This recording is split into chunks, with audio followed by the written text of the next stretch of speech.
Again, the blue ring will start out with white Border Leicesters, then we'll follow that with natural colored Border Leicesters.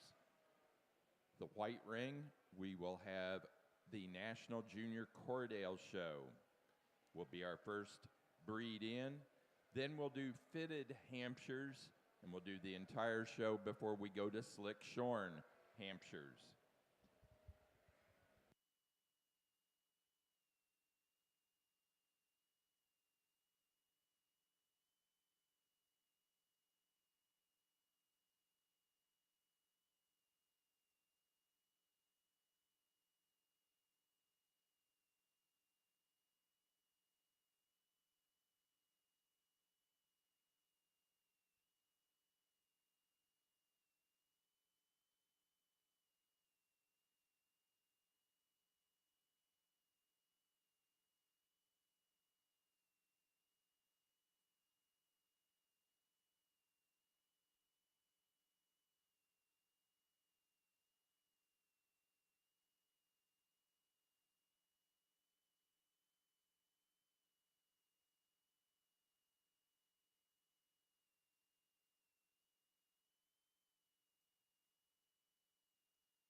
We are ready to begin our shows this morning. We need white Border Leicester senior ram lambs into the blue ring, and we need fall ram lambs into the white ring for the National Junior Corriedale Show.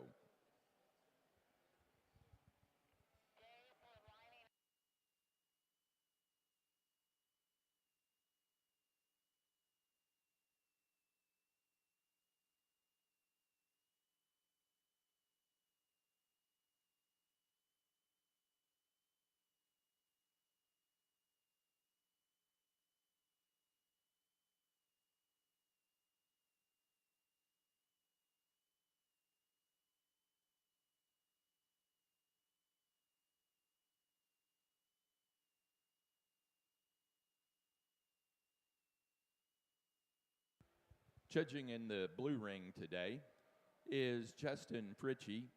Justin's from Pipestone, Minnesota. He's a product expert at Melbourne Seeds, but he's also the owner of Sturdy Post Ranch, where they raise Red Angus cow-calf and Katahdin sheep.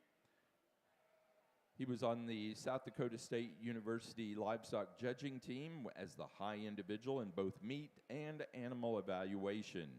He's judged many county and state shows along with the National Hair Sheep Show in Mexico. His wife, Chrissa, and their 5 kids are active with showing Katahdins and club lambs.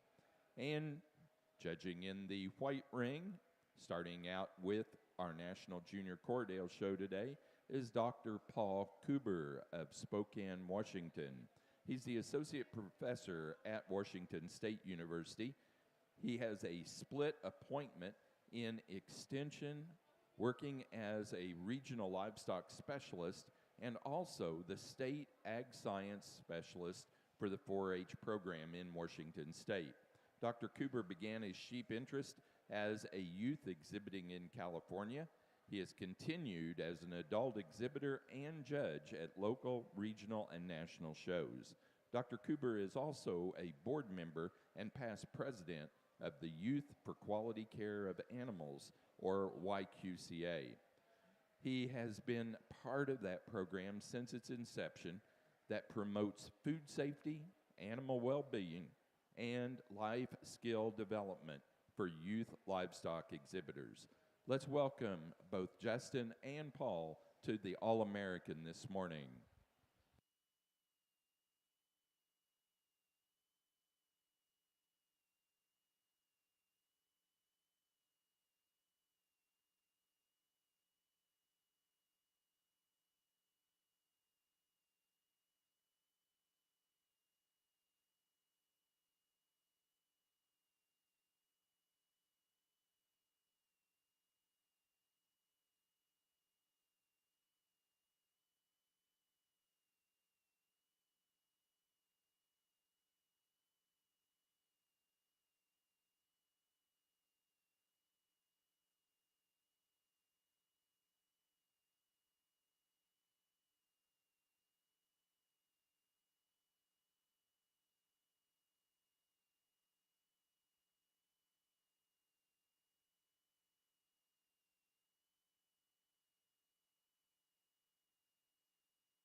do want to announce there's several activities other than the sheep judging today. Skillathon and virtual sharing both open at 9 a.m. That's on the lower level of the junior building. Also at 9 a.m., the All-American Junior Show sales, the promotional sales and thank you booth located just outside of the blue ring with Marie over there opens up. Don't forget, turn in your raffle tickets to Marie. The raffle ticket sale incentive program has to be turned in by 10 a.m. this morning. You can still sell tickets, but your incentive program has to have everything turned in for it by 10 a.m. Marie will still sell you tickets after that, though. Scholarship applications have to be turned in to the show office by 10 this morning as well. Skillathon closes at 2, as does virtual sharing, so make sure you get over there. And the promotional sales and thank you booth closes at 4, and we do need everyone to do at least one thank you note. Also, we have dinner this evening over in the Commodities Pavilion at 6 o'clock. That's the Pony Shoes dinner. And Ag Olympics is at 6:30 this evening. Also, we want to remind you that over in the swine barn, in one of the rooms just down from the office, we have our silent auction. It's kind of hidden this year, so please go over and make sure you go through those silent auction items. That's one of the major fundraisers that we have here at the All-American. Finally, please be aware of all the commercial exhibitors that are aware. We've got several on the lower level, and we've got several around the grounds. Please visit them. They are part of what makes this show a great success. Got 4 nice Corriedale bucks here to start off the show this morning, and I think all 4 of them. I'm pretty impressed with a lot of traits that they bring to the table. The buck that we're going to start off with today, I think he puts together a lot of good. I think a buck that's really correct in terms of his overall makeup, his pattern, his design.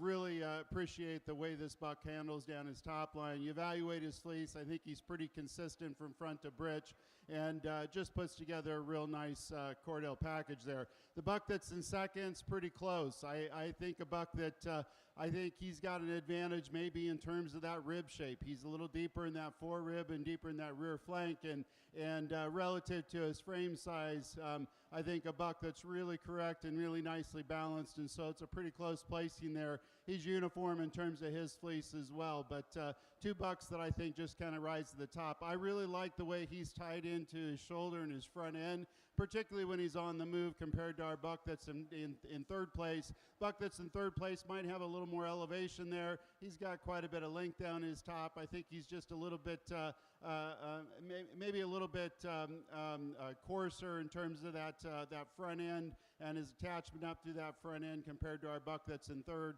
or in second. That's why I've got him there in third place. But I think another nice buck there in third. I think the buck that's in fourth just gives up a little bit of size today. He's correct. He's good designed. He's got a nice fleece on him. I just think he needs a little bit more time. Maybe he's a little bit more immature at this stage of the game. But 4 really nice bucks to start off the show. Congratulations.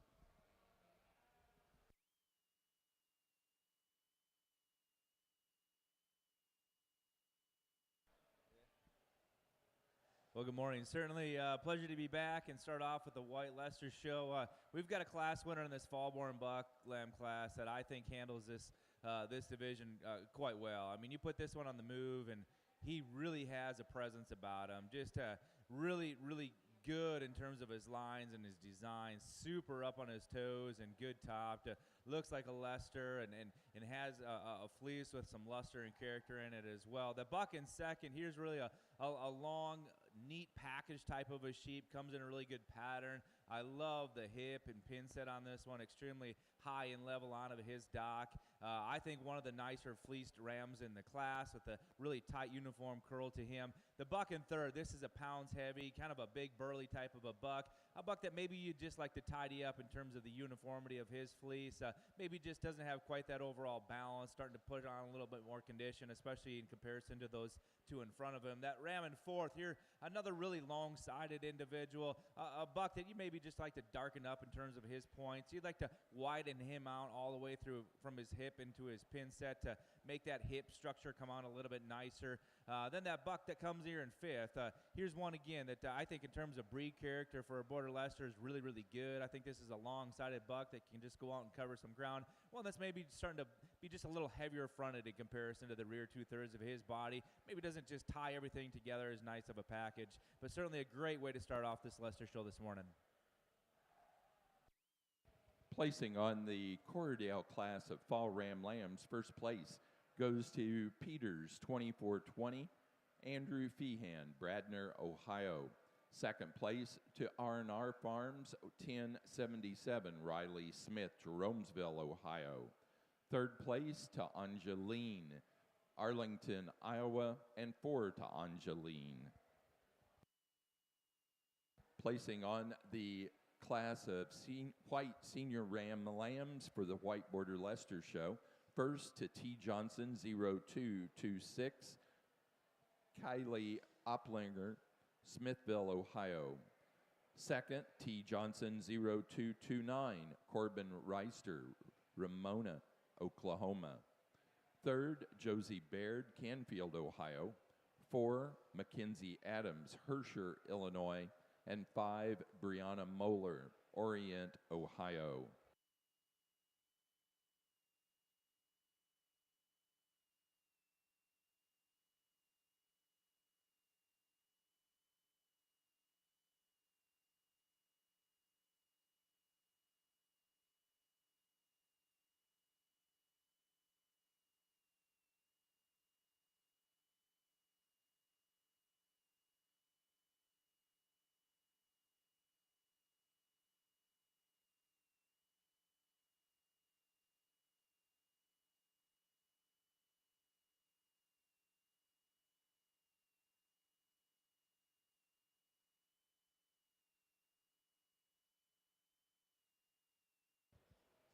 In the ring at this time, we have Corriedale, February, and later ram lambs.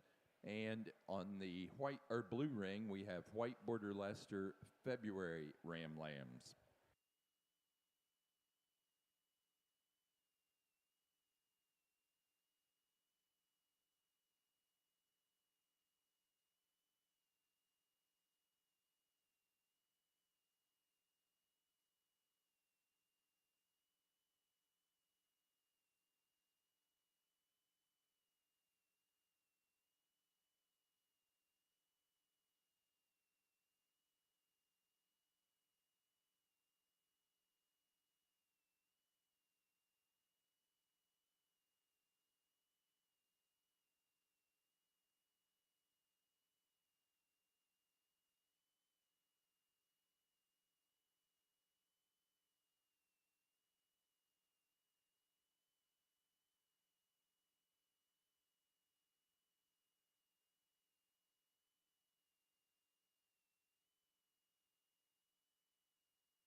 Got a nice February or later class here, and 3 different types of bucks out here. I'm going to go with a little bit more of a complete correct kind of a buck, and I think we start to evaluate him when he's on the move. I think he's just a little bit freer in terms of how he moves, a little bit shorter and tighter in those front pastures, which I appreciate. And I think a buck that is uniform in terms of his fleece type from front to breech, and I think he carries it maybe that uniformity a little bit more consistent than our 2 bucks that are in second and third.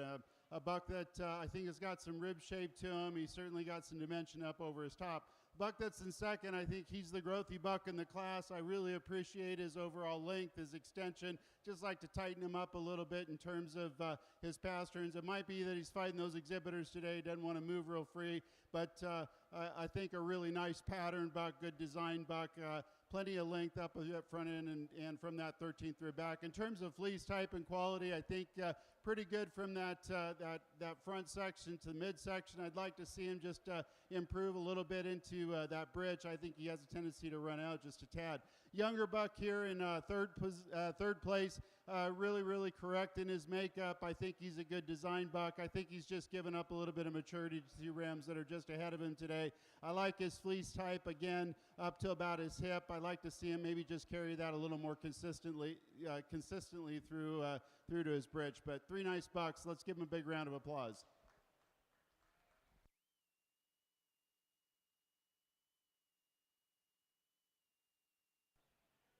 We get into your winter class of your white Leicesters, and I think we got a pair that kind of rises to the top, and there's some subtle differences between these two. The young lady's buck that's going to win this class, I think just in terms of eye appeal, extension, added presence, I think that's what that buck brings to the table. You put this one in motion, he's certainly good, and really where I like him is just his pigment, right? I think in terms of his Leicester breed character, he's a little darker, and it just shows that the buck in second probably opens up with a little bit more turn and curve to his rib cage. I think he's a slightly bigger top type of a sheep. So in terms of that masculinity, I like that one more. Maybe he just doesn't come with that overall Leicester look to his head in terms of his pigment around his eyes, and maybe doesn't have quite that added extension as our class winner. The buck in third has just as much extension, really a long, tall fronted type of a buck, really neat made. I just read him as being a little bit flatter. If we could open him up, give him more turn to that rib cage, and give him more stoutness in terms of overall body mass. The buck in fourth, here's one that's probably a pretty darn well-balanced sheep. I think in terms of quality and structural correctness, he's on par. A buck that you just need to see more of him, probably starting to get out horse in terms of overall mass and performance. And same could be said with that buck that rounds the class in fifth. Here's one that I think's awfully green to the touch right now. We just need to see more of them, straighten them up on those front legs and pasterns as well. But certainly a great class of 5 Border Leicesters. Placing on the February and later Ram Lamb class for the Corriedales, first place went to Morris, 1201, Jackson Jeske, Lakeland, Florida. Second place to Craig, 2517, Brady Craig, St. Joseph, Illinois. Third place to Caitlin Morrow, St. Paul, Indiana. Placing on the class of Border Leicester White February Ram Lambs, first to Hickory Grove, 925, Oakley Yard, Watauga, Illinois. Second place, Jay Baird, 25019, William Deering, Frazeysburg, Ohio. Third place, Mackenzie Adams, Herscher, Illinois. 4, Abigail Wamsley, Taylorville, Illinois. And 5, David Thompson, Woodville, Wisconsin. Placing on the class for Corriedale pair Ram Lambs, first to Angeline, Arlington, Iowa.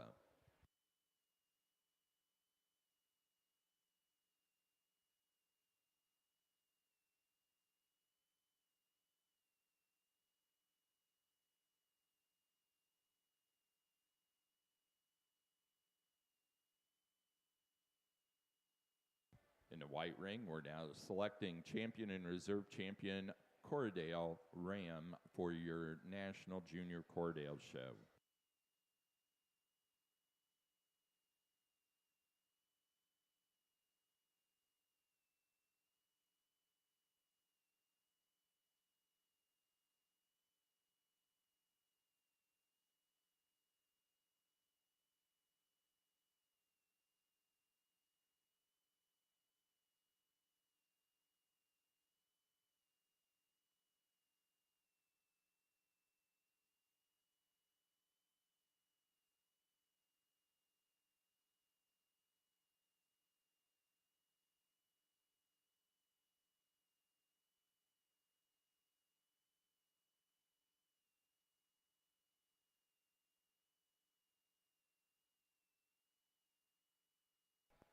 Got 4 nice bucks out here for your champion drive in the Corriedale show, and I'm not going to take too much time here. We've already talked about each of the bucks in class, but again, good design, very correct, and I think the 2 bucks that really kind of rise the occasion in terms of fleece quality and type, as well as the correctness and design. Those are going to be your senior bucks or your fall bucks here, so they'll be your champion and reserve in this division. Congratulations.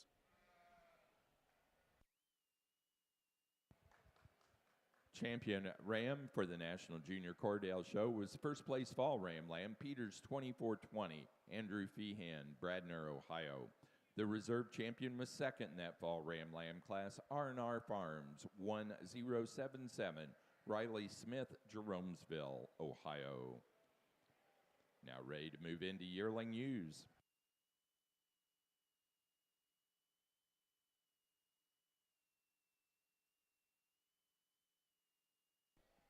We get into your late spring class on your White Leicesters. I think we've got a class winner out here that handles this class quite easily. A buck that you get your hands on him, he is really big topped and really wide loin, and he's smooth through his loin. A buck that opens up with just a ton of luster and character in his fleece. So many good things and not a lot of faults on this buck. It'll be fun to see how he competes at the champion drive. When you get this buck in second, I think this one opens up with a really bright fleece, and but probably just has more structural correctness than those 2 that go behind him. You put him in motion, I think he carries himself extremely well, really straight and good on those feet and legs. The buck in third, in terms of a silhouette on a profile, I like this one a bunch. I think he's deep-sided. I think he's well-balanced. I think he's just getting a little bit longer on those pasterns. You can put him in motion on those front 2. If we could change that, then I think he can push for that second hole. And then buck in fourth, I mean, here's one that I think in terms of design and balance, he's just fine. Buck that when you put your hands on him, he's extremely green right now. I think he's probably a bit more immature in terms of his maturity pattern, and he'll continue to put on muscle with days of performance, and then I think he could compete as well. But certainly give these forward a round of applause for a nice class of February bucks.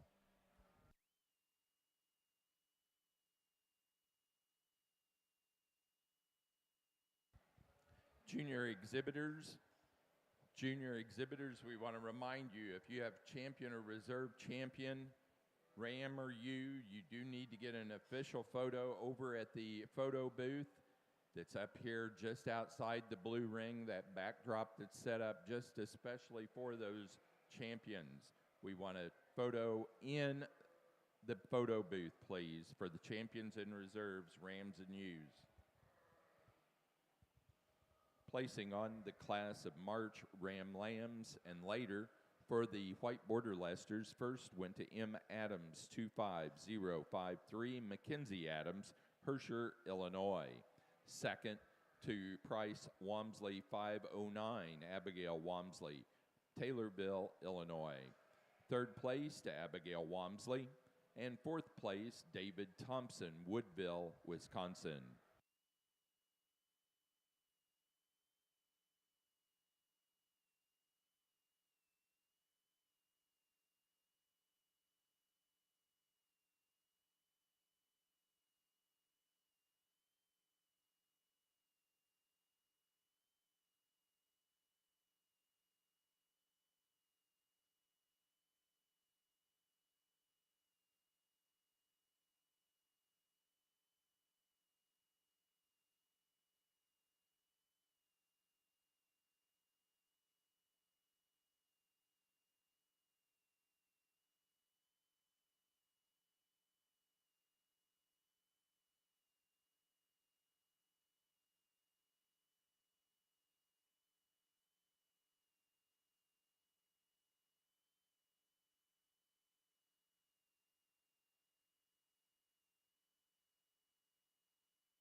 Placing on the pair of white ram lambs for the Border Leicester show, first place, Mackenzie Adams, Hampshire, Illinois.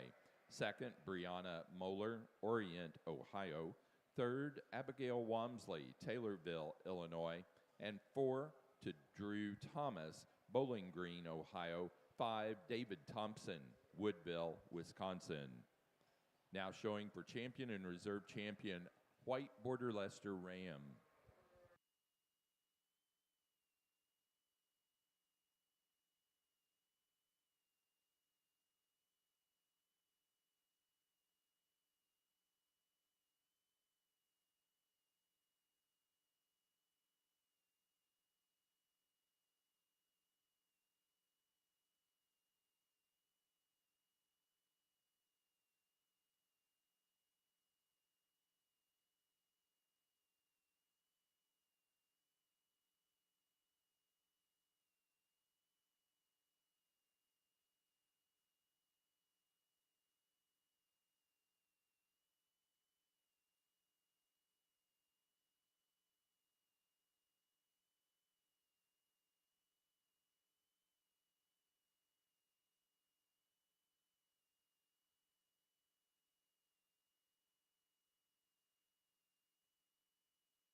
Well, I think we've got a very exceptionally high quality set of 6 out here for your champion Border Leicester show, and I think there's one that really just stands apart, and that's that fall buck. He's going to be your champion today. He's just bold in his makeup. He's stout in his bone work. He's got just a beautiful top on that sheep. So many good things about him. He's going to be your champion. I think there's another buck that kind of follows that type, and you just stand back and you analyze him for one that's made right in his lines. He's got some presence down here. He's really up on his toes and looks like a Border Leicester.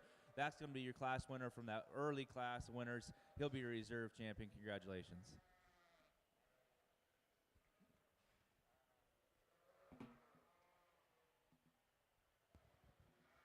For the White Border Leicester show, our senior champion ram was our overall champion ram, Travis Johnson, 0226, Callie Opliger, Smithville, Ohio. The reserve champion was out of the February Ram Lamb class, the class winner from it, Hickory Grove, 925, Oakley Yard, Watauga, Illinois.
Again, we want to remind you of all the other activities besides the sheep shows today here. Very active and fun-filled day here at the All-American for Saturday morning, the 5th of July. Skeleton and virtual shearing opens down on that lower level at 9 a.m. this morning. 9 a.m., the All-American Junior Sheep Show promotional sales and thank you booth opens up. And that's located just over by the photo backdrop on the outside of the blue ring here in the Junior Pavilion. Also, raffle tickets for the sale incentive program have to be turned in to the All-American Junior Sheep Show booth over there with Marie at 10 a.m., no later than 10 a.m. to be considered for the incentive. Now, you can still buy more tickets after that, but that's where the incentive has to cut off. Scholarship applications have to be turned into the show office by 10 a.m. today. Skeleton and virtual shearing both close at 2 today. They had several people there yesterday. A lot of folks participated. Please make sure you get over there. At 4 o'clock, the All-American Junior Sheep Show sales, promotional sales, and thank you booth closes. You need to write at least one thank you note. Then this evening at 6 o'clock, in the Commodities Pavilion, we will have the Pony Shoes dinner, sponsored dinner.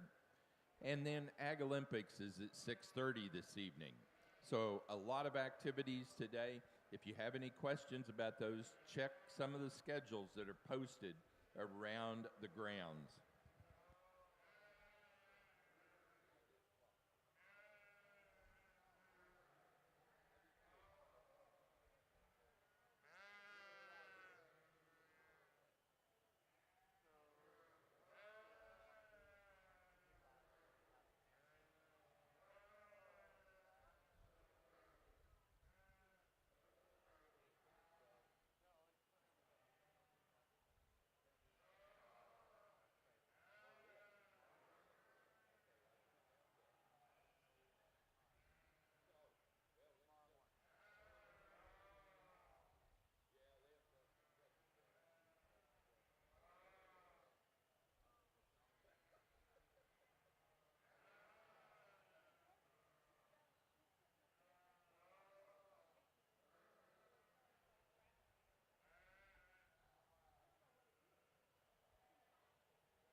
Also, we've been informed that the Hampshire Junior Association will be having an open pancake breakfast tomorrow morning.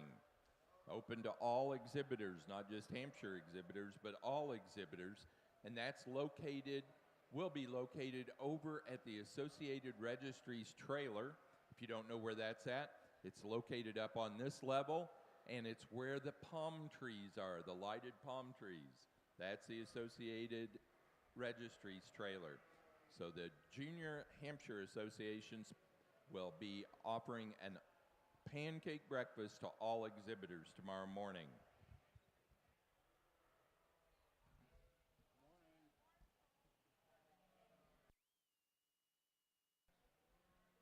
All right, well, let's give your Corriedale exhibitors a big round of applause here in this Yearling U class.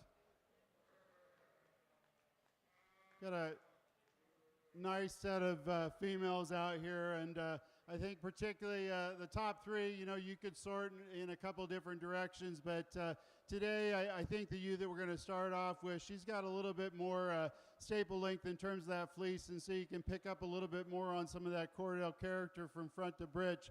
Really a beautiful fleece, very uniform in terms of her type. I appreciate the way this ewe is put together as the other ewes that are in second and third. I think these three, they've got the right amount of length relative to their elevation, and they're big ewes, they're massive ewes.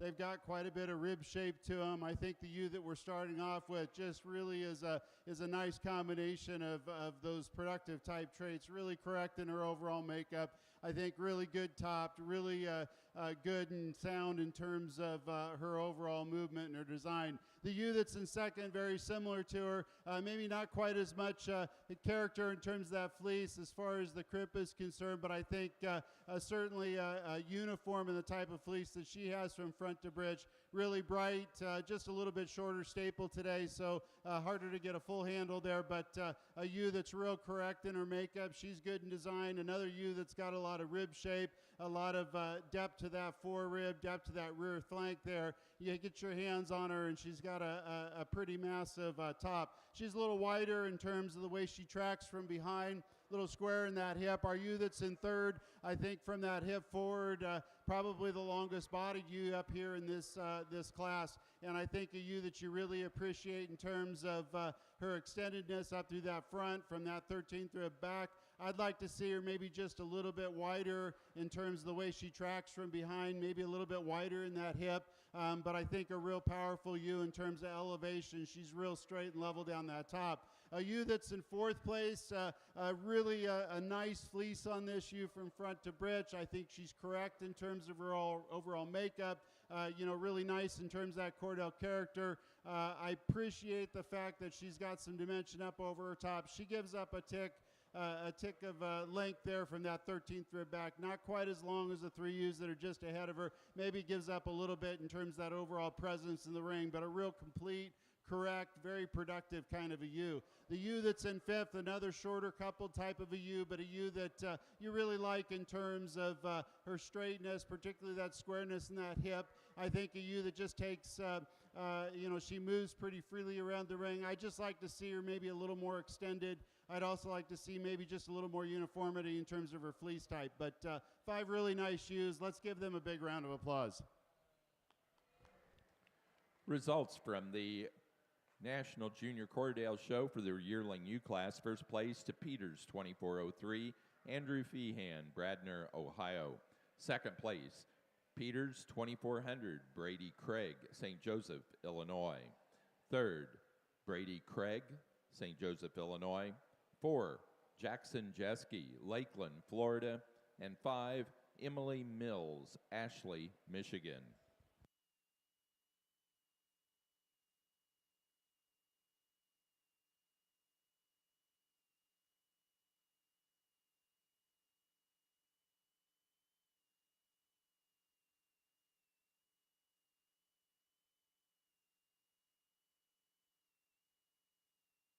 Well, what a heck of a class of yearling ewes in your white Border Leicesters. I tell you what, there's a lot of good ones that went out the door that didn't make this top 5, but this top 5 is extremely high quality, and our class winner actually is even better than that, if that makes sense. And I say that because I think she kind of just naturally rises to the top, and as soon as she walked in on the chip, she kind of grabs your attention. She's got an arrogant presence about her. She handles with a ton of integrity. She opens up with a fleece with a ton of luster and shine. Just a really good one to go ahead and tie into and let win. The ewe in second, it's probably the closest between second and third in my mind. I love the added extension to this ewe. I think she offers just a tick more show ring appeal. And most importantly, you get your hands on her. She's really fresh to the touch. And I think she's the most ideal in terms of her condition today, and I really respect that about her. But she's really good in her lines and good on those feet and legs. That ewe in third probably opens up with a tick more boldness to her rib. I think she's a bigger top, bigger hipped individual. But if you could just stretch her out from that 13th rib back, especially from that hip back, then I think she proportions a little bit better, more like our second place ewe. The ewe in fourth, here's one that's just a heck of a brood ewe. I think she's really bold in her makeup, but also I think that maybe works to her disadvantage. She's starting to be a little bolder in her shoulder, a little heavier and lower to that front 1/3 of her body. And in the ewe in fifth, it is a lot like that. She's really, really massive in her makeup. She's wide top. She's great in terms of her breed character. Her too, I think when you put her in motion, she tends to just run downhill a little bit more, tends to carry a little bit more weight into her chest than I'd like to see. But once again, a heck of a class of Border Leicester yearling ewes. Let's give them a round of applause for a great one. Placing on the Yearling U class for the White Border Leicester Show, first place to Cheyenne Clyde, Greenville, Pennsylvania, with Heidi Barclay 2356. Second place to Hickory Grove 2524, Oakley Yard, Watauga, Illinois. Third place, Josie Baird, Canfield, Ohio.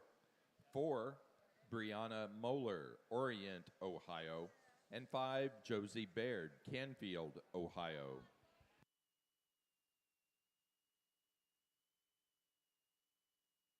Placing on the pair of Yearling U class for the Corriedale Show, first to Brady Craig, St. Joseph, Illinois. Second, Jackson Jeske, Lakeland, Florida. And third, Riley Smith, Jeromesville, Ohio.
Placing on the Yearling U class for the White Border Leicester Show, first place to Josie Baird, Canfield, Ohio.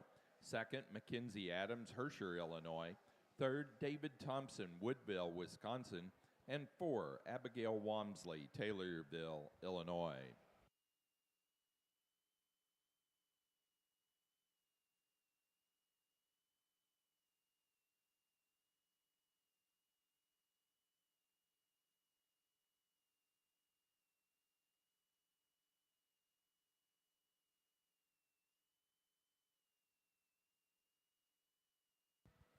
The Dorset Junior Association is having a donut social downstairs to the north this morning, beginning at 8 o'clock.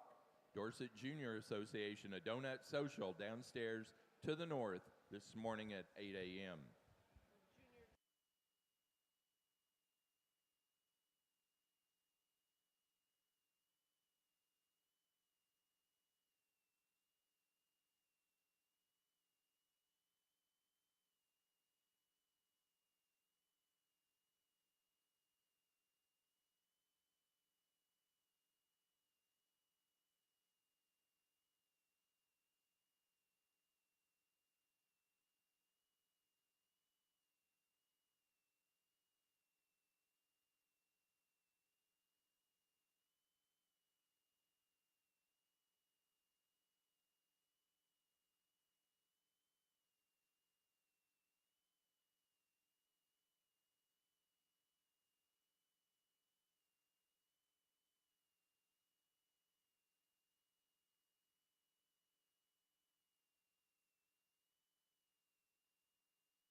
Got a nice fall ewe lamb class here, and I think we're starting off with two ewe lambs that maybe a little bit more complete in terms of their overall makeup.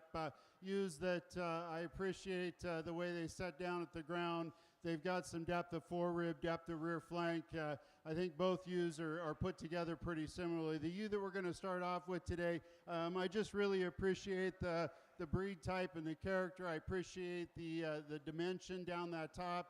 She's got some thickness and squareness up over her top, and she's certainly uniform in terms of that fiber type from front to bridge. The ewe that's in second, I think, is similar in terms of her overall makeup. She sets down really square up front, a nice Corriedale type to her. I appreciate the dimension up over her top and the uniformity in terms of fleece. The ewe that's in third, she's our biggest frame ewe in the class, really put together very well. I'd like to see maybe just a notch deeper in that rear flank. I'd certainly like to maybe give her just a little bit more color in terms of that Corriedale type, but I think a ewe that she's going to be pretty massive at maturity and a big ewe at maturity. I just think that we've got two ewes that just a little bit more of a complete package there in first and second. Our third place ewe, probably in my mind the best fleece ewe in the class. Really uniform from front to britch. I really appreciate the character and the crimp there. I'd like to see her. I think today she's just given up a little bit of maturity to the ewes that are ahead of her. I think a ewe that maybe just not quite as fleshy or in that show condition just yet, but I think really correct in her overall makeup and good in her design. The ewe that's in fifth place, ewe that I think just gives up a little bit of dimension when you get back to that hip area. Not quite as developed in terms of that musculature compared to the ewes that are just ahead of her. She has some fleece quality that I appreciate, certainly bright and lustrous when you open it up. She's straight and level down her top. I just want to open her up a little bit more in that hip and give her a little bit more dimension there. So nice class of fall ewe lambs.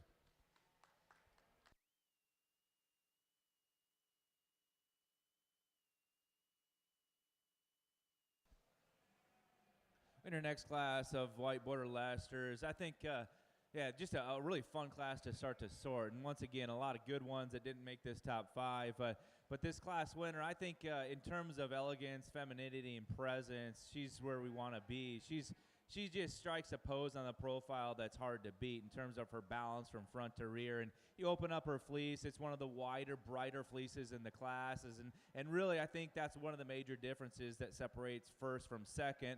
That ewe in second, she's certainly a bold, pounds heavy, high performing type of a sheep. She's still really good on her feet and legs. She's big topped.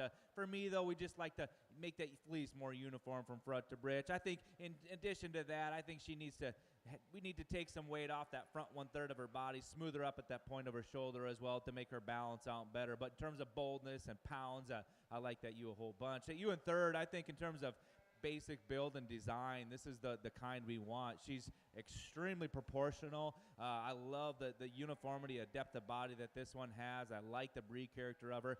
But in terms of size and comparison, she probably is the pounds lightest, frailest one of these top five.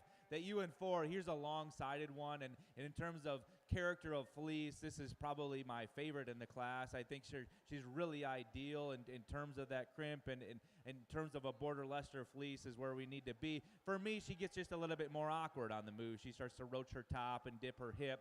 If we could change that, I think she's certainly a competitor for a higher place. And then the ewe in fifth, here's one that I think in terms of being bold and rugged, she gets the job done. I think I just like to change her off of her hind two. She's starting to push a little bit more set to her rear leg, and consequently just gets a little less athletic when on the move. But certainly another fun class to sort. Thank you. Placings from the fall ewe lamb class for the Corriedale show. First place goes to BWH 4133, Emily Mills, Ashley, Michigan.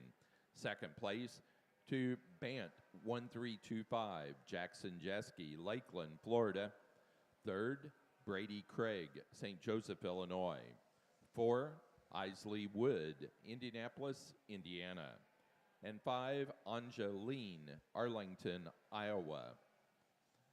Placing on the class of white Border Leicester senior ewe lambs, first place, Hickory Grove, 125, Oakley Yard, Watauga, Illinois.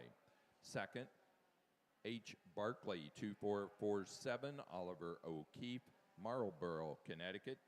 Third, Kaylee Opliger, Smithville, Ohio. 4, Mackenzie Adams, Herscher, Illinois. And 5, Josie Baird, Canfield, Ohio.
Got a nice spring ewe lamb class here.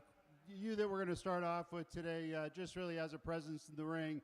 She's put together very well in terms of her feet and legs, a very extended type of a female. I appreciate that. She sets down nice in all four corners in terms of her structure. A ewe that I think is certainly balanced in terms of that underline. You handle her down her top. She's straight and level down that top. And I think she's uniform in terms of her fleece type. I'd like to see her just a little bit longer staple. I think that will come with a little bit of time. But I think a ewe that really is put together very, very nicely. A ewe that just looks a little bit more traditional here in second place. Really complete, really correct. I appreciate that. I like the way she sets down as well. She was struggling a little bit in terms of not moving, not wanting to cooperate, so it was hard to get an idea in terms of how fluid she was. But I think a ewe that you really appreciate in her completeness and her correctness.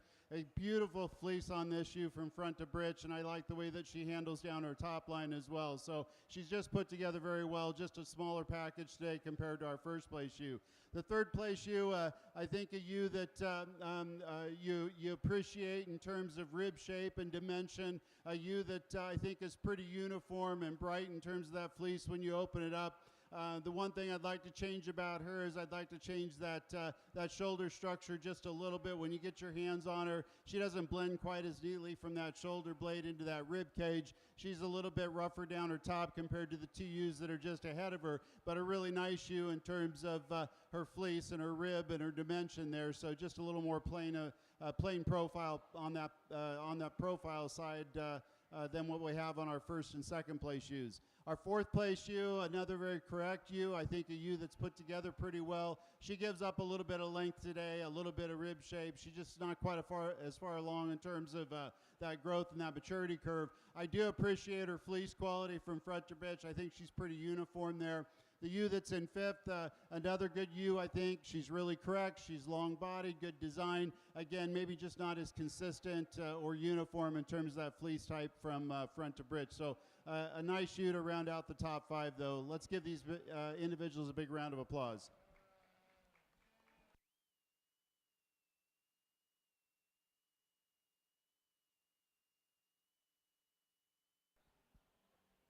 Well, this is certainly a fun one to sort. I think there's a lot of differences between these ewes, but the ewes that start to rise to the top are those that are the soundest in terms of their structural build when they put them on the move. And the ewe that wins this, though, just has some added features. She's really good in terms of the uniformity of her fleece. I love that one when you open it up, but really bright and white.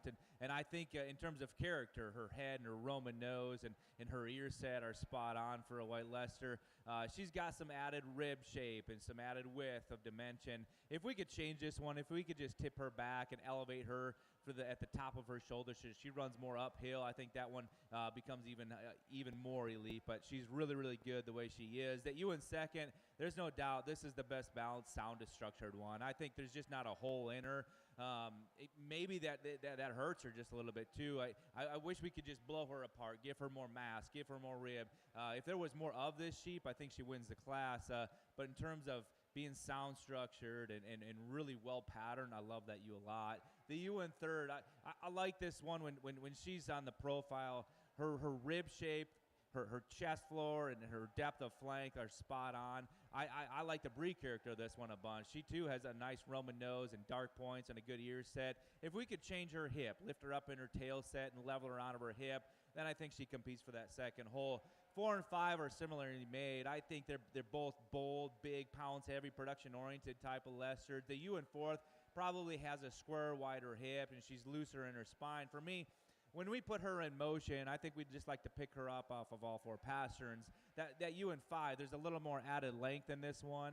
I like the crimp and curl on this one. If we could change out her on of her hip, I think she starts to slope to her pins. I think she has more set to her rear hock as well. Just not as coordinated when on the move. Really fun class to sort. Thank you. Placing on the Corriedale January ewe lamb class for your National Junior Corriedale Show. First place to Craig, 2509, Brady Craig, St. Joseph, Illinois. Second place, Peters, 2501, Andrew Feehan, Bradner, Ohio. Third place, Jackson Jeske, Lakeland, Florida. 4, Angeline, Arlington, Iowa. And 5, Conley Hoagland, Glendive, Montana. Placing on the white Border Leicester class of February ewe lambs, first to Hickory Grove, 625, Oakley Yard, Watauga, Illinois. Second place to HG 525, Abigail Wamsley, Taylorville, Illinois. Third, Haxton Yard, Watauga, Illinois. 4, Josie Baird, Canfield, Ohio. And 5, Mackenzie Adams, Herscher, Illinois.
Junior Border Leicester exhibitors. At the conclusion of the natural colored portion of the Border Leicester show today, they would like to get a group photo of all of our Border Leicester exhibitors, both the white and the natural colored exhibitors. So if you only have white Border Leicesters, please don't run off. Stick around until after the natural colored show, and then get in that group photo over at the photo backdrop, please. Well, the ewe lamb that's going to win this springborn class does so quite handily in my mind. I mean, this one's put together better than anything in terms of her skeletal build and design. I think when you especially compare her to that ewe in second, she comes higher at the top of her shoulder with her neck-shoulder junction. I think she lays her chest in tighter, neater through her skeleton, and this one's as pretty as a picture when you set her on a profile and has a beautiful Roman nose. That ewe in second, she's really deep-bodied and bold-ribbed, a ewe that we just need to elevate through that top one-third of her body and make her more elegant when she goes uphill. The ewe in third, here's one that probably has the most luster to her fleece and really neat in terms of her cramp. A ewe that I think maybe just doesn't balance up. If we could just pull her apart from her hip back and give her more width and thickness from there, I believe then she's going to be a better balanced sheep. The ewe in fourth is an extremely green one. I think she's later in terms of her maturity pattern. A ewe that we just need to darken up in terms of her points and see more of her. The same can be said with that ewe in fifth in terms of one that's late in terms of her maturity pattern. Doesn't have quite the overall pounds of performance right now. If we could just deepen her up in terms of her rib, then I think maybe she's a little bit more similar to that built 1 and 4 as well. But certainly a fun class and to logically sort here 1 through 5 in this Springborn Leicester class.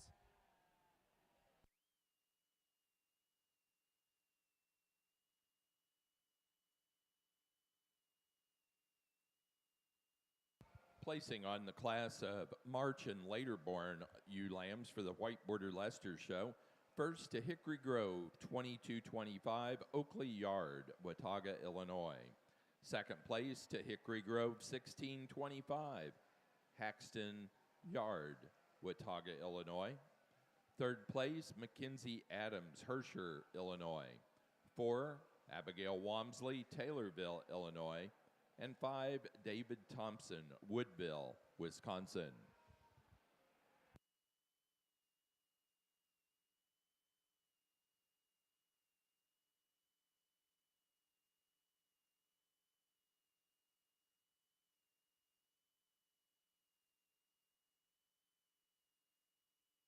Now ready for white Border Leicester pair of ewe lambs.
Really nice class of Corriedale ewe lambs. Again, a pair of ewe lambs that you can pick and choose, and there's things that you probably like, and some judges may flip these, but the ewe that we're going to start off with today, really correct, again, in her design and her makeup. I think she's put together extremely well. You get your hands on her beneath that fleece, and she's smooth up through her front end. She's got some rib shape to her. She handles really level and square down her top. She's wide tracking from behind, just a tremendous amount of rib shape and volume there. A lot of breed type, a lot of character to that fleece from front to bridge, and just beautiful and very uniform in terms of that fleece character. The ewe that's in second place, I think a really elegant ewe, very elevated up through that front end. I love the way that she ties in that shoulder up into that neck region. I think a ewe that when you get back to her hips, she kind of narrows up just a tad. Again, I think a ewe that maybe doesn't have quite the depth of that rear flank as what we see in that first ewe. And so if I could balance her up just a notch more, we'd probably maybe switch those two there. I think a ewe that is uniform in terms of her fleece type, and maybe a little bit finer in that fleece compared to our first place ewe. Our ewe that's in third, a ewe that I think pretty correct in her overall makeup. I'd like to darken her up just a tad in terms of her nose, but she's level down her top. She's got some rib shape to her. I think a ewe that's fairly correct in terms of her makeup. I think a little bit of a pounds heavy kind of a ewe compared to our ewe that's in fourth place. Ewe that's in fourth place, I think she's really good design, really correct. She's got a lot of length of body, just a little immature today, so I think that's kind of where she falls into that position. But I think a ewe that's got quite a bit of future grow. The ewe that's in fifth place, a little bit shorter coupled type of a ewe today, but I think a ewe that does have some extension up to her front end. I appreciate that head and neck attachment to the shoulder. I think she's uniform in terms of her fleece. I just like to extend her out from that 13th rib back and maybe square her up and hip just a tad. So nice class here. Let's give them a big round of applause. Placing on the white Border Leicester pair of ewe lambs, first place to Oakley Yard, Watauga, Illinois. Second to Haxton Yard, Watauga, Illinois. Third, Josie Baird, Canfield, Ohio. 4, Mackenzie Adams, Hampshire, Illinois. And 5, Abigail Walmsley, Taylorville, Illinois.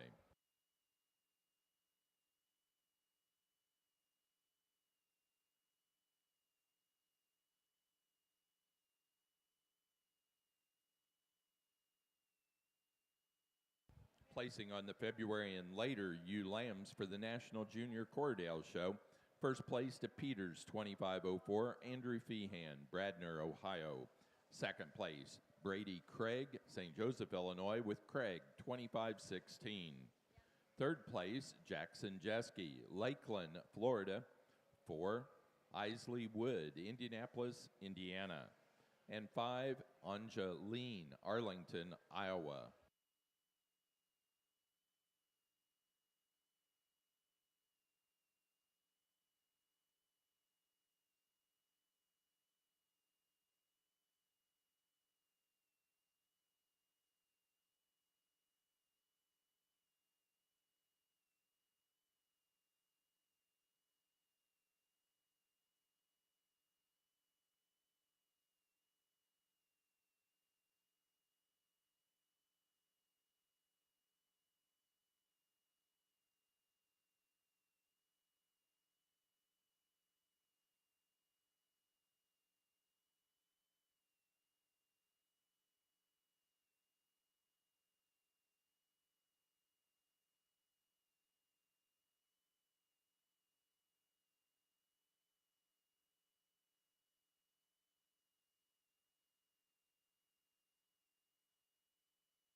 Placing on the Corriedale pair of ewe lamb class, first place to Andrew Feehan, Bradner, Ohio.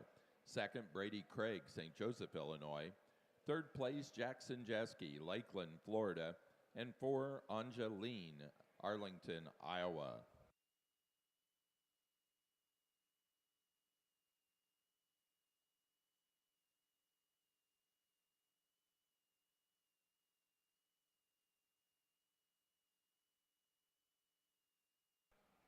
This has been a heck of a set to sort here on your white Border Leicester division, and I think we get these 8 individuals back out here. This is a very, very competitive show here today. These are all phenomenal females. I think the thing that I was most impressed with all day long was the feet and leg set on these Leicesters was very, very good, especially when we start comparing them to other breeds. They walk so much better, and so I think you breeders got to be commended for that. That's the genetics behind that and the emphasis that you're putting on it. So that makes a big difference and certainly makes my job a lot funner to just judge good ones when they're walking too. So when we get these out here, I think there are a couple that actually sort themselves apart quite easily in my mind.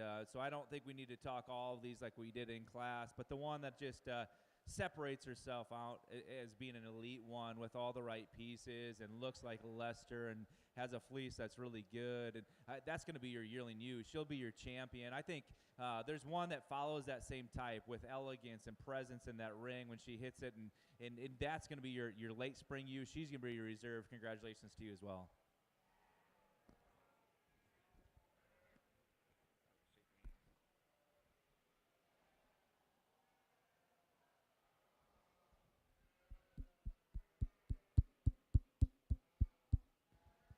Champion ewe for the White Border Leicester show goes to our first place yearling ewe, H. Barkley 2356, Cheyenne Clyde, Greenville, Pennsylvania.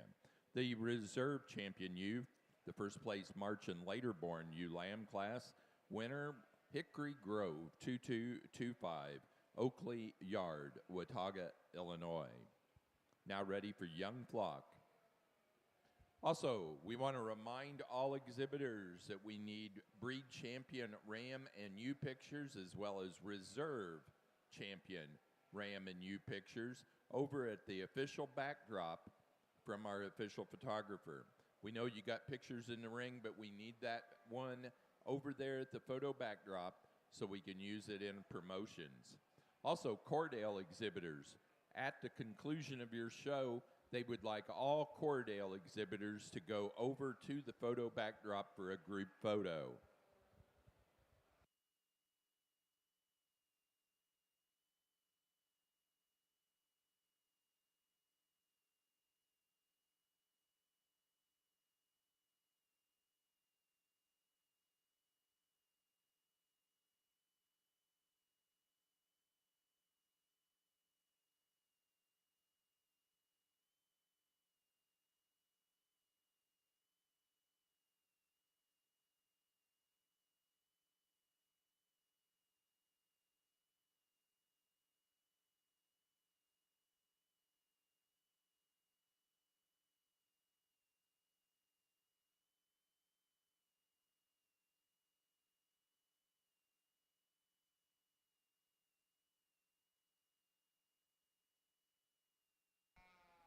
Really nice set of ewes out here for your or your national junior champion in the Corriedale show. I think ewes that really exemplify some production traits out here. They're correct in their design. They're good in their feet and legs. I think ewes that have got plenty of body to them, plenty of rib. I mean, they're big in all dimensions here. And then we start to evaluate in terms of fleece type, and most of them are uniform in terms of that fleece, certainly high quality. There's some variations in terms of crimp and that type of thing, but I think all pretty bright and lustrous when you open them up. So really nice set out here. Two ewes in my mind that I think just kind of dominate the show, and we'll go out and pick your champion in reserve today, but a really nice set. Let's give them a big round of applause.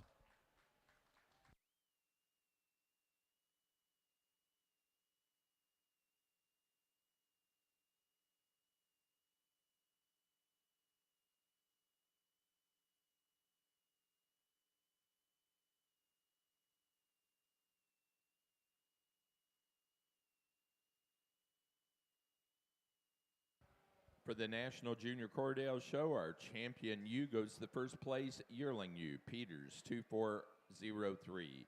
Andrew Feehan, Bradner, Ohio.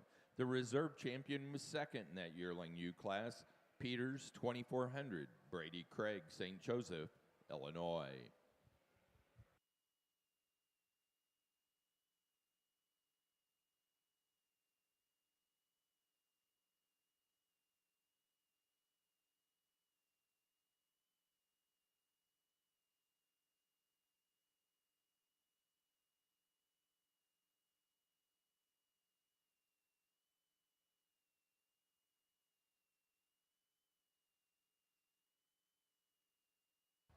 Next class for the Corriedales is Young Flock.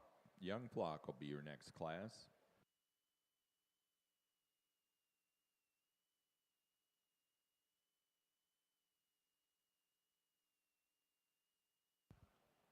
Fitted Hampshire exhibitors, please take note. We just selected our champion and reserve champion ewe for the Corriedales. The next class for them is Young Flock, followed by Best Forehead of Ewes, and then Best Fleece. Then we go into our Fitted Hampshire show with Fall Ram Lambs. Also, Border Leicester, natural colored Border Leicester exhibitors. They've just finished up Young Flock. They have Best Forehead of Ewes and Best Fleece in the White Border Leicester show, and we'll be starting out after that with the natural colored Border Leicester Senior Ram Lambs. Placing on the White Border Leicester class of Young Flock, first to Oakley Yard, Watauga, Illinois. Second to Josie Baird, Canfield, Ohio. Third, Brianna Moeller, Orient, Ohio. 4, Mackenzie Adams, Herscher, Illinois. And 5, Abigail Wamsley, Taylorville, Illinois.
Placing on the white Border Leicester Best Forehead of U class, first place, Oakley Yard, Watauga, Illinois.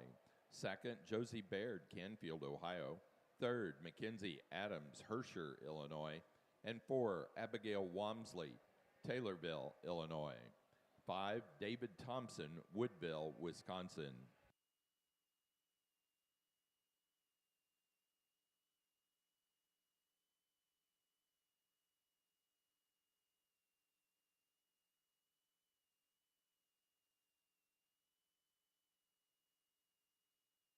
Placing on the class of Corriedale Young Flock, first place, Andrew Feehan, Bradner, Ohio.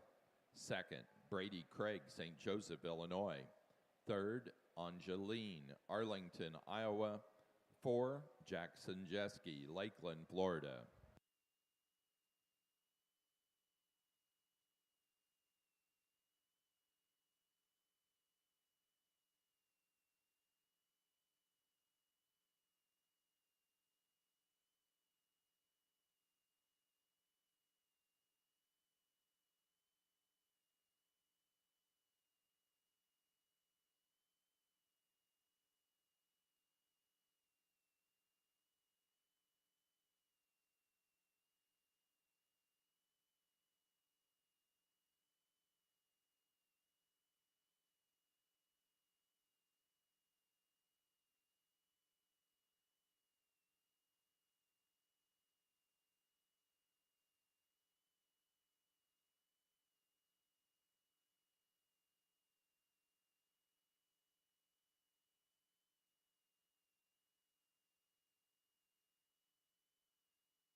Placing on the Corriedale Best Forehead of U class, first to Brady Craig, St. Joseph, Illinois.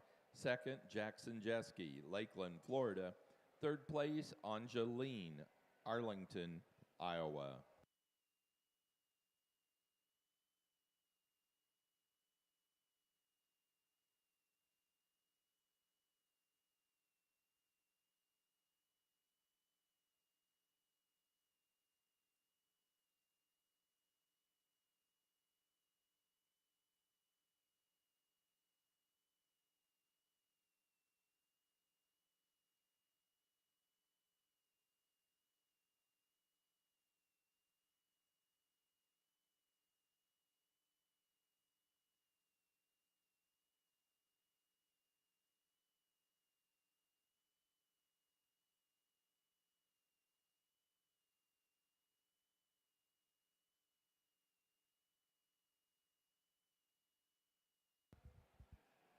Placing on the Best Fleece from the White Border Leicester show. That goes to Mackenzie Adams, Hampshire, Illinois.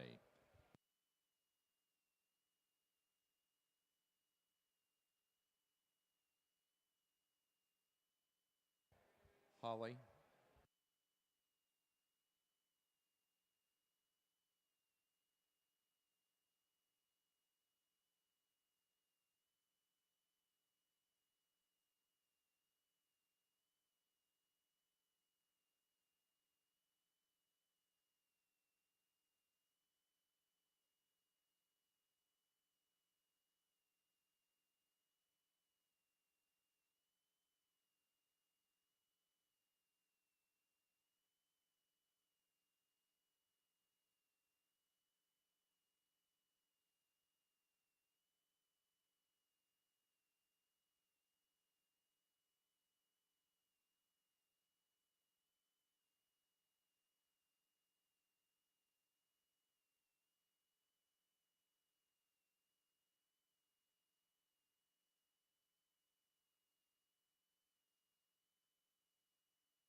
We have started our natural colored Border Leicester show. We have natural colored senior ram lambs in the ring at this time.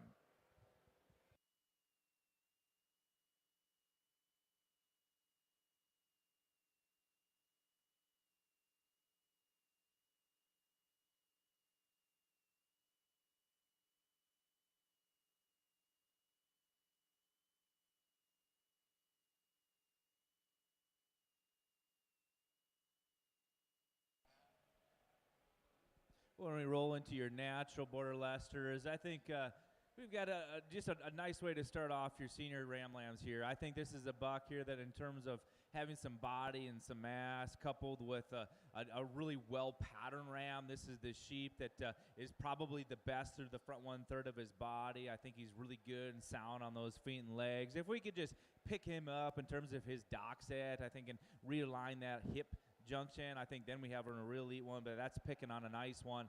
The buck that comes in second, here's a really long staple length fleeced buck that has just a ton of boldness to him, really round in his cage and square built. I like those things about him. Maybe just gets a little bit rounder in terms of his overall appearance, not quite that sharpness and eye appeal like our class winner has. The buck in third, here's a tall shouldered sheep.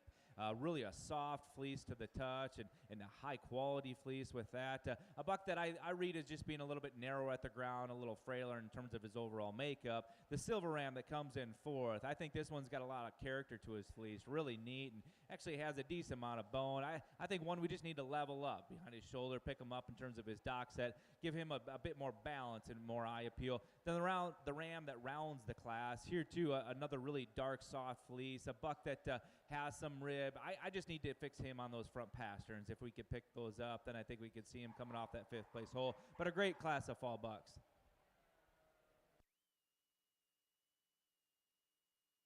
This time we're ready to begin our fitted Hampshire show. We need Hampshire fitted fall ram lambs to the ring.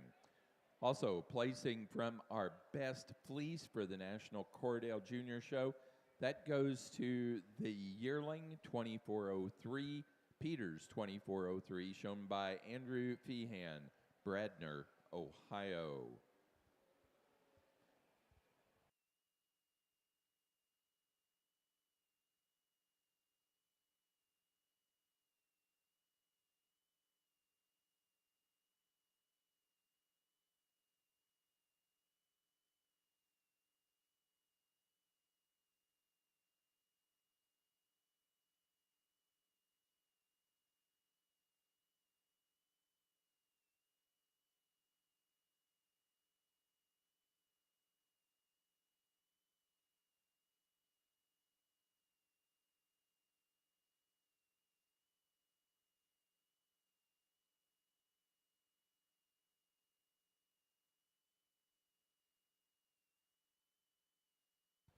Placing on the natural colored Border Leicester show class of senior ram lambs, first place to W.M. Jakeman 2503, Roman Yard, Watauga, Illinois.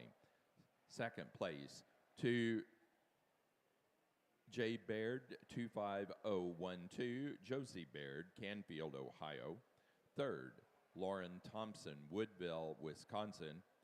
4, Elizabeth Handlin, Bear, Delaware. And 5, Lauren Thompson, Woodville, Wisconsin.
Nice fall class here to start off the Hampshire show. Three different, I think two bucks that kind of match up pretty similar in terms of a pair. I think two bucks that are correct in their makeup and design. They've got a lot of Hampshire type. The ram that we're going to start off with today, I think he's just by far the most balanced in this class. He's correct in his makeup. He's good at the ground. He's got plenty of width through that chest floor. Really opens up with a nice deep forerib, and then certainly a deep rear flank. A buck that when you handle him and you get underneath that fleece, he's smooth at that shoulder where he ties into that rib cage. He's extended up through his front end, yet he is the straightest and the strongest down his top. He's got the most width and dimension. He's square hipped, and he's just solid on that foundation when he's on the move. The buck that's in second place, I think, is pretty similar when we start to look at that front end and that extension there. A buck that I appreciate him from that perspective. I don't think he's quite as stout in terms of those feet and legs. I think he also gives up a little bit of length in that 13 through back. Just a little shorter couple today. Not quite as neat and tidy in terms of that shoulder, how it ties into the rib cage. I appreciate his Hampshire type. I like the way he's put together from that perspective. He's super straight down that top and level in his makeup, and I think a buck that kind of easily falls into that second place position. Our third place buck, kind of the outlier in this class. He's big and he's extreme. I think a buck that just needs to be tightened up a little bit in terms of his feet and legs. I think a buck that could be a little bit sounder. I think a ram that you appreciate him in terms of where he is and what he offers as far as growth, but I'd certainly like to clean him up in terms of his Hampshire type and make him a little bit better balanced to bring him up higher in the class. So good class here. Let's give him a round of applause.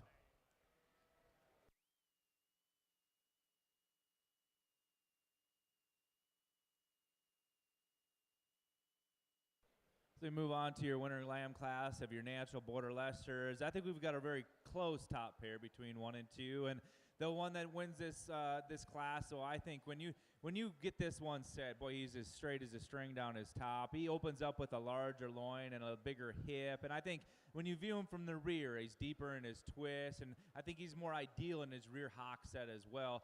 In addition to that, I think he walks out on just a larger foot, and he's probably just more opened up in terms of his overall body capacity. That buck in second probably has a tick more extension. I think he's tidier up through his chest floor. He's neater through that front 1/3 of his body. If we could just change in terms of his rear hip set, deepen up into his twist, I think he starts to balance up a little bit nicer and can compete for that top hole. That buck in third, here's one that's a really large outlined one. He's long-sided, a buck that's really high quality in terms of his fleece, maybe just a little bit drier and duller to the look. A buck that really I'd just like to straighten up on his front feet. If we could make him a little bit stronger on those front pasterns, then I think we start to change his structure in terms of more idealness.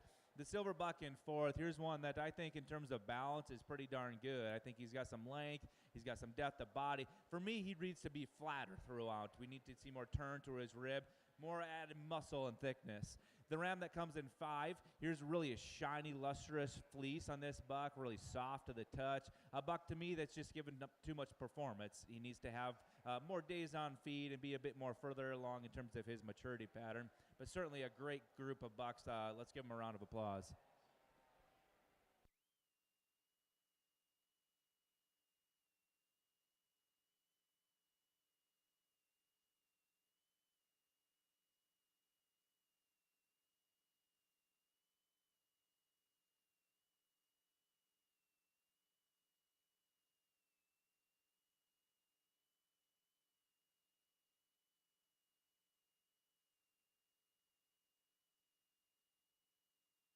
Placing on the Hampshire fitted fall ram lamb class, first place goes to Charland F 2451 Brody Payne, Kirkland, Indiana. Second place to Walnut Grove 0190 Aaron Holleran, Waterloo, Illinois. Third place Foster King, DeGraff, Ohio. Placing on the natural colored Border Leicester February ram lamb class, first to J. Baird 25024, Josie Baird, Canfield, Ohio. Second place to Hickory Grove 1225, Roman Yard, Watauga, Illinois. Third To Lauren Thompson, Woodville, Wisconsin. 4, Hunter Hayes, Allentown, New Jersey. And 5, Benjamin Wamsley, Taylorville, Illinois.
On to your late spring ram lamb class. I think we got a class winner that probably just excels the class in terms of his body mass and width. I think he's just bolder in terms of his makeup, stouter featured, just more of a masculine type of a ram. Certainly a longer staple length fleece here on this one. Certainly going to shear off with more total pounds of production as well. The 2 and 3 are very close in my mind, but the buck in second, I think there's just slightly more shape in this buck. I think I read him with more masculinity, outward turn to his rib, probably comes out with a wider hip as well. The buck in third is just a similar makeup as that buck in second. If we could just give him more added shape and thickness, I think he starts to roll into that second hole, but certainly a fun class of spring bucks to analyze. Thank you.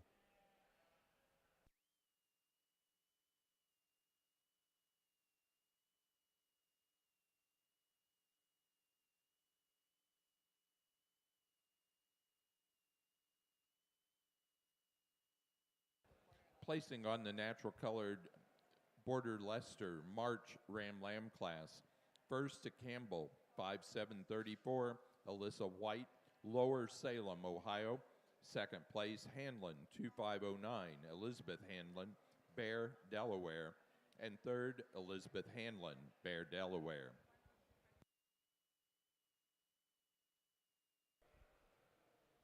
Got a nice class of January buck lambs here. The ram that we're going to start off with today just has quite a bit of presence in this ring. He kind of walked in, caught my eye.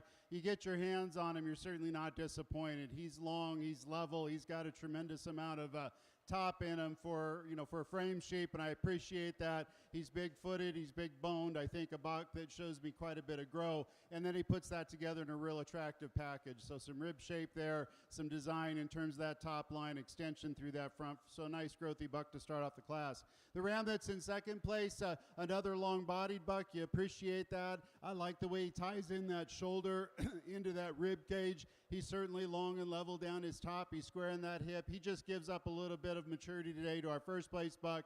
I think, so that's why he goes into second. I think he's pretty correct in his overall makeup and design. Maybe not as deep ribbed at this stage of the game, but I think he'll come into some of that as he continues to grow. He's got a little bit more fleshing ability, maybe a tad more show ready than our buck that's in third. The buck that's in third really immature at this stage of the game. He's got quite a bit of extension up through his front end, really neatly tied in terms of that shoulder into that rib cage. He's straight and level down his top, just a little bit greener today. I think a little more time on feed, a little bit more maturity, and I think he's going to certainly be one that would be vying for a higher position in this class. The buck that's in fourth place, he's got a little bit more rib, a little bit more weight per day of age compared to our buck that's in third. I think a buck that's pretty correct in terms of his makeup. I'd like to see him maybe just a notch cleaner up through that front end. He has a tendency to be a little bit bolder in that shoulder. He doesn't tie in quite as neat in terms of that front. He's maybe not quite as level up over his top, but I think a buck that has got a lot of rib shape and a lot of dimension there when you get your hands on him. Just a little bit more plain today compared to our three sheep that are just ahead of him. A real attractive lamb here in fifth place. I think a lamb that, again, just gives up a little bit in terms of overall size and extension. He's really correct in his makeup. He's good design. I appreciate his Hampshire type. I just want to expand him just a little bit in a couple different directions. Give him a little bit more elevation, give him a little bit more length of body. He's correct in his makeup. He just gives up a bit to the bucks that are just ahead. So nice class here. Let's give him a big round of applause.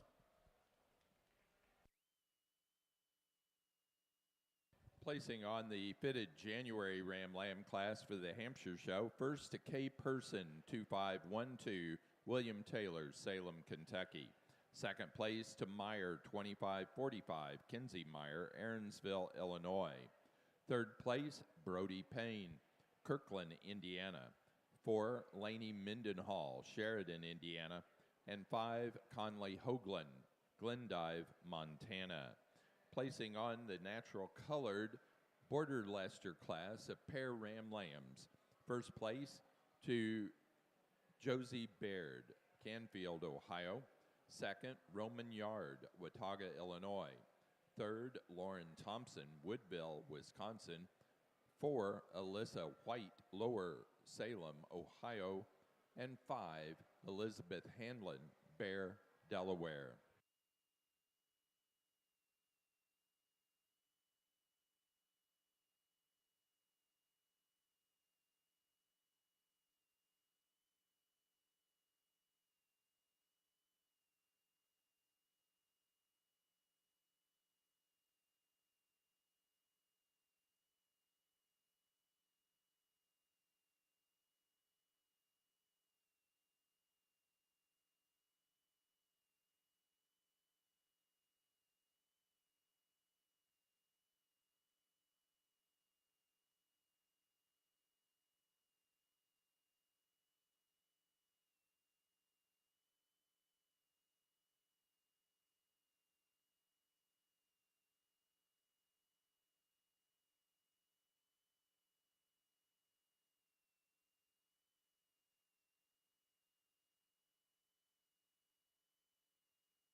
We're going to get these Rams out here for your champion lineup. I think there's a couple that start to separate themselves out. I think if we look at this fall buck, he's really long and level made. I think he's probably built the best through the front third of his body, his shoulder design, how he lies in with his chest floor. If I'm going to change this buck, I'd maybe just like to tweak him in terms of how he runs on his hip and his dock set. He maybe doesn't have quite that distinct Roman nose like this buck on in the winter class does, and that's where I really like this buck on that winter class. I love the shape of his muzzle. I like the shape of his nose. I think in terms of his body build, he looks like a Leicester in terms of his shape.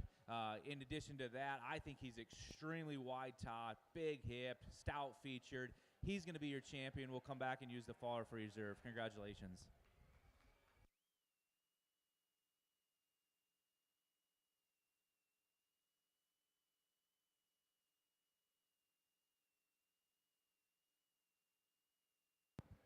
For the natural colored Border Leicester show, our champion ram was our first place animal out of the February Ram Lamb class, J. Baird, 25024, Josie Baird, Canfield, Ohio.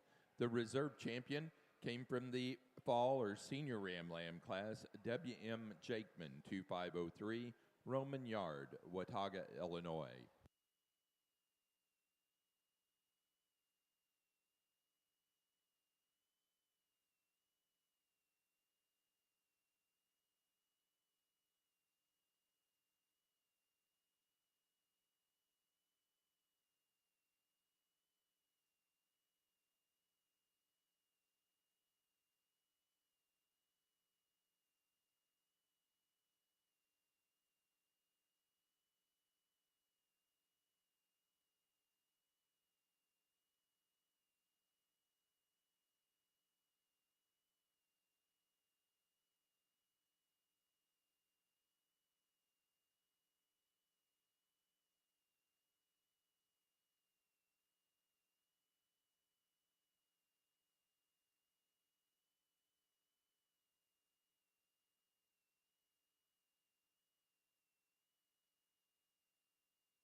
got a nice late spring class here in the Hampshire show.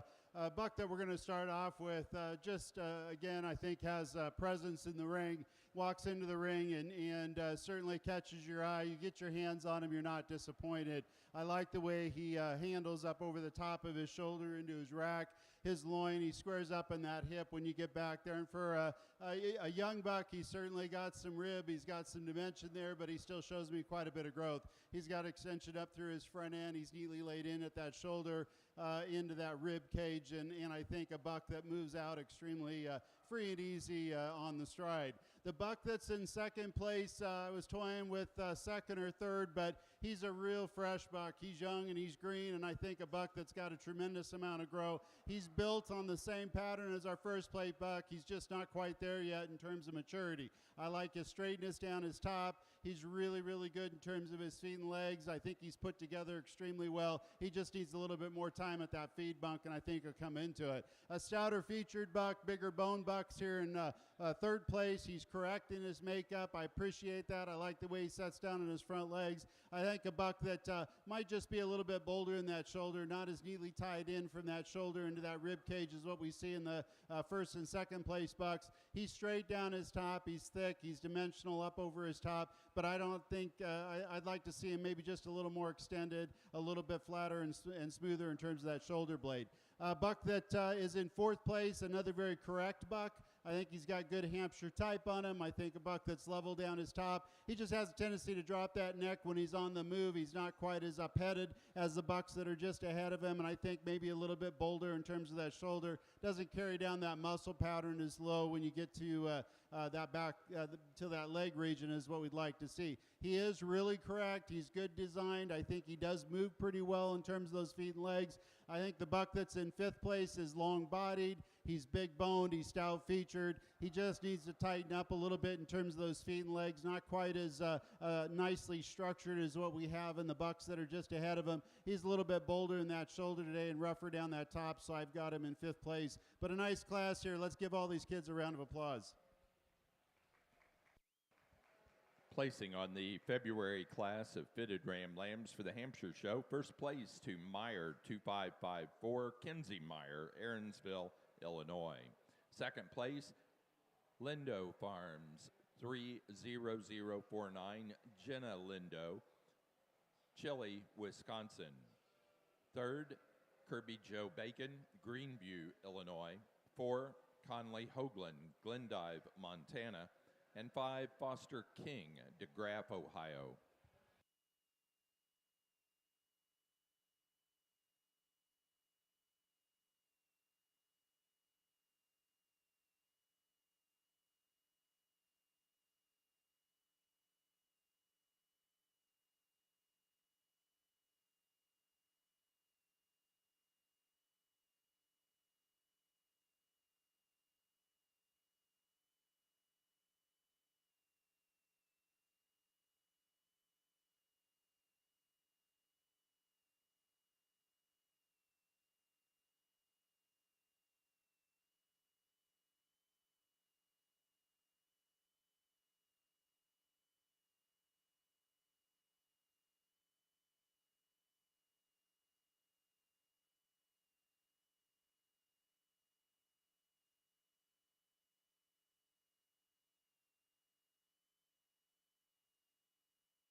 Got a nice class of late springs here. 3 bucks that I think offer some different traits here. The buck that we're going to start off with, just really, I think the nicest balanced buck. He kind of leads himself to the top. He's correct in his makeup. He's big-footed. He's stout. He's got some rib shape to him. Certainly straight and level down that top, and he handles with enough width and dimension at this young age. And I think a buck that's still going to continue to grow. Really elegant up through that front end, really smooth in that shoulder. A buck that's in second place, I think he's comparable in terms of some of those production traits. He sets down wide at the ground. I think a buck that's pulled apart through his chest floor. He's got some rib up through his forerib. Certainly some depth in that rear flank. He's straight and level down that top. Just a little bit more plain in terms of his side profile compared to our buck that's in first. But I think a buck that's really correct, really complete, and beautiful Hampshire type. The buck that's in third place, very long, very extended. I appreciate those things. I'd like to stouten him up quite a bit, put a bigger set of feet and legs on him, a little bit more bone, give him a little bit more muscle and dimension there, and a little more fleshing ability to get him up in one of the top 2 spots. But I think a buck that you appreciate that overall length and that extension there. Nice class here. Let's give him a big round of applause.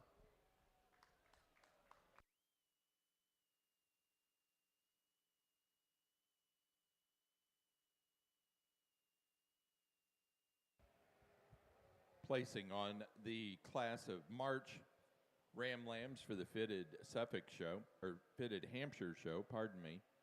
First place to Spoonster 2525, Tinley Spoonster, Eolia, Missouri. Second place to 7 Mile 25043, Conley, Hoagland, Glendive, Montana. Third place, Beaumont, Whiteheath, Illinois.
Next class in the white ring will be for a champion and reserve champion fitted Hampshire Ram.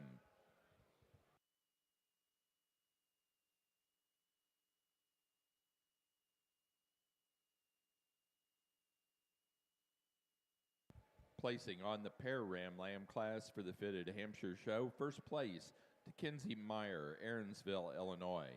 Second, Conley Hoagland, Glendive, Montana. And third, Foster King, DeGraff, Ohio.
I think this has been a whale of a class of yearling ewes and your natural Leicesters. I think some of those that are excused and not in the top 5, exhibitors got to be commended for bringing out some powerful ewes. And so don't be ashamed if you didn't make this top 5 lineup. You probably have a really good ewe to go back and home and do some great things in the breeding barn as well. But I think this class winner, she just does so many things right for me. I think she's so square and true on her feet and legs. She handles like a dream. Big loin, wide hip, level dock. She maybe doesn't have quite the luster or shine to her fleece as that ewe in second.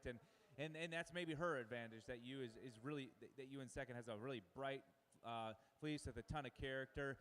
There's just maybe not as much of her. If we could widen her up, stouten her up to match that class winners, that's what she needs to do. The winner, or the ewe in third, very long-sided, very eye-catching ewe.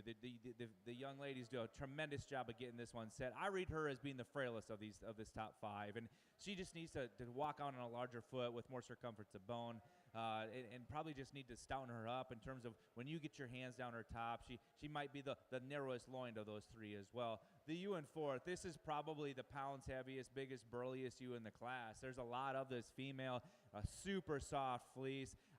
I'd like to maybe just make her take a longer, more fluent stride. She's one that's maybe just getting a little bit heavier in terms of her chest floor, starting to push just a little bit more condition as well. The ewe in 5, I think this is just a really honest, good, complete ewe, and that's why she makes this top 5 lineup. I think there's not a major hole in her, but maybe she doesn't give you that wow factor in terms of her balance, in terms of her eye appeal. If we could trim her up through that neck and shoulder junction and give her just a bit more eye-catching view, then I think she starts to run.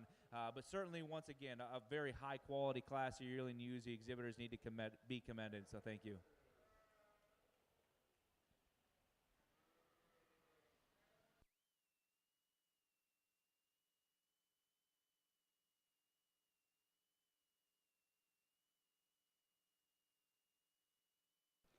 Really a nice Hampshire Ram show out here, and I think the bucks that we have lined up, I'm pretty pleased with. They're correct, they're good design, they're bucks that are very functional in their makeup. I like the rib shape, I like the pattern, good through their front ends. They certainly handle with a lot of dimension up over their top for big sheep, and I think a lot of Hampshire character out here. So we got a nice set. I'll go out and pick your champion in reserve. Again, I could go a lot of different directions here, but I like functional, complete sheep, and I think sheep that show me some future. And so we'll go out and we'll pick your champion in reserve. But a really nice set of Hampshires that these young people have brought out here today. Let's give them a big round of applause.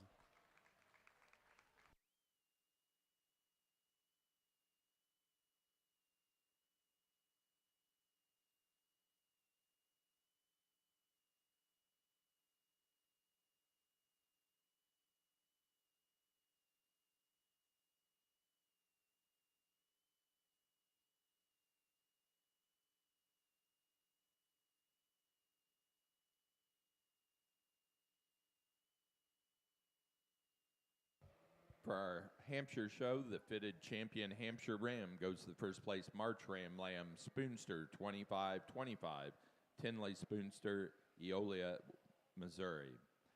The reserve champion was first in the Fall Ram Lamb class, Charland F2451, Brody Payne, Kirkland, Indiana. Placing on the natural colored yearling U class for the Border Leicesters. First to J. Baird, 2404, Josie Baird, Canfield, Ohio.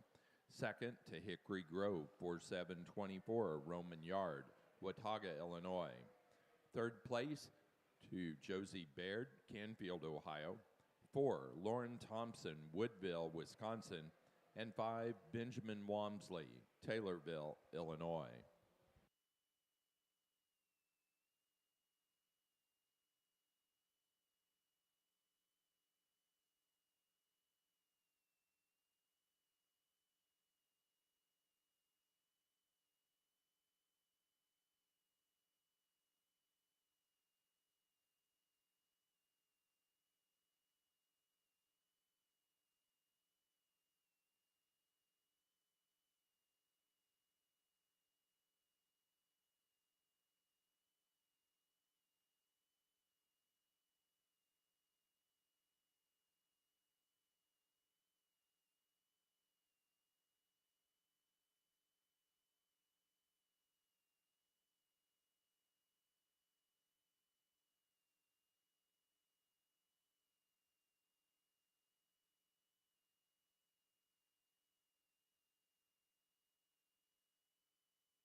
In the ring for the Hampshires, we have Class 1 fitted yearling ewes. Fitted yearling ewes, class number 1. These animals born October 1 of 23 through and including February 7 of 24. Placing on the pair of yearling ewes for the natural colored Border Leicester show, first to Josie Baird, Canfield, Ohio. Second, Roman Yard, Watauga, Illinois. Third, Lauren Thompson, Woodville, Wisconsin. 4, Benjamin Wamsley, Taylorville, Illinois.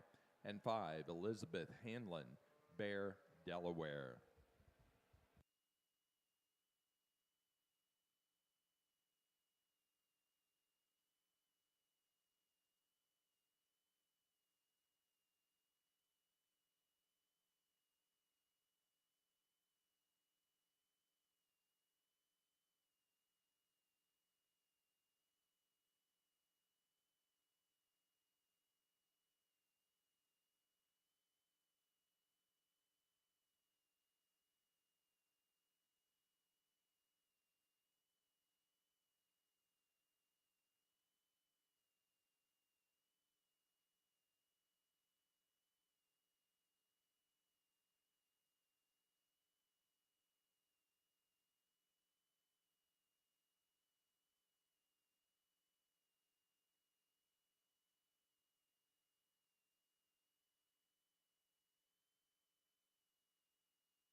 We move into your next natural colored class here at Border Leicester. Is that the ewe that wins this class? I think when you get her on the move, she just covers ground so good. She's smooth and fluid and really athletic on the move. You get your hands on her, and she's showing in a shorter staple length with fleece, but I think she's extremely fresh and good down that top. Just a really honest, complete type of a ewe to tie into and let win. This ewe in second kind of matches that levelness, that freshness, that touch down her top. To me, I think she's probably just carrying a little bit more extra weight in her front end in proportion to her rear end. If we could just realign her balance and change her off that rear hock set, I think that structural correctness would tie into that nice package that she already has. At ewe in third, I think here's the one that, in terms of balance, is probably better balanced than ewe in second. I think she proportions up better in terms of that pattern. For me, I read her as just being a little bit frailer made. I think she needs to be stoutened up in terms of her bone work, but one that I really appreciate for the brie character that she has, that muzzle shape, that Roman nose. I like those things about her. The ewe in fourth, here's a ewe that opens up with a ton of luster to that fleece, really soft to the touch and a ton of character.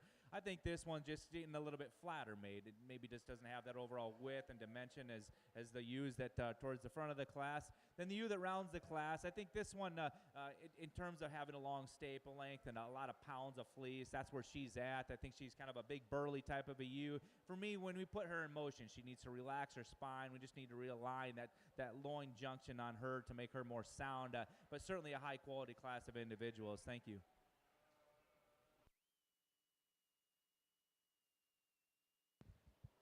placing on the natural colored Border Leicester class of senior ewe lambs. First place goes to Handlin, 2504, Elizabeth Handlin, Bear, Delaware. Second place to Breeze Borders, BB 2507, Brianna Moeller, Orient, Ohio. Third, Lauren Thompson, Woodville, Wisconsin. 4, Benjamin Wamsley, Taylorville, Illinois. And 5, Benjamin Wamsley.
Attention exhibitors and families.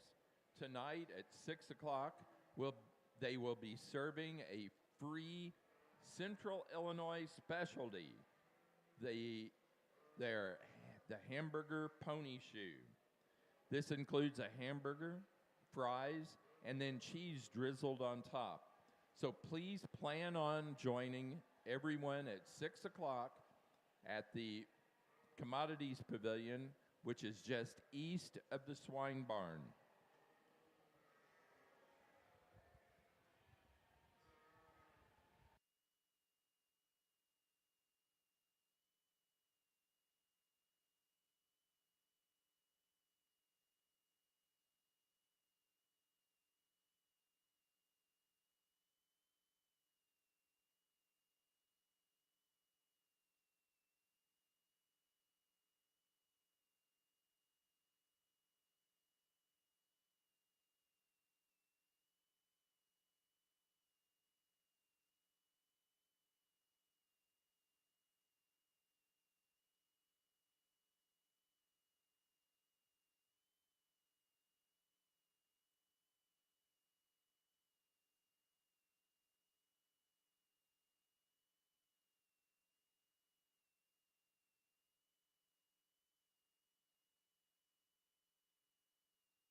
Yearling U class here, number 1 for the Hampshire division. I think we've got a couple ewes here at the top end that when I saw them come into the ring, I really appreciated the way they moved. We got up into the lineup and I started to handle them and I started to evaluate them.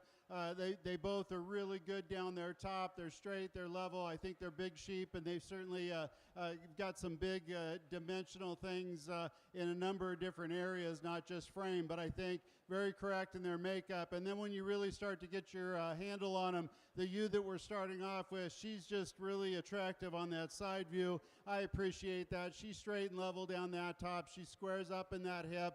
I think when she moves out, she probably moves out one of the freest ewes in this class. And so just really a nice combination of traits there. She's attractive. She's up-headed. She's very elegant through the way that front end lays into that shoulder and then into that rib cage. Very uniform in terms of that underline, very correct in terms of her overall body composition, and a nice Hampshire type here for this female. The ewe that's in second, I appreciate her rib shape, her dimension. She's, one of the bigger frame ewes in the class. She's good down her top. She moves, fairly easy around the ring. I think a ewe that if I could change her in any way, I'd certainly like to whiten up her fleece a notch and then certainly give her a little bit more Hampshire type. So she's a little dark for me today, but she's functional and she certainly has got some dimension there and a big-bodied ewe. One of our smaller ewes in the class is here in third place, but she's functional. She can move around the ring. She sets up really, really square on all four legs. I appreciate the straightness and levelness down her top, her rib shape, very complete, very correct, and I think very functional in terms of her overall makeup. Her Hampshire type, her bone structure, I think is a notch better than our ewe that's in fourth place. Our ewe that's in fourth place, she's bigger framed, she's big-bodied. I appreciate that. She's a little bit refined for me today for her size. I'd like to see her bigger footed and stouter featured.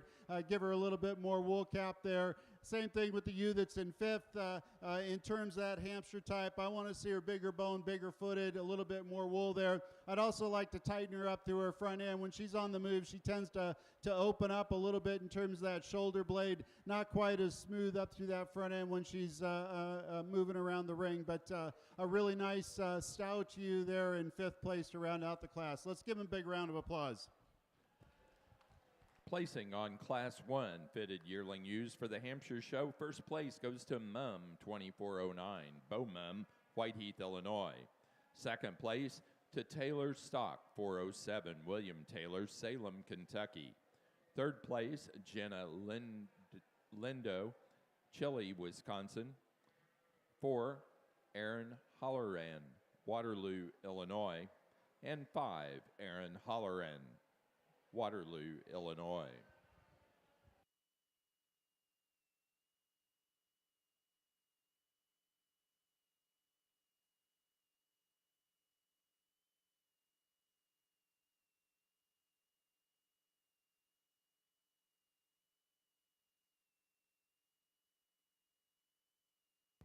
Now ready for Group 2 yearling ewes. Fitted Hampshire Group 2 yearling ewes into the ring. These animals born February 16 and later.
Well, I think this has just been a really enjoyable class to sort. I think there are some minor differences between these top two. There's some trade-offs between them as well, but the ewe that wins does the little things better. I think in terms of fleece quality, she's phenomenal. Opens up with a ton of character, a ton of luster, and that one just shines when you view her. A ewe that actually, when you handle her, handles with more firmness. She's wider down her top. She's bigger in her loin. Even though the ewe in second appears to be the bigger burly of the pair, I think that one handles truer. I think she just has that added extra look through her femininity and front end as well. The ewe in second, here's one that is she's bold ribbed. She's wide in her design. She's wide pinned. She's got a ton of stoutness to her feature as well. A ewe that I think reads a little bit heavier through the front 1/3 of her body. Doesn't have quite that shiny character when you open up her fleece. The ewe in third, here's the tall fronted pretty one of the trio in this front 5.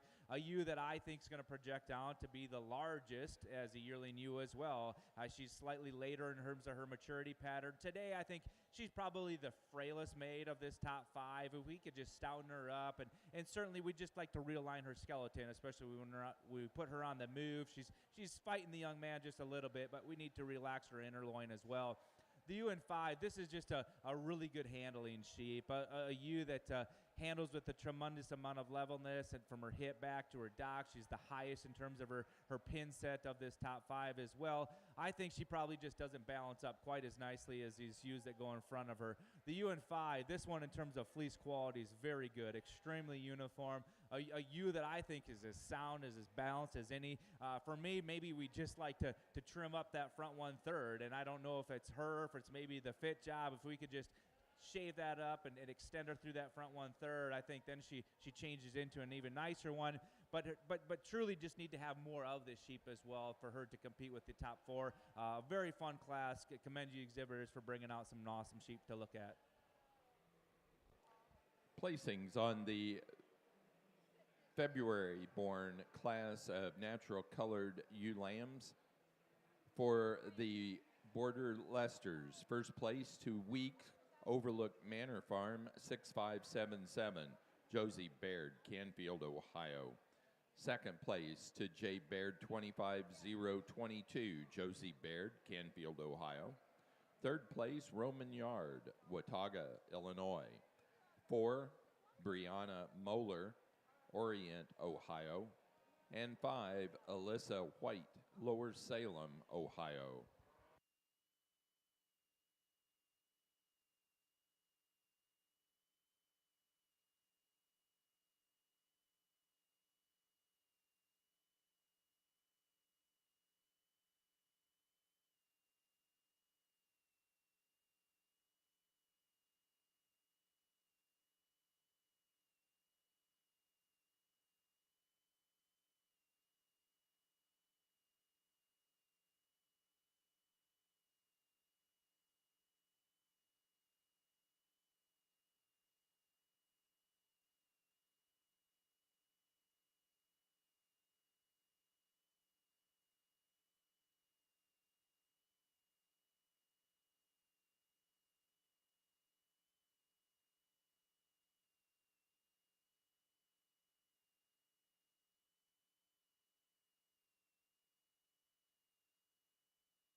do want to remind folks that Skeleton is open, as is the virtual sharing. Both those close at 2 o'clock today. Today is your last chance to do either one of those as well. Also, Hannah needs to see the following exhibitors in the Skeleton area: Julia Ripka and Clayton Steiner. You need to go see Hannah at the Skeleton.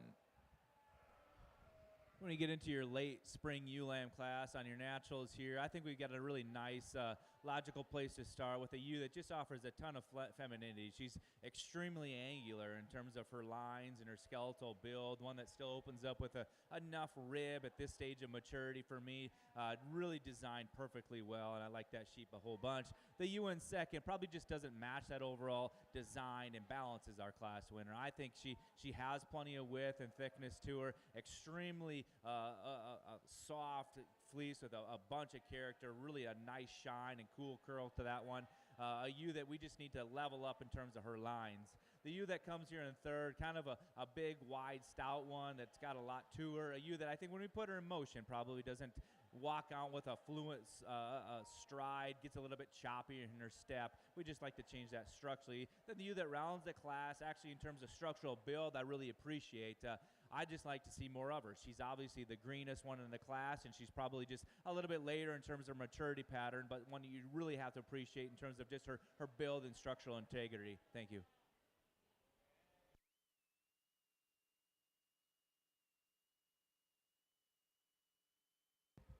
Placing on the Border Leicester Natural Colored March ULAM class, first place to Hickory Grove, 23-25, Roman Yard, Watga, Illinois. Second to BC Sheep Company, 221, Hannah Hewitt, Forney, Texas. Third, Alyssa White, Lower Salem, Ohio. 4, Lauren Thompson, Woodville, Wisconsin.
Nice second yearling ewe class here for the late ewe class. The ewe that we're going to start off with today, she kind of just has a presence in the ring. She came in here, caught my eye. I appreciate the way she's put together.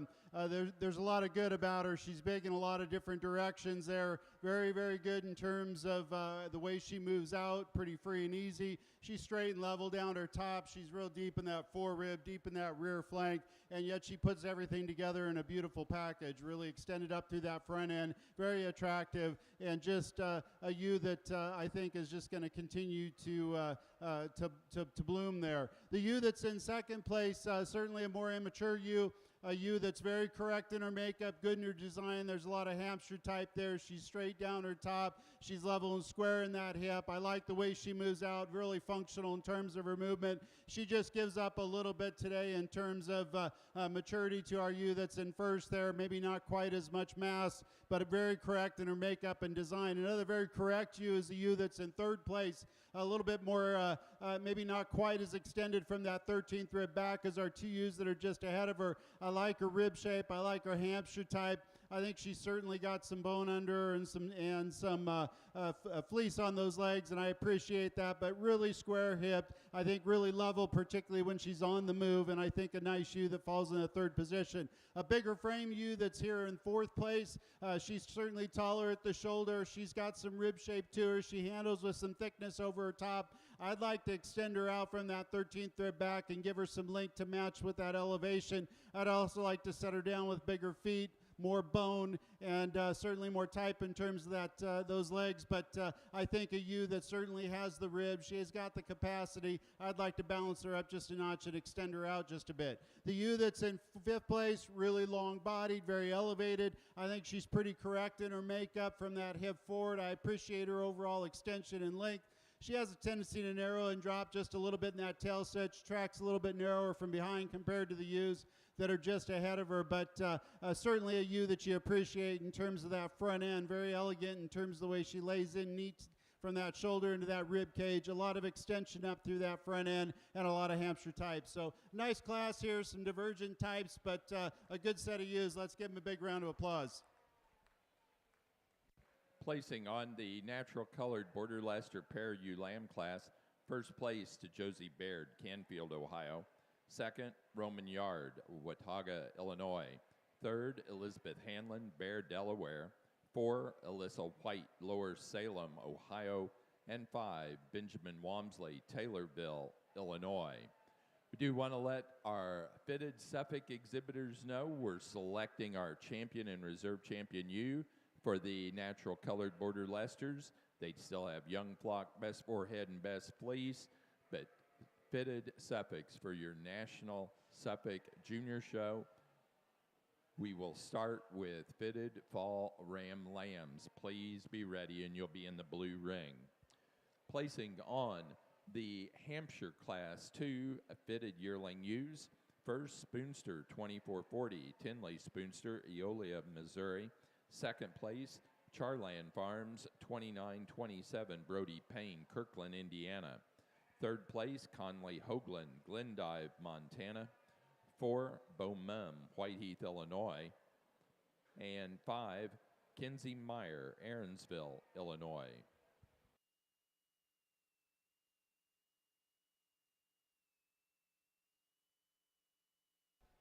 Well, it's certainly been fun to sort these females on the natural Border Leicester side here. We get these 8 out here for this drive. These exhibitors, you guys got to be proud of what you've brought to the All-American. This is a heck of a class to sort, or we've had a heck of a classes to sort through. They've been big, they've been deep, great quality. So kudos to you. This has been a lot of fun. I think we've got a yearling out here that is so powerful. She's made right. She's sound-footed. She's hard to get around. The yearling ewe is going to be your champion today. Congratulations. That's a darn good one. It gets awfully close for your reserve, and I honestly, I think there's one that has a ton of femininity that if you were to project down as a yearling next year, it's probably going to follow in that one's footstep. That's this February. There's just a ton of neat character about that one. She's going to be your reserve. Congratulations to you.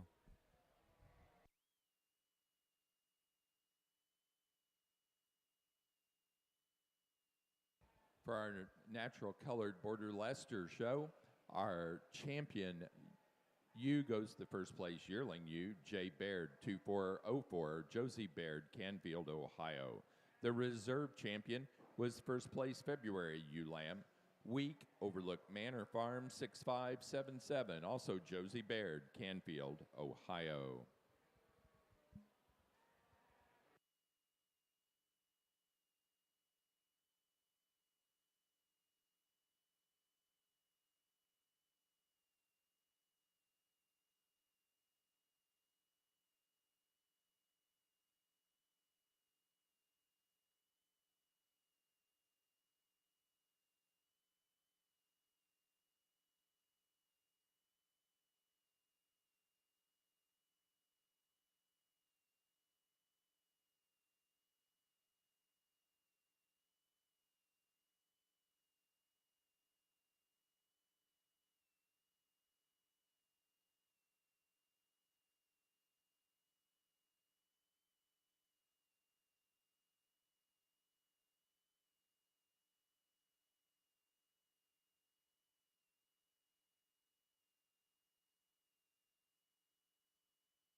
Placing on the pair of Yearling U class for the fitted Hampshires, first place goes to Bo Mum, Whiteheath, Illinois. Second, Aaron Holleran, Waterloo, Illinois. Third, Kinsey Meyer, Aaronsville, Illinois. Fourth place, Kirby Joe Bacon, Greenview, Illinois.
Placing on the natural colored Border Leicester young flock class, first place to Josie Baird, Canfield, Ohio. Second place, Roman Yard, Watauga, Illinois. Third place, Lauren Thompson, Woodville, Wisconsin. 4, Elizabeth Hanlon, Bear, Delaware. And 5, Hunter Hayes, Allentown, New Jersey.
Again, we want to remind everyone that this evening at 6 o'clock, we do have a sponsored dinner. It's a pony shoes, which is a Central Illinois specialty. That's a hamburger pony shoe.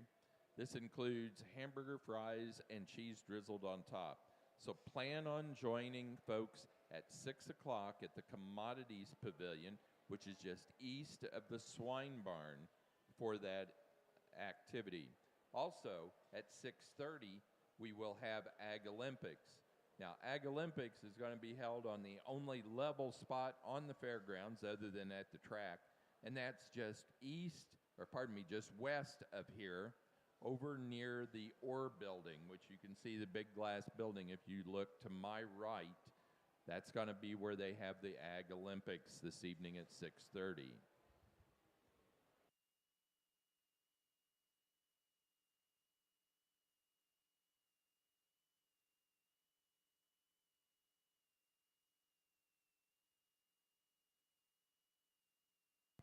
Placing on the natural colored best forehead, first place to Josie Baird, Canfield, Ohio.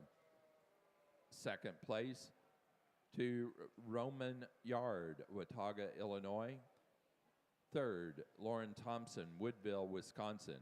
4, Elizabeth Hanlon, Bear, Delaware. 5, Benjamin Wamsley, Taylorville, Illinois.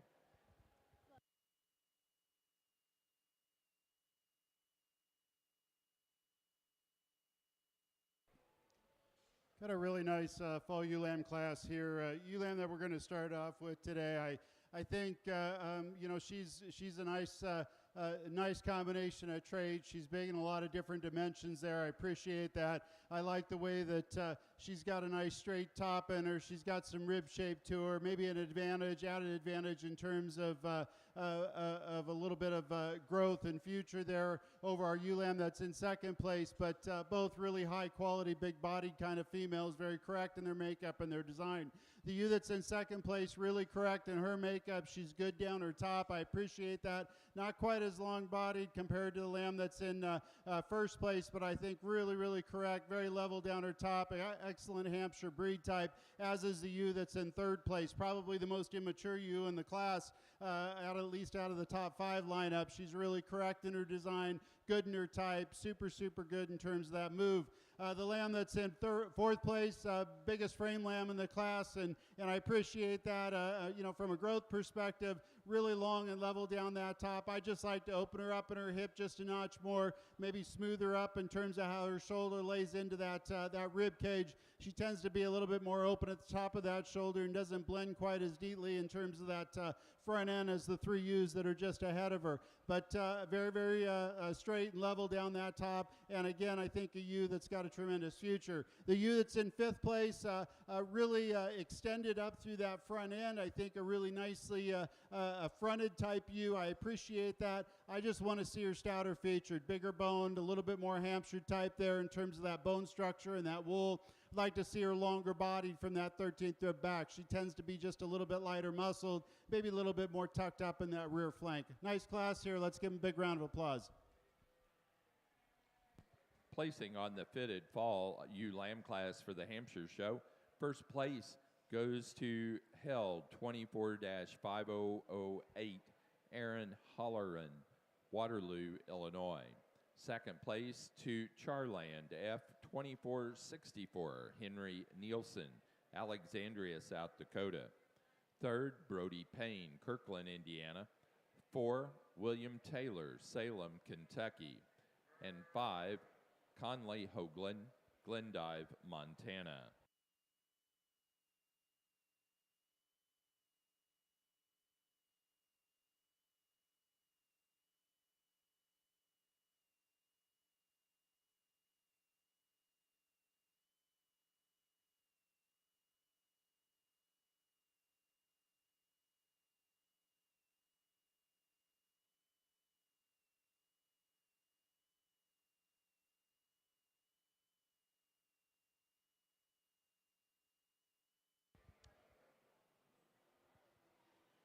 Border Leicester exhibitors, all Border Leicester exhibitors, please go over to the photo backdrop at this time to get a group photo.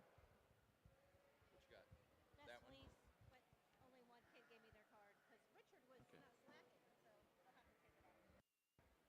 Best fleece animal in the natural colored Border Leicester show goes to Jay Baird, 6577, a February ewe lamb. Josie Baird, Canfield, Ohio.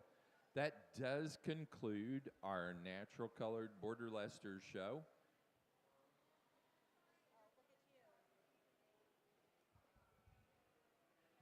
So we're ready to begin our National Junior Suffolk show with fitted fall ram lambs.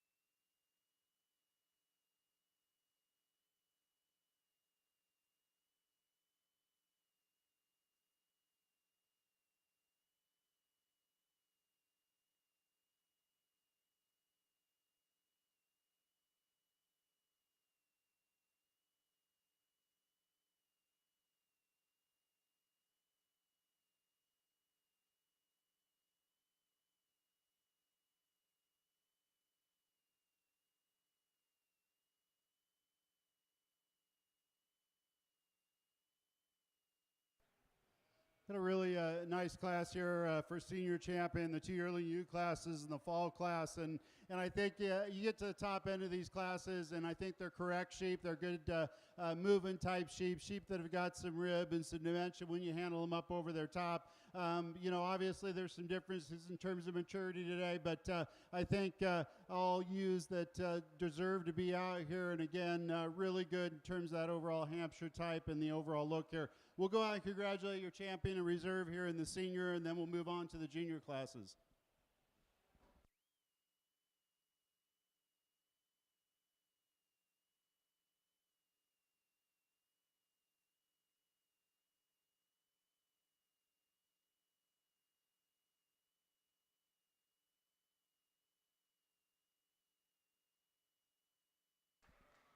Well, as we roll right along into the Suffolk show, we've got a pair of fall bucks out here that are awfully nice. I think the class winner just offers a little bit more of him. Obviously, is a larger outline buck, but truly, I think the reasons why he wins is I think he's bigger at the ground up. He's wider at his base. He's stouter in terms of his bone work and feature.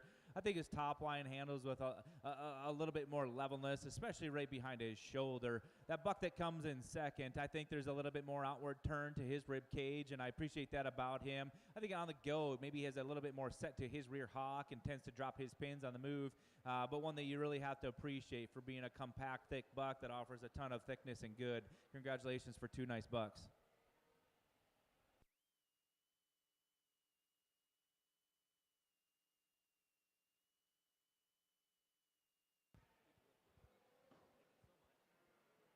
For our fitted Hampshire show, our senior champion ewe goes to the class winner out of Group 2 yearling ewes, Spoonster 2440, Tinley Spoonster, Eolia, Missouri.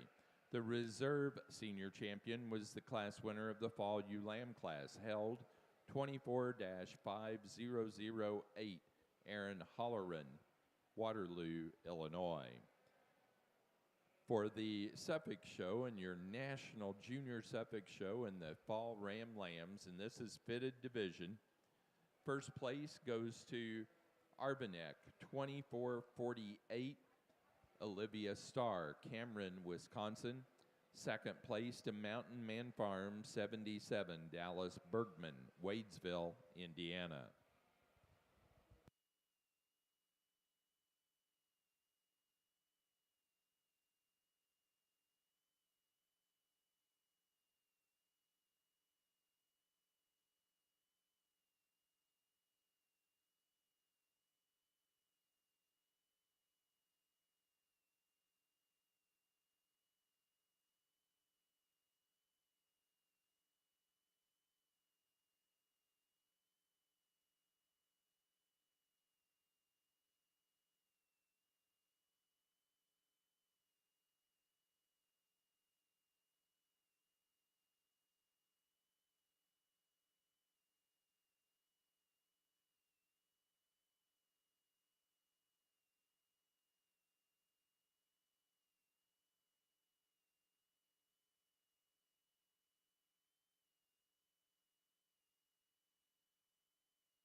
The Suffolk Exhibitor Award ceremony will take place this evening at 7 o'clock over in the Commodities Building, same place where we'll be serving those pony shoe sandwich dinners, which are complimentary to all exhibitors. But the Suffolk Award program for our junior exhibitors will be at 7 in that same location. The dinner is at 6 tonight.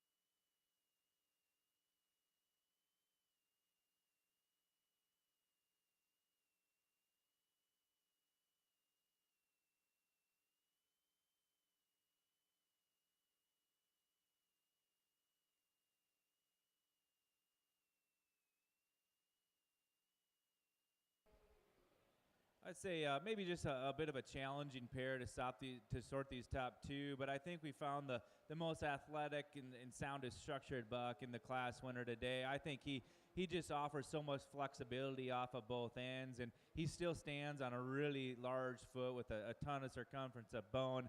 Ideally, I'd like to soften this buck up. I think he needs a tick more rib in terms of his center body. We'd like to blow him apart. But that buck, in terms of his movement, his athleticisms, I think he's where he needs to be. The buck in second, I like this one in terms of having a bit more outward turn to his rib shape. I think he's bigger hipped. I think he's wider pinned. For me, I just can't quite get a read on him in terms of when he's out on the move and how well he can move. I think at times he's getting a little bit more extended. So just a little bit piecier, I would say, in terms of his overall balance. We just need to tidy that all up. The big buck's in third. He's really long. I'd say he's a big, rangy type of a buck that's going to project out to a large yearling. For me, though, we need to fix him in his top line and fix those front pasterns as well. If we can change those structurally, then I think he starts to compete for those top two positions. But certainly a nice class of Suffolk buck lambs. Placing on the fitted January ram lambs for the National Junior Suffolk Show, first place goes to Royer Farm, 553, Brixton Sullivan, Washington, Illinois. Second place, K. Slack, 2567, Luke Lutman, Waterloo, Illinois. Third place, Olivia Starr, Cameron, Wisconsin.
Well, just one out here for your spring Suffolk fitted buck lamb, but a heck of a good one. I think one that I think in terms of his structural integrity is very, very good. His breed type is spot on, extremely good dark face and bell-shaped ears. I like those things a ton about him.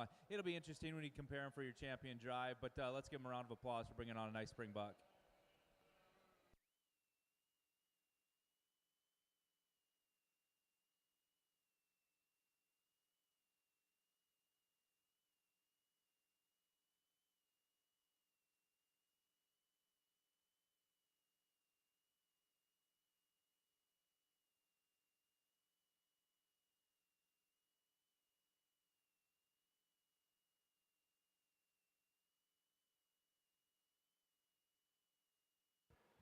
Placing on the February fitted Ram Lamb class, first place to Van Grove Livestock, 2504, Austin Groves, Pinckney, Michigan.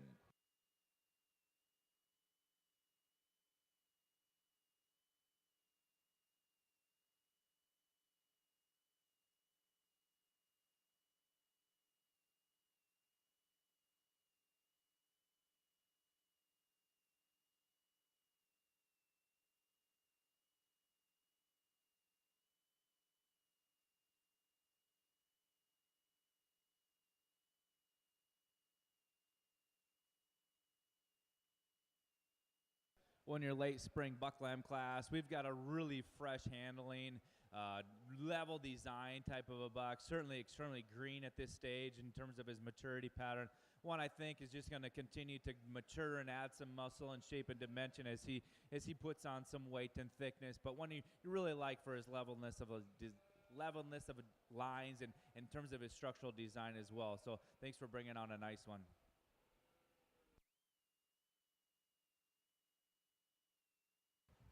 Over in the swine barn, they're beginning Southdown Fall ewe lambs. They're starting Southdown Fall ewe lambs over in the swine barn.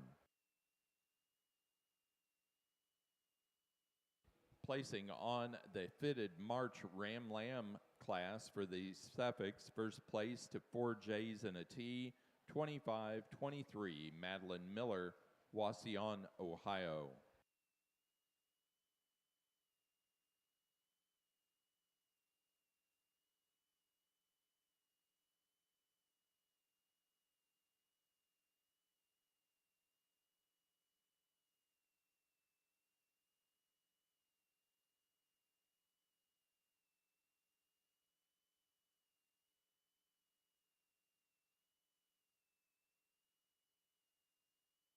Placing on the pair Ram Lamb class for the fitted Suffolk show, first place Olivia Starr, Cameron, Wisconsin. We're now ready to select champion and reserve champion ram.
Really nice class here at Springs.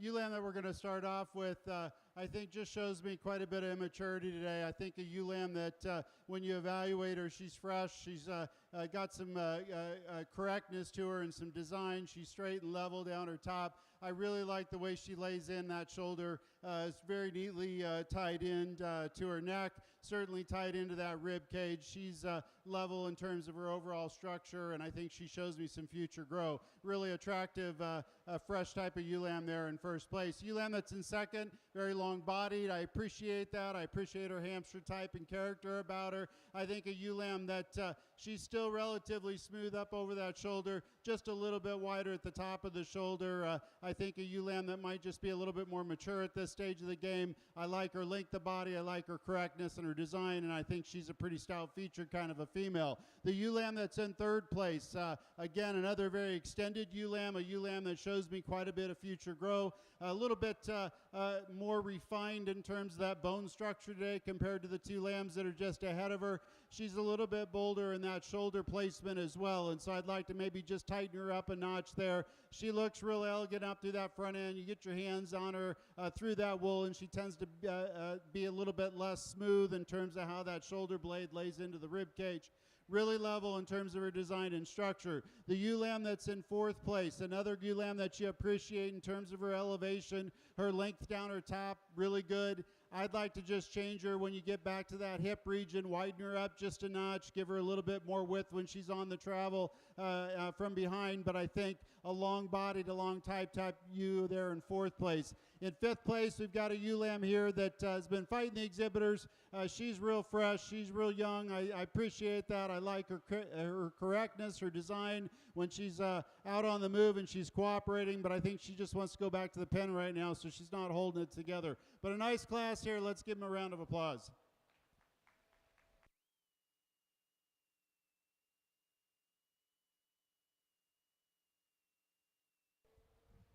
Well, for your champion Suffolk drive, we've got a handful of bucks out here that I think represent this breed quite well. Some bucks that can get out and go, that have some thickness to them, that still look like Suffix.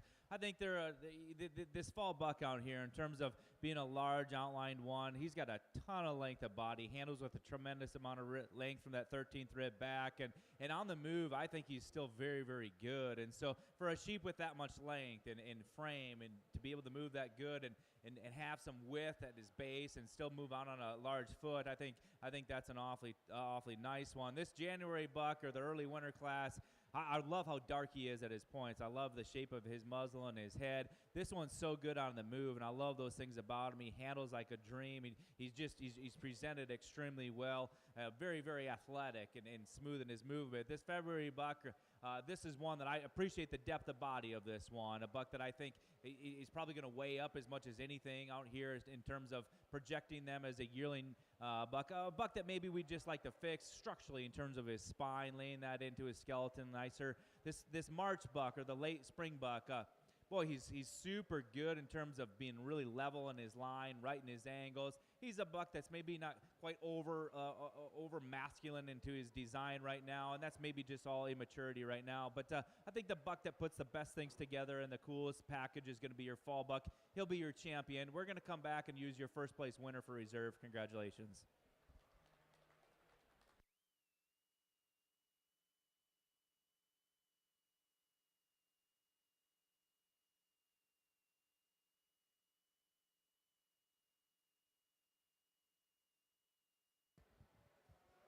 Champion ram for the National Junior Suffolk Show in the fitted division is our class winner of the fall Ram Lamb class, Arnebeck 2448, Olivia Starr, Cameron, Wisconsin.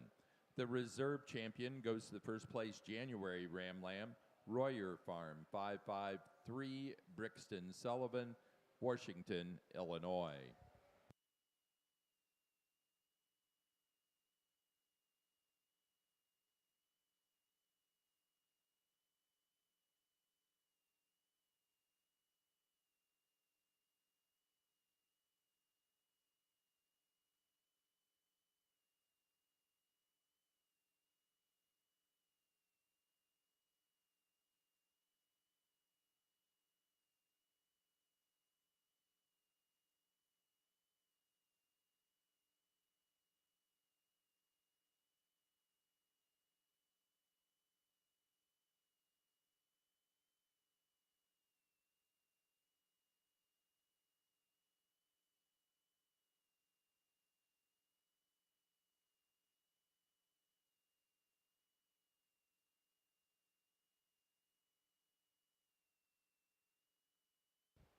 Placing on the January fitted Hampshire ewe lamb class, first place goes to Alf 454-25, Kirby Joe Bacon, Greenview, Illinois.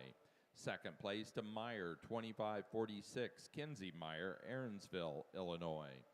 Third, Bo Mum, Whiteheath, Illinois. 4, William Taylor, Salem, Kentucky. And 5, Brody Payne, Kirkland, Indiana.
Nice class here, spring lambs in the Hampshire division. A ewe lamb that we're going to start off with. I think she's, again, a very complete package. A ewe lamb that certainly sets up nice and square on all four corners. She's big-footed, she's big-boned, she's got a tremendous amount of Hampshire type about her. You go to handle her, she's put in a place in terms of that shoulder blade, just the perfect position, nice and smooth, very extended up through the front end. She blends into a nice, robust rib cage. I like that. She's straight down her top. She squares up in her hip, and I think just proportion in the right areas. And so a really nice ewe lamb here to start off. Still shows some grow. The ewe lamb that's in second place might be a tad more immature. A ewe lamb that's really straight down her top. She's level in terms of her overall makeup. I'd like to widen her up just a notch through her chest floor, maybe set her down just a tad wider. But I think she's very, very correct. Good designed, a lot of Hampshire type there in second place, and a lot of grow. The ewe lamb that's in third place, a little bit more of a complete package. I'm not sure that she's going to be one of the bigger ewes at maturity, but she's correct in her makeup. I think she's correct in her design, the way she sets down her feet and legs. She tends to move out pretty free and easy in the ring. I like her Hampshire type. She's level and strong down that top and square in that hip. The ewe that's in fourth place, I think, there's a lot of things I like about her. She's very elevated. She's got a very good position in terms of those feet and legs, the way she sets down on the ground. She's a little shorter coupled today for me relative to her frame size. I want to extend her out from that 13th rib back relative to that frame and balance her up just a bit in terms of that. She's a little bit more open in the top of her shoulder, maybe not quite as straight in that top line as the three females that are just ahead of her, but a really nice ewe. I think she's leveler hipped. She's better in terms of that rib shape, and I think maybe a notch better in terms of that muscle pattern when you get behind her compared to our fourth place ewe. Our fourth place ewe, really long bodied. She's got some elevation there. I'd like to tighten her up just a notch in terms of her structure, and then also give her a little bit better set to that shoulder blade into that rib cage. So a little bit bolder in that shoulder today for me. But a nice group here. Let's give them a big round of applause.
Results of the fitted February ewe lamb class for the Hampshire show. First place to Plaza Hamps, 1277, Brody Payne, Kirkland, Indiana.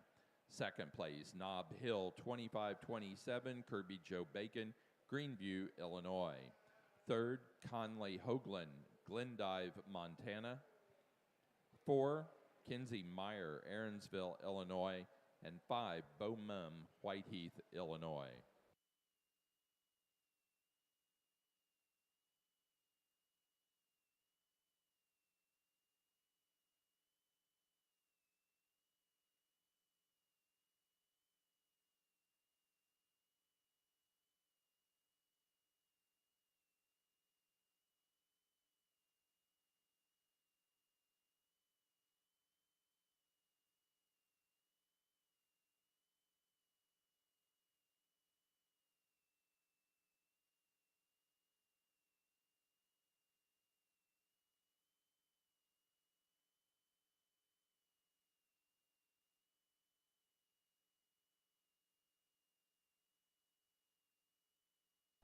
Got two really nice March ewe lambs here in the Hampshire show ring. Two ewe lambs that I think are pretty similar in terms of their growth and their future. The ewe lamb that we're going to start off with, just a little bit more fluid in terms of her movement. I think she levels up in that hip when she's on the stride there, really correct in her overall makeup and design. Long and level down her top. She handles with enough muscle, and I think she blends very well from front to dock there, and I think a ewe lamb that's put together very nicely. The ewe lamb that's in second place, I really appreciate a lot of things about her. She's tremendously long from that 13th rib back. She's really straight and level down her top, very much like the first place ewe lamb. Has a tendency to drop her chest forward a little bit when she's on the move, and maybe not quite as fluid on her hind legs when she's out there, but I think another ewe to kind of keep an eye on, because I think she'll continue to grow, and she'll continue to make some strides for improvement. So a nice pair there. Let's give them a big round of applause.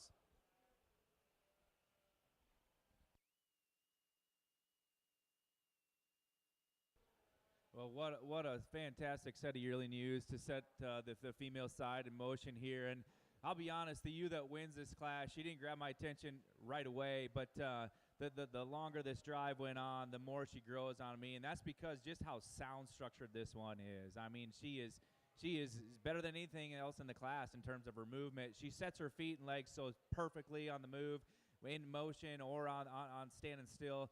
She's just made so good. She's level as a string down her top. From hip back, I think she's better than anything in the class as well. Her dock set's spot on. Her pins are aligned correct with her hip. I mean, this one's she's made so good.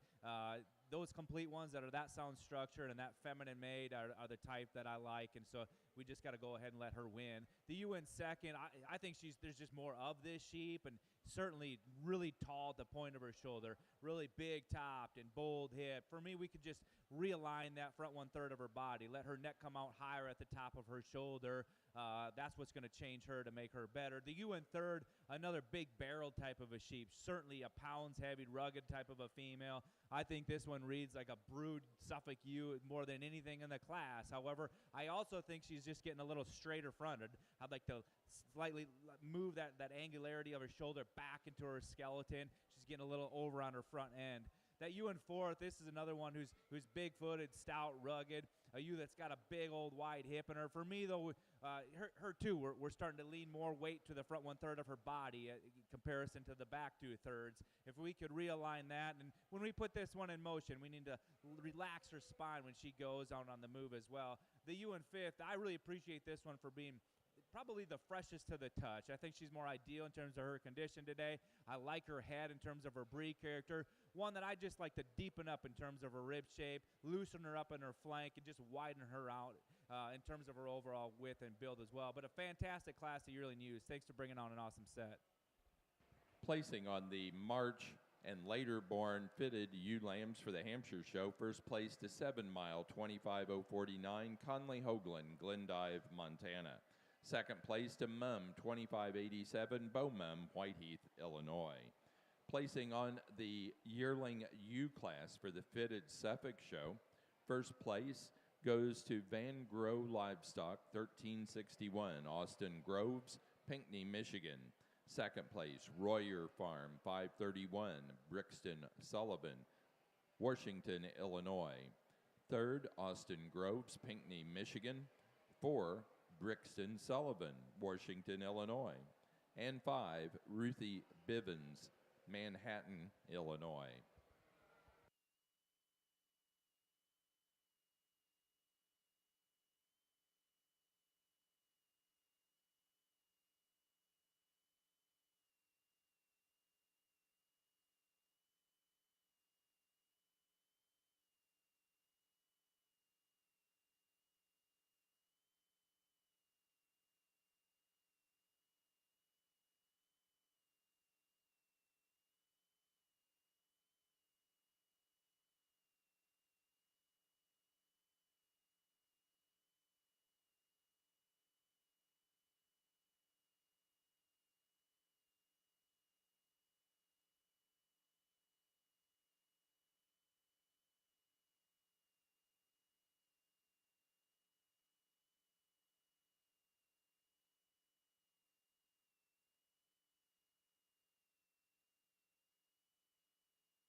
For the fitted Hampshires, our pair ewe lamb class, first place goes to Kirby Joe Bacon, Greenview, Illinois.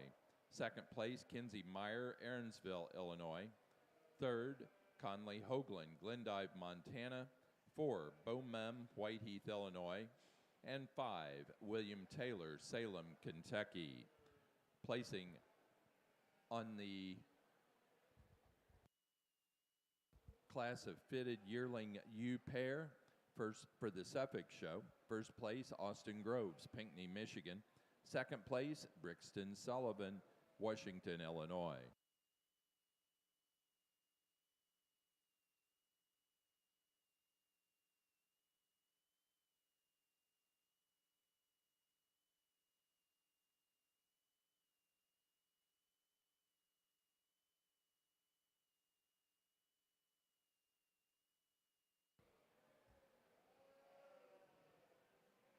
For our Suffolk show, we're now ready to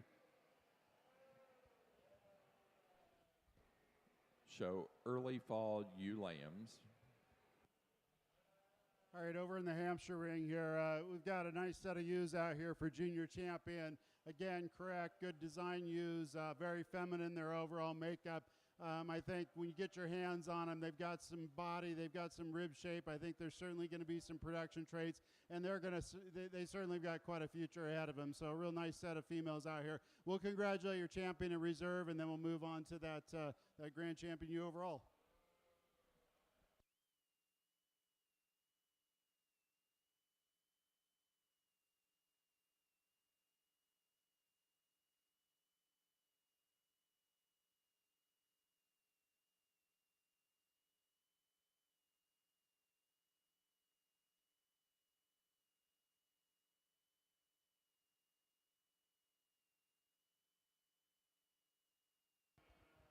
For the fitted Hampshire show, our February ewe lamb class winner was our junior champion, Plaza Hamps 1277, Brody Payne, Kirkland, Indiana.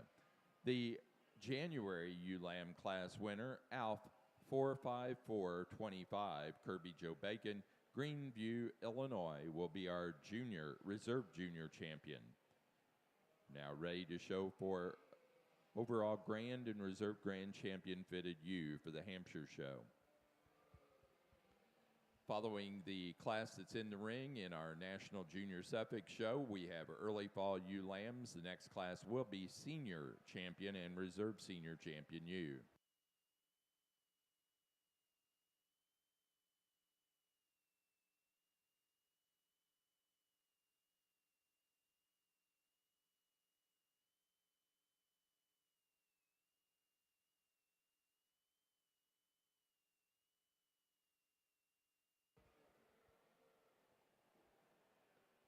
As we've normally done, we've got prizes for those individuals that do write those thank you notes. They do a drawing of names for folks that do write thank you notes. Ethan Giles and Samantha Logan, you can go over and claim your prizes for writing those thank you notes. Again, we want everyone to write at least one thank you note. Also, please check out the promotional items that is on sale over there with Marie at that table to my right, just right outside of the blue ring. Went to your fall fitted Suffolk class here. I think we've got a really nice example of what the Suffolk breed exemplifies in terms of her head shape, her color. One that just gives you a bit more maternal look than that ewe does in second. I like the depth of body and the spring of rib that this one exemplifies. The ewe in second, really a long-bodied, extended type of one. One that I think when you put her in motion, tends to just get a little bit more awkward on the move. She likes to get outside herself and point those towards outside her body and skeleton when you put her in motion, but one that you certainly appreciate for that length and her overall frame. The ewe that comes here in third, here's one in terms of balance, I think proportions just fine. In terms of comparison to the rest of the class, so she just runs up a little bit shorter in terms of her overall growth and frame. One that we'd like to change that angle of her hock when you put that one in motion as well. But three good Suffolk fall ewes. Thanks for bringing them in.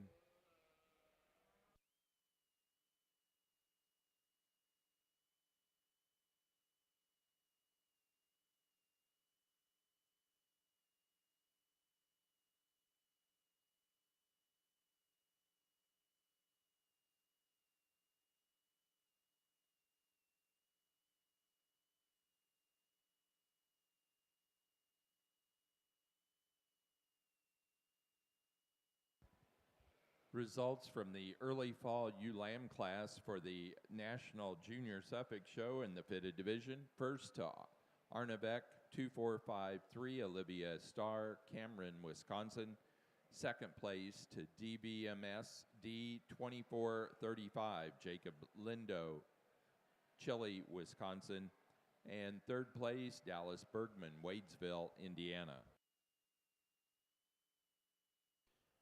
Over in the Hampshire side for the champion ewe class, I think we got 4 very, very nice ewes, and there's some ewes that sent back to the pen that I think were comparable to some of these females out here, but I like the correctness, I like the design, I like the rib shape on most of these sheep out here. You get your hands on them, they're certainly square up over their top, they're straight down their top. They've got plenty of dimension and correctness there in a lot of Hampshire types. So we'll go out and we'll congratulate your champion and reserve. I think 2 individuals that kind of really rise to the top, but a nice group out here. Let's give your Hampshire exhibitors a big round of applause.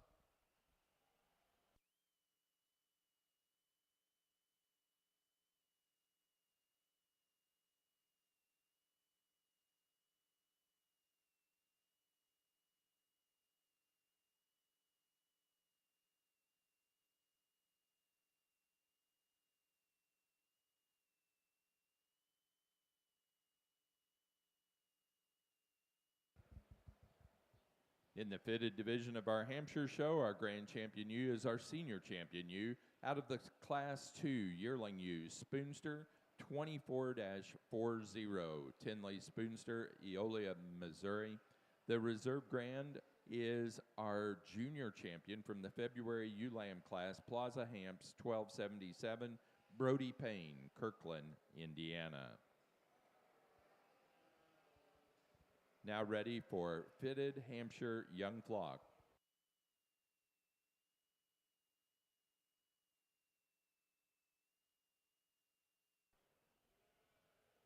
Well, on your senior champion Suffolk fitted ewe, I think we've got 4 individuals that are really, really high quality ones. And so commend you exhibitors for bringing out some nice ones. That yearling ewe that came out of that hard class is hard to fault. We talked about her structural integrity and her flawless build in terms of her skeleton design, and I think that holds true when you compare her to that fall as well. It's just hard to put a hole in her, so we're going to tie into that, and that yearling ewe is going to be your champion. It maybe gets a little bit closer, but when we've got a yearling ewe that powerful that came out of that class, the second yearling will be your reserve champion. Congratulations.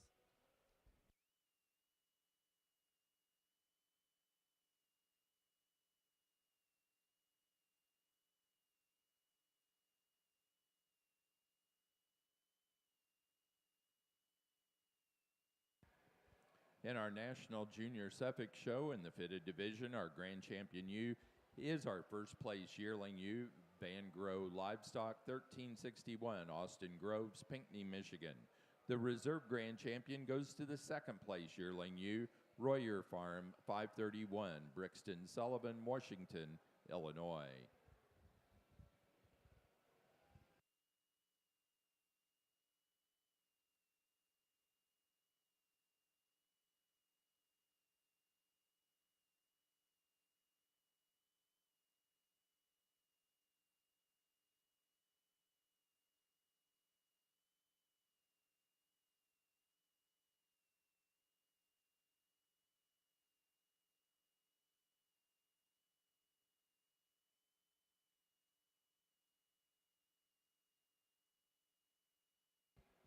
Those were our senior champion and reserve, those 2 yearlings. So now we're ready to go into January ewe lambs. Fitted Suffolk, January ewe lambs will be your next class.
Slick-shorn Hampshire exhibitors, Slick-shorn Hampshire exhibitors.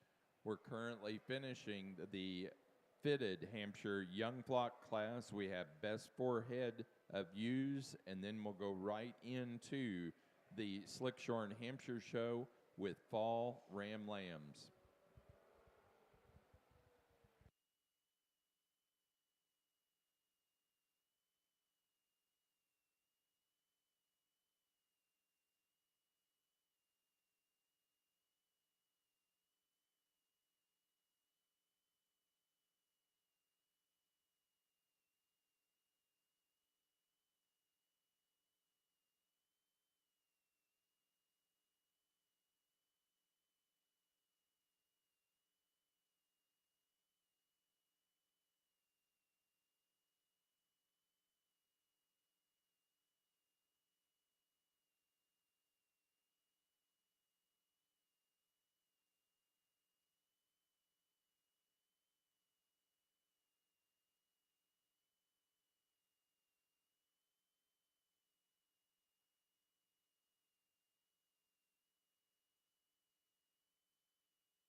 Placing on the fitted Hampshire young flock class, first place goes to Kirby Joe Bacon, Greenview, Illinois.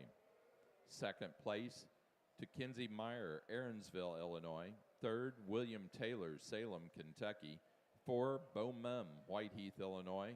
And 5, Aaron Holleran, Waterloo, Illinois.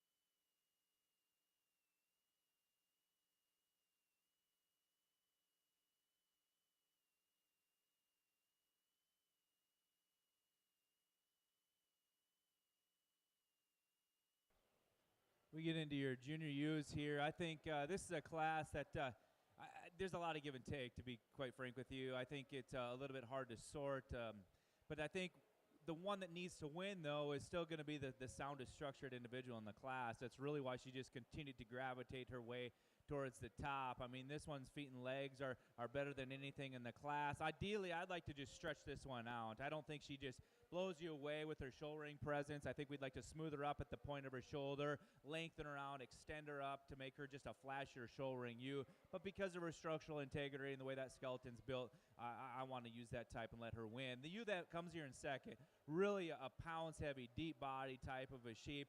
I'd like to make her a little darker in her pigment. Ideally, I'd like to tuck her up in her chest floor and just loosen her up in her spine when you put that one in motion. Really a fancy one that comes here in third. Long-bodied, extended fronted. I mean, she's the neat one that you're going to project to be a big yearling ewe. For me, we need to deepen her up in terms of her rib shape. We need to change her off of her rear hock when you put that one in motion and just widen her up in terms of her overall thickness. Same can be said with that ewe that comes here in fourth. Extremely long-bodied, fancy one that actually has quite a bit of circumference of bone. She just gets a little bit tighter in terms of her overall body, in terms of her movement as well. Then the ewe that rounds this class in 5. Here's one that I think, in terms of balance, is just fine. I think she proportions out just as good as anything, but she consequently tends to be the smaller, lighter performing one in the class. It doesn't go as smooth and free off of those rear two when we put that one in motion. But thanks for bringing on a nice class. Placing on the fitted January ewe lamb class for the National Junior Suffolk Show. First place, Arnavac 2506, Olivia Starr, Cameron, Wisconsin. Second place, Knutson 25-10, Cassandra Knutson, Centerville, South Dakota. Third, Caden Jacoby, Wauseon, Ohio. 4, Ruthie Bivens, Manhattan, Illinois. And 5, Jacob Lindo, Chile, Wisconsin.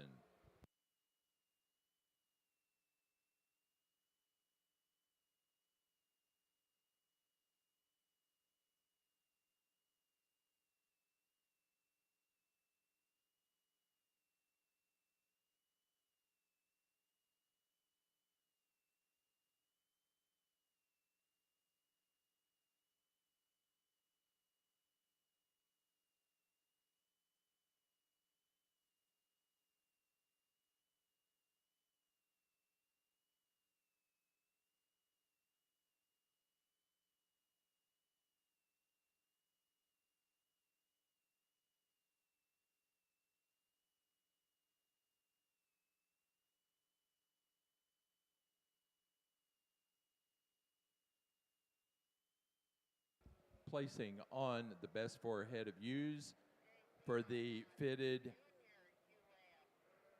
Hampshires.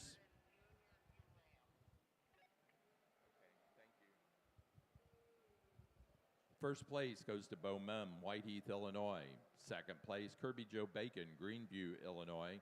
Third, Kinsey Meyer, Aaronsville, Illinois. 4, Aaron Holleran, Waterloo, Illinois. And fifth place to Conley Hoagland, Glendive, Montana. That does conclude our fitted Hampshire show. Ready to go into our Slick-shorn Hampshires now.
Over in the swine barn, they're beginning junior ewe lambs. Junior ewe lamb classes are beginning in the South Downs over at the swine barn.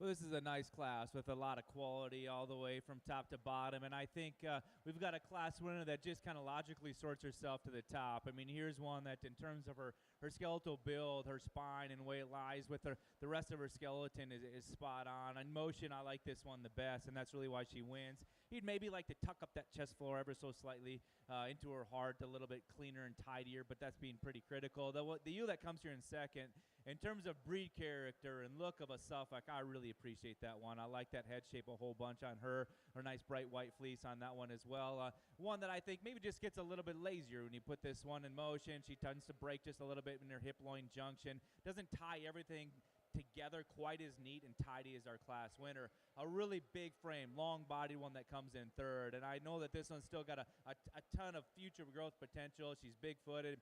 I think she just gets a little more awkward off of both ends. When you put this one in motion, she tends to just take a choppier, less coordinated step off of those rear two. And if we could just lift her up in her dock set, I think then she'd be more competitive with those top two. A unit comes here in fourth, and maybe she's not quite as bright and clean as these that that are out here in this top 5, but one that's just made right. I think she's extremely complete. I think she's big-footed. She's heavy constructed, and she handles with a ton of integrity.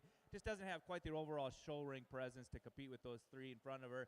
Then the ewe that comes here in 5, this one's really neat, and I think she's cool. I think she's attractive and eye-appealing. I think she's probably the latest in terms of her growth pattern. Right now, she's given up too much maturity. She needs to be stouter in terms of her bone work. She needs to have a bit more rib shape and depth of body to compete with those top 4. But certainly a fun class to analyze. Thanks for bringing them in.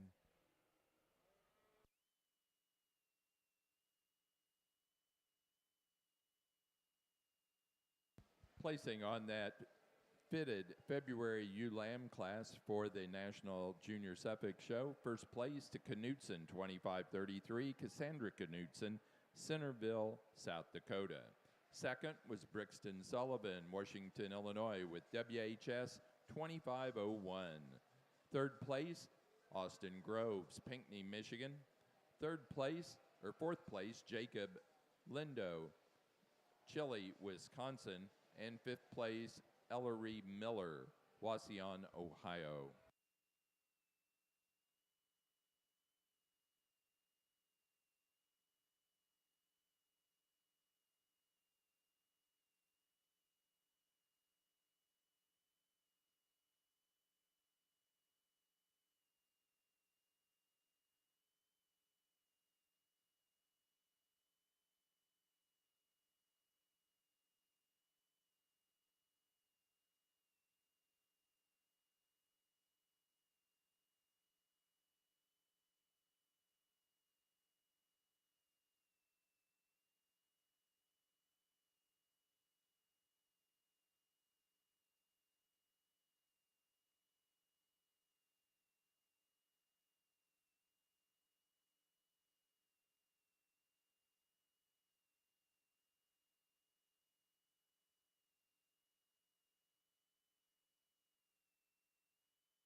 Just a heads up to our Suffolk Slick-shorn exhibitors, we are on our final individual class of the fitted division of Suffix.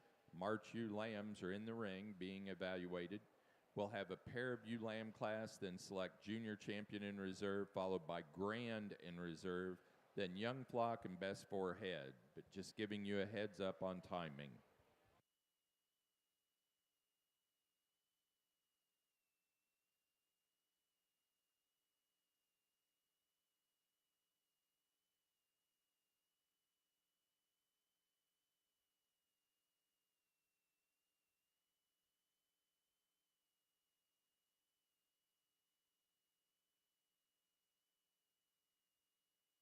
Just 2 March fitted Suffolk ewe lambs out here, but 2 darn good ones. I think the ewe that wins, this is a really well put together Suffolk ewe.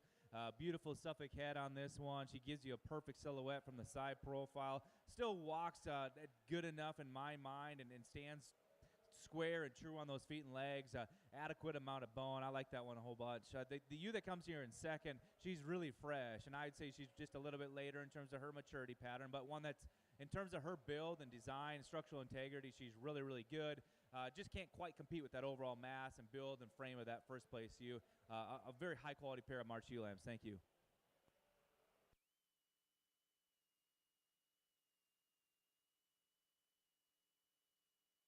Results from the fitted March ewe lamb class of your National Junior Suffolk Show.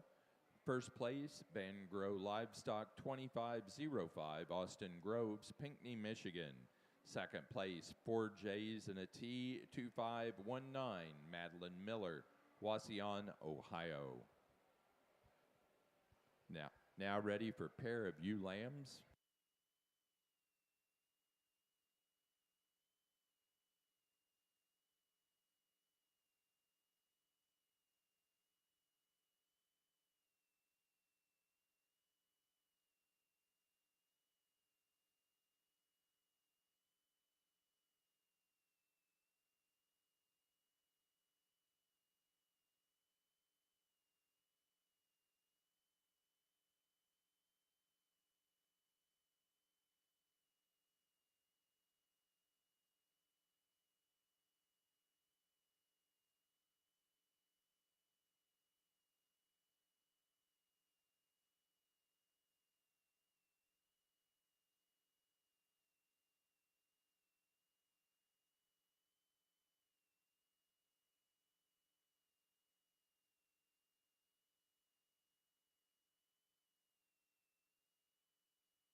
Placing on the pair of fitted ewe lambs for the National Suffolk Junior Show. First place to Olivia Starr, Cameron, Wisconsin.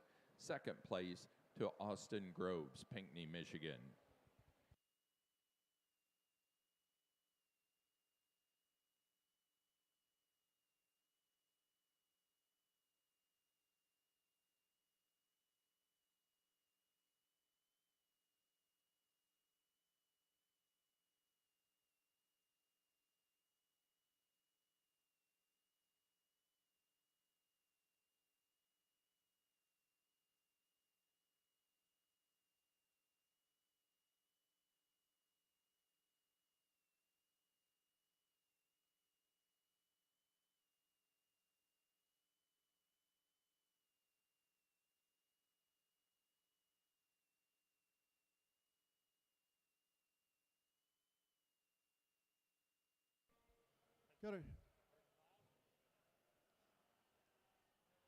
Got a nice set of fall bucks out here. A few different types as we go down the lineup.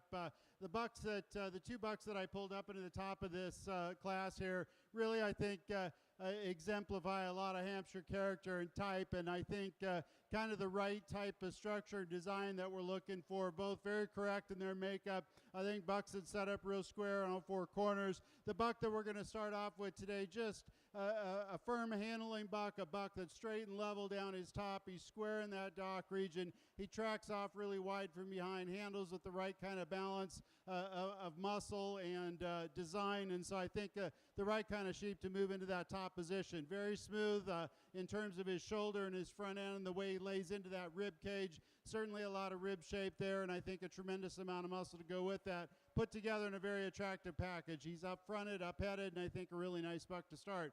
Buck that's in second, I think just a notch more open in terms of his shoulder. I appreciate his muscle design up over his top. He's square-hipped, he's long-bodied, he's got all the right parts there. I just like to smooth him up just a notch in terms of that shoulder compared to our first buck, but I think really, really stout, really rugged, a good kind of a buck, and certainly one attractive as well to look at on that side profile. A buck that's got a little bit more rib shape, I think, maybe in terms of that depth of rib and depth of rear flank here in third place. I appreciate that.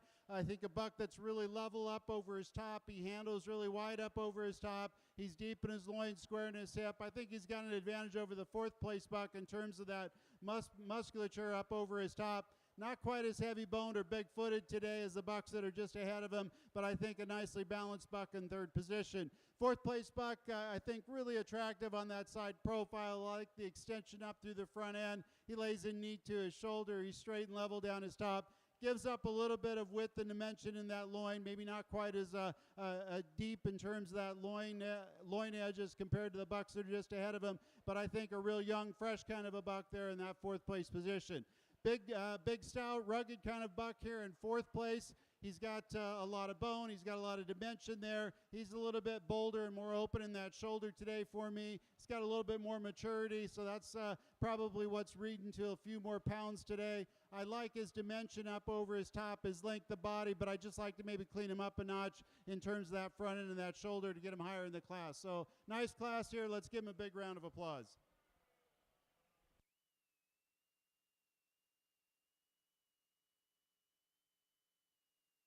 Well, a fun junior drive for your Suffolk fitted division here, and I think these six are nice. I think there's a lot of differences between them, to be honest with you, though. So it comes down to finding the one that has the fewest issues in my mind. I think when we start analyzing these against each other, this January ewe lamb, boy, she comes out here and she just looks like a brood ewe, really blowing apart in terms of her cage. She's got some circumference of bone.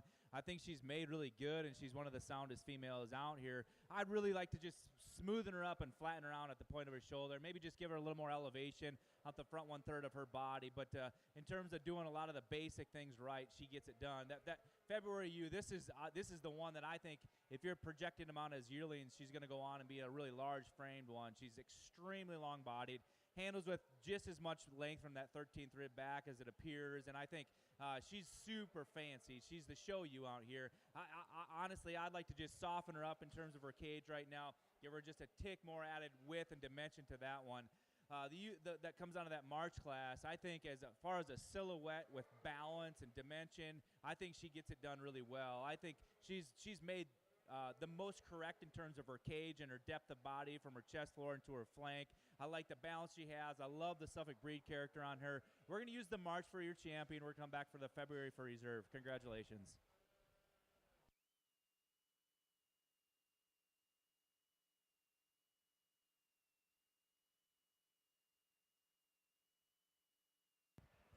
Our junior champion in the fitted Suffolk National Junior Show will be the first place March ewe lamb, Van Grow Livestock 2505, Austin Groves, Pinckney, Michigan. The reserve junior champion goes to our first place from the February class, Knutson 2533, Cassandra Knutson, Centerville, South Dakota. Placing on the Slick-shorn Fall Ram Lamb class for the Hampshire show, first goes to Friesen 2501, Nyland, Isabella Free, Woodbury, Tennessee. Second place to Munsterman 510, Sam Munsterman, Watseka, Illinois. Third place, Olivia Porter, Ashcombe, Illinois. 4, Zach Peterson, Ellsworth, Wisconsin. And 5, Noah McAllister, Delaware, Ohio.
Well, we talked about these individuals in class and in the junior and senior drives quite a bit. So we're gonna keep the show moving that way. But I just want to say congratulations to you exhibitors. I think the quality was extremely good on the fitted side. So you breeders need to be commended for bringing out some darn good ones. That pair of senior reserve senior champion, they're hard to get around. They're powerful yearling ewes. We're gonna stick with them for your overall champion and your reserve champion. Congratulations.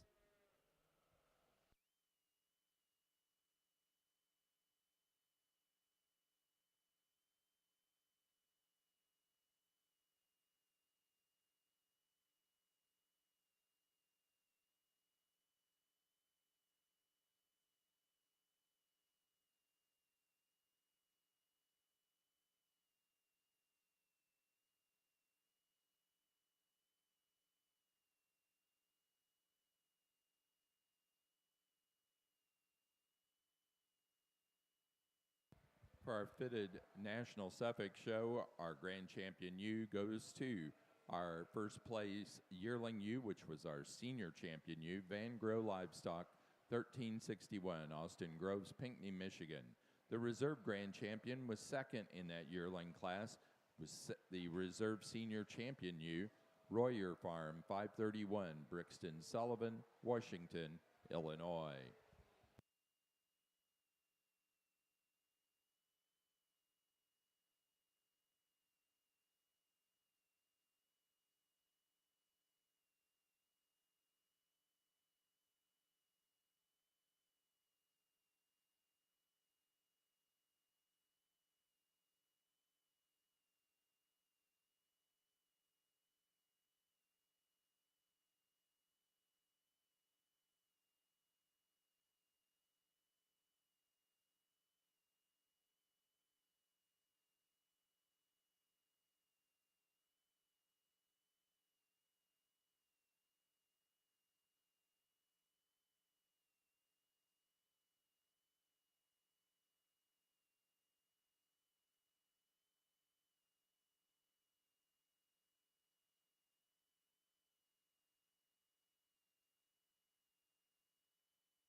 Placing on the fitted Suffolk Young Flock class, first place to Olivia Starr, Cameron, Wisconsin.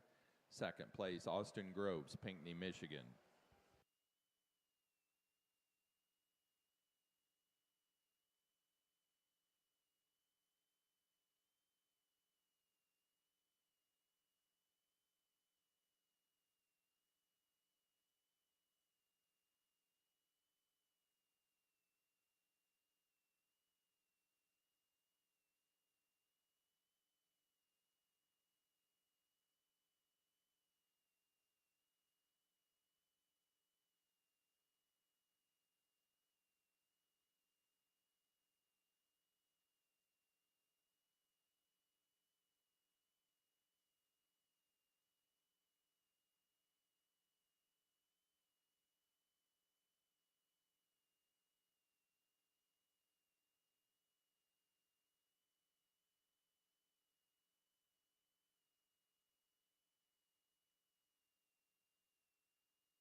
Slick-shorn Suffolk exhibitors, we've just finished up our last class of the fitted Suffolk show, so we need to have Slick-shorn fall ram lambs ringside and ready, please.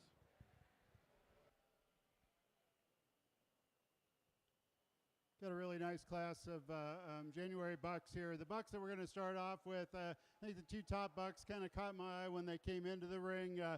Certainly they got some handlers that are doing a great job with them, but when you get your hands on these bucks in the show ring, you start to handle them. They certainly open up over the top of their shoulder. They're straight and level in terms of how they're put together. They handle extremely wide up over that top, square into that dock region. They carry down nice and low into that lower leg region, and I think both bucks are really attractive on that side profile. The buck that we're starting off with, just a little bit more up-fronted, I think, just a tick in terms of that.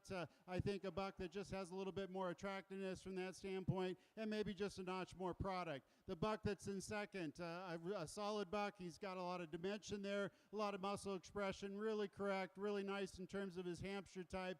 I like the fact that he's got some length and he's level. He's certainly attractive on that side profile, and I think his side profile attractiveness, in addition to the fact that he's one of the heavier muscle bucks in this class, kind of overtakes our third place buck. The third place buck, he's sound, heavy structured, heavy muscled, just a little more plain in that side profile today. Doesn't quite get that job done and kind of fighting the exhibitors a little bit, but I think as the class went on, you start to handle him. He really rose to the occasion, ended up coming up here into third because of his soundness and his design, his structure, and his muscle. The lamb that's in fourth place, another good lamb, real correct, nice design, nice pattern, just gives up a little bit of dimension today. Not quite the maturity in terms of muscle pattern is what we see in the three that are just ahead of him. Maybe not quite the length of body from that 13th rib back, but I think a real sound, functional kind of ram, and one that's very attractive on that side profile. The buck that's in fifth place, really correct in his design. I think a ram that when you handle him, he's got a tremendous amount of dimension to his top, starting at the top of that shoulder. He opens up into that rack. He's deep in that loin edge, wide in that loin, and certainly square in that dock. A buck that gives up a little bit of length, doesn't have quite the extension up through his front end, a little bit more plain in terms of that profile compared to the four that are just ahead of him. But a really nice class. Let's give him a big round of applause.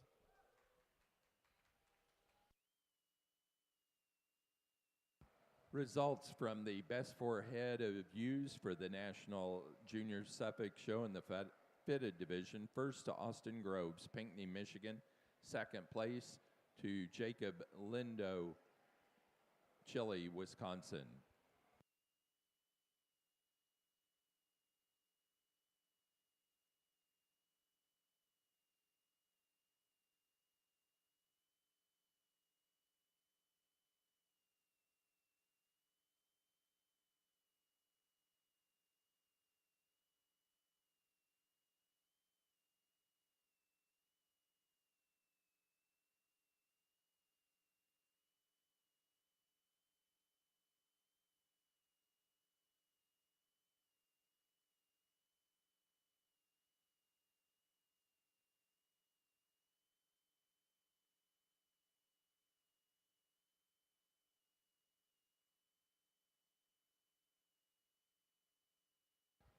Placing on the Hampshire Slick-shorn January Ram Lamb class, first place, Paradise 25035, Clark Coyle, Danville, Kentucky.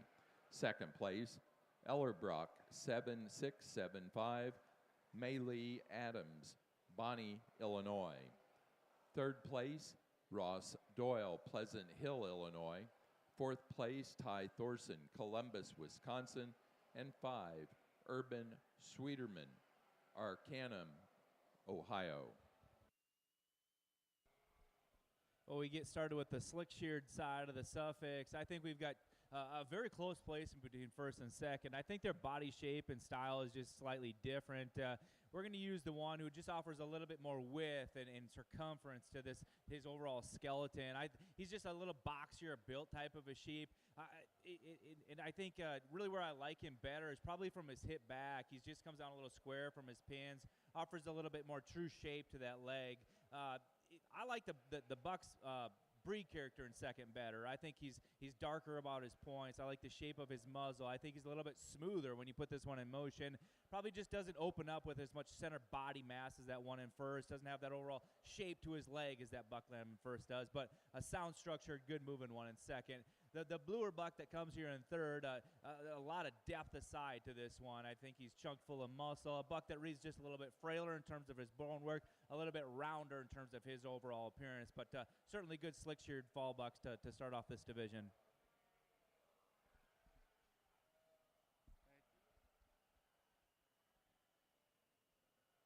Nice class here in the February class.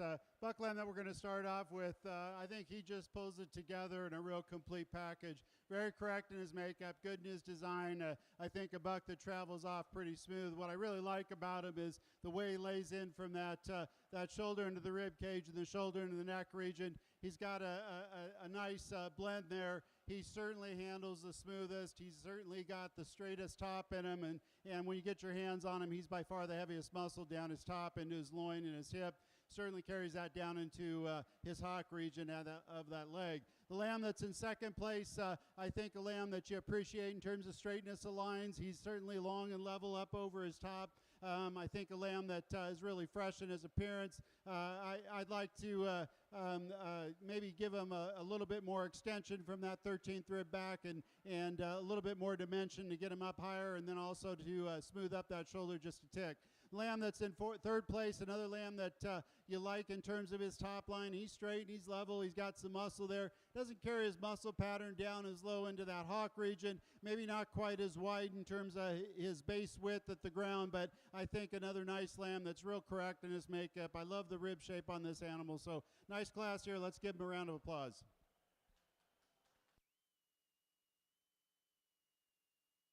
Placing on the class of Slick-shorn Suffix for the National Junior Suffix Show. First place in the Fall Ram Lamb class, Russell Sheep Company 2487, Claire Ford, West Lafayette, Indiana. Second place to Macaulay 6774, Ethan Giles, Clinton, Tennessee. And third place, Grandin Lewis, Romney, West Virginia. Placing on the Slick-shorn February Ram Lamb class for the Hampshires, first place to Sylvius 0726, Brooke Ewald, Byron, Illinois. Second, Storms 1412, Olivia Porter, Ashcombe, Illinois. And third, to Brixton Sullivan, Washington, Illinois.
Well, I think we have a really nice, logical place to start in this next slick-sheared class of buck lambs, one that in terms of build and design is better than anything in the class. He just excels in terms of his structural correctness, and honestly, you get your hands on top of him and over his loin and through his hip, he's probably the widest and the biggest. Just a really nice place to start. The next, like him in terms of that structural integrity, is the buck in second.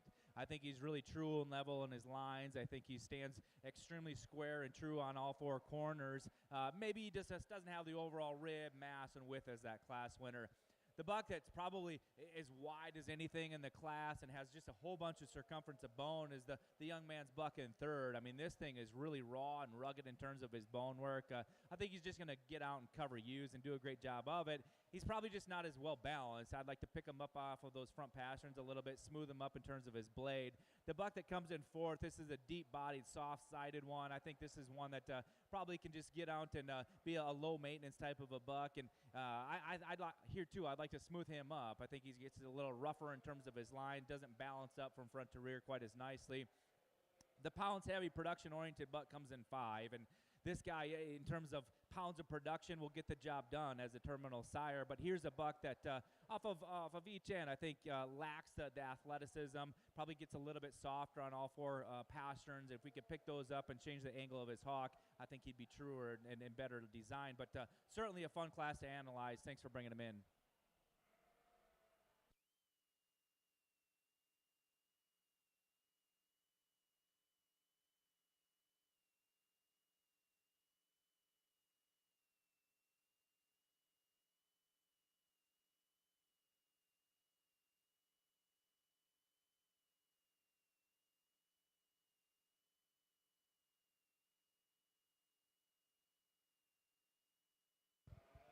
Results from the slick-sheared January Ram Lamb class.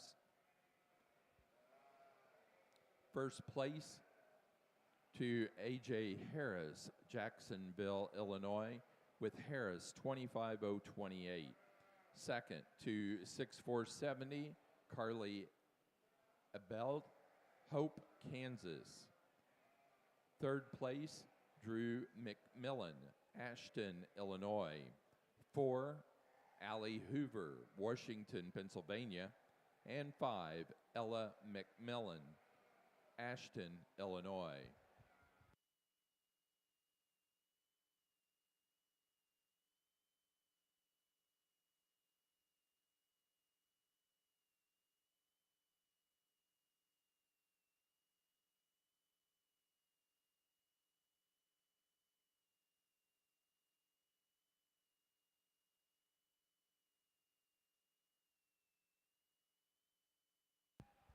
Southdowns have just started their first of 10 classes of junior ewe lambs.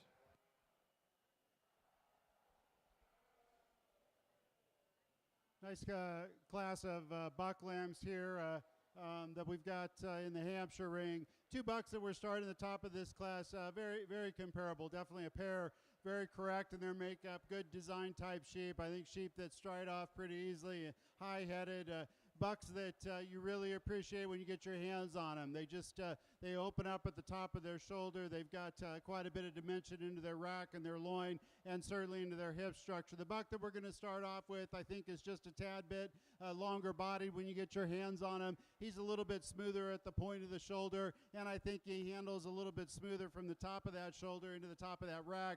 And so I think a sheep that's just a little bit better blended up through that front end. Both bucks really, really high quality. The ram that's in second, I appreciate a lot of things about him. He's really, really elegant up through that front end. That head and neck position is just fantastic. Very high-headed, super long down that top, super level. He gives up just a tick bit of muscle into that rack region, maybe a little bit more open at the point of the shoulder. And again, this is critical because I think they're 2 high-quality bucks. The buck that's in third place, I really appreciate the pattern and design on this sheep. I think the exhibitors have done a great job. He's super level up over his top. He's real extended up through his front end. He just doesn't have quite the product today that we see in the first 2 sheep. Maybe not quite as much dimension up over that top, and so that's why he's in third, just a little bit more immature as far as that's concerned. A real complete correct buck here in fourth place. He sets up real square on all four corners. He's got some rib shape to him. He's certainly got the muscle. He's just a little bit more plain in his overall side profile today compared to the top three bucks in this class. The buck that's in fifth place, another long-bodied buck. You appreciate that. I like his straightness and levelness down his design, down his top. He just happens to be a little bit more open in that chest floor when he takes a stride. I'd like to see if he was just a little bit cleaner up there, maybe give him a little bit more muscle dimension into that lower leg as well. But a nice class here. Let's give him a big round of applause.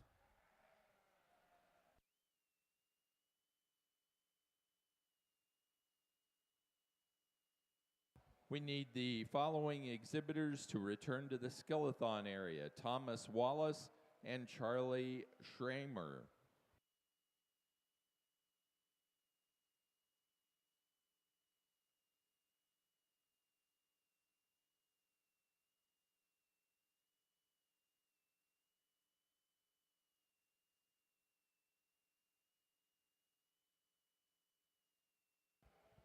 Placing on the Hampshire class of Slick-shorn March Ram Lambs. First place, Johnson, 22,314, Everett Mueller, Dell, Wisconsin.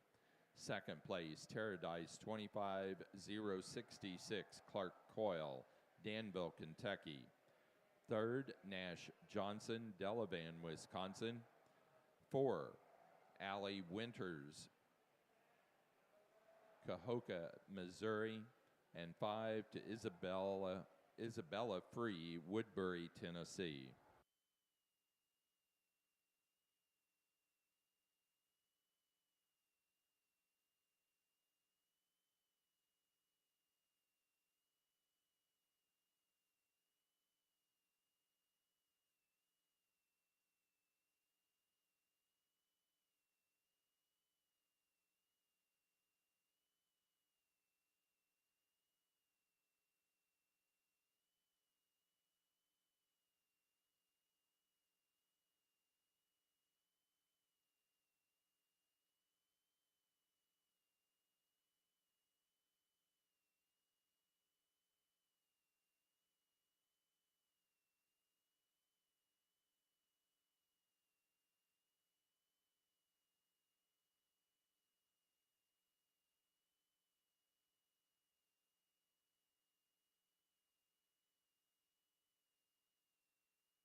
Placing on the Slick-shorn Hampshire Pair Ram Lamb class, first place to Clark Coyle, Danville, Kentucky. Second place, Olivia Porter, Ashcombe, Illinois. Third place, Isabella Free, Woodbury, Tennessee. And 4 to Vivian Stephenson, Viroqua, Wisconsin.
We're now showing for Grand and Reserve Grand Champion Ram.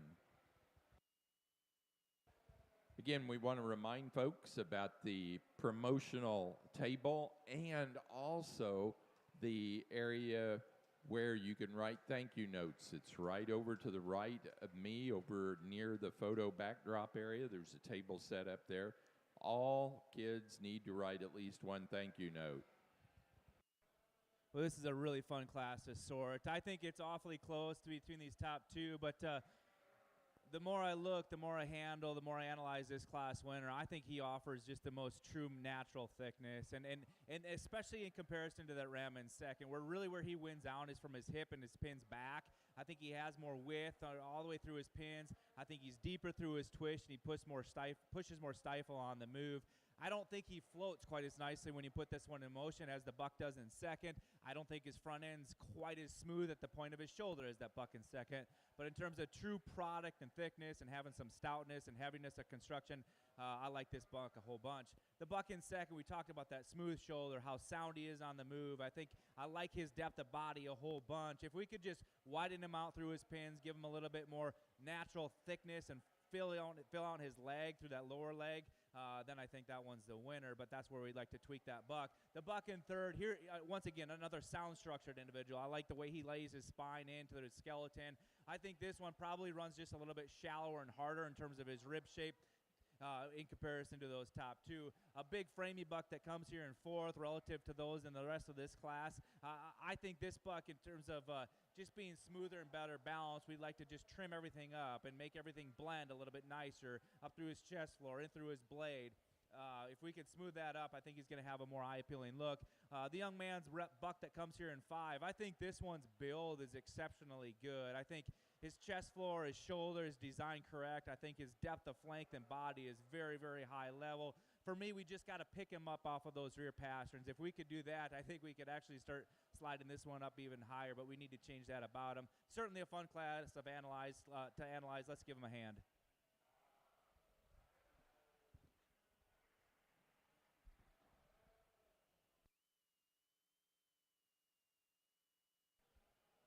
Champion ram drive out here. I think we've got really 8 bucks that just bring a lot of good to the ring here. They're sound, they're functional kind of sheep, long-bodied, heavy-muscled, really, really good in terms of their structure. They've got plenty of Hampshire type to them, so you appreciate that. There's some subtle differences and I guess personal preferences, but we had a couple bucks that just kind of resonate in my mind. I think they're very similar in terms of their makeup, and so we'll go out and congratulate your champion in reserve. Again, real functional sheep, big-footed sheep that have got a tremendous amount of product there and put it together in a really nice, tidy package. So let's give these exhibitors a big round of applause.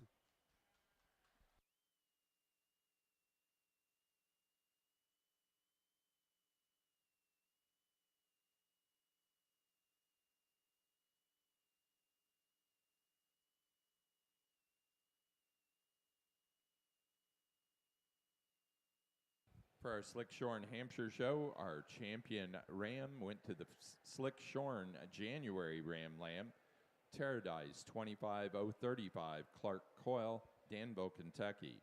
Reserve champion was second in that January Ram Lamb class, Ellerbrock 7675, Maylee Adams, Bonnie, Illinois.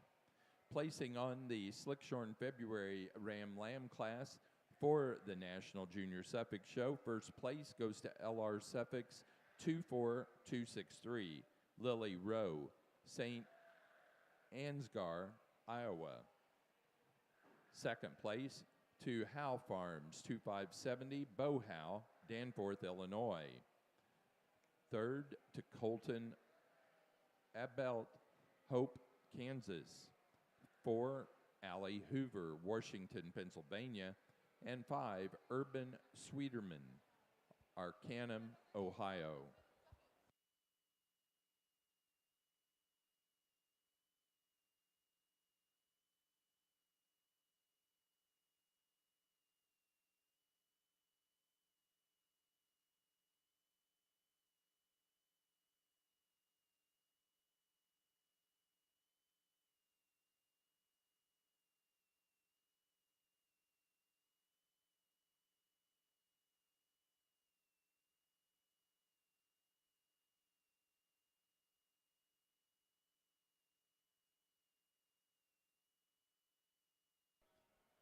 I think in this next class, I think there's quite a bit of give and take in terms of structural correctness amongst these three. And so really, I think the sort comes down to overall body mass and performance. And I think that's why this class winner is where he's at.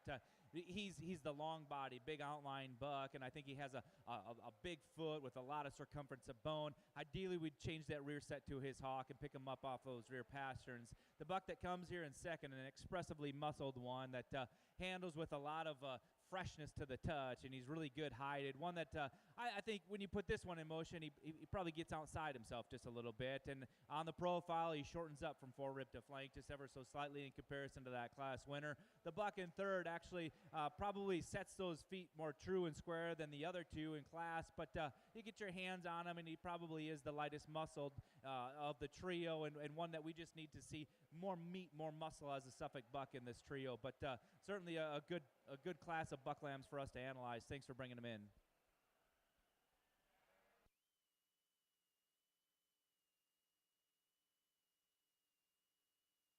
Placing on the Slick-shorn March Ram Lamb class for your National Junior Suffolk Show. First place to Lazy 5, 4363, Vivian Stephenson, Viroqua, Wisconsin.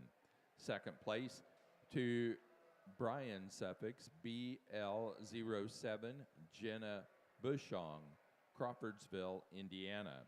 And third place to Grandin Lewis, Romney, West Virginia.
Placing on the pair of Slick-shorn Ram Lambs for your National Junior Suffolk Show. First place, Lily Rowe, St.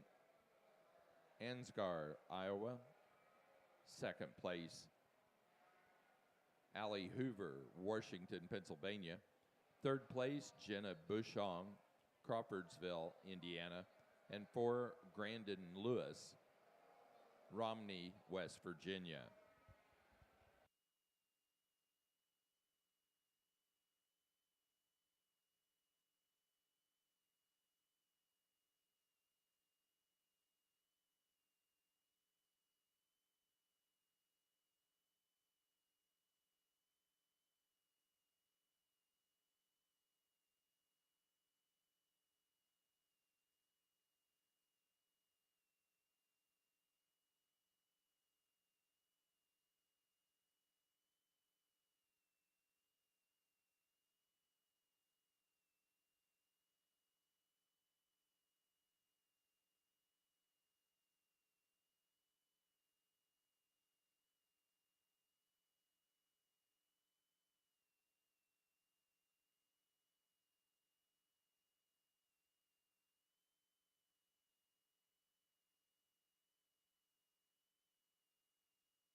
Well, I think this has just been an exceptionally good lineup of your Suffolk bucks. All these classes have been a lot of fun to sort, and I appreciate the opportunity to do so. We get these out here. We start to see some subtle differences amongst these. I mean, that fall buck that came from that class he was so powerful when we first started this Slick-shorn class, and he still is when we get him out here. He's chock full of muscle. He's good at the center portion of his body. A buck that if I'm going to tweak, you put this one in motion, he could just take a longer stride off of those rear two. And I think standing still, we just like to clean him up through that front shoulder and lay that blade in tighter to make him a bit better balanced buck. But if you like meat and muscle and product, that's your type of sheep. The buck that comes out of our January class, in terms of one that's built really good with his skeletal design, he's super smooth and really just kind of flawless in terms of how he lays everything together. I read this one as just being a little bit flatter and plainer in terms of his muscle shape in comparison to some others in this drive. We get to that February class, and this is the buck that we talked about where he's really big-topped, and he is. He's really thick and full through his rack and loin. He has such an exceptionally good hip and pin set in this one, and he stands on a really square, big set of feet and legs. When we come back to this March class, that one was a long-bodied buck, and we like that added extension. We just need to change him structurally off those rear two. And so when we compare all these together as a group of four, I think the buck that comes to us with the fewest problems, with the most awesome things, is this first place February. He's going to be your champion buck. I actually think the buck that's most similarly built to him is that second place buck. He's going to be your reserve. Congratulations.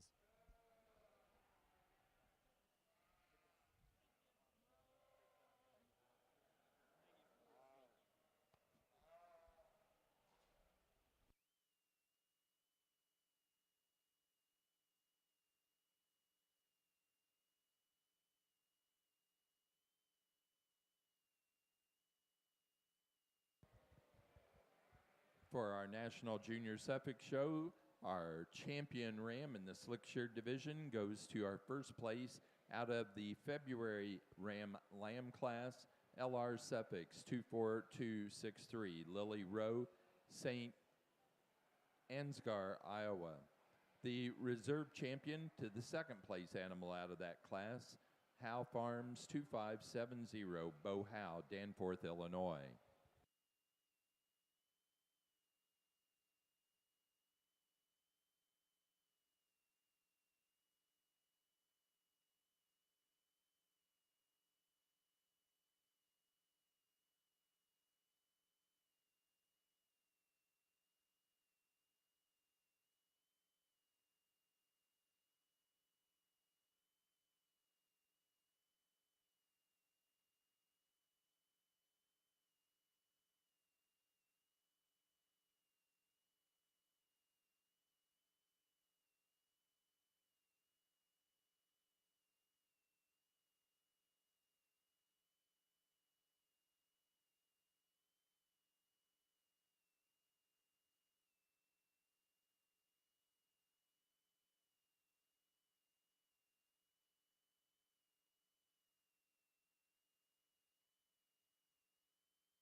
For the Suffix, we're now ready for class number 1, Slick-shorn Yearling Ewes, class 1.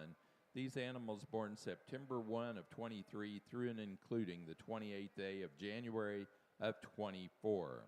Over on the Hampshire side, we're showing Slick-shorn Yearling Ewes, class 1, born September 1 of 23 through and including January 9 of 24.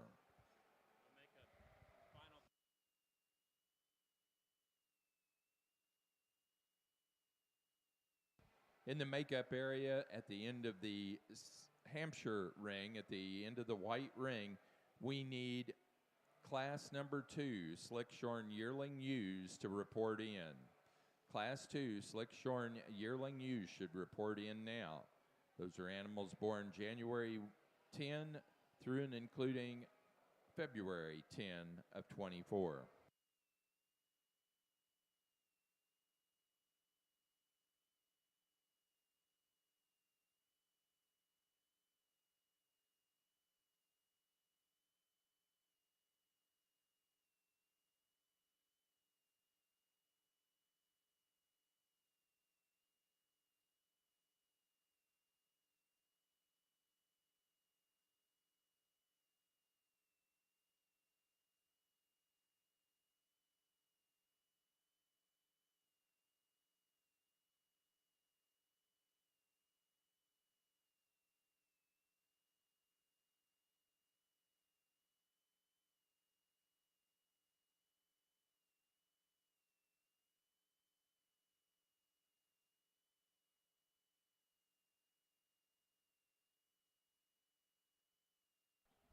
Nice class of yearling ewes in the first ewe class that we have. I think 5 ewes that are pretty high quality. There's some subtle differences as we go down the lineup. I'm going to go with a couple ewes that I just think a little bit more in terms of that freshness of a handle. I like their condition just a notch better. The ewe that we're going to start off with, she's really correct, really complete, really dimensional. I appreciate the muscle pattern up over her top. I like the way she ties in at her shoulders. She's got some extension up through her front. I love her rib shape. I love her rear flank depth, and I think just a real complete package there in the first place position. Utes in second, a longer profiling ewe, probably one of the longer profiling ewes in the class. I appreciate that. I think she handles with some dimension up over her top. She's certainly got a tremendous amount of shape up over there. I like her handle and her dimension into her loin. I'd like to square up just a notch in terms of that hip a little bit more, give her a little bit more width there.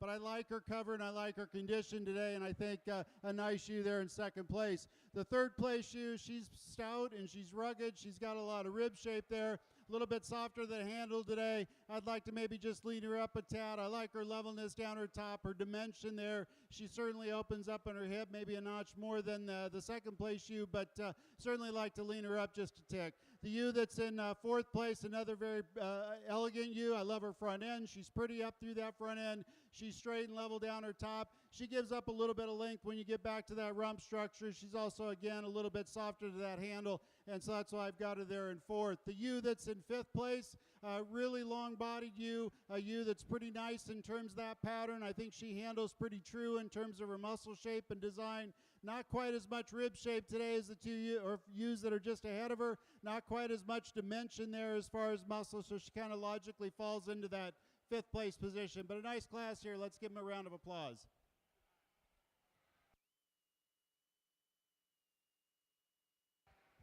Placing on Class 1 Slick-shorn Yearling ewes for the Hampshire's first place to Everhart 2385, Lexi, Samantha Everhart, Carlisle, Indiana.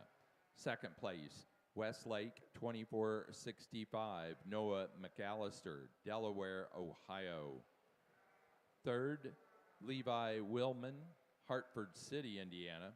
4, Rayanne Liggett, Carmel, Indiana.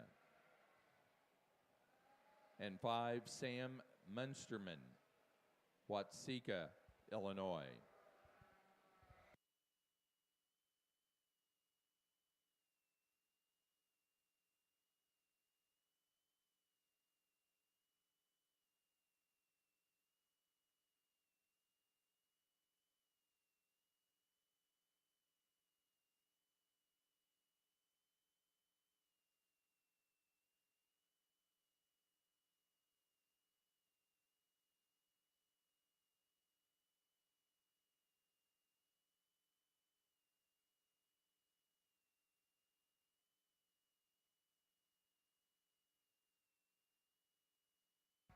In the white ring now, we have Hampshire Slick-shorn Yearling ewes. This is Class 2.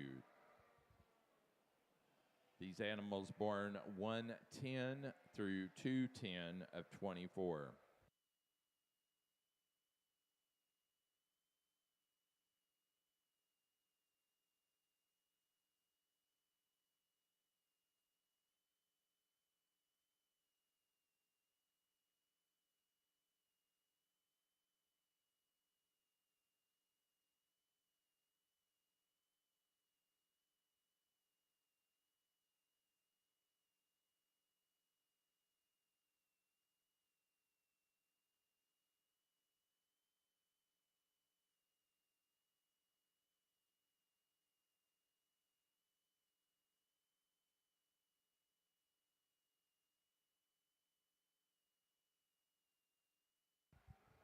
Again, we've got Class 2 Slick-shorn Yearling ewes in the ring. This is the final call to the ring.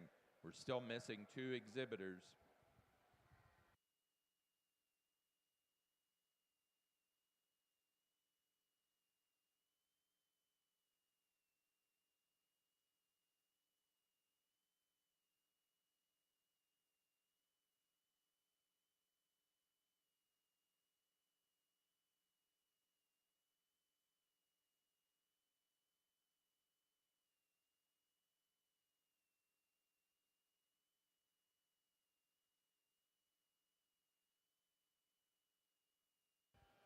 Again, we want to remind you that you've got about an hour and 45 minutes left.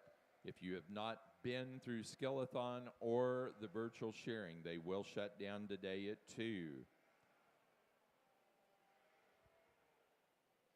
Also, the sales, the promotional sales item and thank you booth closes at 4 today. The Pony Shoe Dinner, which for those of you that are not familiar with that, that's a specialty of Central Illinois. It's a hamburger pony shoe. This includes hamburger fries and cheese drizzled on top. Please join us for the Pony Shoe sponsored dinner at 6 o'clock, just east of the swine barn in the Commodities Pavilion. Also, the Suffolk Association will be doing their junior awards at 7 o'clock in that same location. The Ag Olympics is at 6:30 this evening.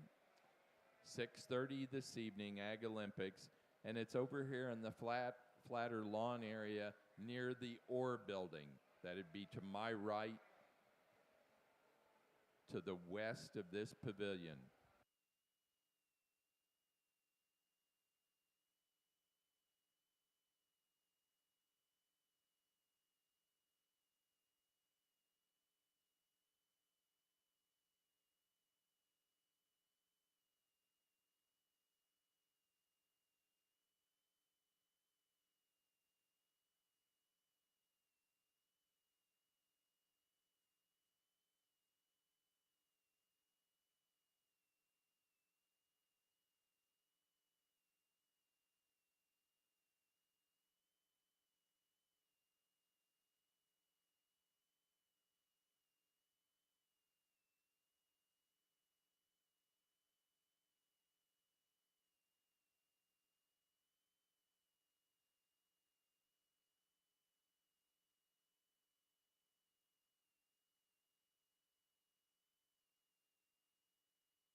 Well, if you're sitting ringside, I think this class of Suffolk Yearling ewes should get you really excited about the Suffolk breed, because I tell you what, from top to bottom in this class, they were really good. And so breeders got to be commended for making this elite. That's a feat. They're darn good. And so these top 5 out here are extra special. The one that wins, I think when you start to just break this one down in terms of her build, she starts to just flow everything together extremely smooth. And the young man on the head does a fantastic job of showing this one, keeping her jack fronted and hard to the touch every time I handle her. But even on the move, she's extremely elegant and feminine as a female. And you get over top of her, and she is so good from her loin and into her hip, and just handles with so much meat and muscle, and still fresh enough to the touch as a yearling female. I like that one a bunch. I think the one that maybe gives you a little bit more maternal look is the ewe in second. I think she's opened up in terms of center portion of her body more. I love the depth of rib on this one. I think in terms of balance, she's so good.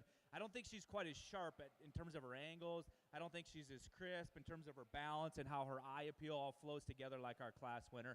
The ewe in third, here's one that when she first hit the chips, I thought this one's going to run, and she can. And depending on what you're putting emphasis on, I think she can.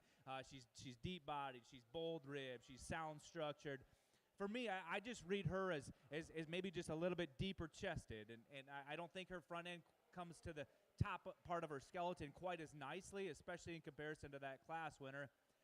But in terms of one that still sounds structured and made right, I like that one a whole bunch. The ewe in fourth, here's a long-sided one. I think she's really neat when she gets out and dries. For me, though, I think she's maybe a little bit more counterfeit when I get my hands on her. She's probably actually one of the heavier conditioned in this top drive, and probably doesn't have that true meat animal shape down her top as those that go in front of her. One that's hard to get a good read on is in 5, but I think when this one is set there, she gives you this awesome silhouette. I think she's true and honest in terms of her build. I think she stands extremely straight and true on those feet and legs, but honestly, she probably shallows up a bit more in terms of her overall body mass. Doesn't have quite that overall brood ewe look like those that go in front of her. Once again, a heck of a class of yearling ewes. Thanks for bringing them in. Placings on Class 1 of our Slick-shorn Yearling ewes for your National Junior Suffolk Show. First place to Macaulay 6470, A.J. Harris, Jacksonville, Illinois. Second place, Macaulay 6516, Noah McAllister, Delaware, Ohio. Third place, Bo Howe, Danforth, Illinois. Fourth place, Zoe Johnson, Sycamore, Illinois. And 5, Cooper Leininger, Akron, Indiana.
Another nice yearling ewe class here in Class 2. And again, pretty close when we look at the top 5. I think we got 5 ewes that are very similar in terms of their makeup, or at least what I prefer. I think ewes that are sound on the ground. They've got some structure to them. They've got some design to them. They certainly have got a tremendous amount of mass here, and we appreciate that. But they put it together in a real feminine package. I think all 5 of these ewes really are put together very nicely. They show me quite a bit of broodiness to them. They show me quite a bit of attractiveness on that side profile and a lot of femininity. The ewe that we're going to start off with today, I think she's just a complete package. She's structurally sound. She's good design. She's level down her top. She's certainly a very up-fronted type of a ewe that's real smooth up through that front end, a lot of extension there. Yeah, you get your hands on her and she opens up from the top of her shoulders all the way to the back in her dock region or her hip. I think a ewe that's just really wide, really expressive,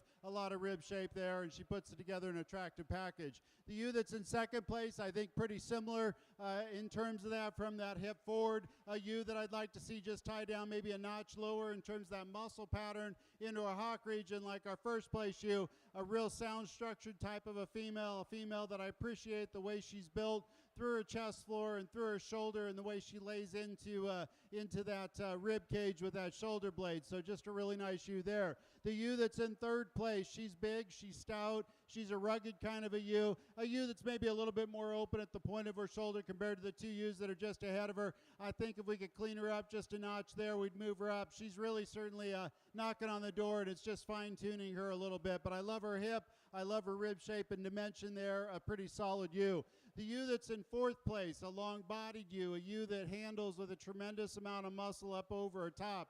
She's good in her design and correct in her makeup. I'd like to drop her in the dock just a little bit. I think she's a little bit high in her tail set, lower in her loin there. So if we could clean her up there, I think it certainly would help her. The ewe that's in fifth place, another ewe that you appreciate. I think she's very correct in her makeup. She's very attractive on that side profile. She's got a lot of muscle. She just gives up a tad bit of length from that 13th rib back. Not quite as long in that hip structure as what we see in the ewes that are just ahead of her. But a nice group here. Let's give them a big round of applause.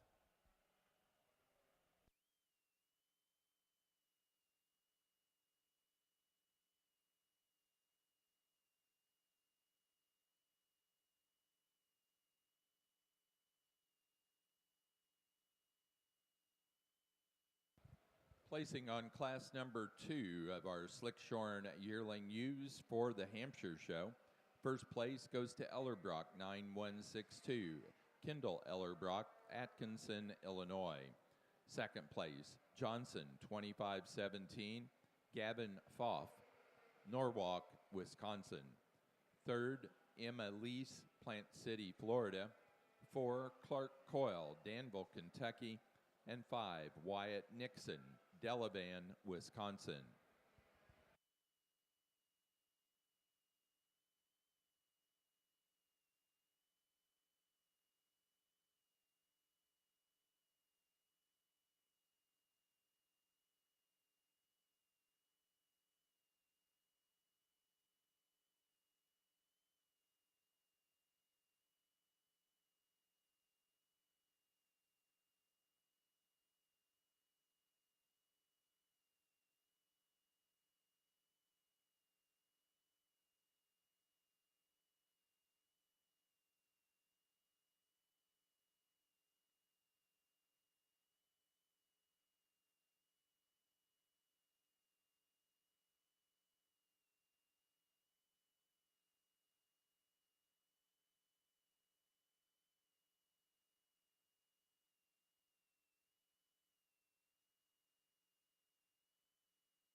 Another whale of a class, a Suffolk 6-year yearling ewes. I think this class winner actually kind of rises to the top quite easily for me, though.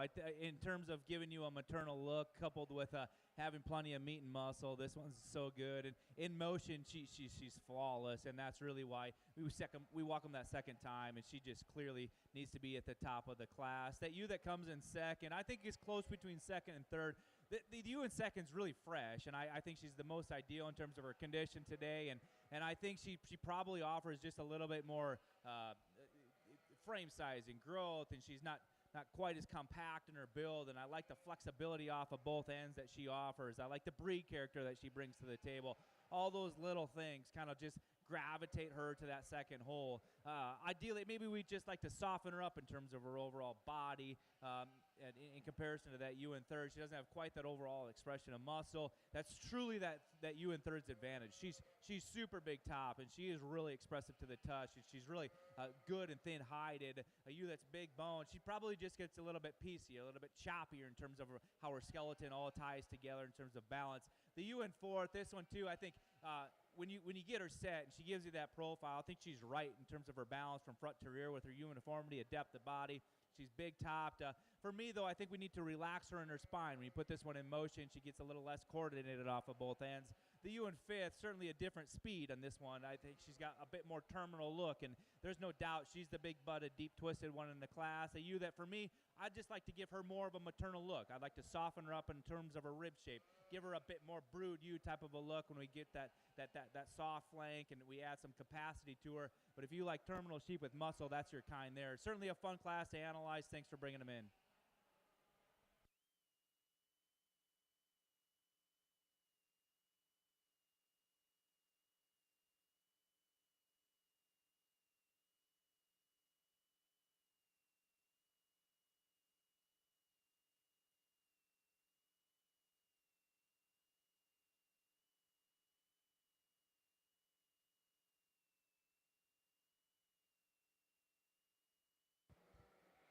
Results of the Slick-shorn Yearling U Class 2 for the National Junior Suffolk Show.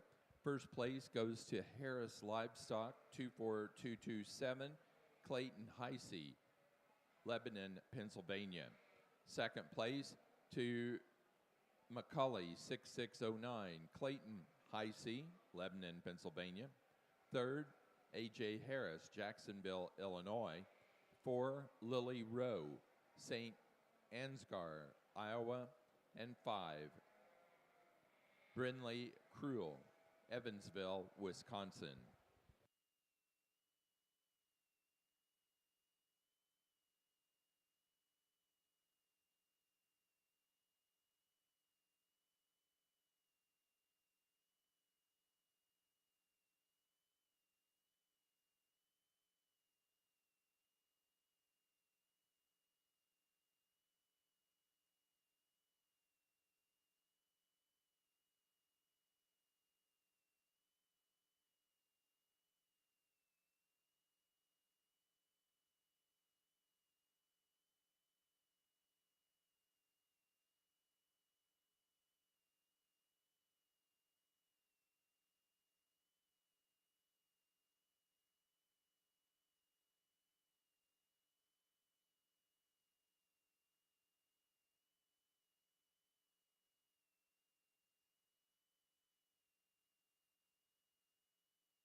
The following exhibitors that have written thank you notes have prizes over at the thank you table.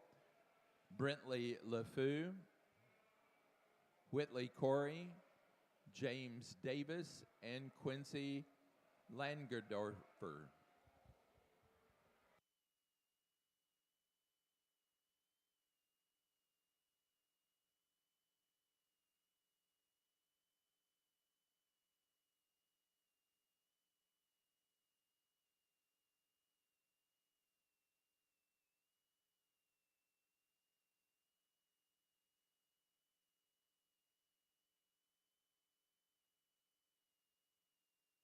Now ready for Slick-shorn Suffolk early fall ewe lambs. Early fall ewe lambs.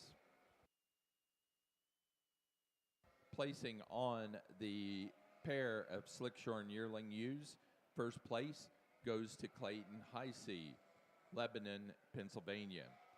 Second, A.J. Harris, Jacksonville, Illinois. Third, Lily Rowe, St. Ansgar, Iowa. 4, Morgan Hornbostel, Hoyleton, Illinois. And 5, Ethan Giles, Clinton, Tennessee.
Nice class.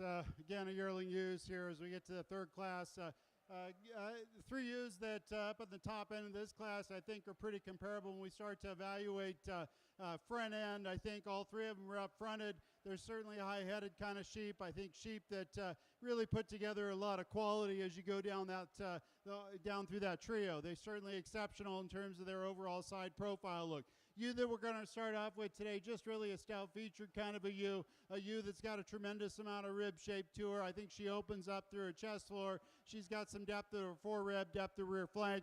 When you get your hands on her, she's exceptional down her top. Really wide up over that top, into that loin, certainly square into that dock region and ties down low into her muscle pattern. So a real attractive ewe and a ewe that's got a lot of product there. The ewe that's in second, I think a really feminine kind of a ewe up through her front end. I think she's certainly straight and level down her top. I think she gives up just a little bit in terms of muscle dimension and pattern up over top compared to our first place ewe, but she's certainly above average. She's square in that hip. She sets down square on all four corners. She's got a lot of good about her, and I really appreciate her falling into that second place position. I think she's just a little bit more petted, a little bit smoother fronted than our ewe that's in third place. Ewe that's in third place, very similar pattern, really straight and level down that top. I think she's got some dimension to her rib there, and I think certainly a ewe that you appreciate for her overall balance. She's certainly really feminine, really extended up through that front end compared to our fourth place ewe.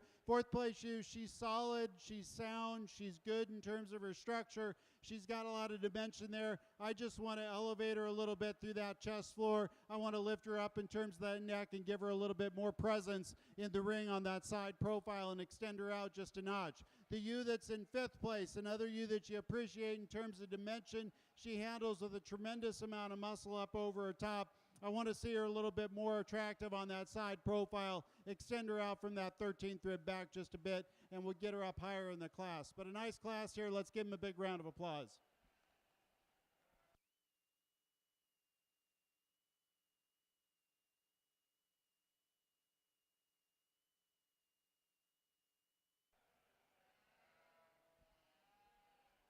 Over on your Slick-shorn Suffolk class, I think we've got just a super sound one to win this class. Every time this one walks, I fall in love with her. She's super smooth and collective on the move. And you view her on the profile standing, she's still extremely well balanced. She's really maternal and feminine in her look, and I like all those things about her. I think the reason why she places over the ewe in second is her front end design. I think she's tidier up through her chest floor. I think she's slightly more extended up through her neck. And if you like meat and muscle, then you like that ewe in second the most. She's the biggest racked, most expressively muscled sheep in the class. For me, though, I think we just need to pick her up through that front one-third of her body and extend her out that way, give her a bit more feminine look compared to our class winner. The ewe in third, this is just a really honest, good, complete type of a sheep that kind of slowly gravitated her way up here. There's not a hole in this one. And I guess if I'm going to change her in comparison to the two that go in front of her, we need to see just a little bit more expression, especially into her leg. We need to see some more leg shape in the center and lower portions of her leg. The ewe that comes here in fourth, this one's really neat fronted. I think she's thin-necked. I think she's extended fronted. I think she's expressively muscled. But I also think she's just a little bit unbalanced. She comes in a little bit piecier and doesn't tie everything together in its need of a package. The ewe in fifth, this is a really long-sided one. I think she's got some really eye-appealing, attractive features to her. One, I read just being a little bit flatter ribbed, a little bit narrower design. We need to have more width and mass to that one to add that, to make her more of a complete sheep. But certainly a fun Slick-shorn class to analyze. Thank you.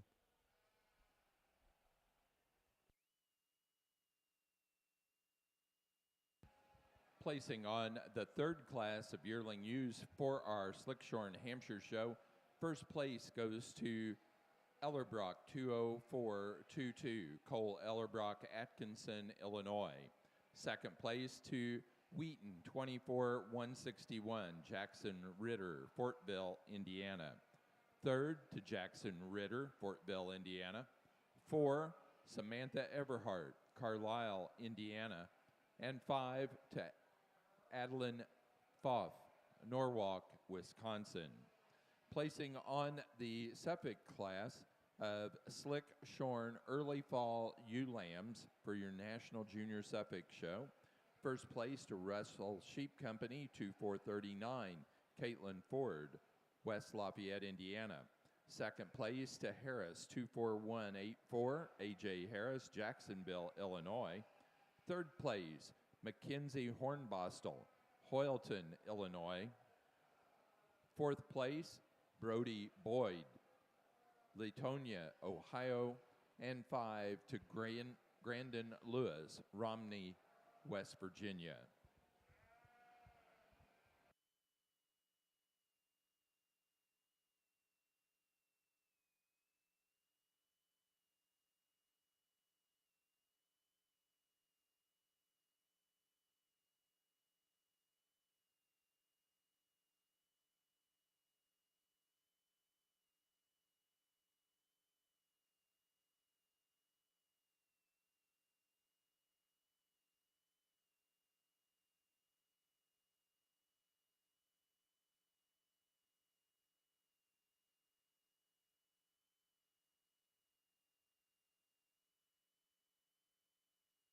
Placing on the pair of yearling ewes for the Slick-shorn Hampshire show. First place to Jackson Ritter, Fortville, Indiana. Second, Samantha Everhart, Carlisle, Indiana. Third, Olivia Porter, Ashcombe, Illinois.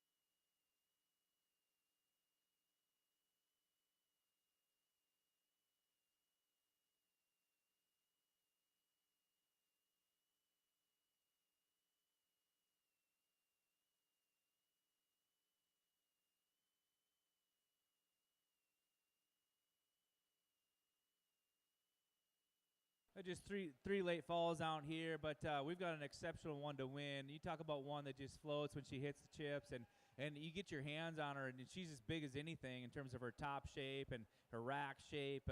She looks like a Suffolk ewe in terms of being extremely dark at the points, and I like this one a whole bunch in terms of her elegance and femininity. The ewe in second, I think she matches that top shape with a ton of expression. She's probably a little firmer to the touch. One for me that if we could just open her up in terms of her rib shape and widen her out at the base, I think then she starts to match that class winner. The ewe in third, this is the largest outlined one. She's really long-bodied and upstanding. One for me that probably is getting a little bit softer on all four pasterns. We just need to stouten her up in terms of her bone work. Thank you.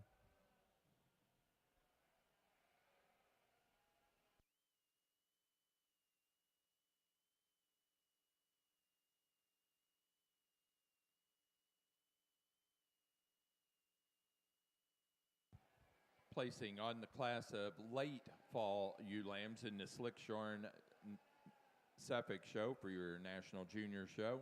First place goes to O'Neill, 502. Lily Rowe, St. Ansgar, Iowa. Second place, Harris, 24,173. A.J. Harris, Jacksonville, Illinois. And third to Mikey Tyrone, Veneta, Oklahoma.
Over in the swine barn, they're getting ready to start their 4 classes of February ewe lambs in the South Downs.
Well, like I said, after the first class of Suffolk Yearling ewes, if you're not excited about the Suffolk breed, you better be now, because these are so good. And this lineup is awesome for a senior drive. I tell you what, hard to fault these, and that's unique for a breed and a drive. There's their sound structure. They're packed full of meat and muscle. They've got some elegance and femininity. They still look like Suffix out here, so I appreciate all those things about them.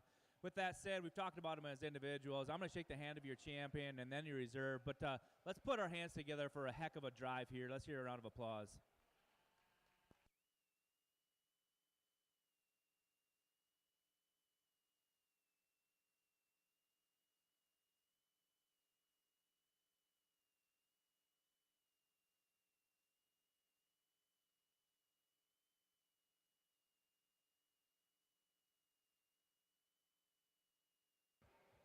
Senior champion Slick-shorn ewe goes to our first place animal from the Class 1 of our Slick-shorn yearling ewes in the Suffolk show. That's Macaulay 6470, A.J. Harris, Jacksonville, Illinois. The reserve senior champion went to our first place yearling ewe in Class 2. Harris Livestock 24227, Clayton Heisey, Lebanon, Pennsylvania.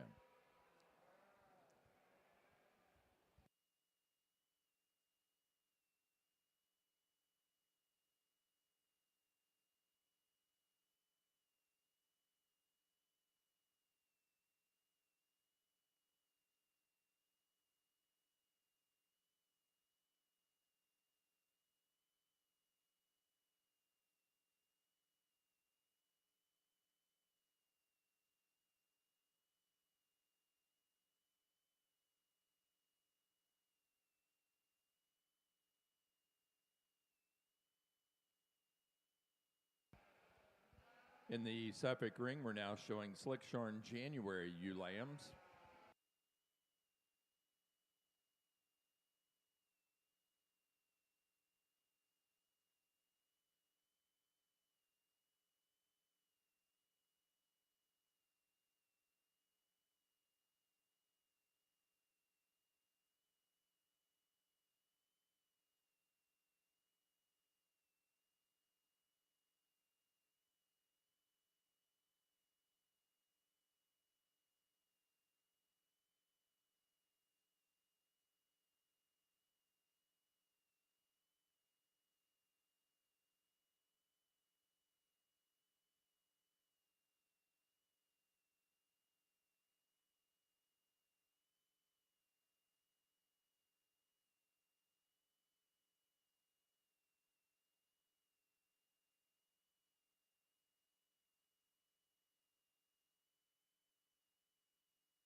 nice fall class of Hampshire ewe lambs out here, and again, the top 5. We get into this class, and when you have classes that are so deep, we've got 5 really, really good individuals out here, and I think when you look at soundness and function, they certainly fit that mark. I think all 5 of these sheep actually take a pretty easy stride out here. I think, it'd be splitting hairs to really talk about some differences there, but I think the ewe that we're going to start off with today, when you really look at balance, you look at that presence in the ring, she really is up-fronted, she's up-headed, she's in a very attractive ewe, she's straight and level down her top, and then you handle her, and she's every bit good from the top of her shoulder all the way to the back of her dock region. She just continues to expand in terms of muscle down that top line. She carries nice and low into that hock in terms of her muscle dimension, a lot of rib shape, a lot of development there, so I really appreciate her.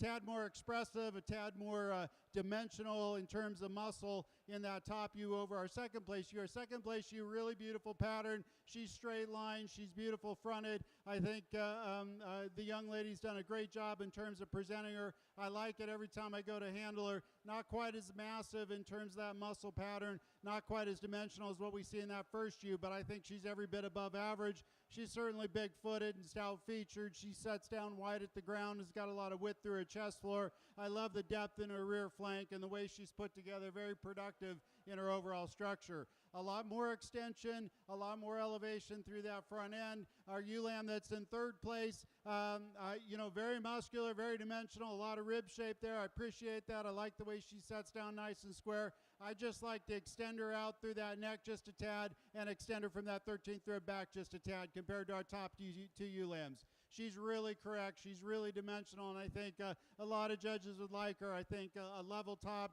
level hip kind of a ewe and really good pattern there. Our ewe lamb that's in fourth place, really pretty, really elegant on that side profile, very feminine in her overall makeup. I think she just gives up a little bit of mass today. She's not quite as dimensional, not quite as developed over the up over that top. Really smooth the way she lays in that shoulder blade into that rib cage. I think a ewe that sets down really well in terms of her width, has quite a bit of rib shape there, and I think just fits the mark. Just not as dimensional when we talk about that muscle pattern to get her higher in the class. The ewe lamb that's in fifth place, another very correct kind of a sheep that's real straight and down that top. I think certainly above average in terms of muscle. Again, giving up just a little bit of length of body, not quite as much muscle, and maybe a little bit more plain on that side profile compared to the 4 ewes that are just ahead of her. But a real exceptional class of ewe lambs. Let's give these exhibitors a round of applause.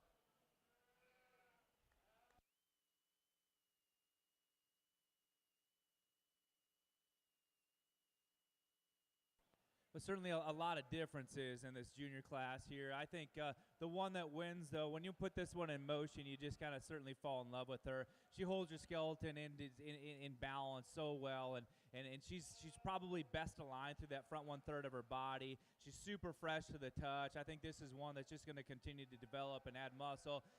She's probably the best aligned with her skeleton in terms of how her hip and her rack lies into her shoulder, and that's really probably her best attribute when you compare it to these top 3. The ewe in second is one that just continued to grow on me more and more. I mean, this one is super bold in its cage. It's super stout in terms of its bone work.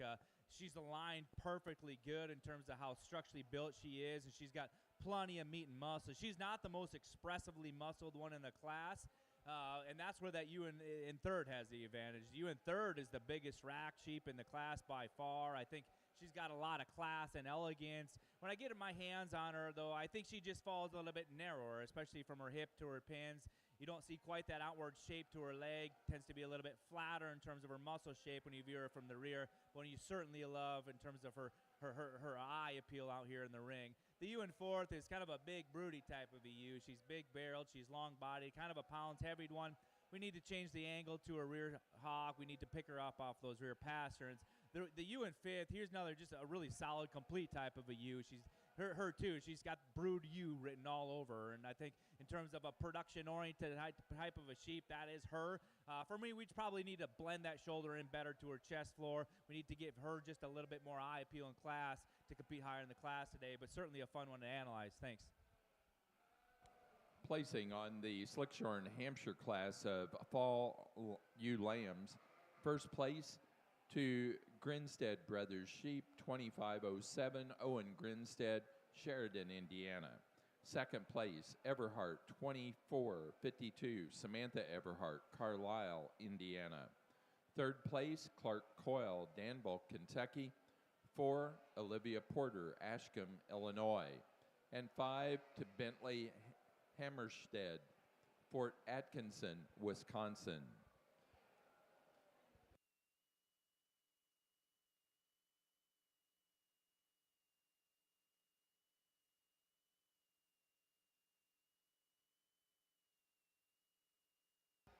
Placing on the Suffolk Slick-shorn January ewe lamb class, first place to Slack 515U, Riley Smith, Kentland, Indiana. Second to 6469, Colton Abel, Hope, Kansas. Third, A.J. Harris, Jacksonville, Illinois. 4, Cooper Leininger, Akron, Indiana. And 5, Mackenzie Hornbostel, Hoyleton, Illinois.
Got 8 exceptional senior ewes here for senior champion in the Slick-shorn Hampshire division. We'll go out and we'll pick your champion ewe. I think when you look at all 8 of them, again, very correct, nicely balanced kind of sheep, very functional in their overall makeup, and I think they all put it together in an attractive package on that side profile. So they're elevated up through the front end. They're smooth in that shoulder. They're neat the way they lay into that rib cage. They've got rib, they've got muscle, really, really good design, really good balanced kind of sheep. So we'll go out and congratulate your champion and reserve, I think, a great set of 8 out here. Let's give them a big round of applause.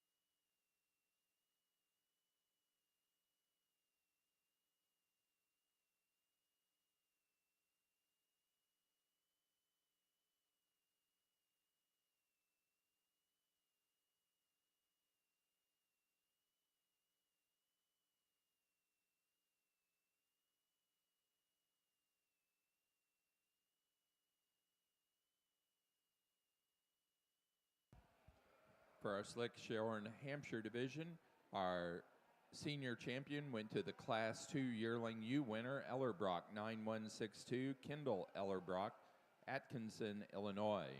The reserve senior champion went to the Class 3 Yearling ewe winner, Ellerbrock 20422, Cole Ellerbrock, Atkinson, Illinois.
Hampshire exhibitors, Class 1 January Slick-shorn ewe lambs are currently in the ring. This is final call, Class 1 Slick-shorn January ewe lambs. Those are animals born January 1 through January 5. Final call.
Well, in your slick-sheared ewe lamb class, I think we got one that rises to the top quite logically for me. This is the combination sheep. She's big back, yet she's still got some neat rib shape to her. She's still elegant and feminine through her front end and ties in high and tight at the top side of her skeleton. Just a really nice place to start. A really elegantly moving one comes in second. When this one goes, she's super smooth, and from the profile, I think she's level and really built neat. I'd just like to see more of her, especially in comparison to our class winner. Need to see more width out of her hind leg. We need to see more shape pushing through that stifle. The ewe that comes here in third, kind of a deep-bodied, brood ewe type of a sheep who does a lot of the basic things nice. For me, we need to balance her up. She gets a little bit heavier into her shoulder set, probably doesn't match that with as much mass when we view her from the rear three-quarter profile. A very tall-fronted, upstanding type of a female who's very feminine comes in next. And I love the Suffolk breed character on this one. When you put her in motion, I think she's got a little extra set to her rear pasture, and we just like to widen her up at the ground up. In fifth is probably maybe the biggest rack sheep in the class. She's super big top. She's really rugged bone and stout-featured. One for me, too, though. We'd like to realign how that nut comes down at the top side of her skeleton, make her a more eye-catching, eye-appealing type of a female, but a fun one to sort. Thanks for bringing them in.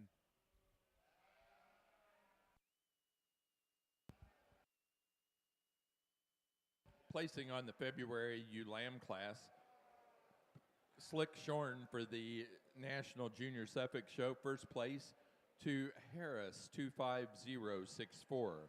AJ Harris, Jacksonville, Illinois. Second place to Macaulay 7089. Noah McAllister, Delaware, Ohio. Third, Lily Rowe, St. Ansgar, Iowa. 4, Bo Howe, Danforth, Illinois. And 5, Mikey Terone, Veneta, Oklahoma.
When your springborn slick-sheared class, we've got one that rises to the top quite easily in my mind. Here's one that's put together very, very well. I think at every angle you see her, you see a feminine-made sheep that's got plenty of turn and meat animal shape working for her. Her breed character is maybe less than ideal in terms of her calf, but certainly one that's built so good that you just got to tie into all that and let her win.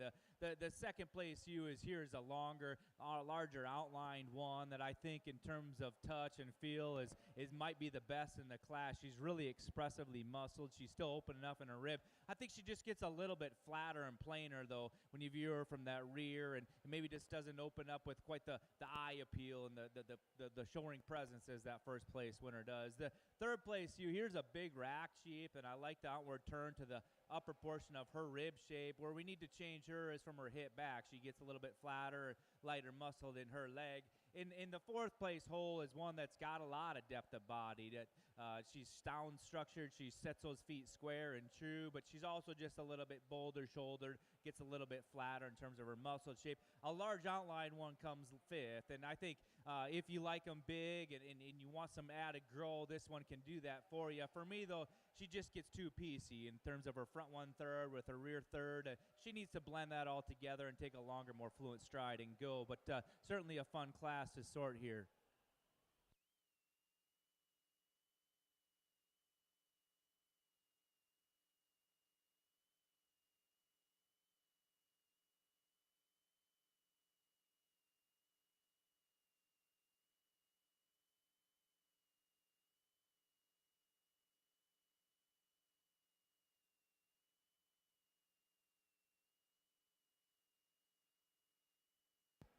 Results from the Slick-shorn March ewe lamb class for our National Junior Suffolk Show. First place to CHSS 1003, Clayton Heisey, Lebanon, Pennsylvania.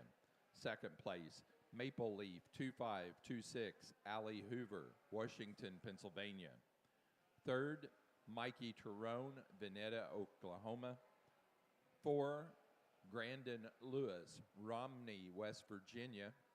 And 5, Cooper O'Keefe, Marlborough, Connecticut.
Nice January class here to start off the ewe lamb division.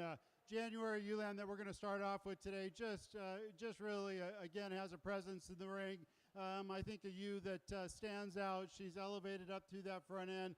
Really, really elegant in terms of that head and neck position. I like the way she lays that shoulder blade into the rib cage. She's got some depth of foreribs, some depth of rear flank.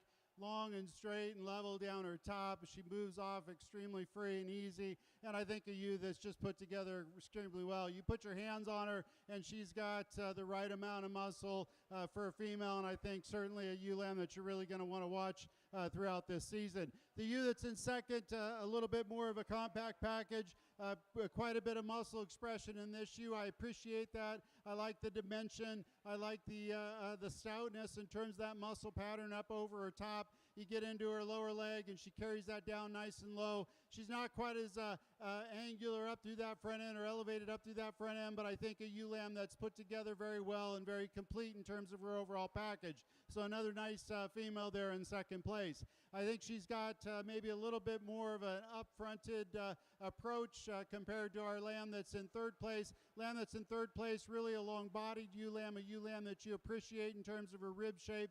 She handles with quite a bit of rib or quite a bit of muscle up over her top. She's got a nice rib shape to her. I think a ewe lamb that you appreciate in a lot of ways. She kind of pulls back a little bit straighter in terms of that hock. Maybe not quite as up-fronted as the two ewe lambs that we have in first and second. The ewe lamb that's in third place, I think a really nice pattern ewe lamb. She's good design. She's structurally sound. A ewe lamb that's really, really good in terms of her top. She has a tendency to be a little bit lower through that chest floor when she moves out. In my book, I think a ewe lamb that maybe could be more extended from that 13th rib back, but I think she's straight, she's level, she's got some muscle there. If we could extend her from that 13th rib and then give her a little bit more extension through that front end, we'd work her up in this class. The lamb that's in third place, another ewe lamb that you appreciate. She's stout, she's rugged, she's got a lot of depth of rib to her. She gives up a little bit of that side profile pattern. Not quite as a little bit more plain in that profile compared to our lambs that are just ahead of her, but I think she's really sound and really functional. She handles with a tremendous amount of muscle up over her top, and it's the right kind of muscle and the right kind of pattern there. So good class here. Let's give them a big round of applause.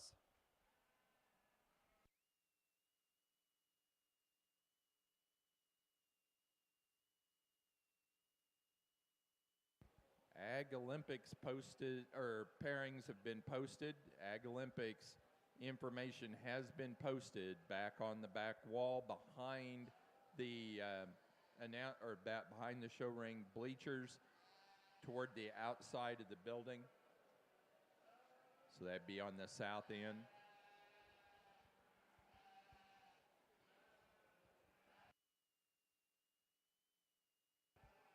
Placing on the Suffix Slick-shorn pair of ewe lamb class, first place goes to A.J. Harris, Jacksonville, Illinois.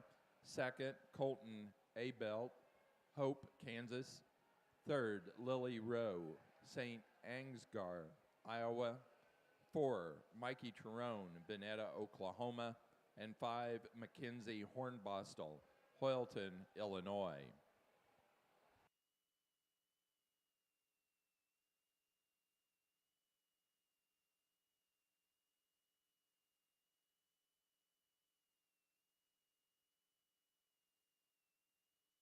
Placing on the first class of January ewe lambs for the Slick-shorn Hampshires.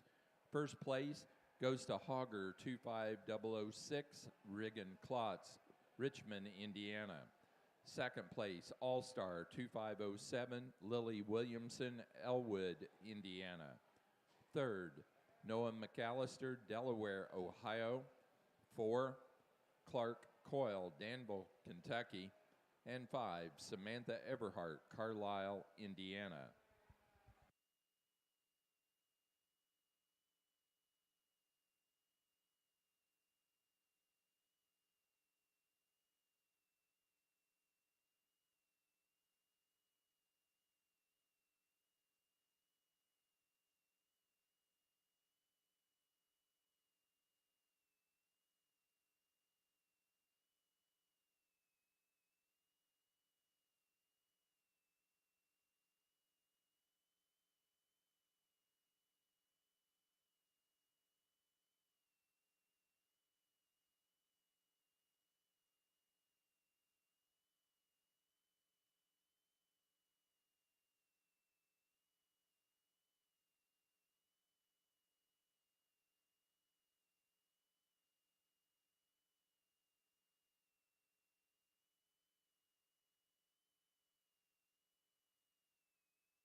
Final reminder that Skillathon as well as virtual sharing closes at 2 o'clock.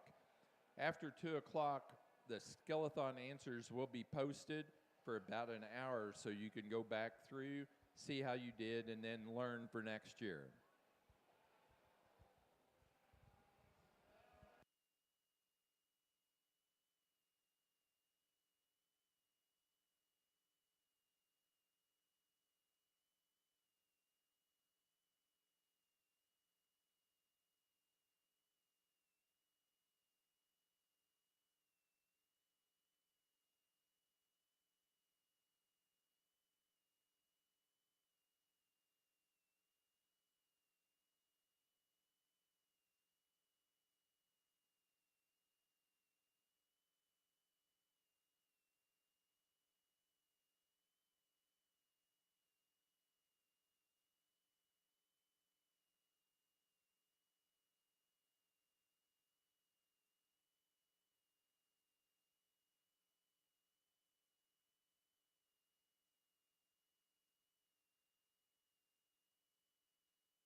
Well, for your junior champion, Suffolk Slick-shorn, I think this decision's awfully close for your champion and your reserve. But I think the more you analyze them, the more you pick them apart, and you just start to find the one that has the fewest faults. For me, the ewe that has the fewest faults in terms of still having a lot of meat animal shape and still being super sound on the move, and the most proportional in terms of her balance and angles is our class winner from this class 2. Young man in the purple shirt will be your champion junior. For reserve, it's even tighter, I think, and now we're splitting hairs in terms of angularity and movement and give and take on both of those. But I think the ewe lamb that combines that muscle into a very elegant look and still has enough meat and muscle for me is your class winner for your last class. She'll be reserve. Congratulations.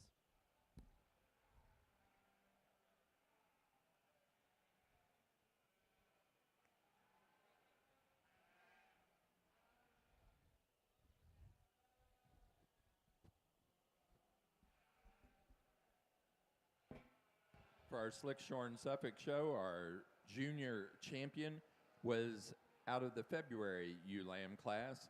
First place in that class, Harris, 25064, A.J. Harris, Jacksonville, Illinois. The reserve junior champion came from the March and later ewe lamb class, CHSS 1003, Clayton Heisey, Lebanon, Pennsylvania.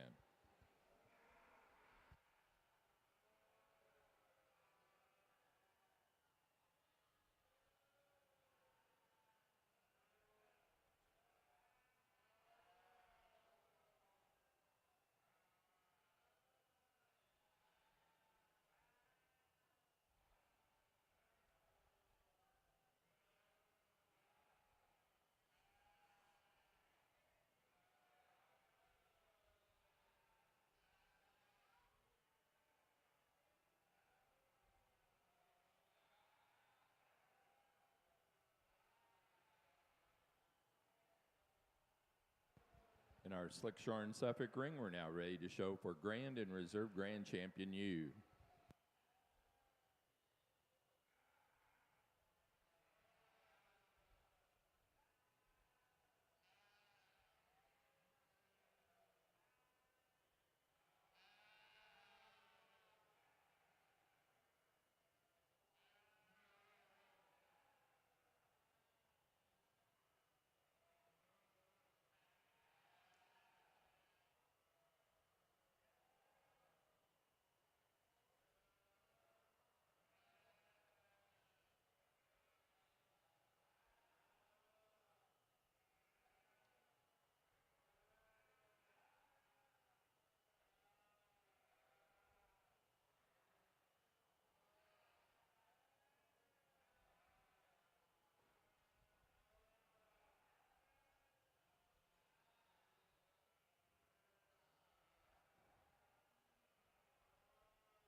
Well, it's truly been a ton of fun to judge your Slick-shorn Suffolk show, and I think your breeders got to be commended for just breeding a fantastic set of sheep. I mean, they've got meat and muscle, they've got some balance, they got a show ring look. I think this is a very practical part to be in right now with the breed as far as the industry goes. There's just so much good to be had by these Slick Suffolks right now. So commend you for continuing to do that. And you exhibitors have done a fantastic job of showing these sheep. You four out here have I commend you for getting them to this point. I know how much work it takes. So as individuals, I think these four are phenomenal, but when we put a set of yearling ewes like those two together, it's hard to come back to use a junior ewe. So we'll stick with the yearlings for your championing reserve. Congratulations.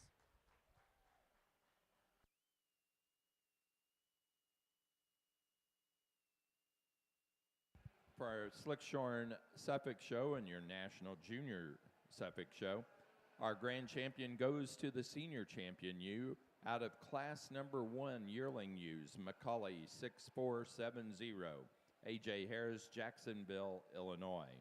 The reserve grand champion was our reserve senior champion out of class 2 yearling ewes, Harris Livestock 24227, Clayton Heisey, Lebanon, Pennsylvania. Now ready for Slick-shorn young flock.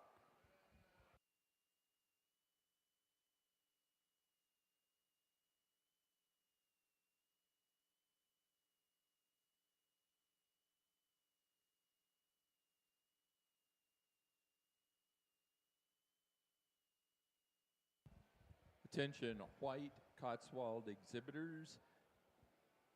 White senior ram lambs will follow the Slick-shorn Suffolk show.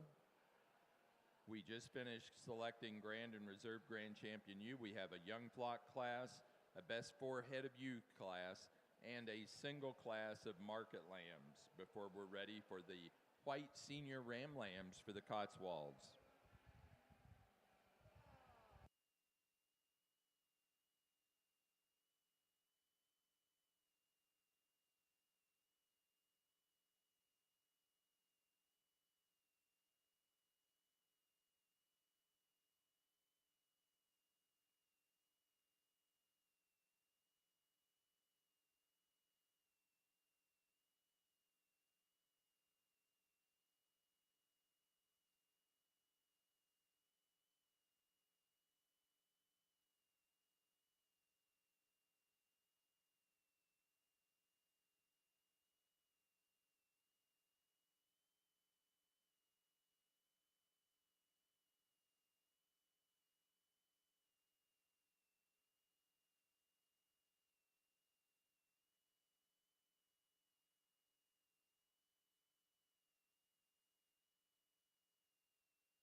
Again, we want to remind everyone that virtual sharing and Skeleton closes in 15 minutes.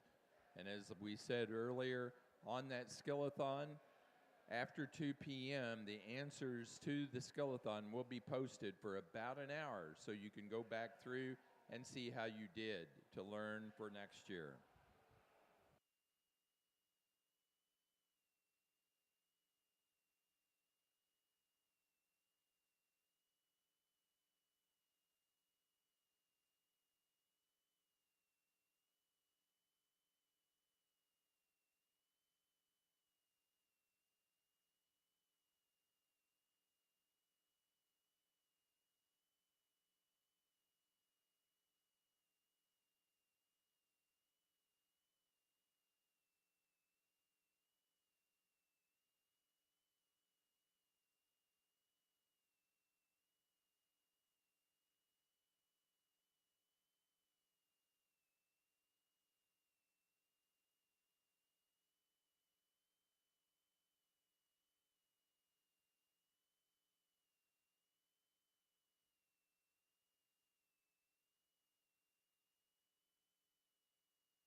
a really nice class of ewe lambs.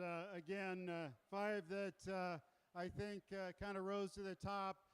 They're not the biggest frame sheep in the class, but certainly they're sheep that they've got enough frame. They're certainly sound in terms of their design. They're very functionally made kind of sheep, and I appreciate that.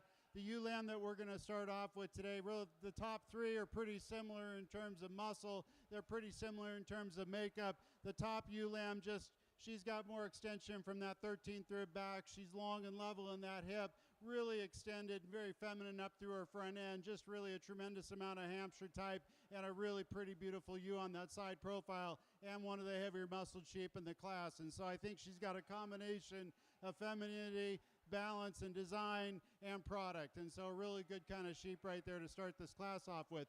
The ewe lamb that's in second, she's really muscular. I appreciate that. I like her overall design. She's long down her top. She's level in her makeup.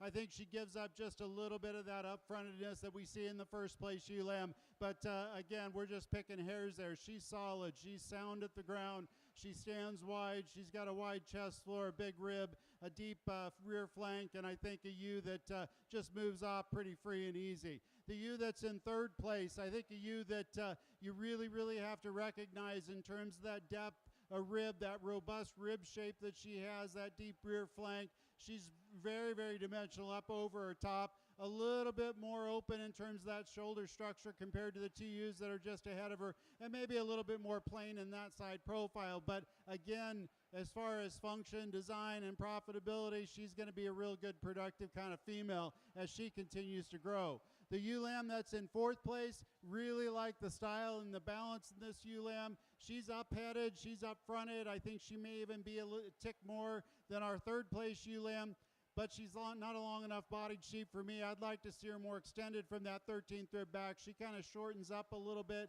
and so shortens up in that hip as well. She's real correct in her top line, really good design. She handles with enough muscle, correct at the ground. I just want to see her more extended from that 13th rib back. The ewe lamb that's in fifth place, another really long-bodied ewe lamb. I like that. I think she's got an advantage over our fourth place lamb. A little bit more plain up through that front end, and she doesn't carry her muscle pattern quite as deep or quite as wide into that dock structure or quite as deep into that rear leg, tying into that hock as our lambs that are just ahead of him. So I put her there, but she's very feminine, very unique up through that front end, and I think a ewe that's got a tremendous future from that hip forward. So a nice group here. Let's give them a big round of applause. Placing on the Slick-shorn Suffolk young flock class, first place went to A.J. Harris, Jacksonville, Illinois. Second place, Lily Rowe, St. Ansgar, Iowa. Third, Colton A. Belt, Hope, Kansas. 4, Allie Hoover, Washington, Pennsylvania. And 5, Carly A. Belt, Hope, Kansas. Placing on the Class 2 January ewe lambs for the Slick-shorn Hampshires. First to Ellerbrock, 21154, Cole Ellerbrock, Atkinson, Illinois. Second, Buckham Farms, B5015, Logan Corzat, Berwick, Illinois. Third place, Landry Krieger, Washington, Indiana. 4, Lyle Leeper, Argus, Indiana. 5, Emily Mills, Ashley, Michigan.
Placing on the Slick-shorn Suffolk Best for Head of You class, first place to A.J. Harris, Jacksonville, Illinois.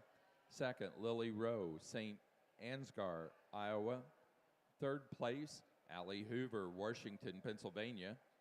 Fourth place, Mikey Terone, Veneta, Oklahoma. And 5, Vivian Stephenson, Viroqua, Wisconsin.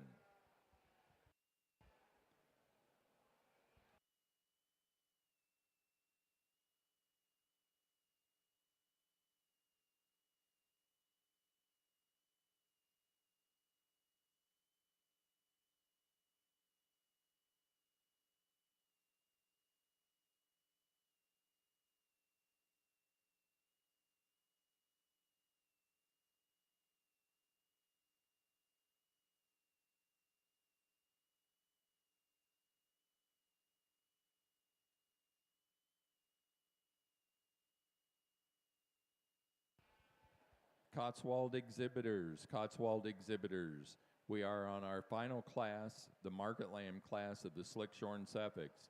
We will go right to white senior ram lambs for the Cotswolds. Please note, we alternate between natural colored and white. So we'll do white senior ram lambs first, followed by natural colored senior ram lambs, and then white junior ram lambs for the Cotswolds.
Well, into your weathers on the Suffolk side here, we've got a ewe lamb, I think, that handles this class quite nicely. In terms of top shape, with some rack and some dimension into her loin, I think she certainly excels the class. And her body and build is still impeccable, and well, all those good things we just got to tie into and let her win. Really a deep-bodied, big-middled wether that comes in next. Certainly a high-performing one. Probably doesn't meet your hand with quite as much expression, maybe getting a little bit softer to the touch. A bluer wether that comes in third, really green and fresh. He's got some expression of muscle, but in comparison to those two that go in the front of the class, probably just comes up a little bit narrower and frailer. Then a deep-sided, big-bodied wether comes next. I think this guy's actually just really green and needs a little bit more time. I think he's true and level in his lines. But when we compare his leg shape to the top three, we just need to see more of it. And if we could add some meat and muscle to him, that's where he's going to finish out. But a nice class of 4 wethers to round up your Suffolk show here today. Thanks for bringing them out.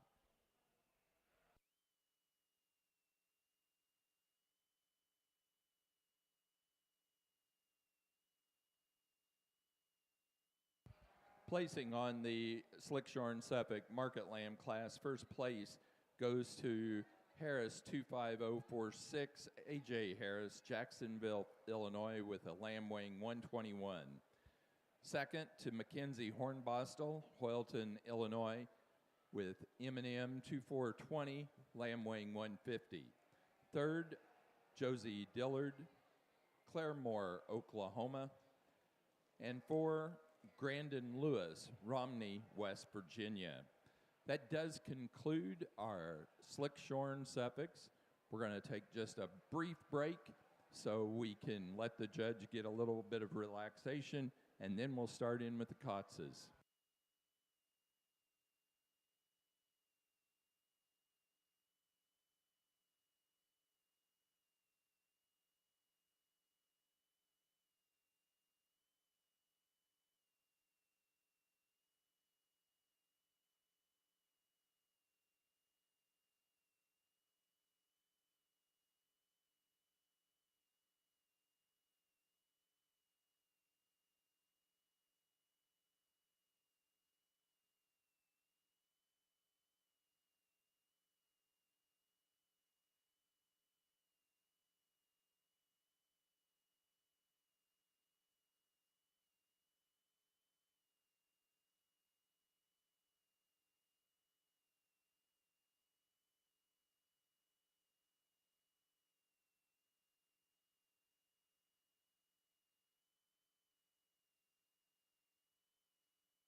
At this time, we're ready to begin our Cotswold show. We need white senior ram lambs into the ring.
All right, here's your third class of January ewe lambs, and again, I think there's a lot of lambs that we sent back to the pen, depending on the judge, a different day, different choices, and certainly we could mix things up because the quality runs deep in these classes. We got some really good ewe lambs out there. What I prefer is a ewe lamb that's sitting up at that top hole. I think she's just really an elegant ewe lamb. I like her front end, her extension up through there. She sets down on the ground on all four corners, nice and wide in terms of that ground placement. She's got some width through her chest floor, shows me some rib, certainly some rear flank, and then straight and long down that top, and I think she's above average in terms of muscle. Not the heaviest muscle, but I think for a female, she's just right, and she puts that together in a really pretty package through that side profile. The ewe lamb that's in second, I think another ewe lamb that you appreciate in terms of her conformation. She's straight and level down her top. She's got some muscle. She's correct in her makeup.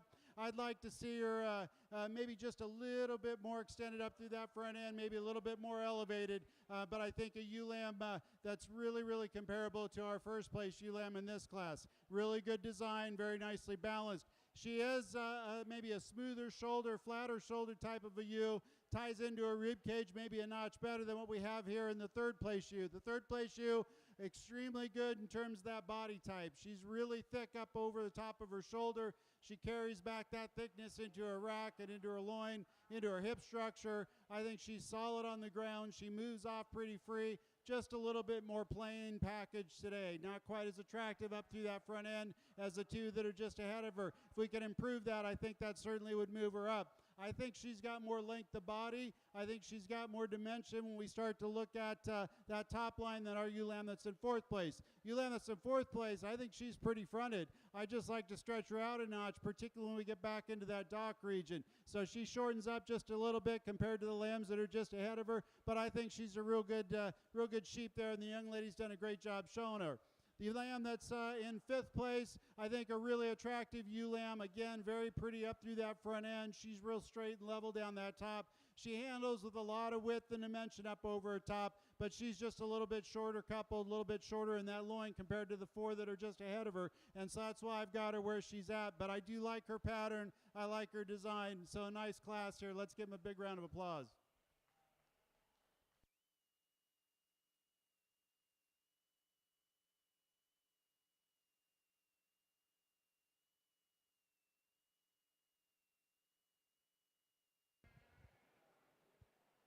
Placing on the class of January ewe lambs in the Slick-shorn Hampshires. This is class number 3, born January 17 through and including the 31st day of January.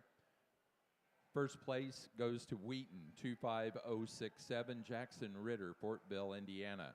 Second to Menon Livestock, 5413, Kinsey Menon, Logansport, Indiana. Third place, Clark Coyle, Danville, Kentucky. 4, Emma Thompson, Kempton, Indiana. And 5, Cole Ritter, Fortville, Indiana.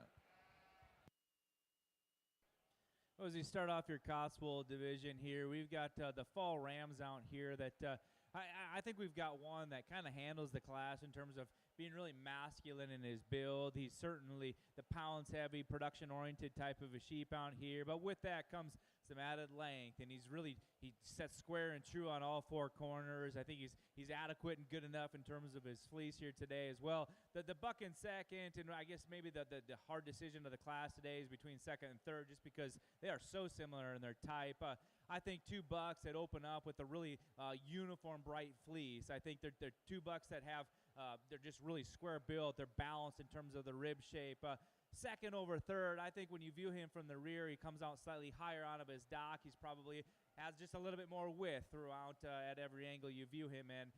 Between third and fourth, I think that buck in third, he's a higher capacity buck. He's deeper sided, he's bolder ribbed, and I think he actually walks out with a little bit more width at his base too. The buck in fourth, there's a lot of luster in this one's fleece, and I like that about him. There's a ton of length aside. For me, we just need to deep him up in terms of his rib shape today, loosen him up in his flank. To me, he tends to be just a little bit shallower in terms of that overall rib cage. Doesn't have quite that mass as those three above him. In four, here's a buck that, this one too, opens up with a really bright fleece, and I like that about him. He's really dark at his points. A buck that probably just gets a little bit rounder in his makeup, doesn't have quite that angularity out of his hip, and consequently tend to slope a little bit. The buck in six actually is a tall-shouldered one, and I think he's made pretty good in terms of his balance of pattern. For me, he's the frailest design, probably the pounds light buck in the class, and consequently, that's why he falls his way down to six. But great way to start off the Cotswold breed here today.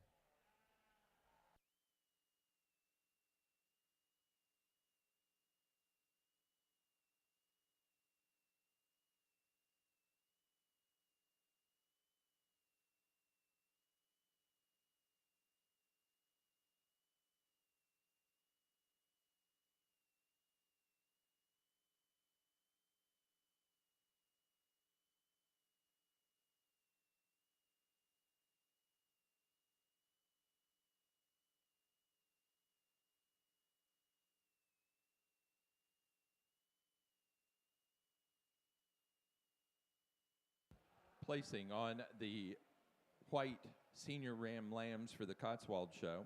First place to Meyer, 2511, Kinsey Meyer, Aaronsville, Illinois. Second place to Steiner Farms, 2502, Clayton Steiner, Mason, Illinois. Third to Drake Steiner, Mason, Illinois. 4, Peyton DeWeese, Fort Branch, Indiana. And 5, to Clayton Steiner, Mason, Illinois.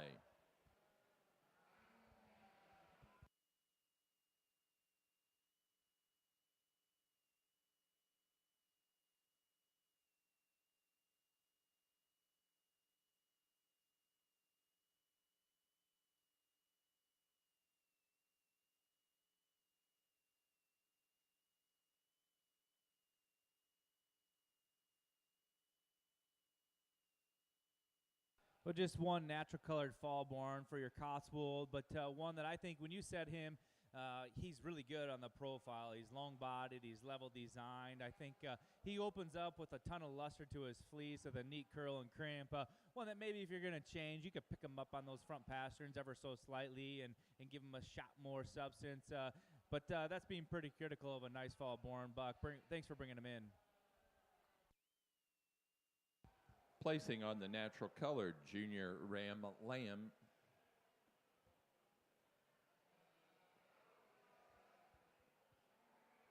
on the natural colored fall ram lamb. First to Meyer, 2538, Addison Meyer, Aaronsville, Illinois.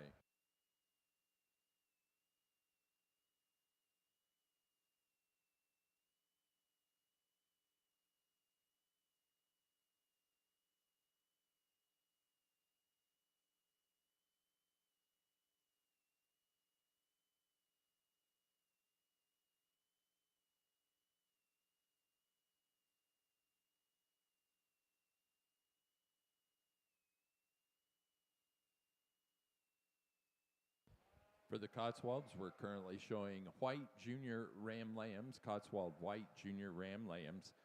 Your next class will be pair of ram lambs and then champion and reserve champion ram.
We get into your springborn white Cotswolds.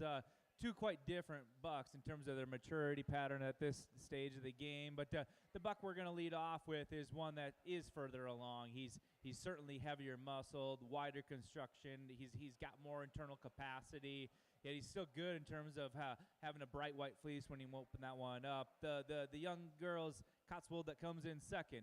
This is not a bad sheep. He's actually made quite well and designed very well. Just more immature. So I think down the road, this one's got a bright future ahead of him.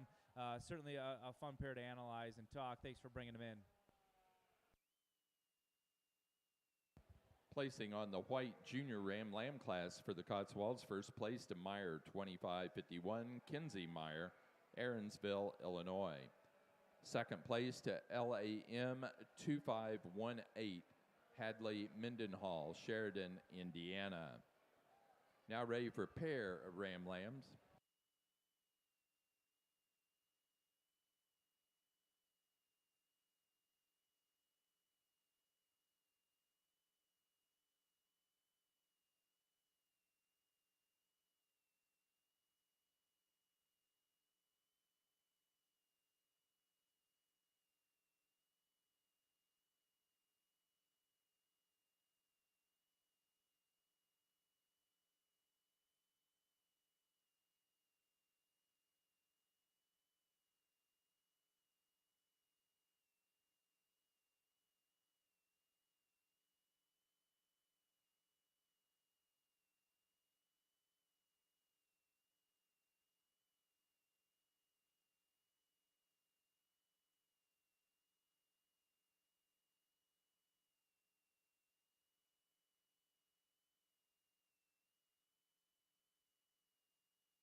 Placing on the pair of ram lambs for the Cotswold Show, first place to Kinsey Meyer, Aaronsville, Illinois. Second place, Clayton Steiner, Mason, Illinois.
Well, as we start to recompare these bucks in here for your champion Cotswold Ram Drive, I think it's quite close. I guess that fall buck, in terms of one that's really long and still great fleece. He's got good breed character. He does those things right.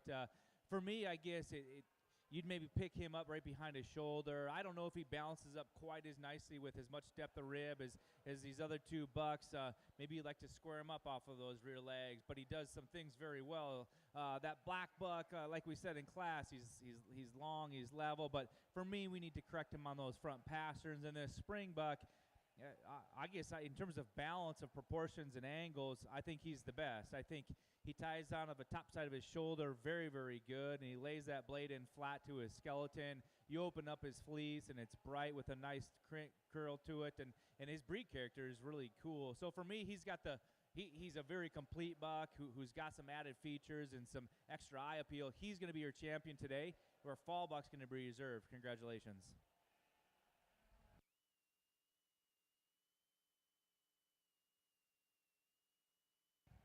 For our Cotswold show, the champion ram goes to our first place junior ram lamb, Meyer 2551, Kinsey Meyer, Aaronsville, Illinois.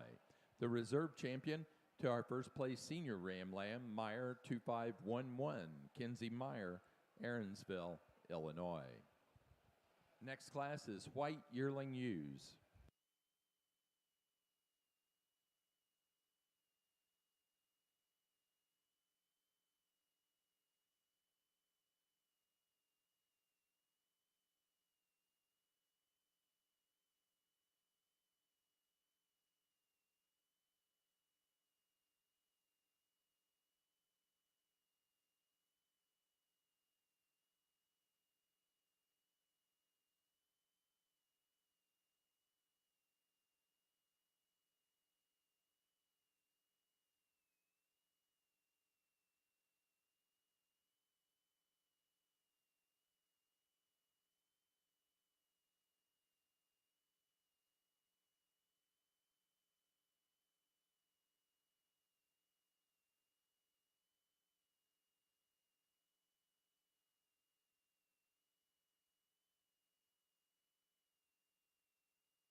Again, we want to remind everyone, exhibitors and families, tonight at 6 o'clock, we will be serving a Central Illinois specialty, the hamburger pony shoe. That includes a hamburger, fries, and cheese drizzled on top.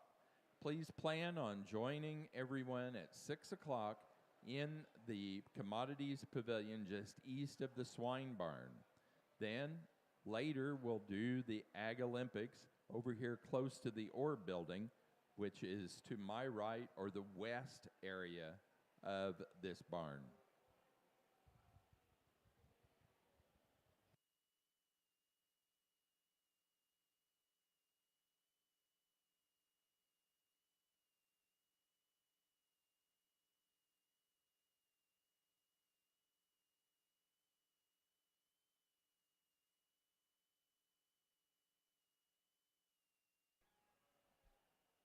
Really nice set of ewe lambs here in the February division.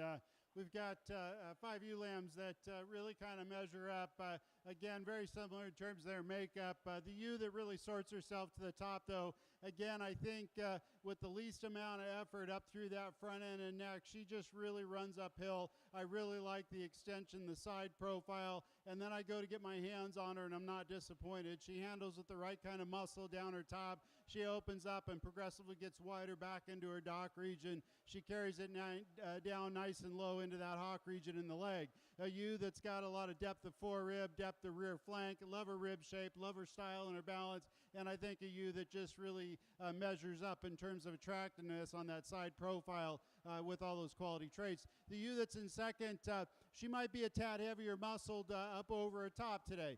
I think a ewe that I appreciate from that perspective. I'd like to deepen her up just a notch in her rear flank. I'd like to maybe just give her a little bit of a cleaner view up through that front end, but I think a ewe that you really have to appreciate. She's long down her top. She's correct in her makeup. She's up fronted, but maybe not quite as attractive on that side profile as our first place ewe. So it's a close pair when we start to look at balance and a combination of traits. The ewe that's in third, I think, the only thing that separates her out of the top two is she just gives up a little bit of length today. She's not quite as long from that 13th rib back, a little bit shorter in that dock, but really, really solid. When we start to talk about where she sets down on the ground, I think a ewe that's got a lot of base width. She's got some width through her chest floor. She opens up to a robust rib cage. I like the top in her. She's got a tremendous amount of muscle up over her top and into her dock, and she carries it down nice and low into that leg. So a lot of muscle there. I just want to extend her out just a notch to make her more comparable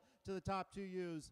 The ewe that's in fourth place, another muscular ewe, really, really dimensional, and really a ewe that I wasn't, at first I thought, well, seems to be a little bit plain, but when this young lady gets her out on the move, she really takes a nice stride. She really pops up her head there, and I think she just looks like a cool sheep out there. And I think the young lady's done a great job showing her. I really appreciate her top line. I like her dimension. She's a little bit bolder in that shoulder today, maybe a little bit shorter bodied, and so that's why I've got her in fourth place. But she's a cool sheep, and I think the young lady's done a great job.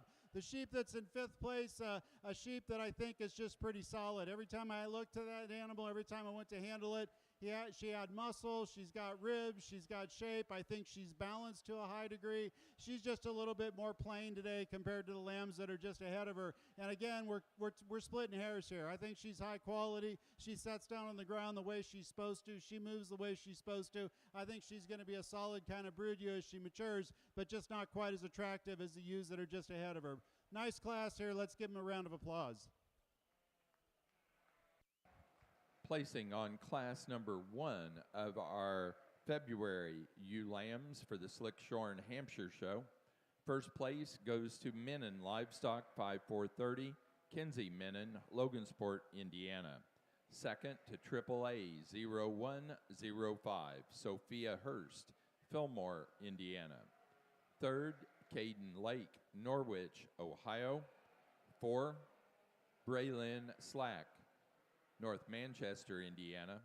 And 5, Bristol Buckland, Huntington, Indiana.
a fantastic set of Cotswold yearling ewes, and the quality was extremely deep. And I do think we're splitting hairs between the first and second place ewe. I think they're really, really close. There's some give and take. I think that the ewe with the young man that's going to win this class, I think her build, her skeletal integrity is just a little bit nicer. I think she's just a little fresher to the touch. I think standing still or in motion, I think she holds her top line together just a little bit better, and maybe that's just because she's acting a little calmer today. But when we put her in motion, that holds true, and then that's really what I like about her. In addition to that, I think she has just a tick more substance of bone. I think she's square and wider on of her hip. I think in terms of her breed character, it's maybe there's some give and take. I prefer the fleece of that ewe in second. I think there's a little bit more luster and shine to that one. I prefer the head and the forelock on that ewe in first. And so there's some give and take there. That ewe in second, the things I love about her is her length of body. She's super long. She's probably a tick larger outline. For me,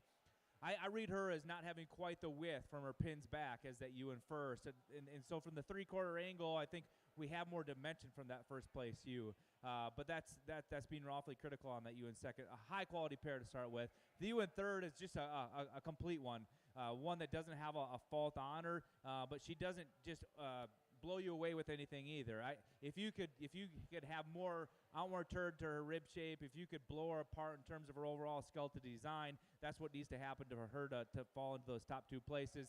The ewe in fourth, a highly presented one, and the young lady does a fantastic job of getting this one set. I love the breed type on this one and her ear set. For me, I read her as just being a little bit narrower at the ground and tighter at the forerib. We need to just blow her apart at the base. That ewe in five, here's one that does have a ton of capacity. She's probably the brood ewe, if you will, one that I just expect to go out and cover ground and be an easy-keeping maternal piece.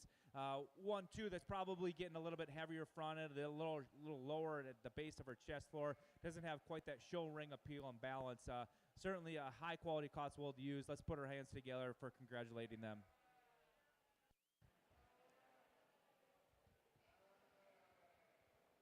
We need the following exhibitors to return to the skillathon area as soon as possible. There's a tie that needs to be broken. Debya Hedson-Weisend and Morgan Davis. Debya Hedson-Weisend and Morgan Davis, you need to go to the skillathon area as soon as possible to break a tie.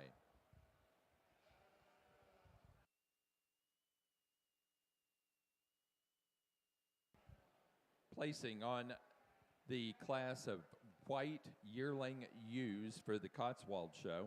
First place to Four Season Farm, 2403, Rhett Steiner, Mason, Illinois. Second place, Meyer, 2484, Kinsey Meyer, Aaronsville, Illinois. Third to Inala Massey, Aaronsville, Illinois. 4, Kinsey Meyer, Aaronsville, Illinois. And 5, Clayton Steiner, Mason, Illinois.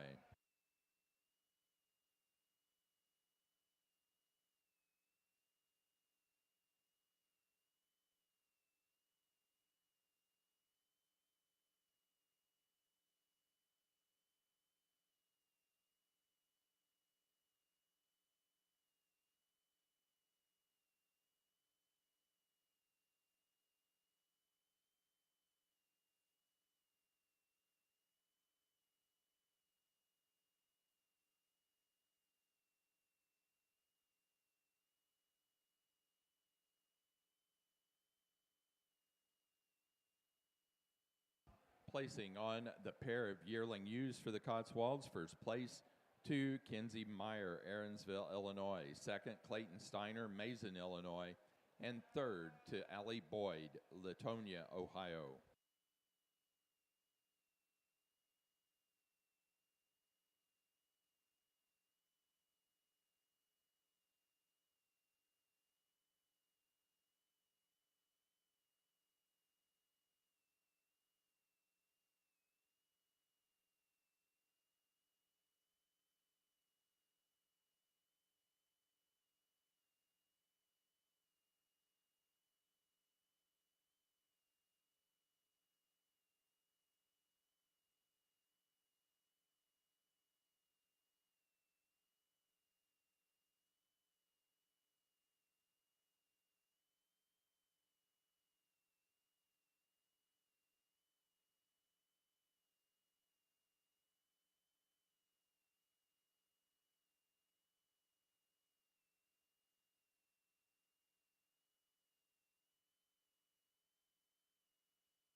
Currently in the Cotswold ring and in the blue ring, we have white senior ewe lambs. Cotswold white senior ewe lambs are in the ring.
Onto the fall class of the Cotswolds. We've got a class winner that just kind of walks in and grabs your attention and lets you know she needs to win. I really think this is an awfully nice one. I think in terms of being built right, she's good. In terms of her structural design, she's good.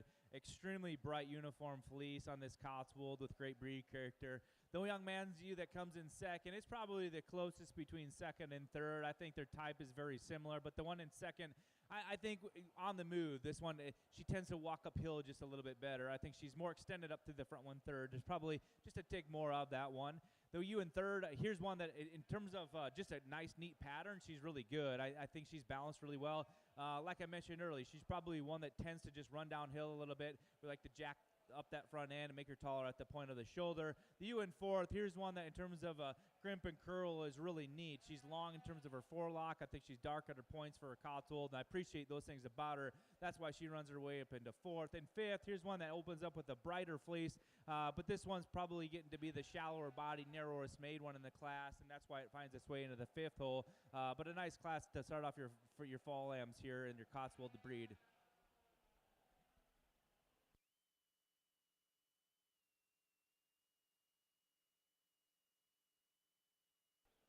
Nice class here. Ewe lamb that we're going to start off with, very, very attractive on that side profile. I think she sets up real square on all four corners. I think she's got a lot of base width down at the ground. Certainly opens up through that chest floor. I think a ewe lamb that when you really start to evaluate her, she's got that extension up to her front end. She's neatly tied into her shoulders, straight and level down that top. Above average in terms of muscling, not the heaviest muscle in the class, but I think at this stage in game she'll continue to grow. I really like her pattern. I like her design, the way she's put together up through that front end. Ewe lamb that's in second place, she's a powerhouse in terms of muscle. I like her dimension. I like the way she's put together in terms of her top line. She handles with more expression into that rack and that loin. She's a little bit shorter hip today, maybe a little bit bolder in that shoulder compared to the ewe lamb that we started with, but I think they're both pretty comparable females. They're both long-bodied. They're both sound structured type of ewes and very functional in their makeup. She just happens to have a little bit more product. The ewe that we're starting with, just a little bit more elevation and attractiveness on that side profile. The ewe that's in third place, another really good ewe. She's very sound. She's got some rib to her. Certainly a ewe that you appreciate in terms of her muscularity up over her top. I like the way she handles up over that top. She's a little bit bolder in that shoulder today, maybe a little bit more plain in that profile compared to our two that are in first and second, but I think a ewe that's real complete, real correct, and good design there in third place. The ewe lamb that's in fourth place, again, I think a real attractive kind of lamb, a lamb that's just a little bit green today. I think a little bit more time on feed as she starts to mature. I think she'll kind of bloom. She's not quite there yet. I think a lamb that's really good down her top line, very level in her hip structure. I think she sets up square on all four corners, really attractive up through that front end. I think she's going to come into some muscle as she continues on the feed. Just a little bit more time to make it there. We've got a lamb that's pretty complete there in fifth place. I think good, sound structure, kind of a sheep that when you get your hands on her, she's got a lot of muscle up over her top, some rib shape there, just a little bit more plain profiling than the lambs that are just ahead of her today, so that's why she's in fifth. But a nice class here. Let's give them a big round of applause.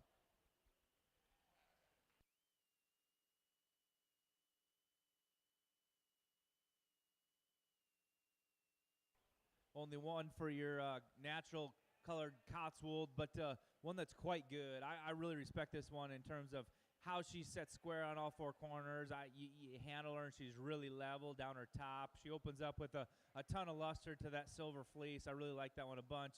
We'll bring her back for champion drive and then see how she really compares, but thanks for bringing her out. Placing on the Cotswold White Senior Ewe Lamb class, first place to Meyer 25-27, Kinsey Meyer, Aaronsville, Illinois. Second to Four Season Farm 2503, Clayton Steiner, Mason, Illinois. Third place to Clayton Steiner. Fourth place, Olivia Blum, Whitehall, Maryland. And 5 to Olivia Blum. Placing on the Cotswold class of natural colored senior ewe lambs, first place to Addison Meyer, Aaronsville, Illinois. Placing over on the second class of February ewe lambs in the Slick-shorn Hampshire classes, first place to Beckmeyer Brothers, 2533, Riker Beckmeyer, Morrisonville, Illinois. Second to Carson, 5062, Eleanor Carson, Arcadia, Indiana. Third place to Parker Wheaton, Caledonia, Michigan. 4 to Jackson Ritter, Fortville, Indiana. And 5 to Gavin Foff, Norwalk, Wisconsin.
really a close pair at the top of this Cotswold class. I think really the ultimate determining factor between these two is that class winner she opens up with more width at the top side of her rib cage. I think she's a bigger loin, bigger top sheep, and you can see that all the way on her hip and her pins.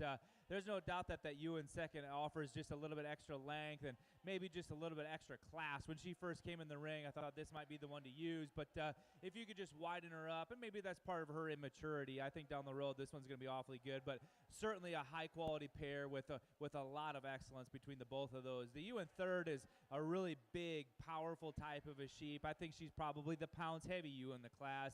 For me, you put this one in motion, we just like to relax her in terms of her spine. She needs to take a longer, more athletic stride when you put her on the move. The ewe in fourth, now here's one that's just really, really neat. Obviously giving up some days of age here in this class, but in terms of one that's built good, she's level top, she's good hipped and pinned. She's got a lot of things going for her. Just hard to compare her with that much immaturity, and almost the same could be said for that one in fifth. I think this one's extraordinarily good in terms of her fleece, extremely soft and white and bright, one that stands on all four corners quite well. She's really green to the touch, and so obviously giving up some days here of maturity as well, but one that I really appreciate for where she is today. A fun class to analyze. Thanks for bringing them in. Placing on the class of white junior ewe lambs for the Cotswold Show. First place to Meyer, 2558, Kinsey Meyer, Aaronsville, Illinois. Second place to Meyer, 2563, Ansley Mendenhall, Sheridan, Indiana. Third place to J.W. Sims Reisner, Albion, Illinois. 4, Peyton DeWeese, Fort Branch, Indiana. And 5, Rhett Steiner, Mason, Illinois.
We just have one natural colored ewe lamb here in the Cotswold side, but one that I really appreciate for how tall front of this one is. She's really tall at the point of her shoulder, comes down high in her neck set.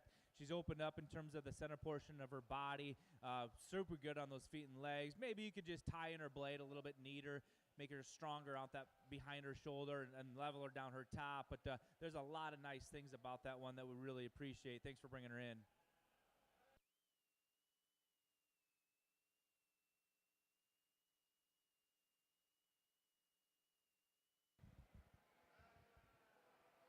Placing on the natural colored junior ewe lamb class, first place to Four Season Farm 2504, William Wilds, Farmington, Connecticut.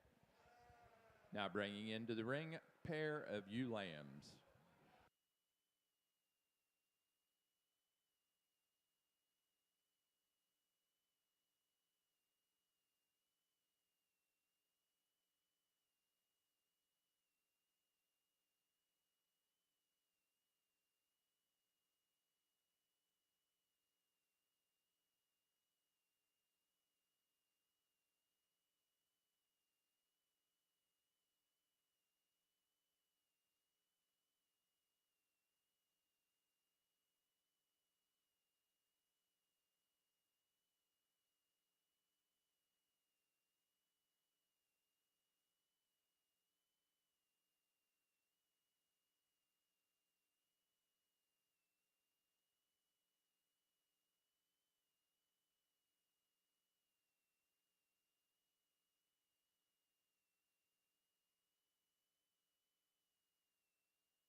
Placing on the pair of ewe lamb class for the Cotswolds, first place to Kinsey Meyer, Aaronsville, Illinois.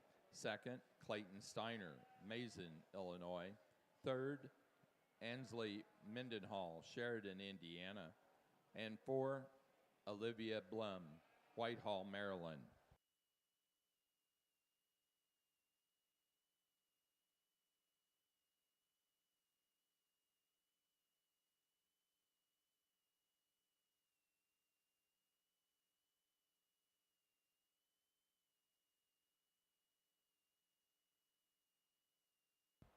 Someone has misplaced their iPhone in the men's restroom in a stall. It's black. It's in a black OtterBox case. If it's yours, please let me know.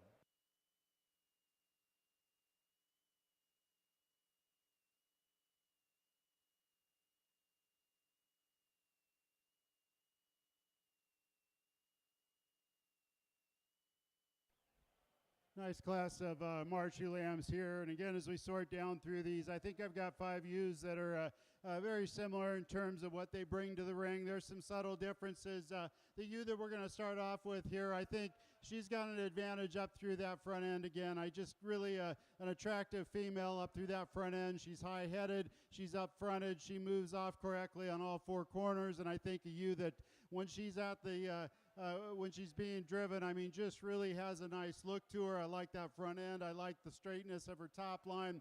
She has a great muscle pattern up over her top, widens into that hip and carries down low and tight into that hock region with her muscle. She's deep and bold in her rib and puts that together in a real feminine package, so a nice combination. The ewe lamb that's in second, very similar in terms of body type. She's thick, she's dimensional, she's got the right look to her in terms of that overall balance. I'd like to maybe get her just a little bit more up-fronted through that front end, a little bit more extension through that neck. I like her length down her top, or levelness of design, very correct in her overall makeup and good Hampshire type. The lamb that's in third place, another lamb that you appreciate. She's really up-fronted. She maybe doesn't have quite the overall length of body that we see in the top 2 lambs, but I think she's pretty close, and she's certainly level up over her top. She's got some rib shape there. She sets up nice on all 4 corners. Big-footed and stout-featured kind of female there in third.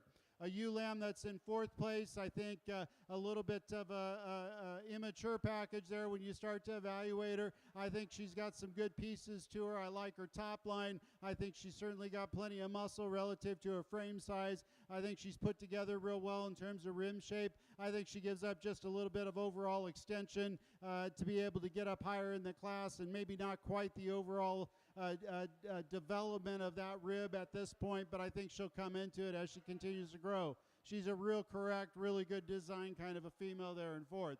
In fifth place, another lamb that I appreciate in terms of her overall length of body. I think this ewe lamb really handles long. She's got some muscle over the top of her shoulder into her rack. She's wide and deep in her loin. I'd like to maybe just lengthen her up a notch in terms of her dock region or her tailhead, but I think certainly a ewe that you appreciate from that hip forward, and a ewe that you really like, you look at, and she's got the right components in terms of balance and structure, maybe just not the overall package that or combination of traits that we see just above her. But a nice class here. Let's give them all a big round of applause.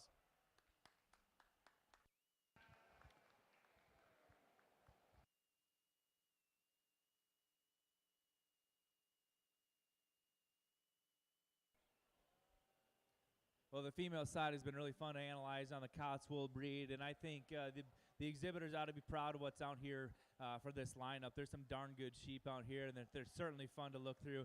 I guess this yearly new out here it continues to grow on me. I think she's built right. I think at the ground up, she matches that width. I think she stands really true on all 4 corners. I think she handles extremely good, and from her loin into her hip all the way on her pins is quite unique as a Cotswold, especially when we compare them to some of these others out here. I like her head. I like her ear shape, her forelock. Everything looks really nice about that one. Just a really hard ewe to fall. That fall ewe, when you get her out here, you can see that luster of her fleece. It just shines and glows out here. I think she's extremely long in terms of how she proportions with the rest of those out here. I like the added eye appeal that she brings to the table. For me, I'd like to just blow her apart in terms of having a bit more turn and curve to that rib shape and a little bit more dimension and width on her pin set. The other one that I think is in contention out here is this Springborn, and the white Springborn. She's made really good in terms of balance and build. She's where she needs to be. You talk about like uniformity of volume and capacity. I think she's spot on. I like that one's hip and her pin set as well. Her breed character spot on. It's hard to take that one and get her over a Yearling in my mind. So we're gonna use that Yearling for your champion, and then we're actually come back and use the fall for your reserve. Congratulations.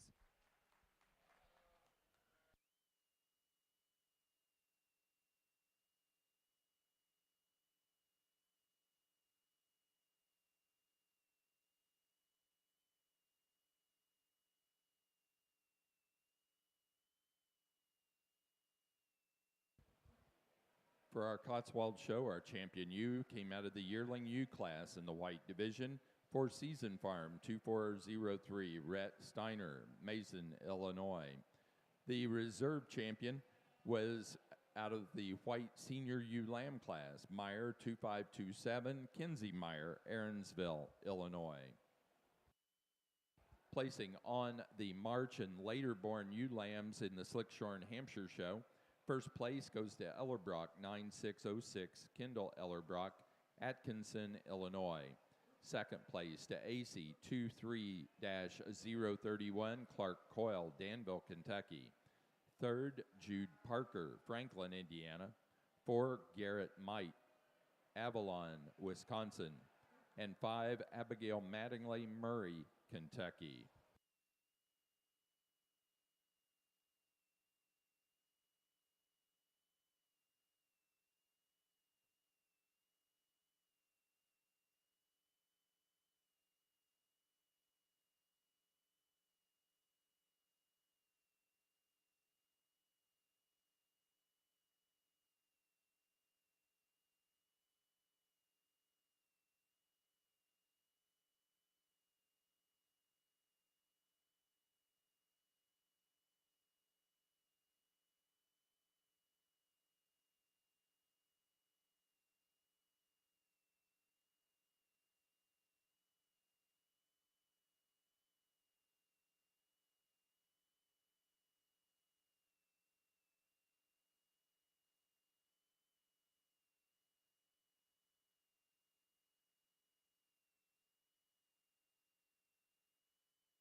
In the Cotswold ring, we are showing young flock, then 4 head of ewes. We just finished the young flock.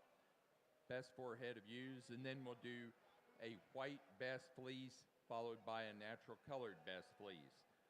Fall ram lambs of the Tunis, please be getting ready. We will show Tunis following the Cotswolds in the blue ring. First class is Tunis fall ram lambs.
Placing on the Cotswold class of best four-headed ewes. First, Kinsey Meyer, Aaronsville, Illinois.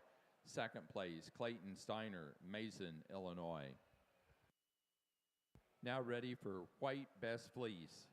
White best fleece for the Cotswold.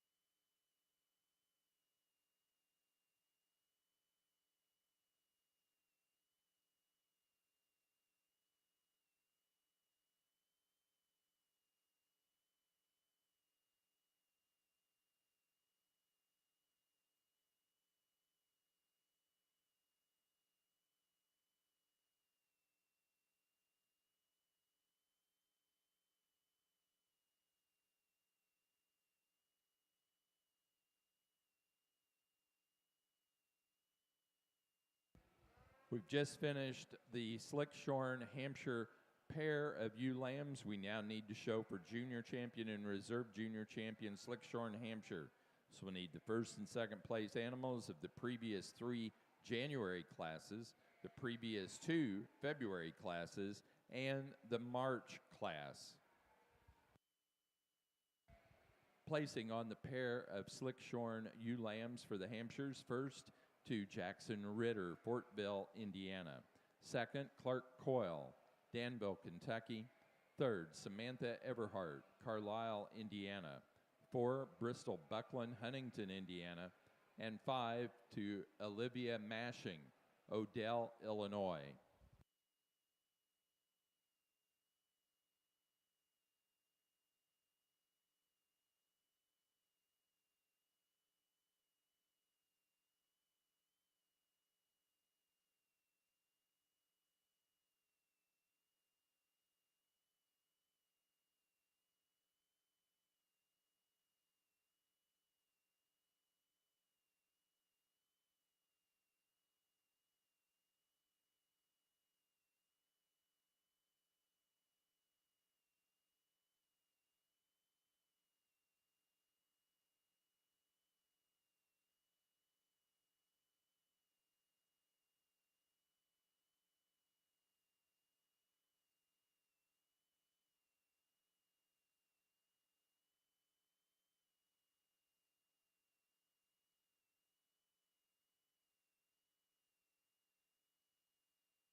Final call for lambs in the junior drive for junior champion in the Slick-shorn Hampshires. This is your final opportunity, final call to the ring.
For the white best fleece in the Cotswold show, it goes to Kinsey Meyer, Aaronsville, Illinois. with Meyer 2527, a fall ewe lamb.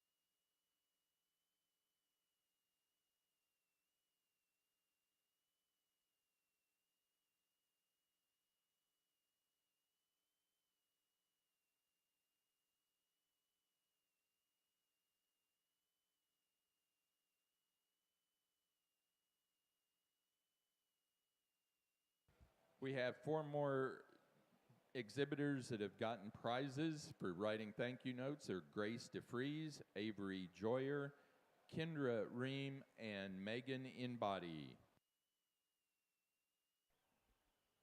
Really an exceptional class of in this champion drive for junior champion. I think we've got 6 representatives. Well, actually, I guess 11 representatives. We had one that it didn't come out because she overheated a bit, but that really, I think they're kind of peas in a pod. They match up really well.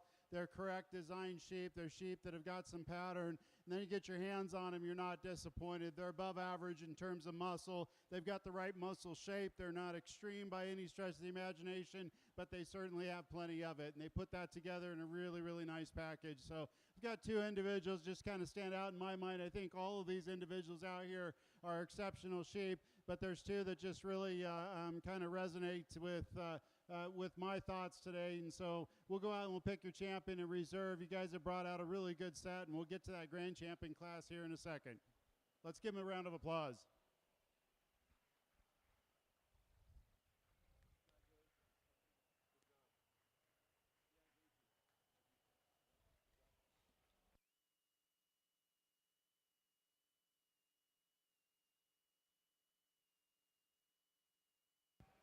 Placing on the natural colored best fleece for the Cotswolds, it goes to a fall ewe lamb 2512, Addison Meyer, Aaronsville, Illinois. That does conclude our Cotswold show. We're ready to move in to our Tunis, and we need fall ram lambs.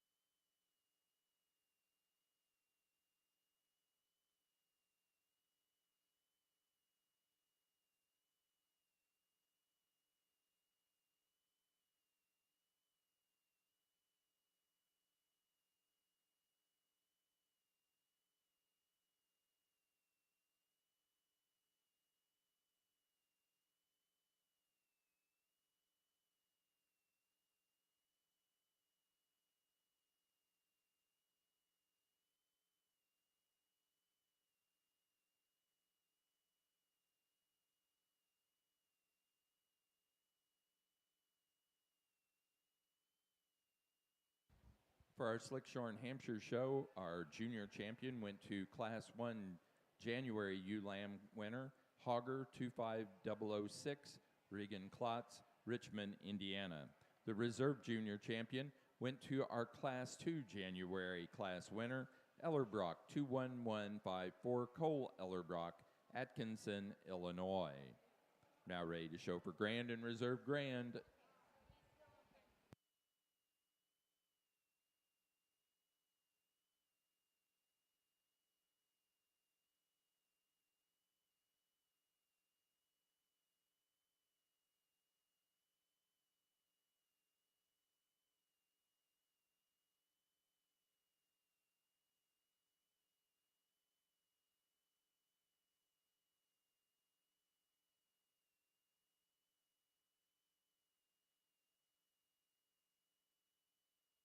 Well, as we roll into the Tunis show, I think we've got a senior buck lamb out here on the fitted side with it, which is awfully nice. I mean, this one handles really good down his top, presented it extremely well. He's sets down square on all 4 corners and gets around the ring really, really well. The slick-sheared buck in second.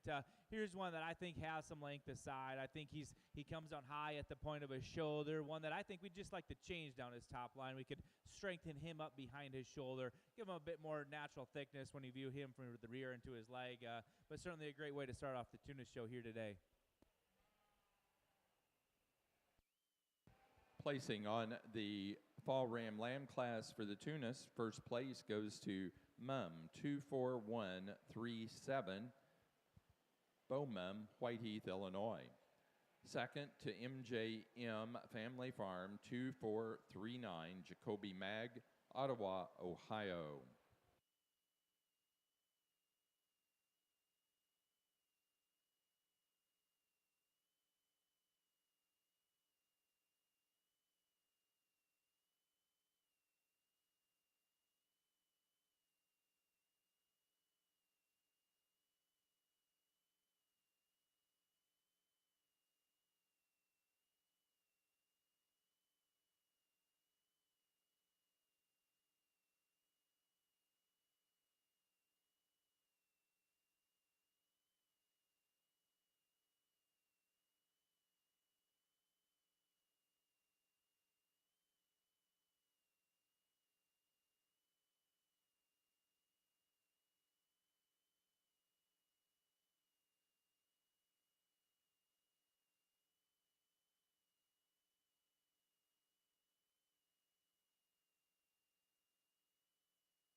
Just one Tunis Junior Ram out here, but one that in terms of one built great and good in terms of his structure. This is a big-footed, stout-featured buck that has some masculinity to him. We'll see how he compares when he gets out here for Champion Drive, but thanks for bringing him in.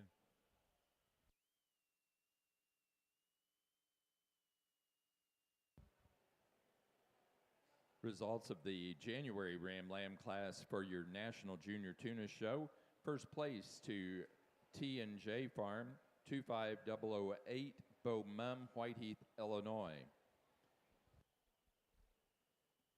Got a pretty exceptional champion drive here in the Slick-shorn Hampshire division, and I think four really, really great individuals in terms of what I'm looking for. And, you know, that's a balanced sheep, a correct sheep, and then when they look, they've got that look in the show ring. I think all four of these ewes kind of do that for me. I think they're really, really exceptional in terms of their presence and what they bring out here. A couple of nice yearling ewes, really sound, really functional, a lot of dimension there. A couple of ewe lambs, the same type of a build, a lot of length of body, a lot of elevation, a lot of elegance up through their front ends for all four of these females. So really a sound group out here. I'll go pick your champion in reserve, and again, it's been a pleasure to be able to sort through these Slick-shorn Hamps this year. So congratulations to you individuals, and we'll pick our champion in reserve.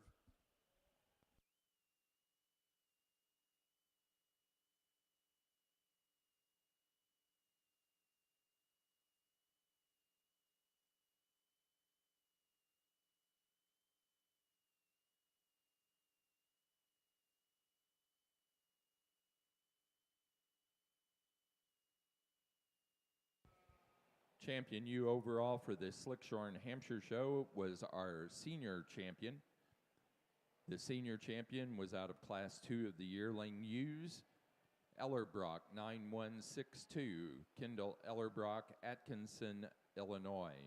The reserve champion overall was our junior champion. The junior champion came out of Class number 1 of the January ewe lambs, Hogger 25006, Riggins Klotz, Richmond, Indiana.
February class at Tunis Bucks. I think we got one that probably has the easiest time getting to the front of the class, and I think that's the most logical decision to sort here. One that, in terms of his levelness of lines and his skeletal build, he's very good.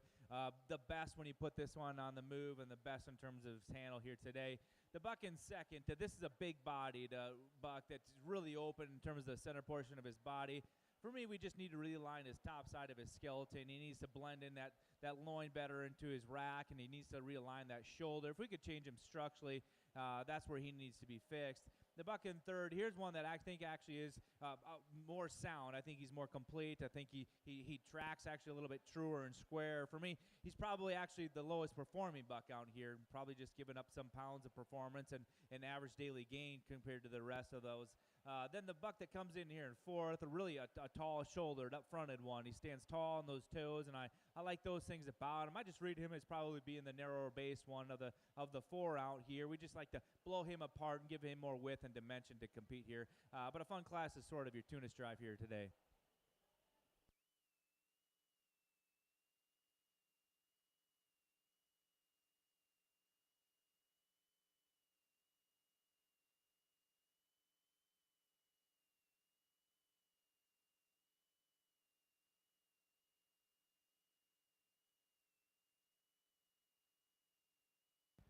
Placing on the class of February Ram Lambs for the Tunis National Junior Show. First place to Mum 2547, Beau Mum, Whiteheath, Illinois. Second place to Murray 2560, Olivia Graves, El Dorado Springs, Missouri.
Placing on the Slick-shorn Hampshire Young Flock class, first place to Clark Coyle, Danville, Kentucky.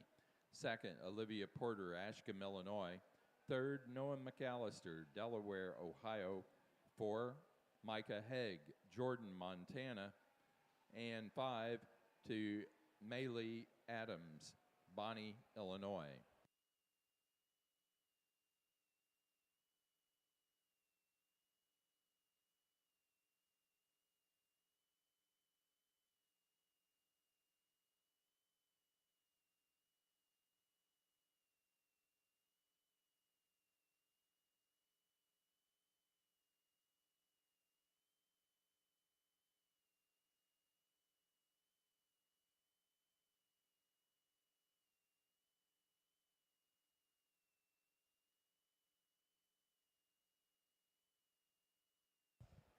Hampshire Market Lamb exhibitors, we're on the final class of the breeding show with the best 4 head of ewes.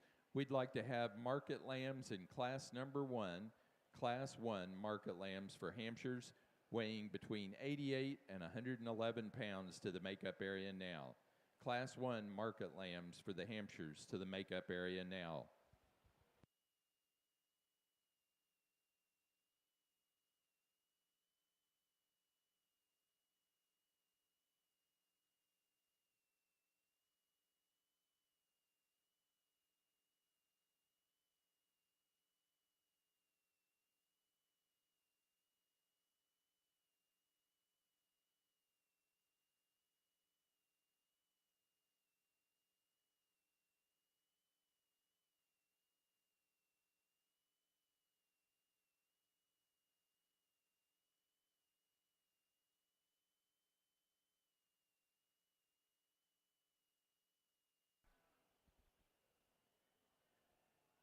Well, certainly a tight placing between these top 2 bucks, but the immature red fleeced one, I think in terms of how he's aligned with his skeleton is just a little more correct, and certainly off of those front feet is really where I think a decision has to be made, and you got to start with that one. He's really level and long and designed really well, and it's super attractive on the side. The buck in second, this is the bigger barreled of the pair, and I think he's a bit further along in terms of his maturity pattern. If I could pick him up on that front left pasture and make his toes point more forward, I think we could use this buck. In addition to that, though, I think we just need to tie everything together and make him a bit more coordinated and athletic when on the move. The buck in third, here's another deep-bodied, soggy-middle type of a sheep. Here, too, though, I'd just like to correct him on those front 2 pasterns to make him a more correct buck. Thank you. Again, we'd like to remind everyone that the Junior Hampshire Association is inviting all exhibitors and their families to pancakes tomorrow morning, and that'll be over at the trailer for Associated Registries. If you don't know where that's at, it's on this level, right outside the front doors, and you go to find the palm trees tomorrow morning for pancakes with the Hampshire Junior Association, all exhibitors. Placing on the class of March Ram Lambs for the Tunis, first place to Mum 2596, Beau Mum, Whiteheath, Illinois. Second place to Red Barn Farm 5054, Gregory Loper, Nunda, New York. And third place to Nathan Everhart, Shelbyville, Indiana.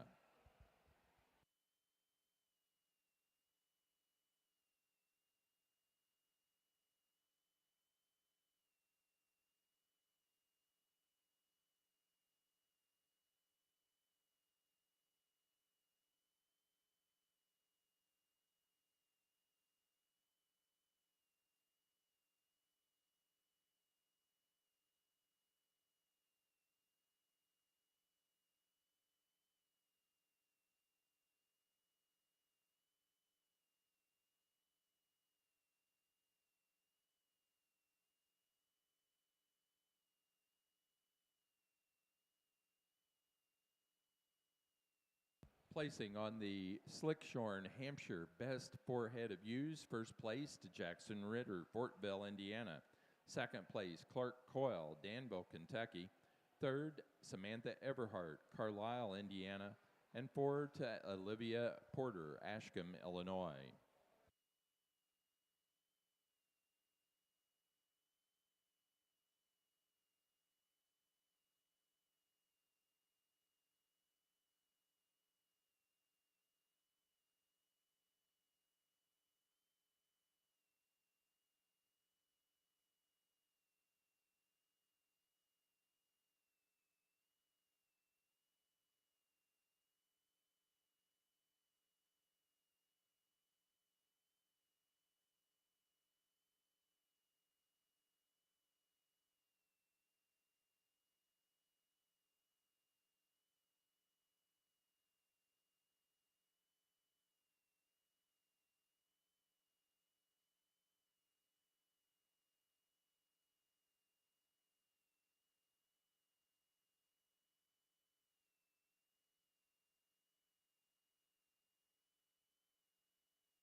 In the makeup area, we need Hampshire market lambs, class number 2, class 2 Hampshire market lambs, those weighing 112 to 131 to the makeup area.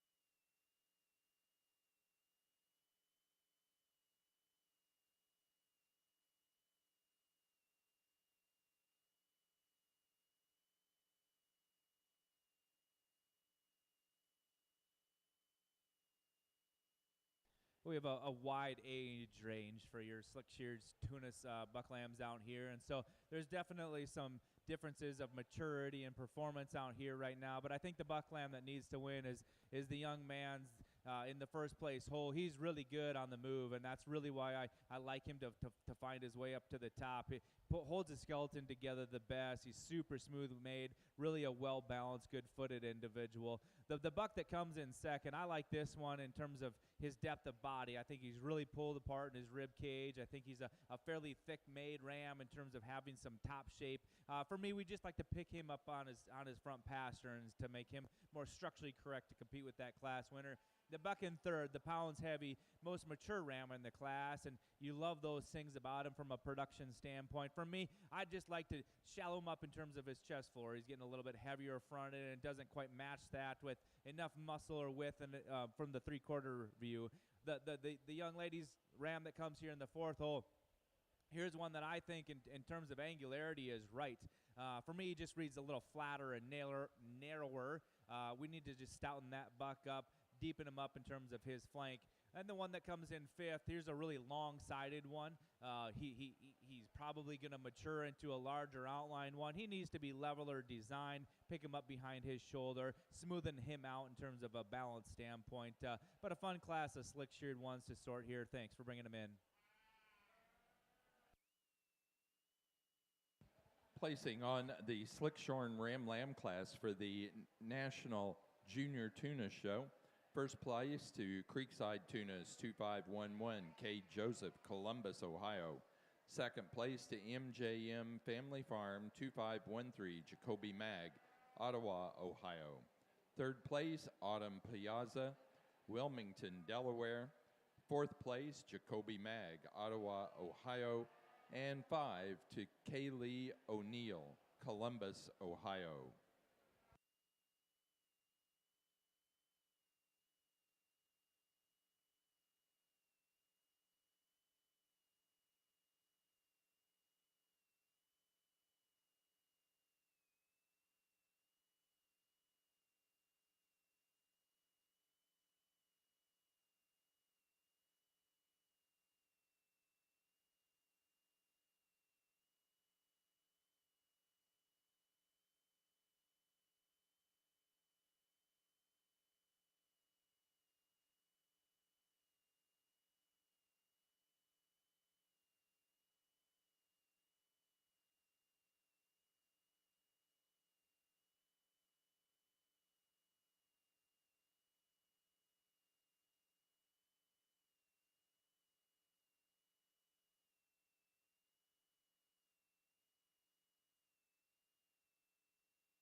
Placing on the class of Tunis pair Ram Lambs, first place to Bo Mum, Whiteheath, Illinois.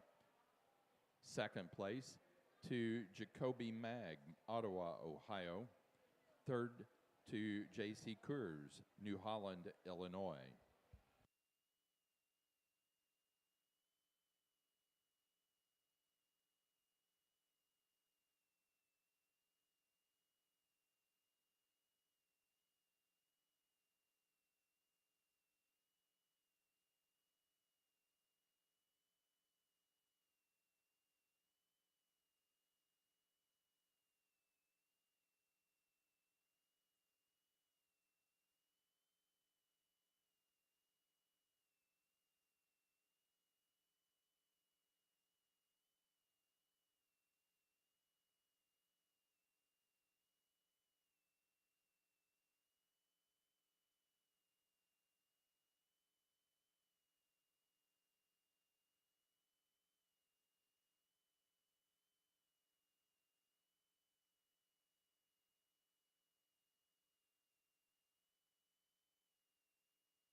When we get these Tunis bucks out here for your champion drive, the type that we've been looking for with a buck that's good on his feet and legs, has some muscle and thickness down their top, and bounces up from front to rear. And the buck that has all those things with a little added show ring presence is this buck from that February class. He's going to be your champion. Congratulations.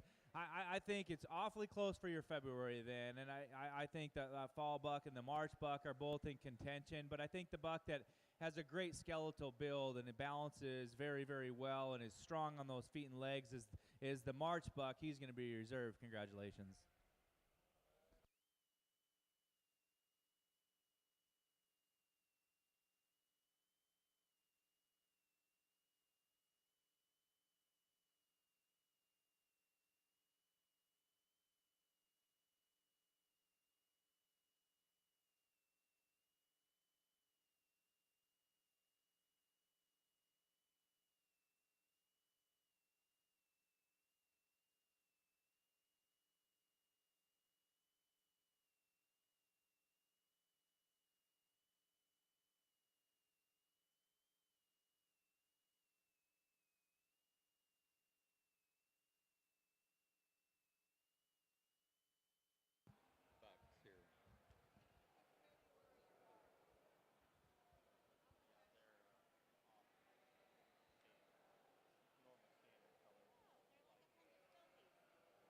Exhibitors, we've been informed that there are muzzles in the barn.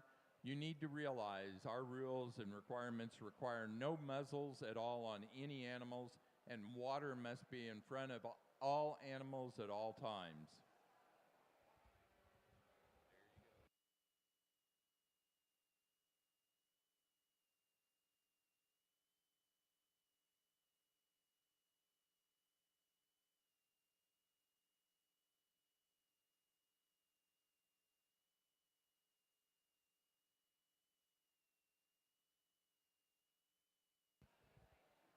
For our National Tunis Junior Show, our champion ram went to the February Ram Lamb, Mum 2547, Bow Mum, Whiteheath, Illinois.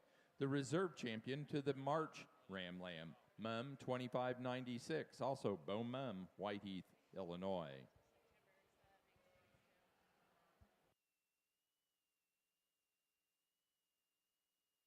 Got a nice lightweight Hampshire market lamb class here to start off this division, and And I think 5 lambs, again, that, if you look for correctness and design and balance, they all kind of balance up to a similar degree. There's subtle differences in terms of design, and we'll kind of talk about those. The lamb that we're going to start off with today, this ewe lamb, in terms of her look and her design, I really think that she's beautiful. I love that front end. I love that extension. You start talking about pounds of product and dimension, and at this stage of the game, I think she handles with enough dimension up in her rack. She's got some depth and width to her loin. She's square in her hip, and she carries down low into her leg. I think a ewe lamb that sets up real well in terms of this type of a market class and a lot of product there, and still has that look on that side profile of balance and design. The ewe lamb that's in second, very, very similar in terms of that makeup. Again, another very attractive lamb. I appreciate that. I think she gives up just a tick amount of muscle up over that loin edge today. Maybe not quite as deep in that loin edge, but I think certainly acceptable and above average. I like the fact that she's, again, put together very well in terms of that front end. She gets progressively wider down her top as she goes back, and I think a little bit more maturity, a little more time at the feed bunk, and she's going to be a powerhouse. The lamb that's in third place, again, a heavy muscled lamb, a dimensional lamb. He's got a tremendous rack in him, probably a deeper turn to that loin, really square in that hip. But again, just a little bit more plain in terms of his overall profile. Not quite attractive as up through that front end as the 2 animals that are just ahead of him, but he's a pretty powerful wether. He sets down really wide at the ground. He's got a lot of dimension there, a lot of balance, and I think certainly as time goes on and depending on the class that he's in, he might rise to the challenge. A really nice lamb there. The ewe lamb that's in fourth place, another lamb that you appreciate in terms of her thickness and her dimension. She handles really, really expressive in that rack and in that loin. She's square in that hip.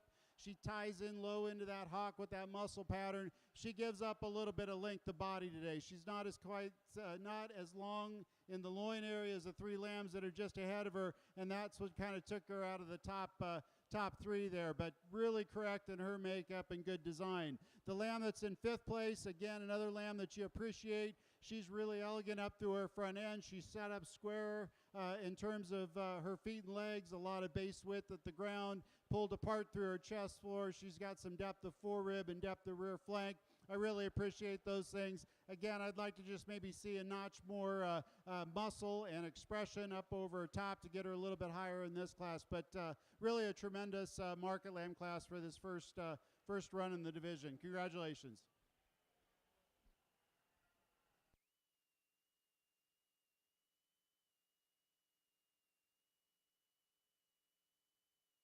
Class 1 of our market lambs for the Hampshire show. First place is 245 Penelope Kemp, Ridgefield, Connecticut, lamb weighing 110. Second place, Wheaton, 25053, 111-pound lamb, Jackson Ritter, Fortville, Indiana. Third to Landry Krieger, Washington, Indiana. 4, Emma Hegg, Fort Atkinson, Wisconsin. And 5 to Avery Walton, Cisco, Texas.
Well, we really turned up the heat with the Tunis breed here on this yearly new class. I think this is an exceptional class from top to bottom. We pulled a lot of good ones that didn't make this top 5.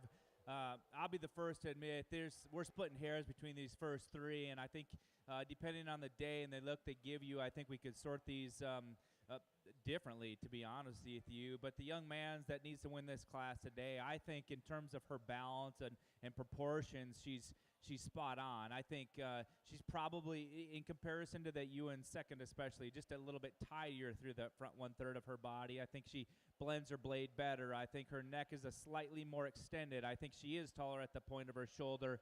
And so when you just step off of her, those things stand out. Now that UN second she's so long and she's so powerful and she's really cracked open in the center portion of her body. I wish we could just give her take more elegance through the front 1/3 of her body, maybe make that neck come out a little bit higher at the apex of her shoulder. In addition to that, if we could just deepen her up in terms of her twitch and give her a little bit more width at the base when you view her from the rear, I think that would help her balance and proportion more correctly.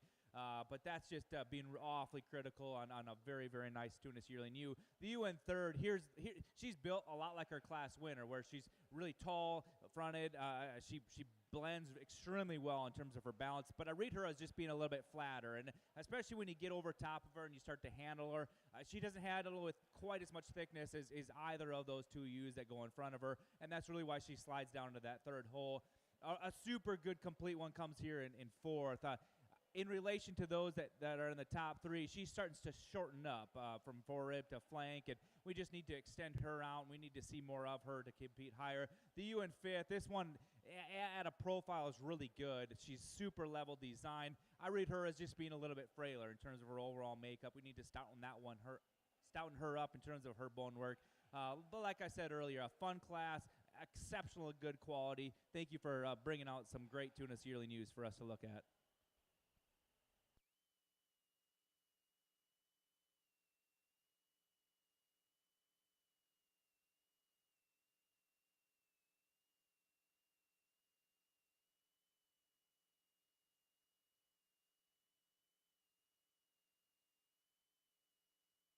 This is final call for class number 3, market lambs. Final call, class 3, Hampshire market lambs, 132 to 162. Final call to be at the ring. Got a really nice class of middleweight Hampshire market lambs here, and again, 5 lambs that I think measure up to a pretty high degree. The lamb that we're going to start off with, he's pretty solid. He certainly every time I handle him, every time I take a look at him, I haven't really seen anything that I've disliked. I appreciate the fact that he's balanced, he's good designed, he's big-footed, heavy bone. You put your hands on him, he handles with a tremendous amount of muscle down his top, and it's uniform, progressively gets thicker as he gets back to his dock region and ties down nice and low into that hock. He's got a lot of rib shape there, and then he's very attractive on that side profile, so he's just got a combination of traits. The weather lamb that's in 2nd, really elevated, really up-fronted. I appreciate that. He's very attractive. You get your hands on him, again, you're not disappointed. One of the heavier muscled lambs in the class. I think a lamb that's really long down his top. I think he gives up maybe a tad bit of dimension to the first place lamb, but he's certainly got a tremendous look and he's above average, and so I really appreciate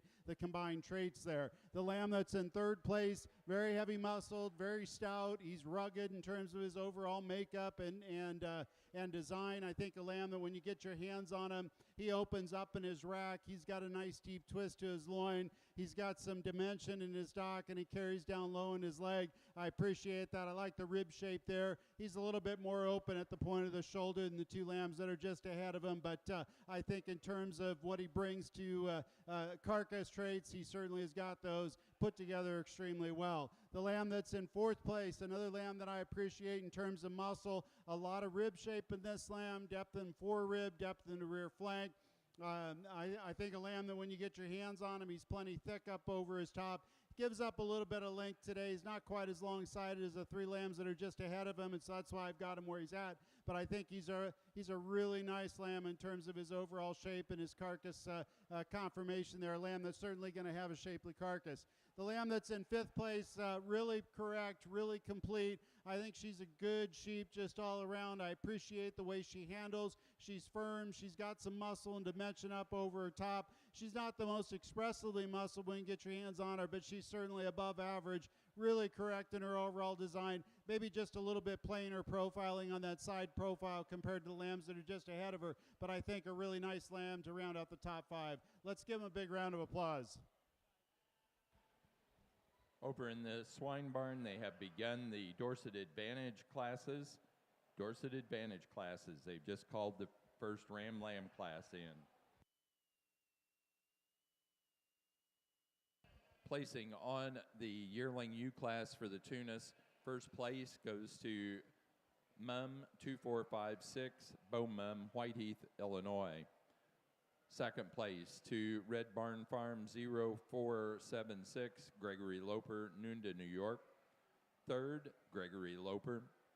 4, Parker Smith, Cardington, Ohio. And 5, Bow Mum, Whiteheath, Illinois. Placing on the second class of market lambs for the Hampshire show, first place goes to 20977, Cole Ellerbrock, Atkinson, Illinois, with a lamb weighing 120. Second to 25129, Abigail Mattingly, Murray, Kentucky, a lamb weighing 118. Third, Cade Beckmeyer, Morrisonville, Illinois. 4, Madeline Adams, Bonnie, Illinois. And 5, to Emma Hagg, Fort Atkinson, Wisconsin.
When we get into your Slick-shorn Yearling U class of Tunis, I think there's definitely some give and take amongst these.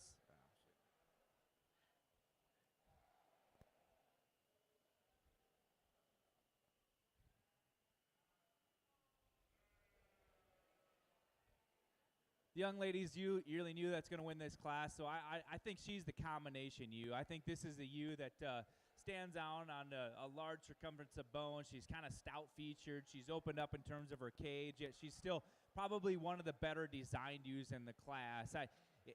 In terms of putting that all together in a well-balanced package, I think that's where we need to begin. The ewe in second is probably a tick more eye-appealing in terms of her elegance. I think she's really sharp and showy. One for me that we just need to see her walk on a larger foot. She's probably getting to be a little bit narrower at the ground. We need to stouten her up in terms of her bone work. But I love that elegance that she brings to this class. The ewe in third, this is the big burly ewe in the class. She's really wide base. She's pulled apart in terms of her cage. She's extremely level designed. For me, she probably just gets a little bit over-conditioned right now, and she's getting a little bit heavier fronted and plainer designed. The ewe in fourth, this one stands out in terms of being tall-shouldered, but she's sound-footed when we put her in motion. I think she just gets a little bit shorter, coupled from forerib to flank. Doesn't have quite the overall mass and the overall frame as the three in front of her. The fifth place ewe, this young man's ewe, is just really, really sound, and I appreciate how complete she is. But in terms of maybe doesn't balance it or give you that added eye appeal as some of her in front of them.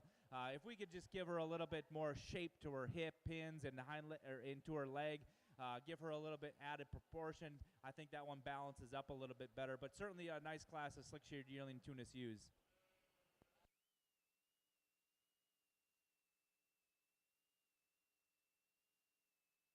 Next class is pair of yearling ewes for the Tunis. For the Slick-shorn class of your National Junior Tunis Show, first place went to Jet 2407 Brooke Kyle, Honey Eye Falls, New York. Second place to Jet 2404 Parker Smith, Cardington, Ohio. Third, Nathan Everhart, Shelbyville, Indiana. 4, Bo Mum, Whiteheath, Illinois. And 5, Cade Joseph, Columbus, Ohio.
Getting to these heavyweight classes, and we start to see some of these lambs really starting to flesh up a bit. And I think trying to sort down the lambs that are acceptable in terms of cover and condition, I think these 5 lambs certainly fit that mark.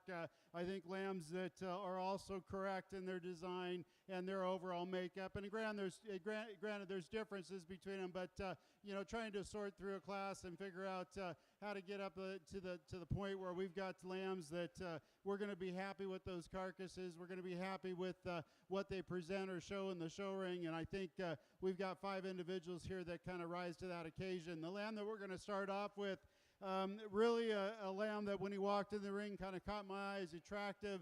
He's put together very well balanced. He's structurally sound. and I think when he moves out, then you go to get your hands on him, and he's every bit as heavy muscled as any lamb in the class. He's got a longer muscle pattern in some instances, but really long down his top. He handles really wide up over the top of that shoulder. He opens up in that rack. He's wide and deep in that loin and fresh to the handle at this weight, and I appreciate that. So I think a lamb that just really balances up to a nice degree, and he's going to offer us quite a bit of carcass quality. The ewe lamb that's in second, she might be a notch shorter bodied, but I think she's put together in a very similar type of design. She's correct in her makeup. She's long down her, she's heavy muscle down her top. She's got some dimension to her rack, really deep in that loin and square in that hip. And I think a lamb that's put together extremely well. If I could just extend her a notch more, I'd get her up into that top position. There's a lot of things I like about her. The lamb that's in third place, a really long patterned lamb. She's got a little bit more length than this lamb. I think certainly a lamb that you appreciate in terms of his attractiveness on that side profile. He sets down on a big foot. He's got some bone. He's got some width at the ground.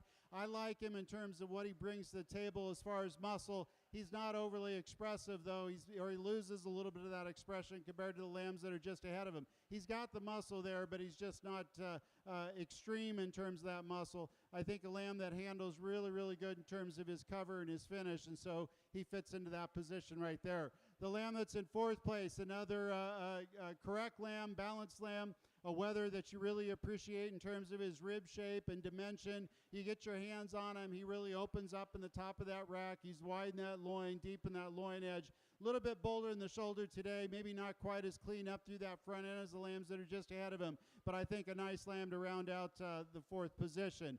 Our fifth place lamb here, I think a ewe lamb that I really appreciate. I like a lot of things about her. I think she's correct in terms of her cover and condition. She's got a tremendous amount of muscle there. I really want to extend her from that 13th rib back. I want to give her more length in that loin, more length in that hip, and I would probably work her up in this class. But a nice group here. Let's give them a round of applause.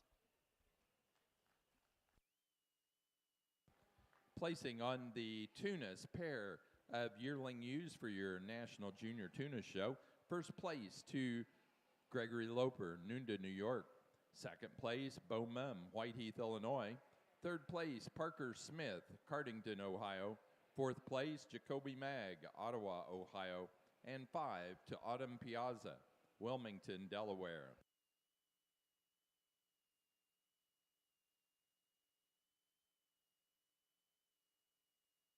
We're now ready to show for champion and reserve champion market lamb for the Hampshires.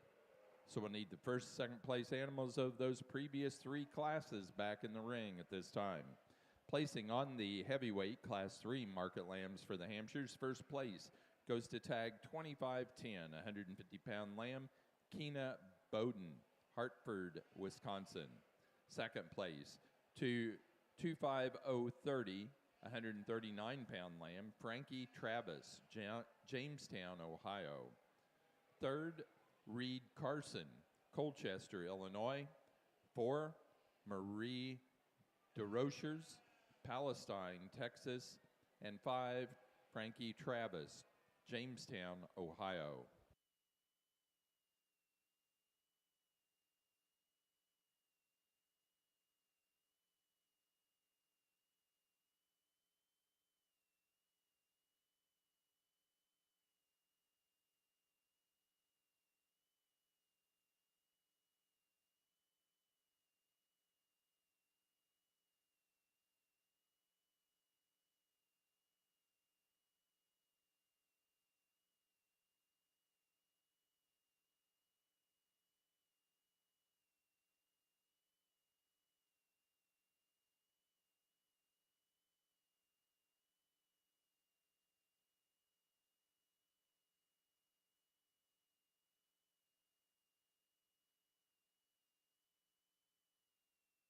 As we roll into their fall class of your Tunises, we got a powerhouse female to win this class, and I think just In terms of this one's body and build and her color, her breed character is just spot on. I love the shape of this one. You put her in motion, and I think she might be one of the soundest females we've got to analyze all day. Just a lot of good to love in that one. The ewe in second is actually quite awesome as well, and just kind of gets stuck behind a powerhouse of a female. I love the design of this one in terms of how sharp she comes out of her front end. I think she's extremely angular in terms of her skeletal. Doesn't quite have the overall width and dimension and body as our class winner, so just kind of falls into that second hole quite comfortably. The ewe in third also has a ton of length, and I appreciate that about her. She's pretty green to the touch. One, when you put in motion, tends to get a little bit higher in her spine, a little bit steeper onto that rear hock. The ewe in fourth, this one moves out really good, and I think she travels great. She's fluid in that stride. For me, when you put your hands on her, she's one that starts to break a little bit more behind her shoulder. Doesn't handle with quite as much width and as thickness. The slick-sheared one that rounds the class, certainly a little bit harder to read as she's fighting just a bit today, but one that I think we just need to see more of her in terms of frame and scale to compete with the four that go in front of her, but certainly a great class of fall ewe lambs.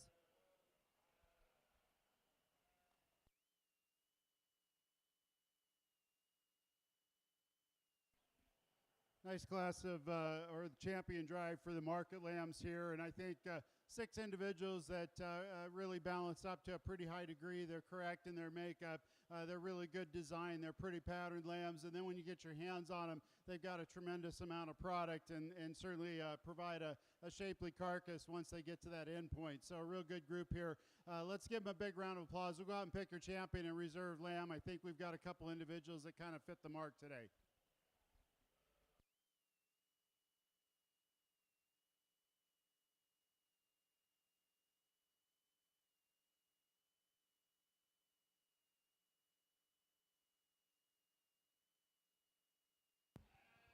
Champion Hampshire Market Lamb goes to tag 20977 Cole Ellerbrock, Atkinson, Illinois.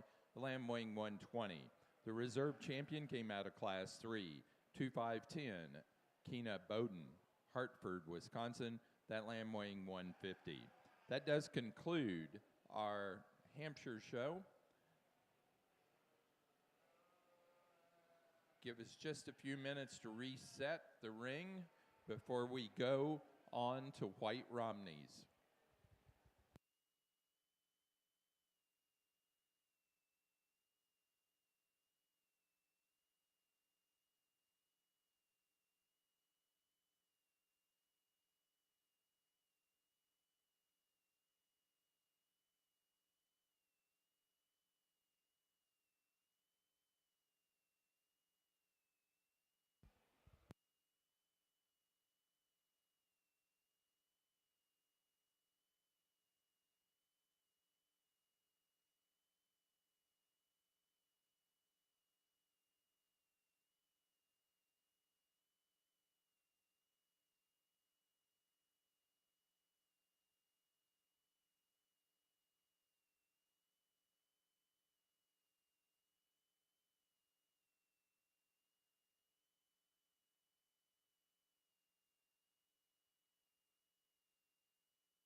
Placing on the fall ewe lamb class for the National Junior Tunis Show, first place goes to Red Barn Farm 5025, Gregory Loper, Nunda, New York. Second place to Murray 2451, Olivia Graves, El Dorado Springs, Missouri. Third place, Brooke Kyle, Honey Eye Falls, New York. Fourth place, J.C. Kurz, New Holland, Illinois. And 5, Jacoby Mag, Ottawa, Ohio.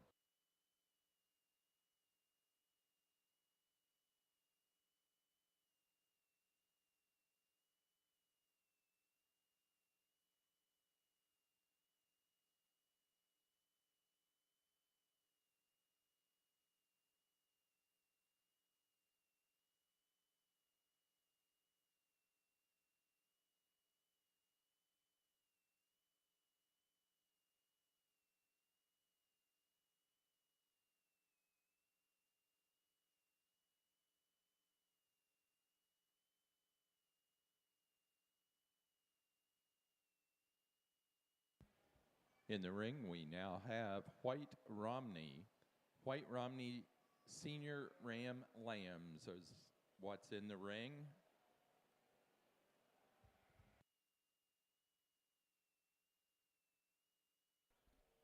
Well, in the Tunis, I think the U side was extremely strong here today. I think the breeders and exhibitors got to be proud of what came out to the ring, and it was certainly fun to sort through these. The quality is really, really good, and so being able to give you my thoughts on these was certainly a pleasure. I think we've got a yearling ewe up here. We talked in class of just how balanced she is, how sound structured she is. She looks like a female. She's maternal in terms of her rib and design, and you put all those things together in such a nice, neat, attractive package. I like that one a whole bunch.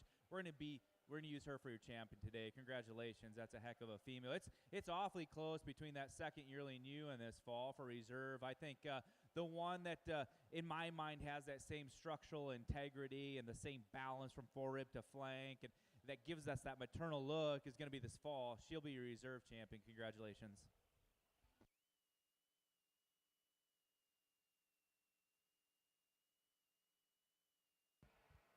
Senior champion ewe for the Junior National Tuna Show goes to our first place fitted yearling ewe, Mum 2456, Beau Mum, Whiteheath, Illinois. The reserve senior champion was first place fall ewe lamb, Red Barn Farm 5025, Gregory Loper, Nunda, New York.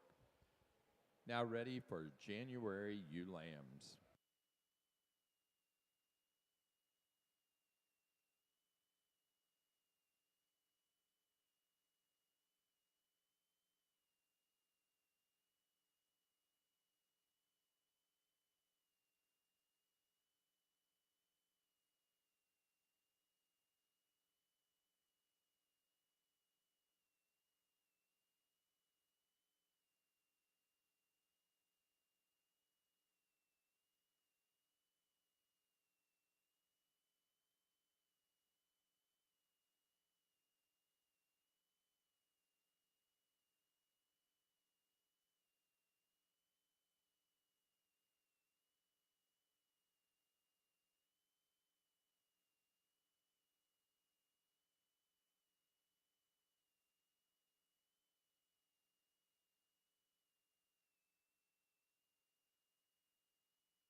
We're going to start off the Romney show here in this fall or senior buck class. A buck that we're going to start off with, just really correct in his overall makeup and design. He's got a lot of length of body down his top. You handle him, he's certainly long and level down that top. He's correct in his makeup. He's got some rib shape to him. I think a buck that's uniform in terms of his fleece type from front to breech, and he kind of fits into that position. Certainly a buck that's got the most maturity in this class in terms of that body type and composition, but a really nice, sound structured buck. The buck that's in second, I really appreciate his fleece quality from front to breech. I think a ram that gives up a little bit of length of body, maybe not quite as stout featured when you get your hands down his top, but I think a ram that's really, really type in terms of that Romney head and fleece type, and I just appreciate the fact that he's pretty long and level. He's got a little bit more grow in him left. He's a little bit fresher in terms of that, maybe a little bit more immature in his muscle pattern at this stage. The buck that's in third, a real complete, correct kind of a buck that maybe has a little bit more of that traditional appearance. I like that. He's long-bodied. He's level-topped. I think he just gives up a little bit in terms of maturity today. He's got some more growing to do to catch up to the two boys that are just ahead of him. The buck that's in fourth place, really a big ribbed buck, a buck that I think he moves around the ring just fine in terms of his design. I think a buck that even though he's a little bit smaller pattern, he's still got some rib shape to him, still some thickness, very uniform in terms of that fleece from front to breech. And I think a buck that just sets down a little bit better in terms of his feet and legs than our fifth place buck. Fifth place buck's got a little bit more size, a little more length of body there, but he's a little bit bolder in that chest, maybe not quite as stout featured in terms of that bone setter where he puts those feet and legs. That's why I've got him there in fifth place. But a nice class here. Let's give him a round of applause. Next up is Junior Ram Lambs. Placing on the white senior Ram Lamb class for your national junior show of the Romneys. First place to Rinker 2779, Claire Von Baron, Stewardson, Illinois. Second place to Rinker 2770, Claire Von Baron, Stewardson, Illinois. Third, Lindsay Schmall, Wausau, Wisconsin. 4, Sadie Bonage, Aledo, Illinois. And 5, Thomas Wallace, Casstown, Ohio. We get into your January Tunis females. I think this is a class that kind of starts to logically sort with a female at the top that does so many things just a little bit better than everything else. When this one's set on a profile, she's really, really hard to beat. I tell you what, she's super, super long, but most impressively is her body. She's more opened up in terms of her rib cage. She's extremely uniform in her depth of body. She carries that all in a super nice blended package. Just a phenomenal place to start. It's probably a little closer in second and third, but the female in second, I think, just offers a tick more width of dimension, especially when you handle her. She's certainly bigger down her loin and into her hip. I think she probably has a bit more base width and true dimension than that ewe in third. That ewe in third, I think if you're to project one out as a yearling, I could see this one being the largest outlined one. She's super green to the touch today, just ends up being a little bit narrower, and probably because she is more immature in terms of her maturity right now, but the one that's really up-fronted and really, really elegant. The ewe in fourth, I like this one in terms of her breed type, but she's really beautiful as far as a Tunis goes. One for me that probably gets more piecey. I think she's probably more open-shouldered. She tends to break just a bit behind her shoulder. We need to tie that all together. Then the ewe that rounds this top five is one that I think is balanced up as good as anything in the class, and she sorted herself to that fifth position because she is sound structured. She has some depth of body, but when we compare her to the top four, she just runs out in terms of her frame size. Doesn't have quite that overall extension as those that go in the top four. Very fun class to sort of your January Tunis ewes.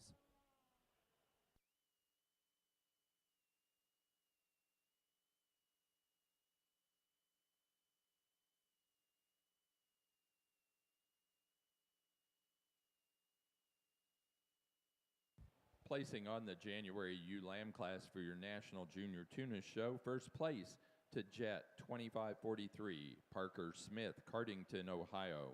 Second place to Red Barn Farm 5027, Brooke Kyle, Honey Eye Falls, New York. Third place, Emmylou Mum, Whiteheath, Illinois. 4, Bo Mum, Whiteheath, Illinois. And 5, Stockton Klotz, Richmond, Indiana.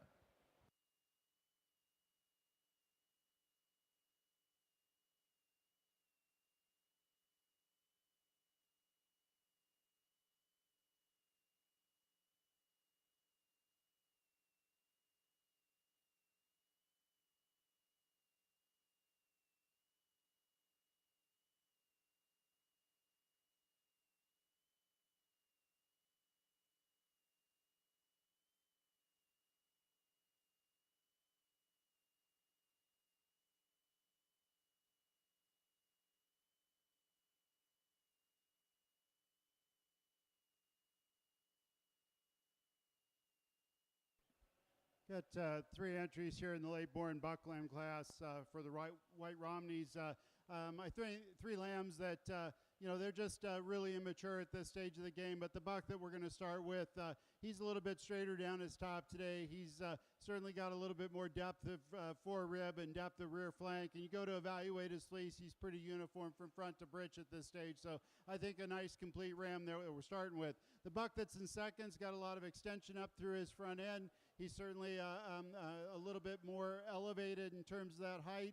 He's a little high in his hip, though, when he's on the move, and he has a tendency to break a little bit in that top. So I've got him there in second place. Long-bodied, I think level-hipped, and I think certainly a lamb that's got some fleece to him, but fleece quality there. But again, I think he just gives up a little bit in terms of that overall rib shape and completeness. The lamb that's in third place, I think he just gives up a little bit of frame today. He's not the biggest lamb in the class. He's certainly correct and complete in his overall makeup. Gives up a little bit of length from that 13th rib back, and so I've got him there in that position. Again, a pretty uniform fleece from front to breech, and a nice trio of buck lambs here for this late class. Congratulations. Next class for our White Romney show is pair ram lambs, placing on the junior ram lamb class for your National Junior Romney show. First place goes to HPF Livestock R139 Penelope Kemp, Ridgefield, Connecticut. Second place to Old Line R043 Olivia Blum, Whitehall, Maryland. And third place to Penelope Kemp, Ridgefield, Connecticut.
Placing on the pair of ram lambs for our National Junior show for the Romneys. First place to Claire Von Barron, Stewartson, Illinois.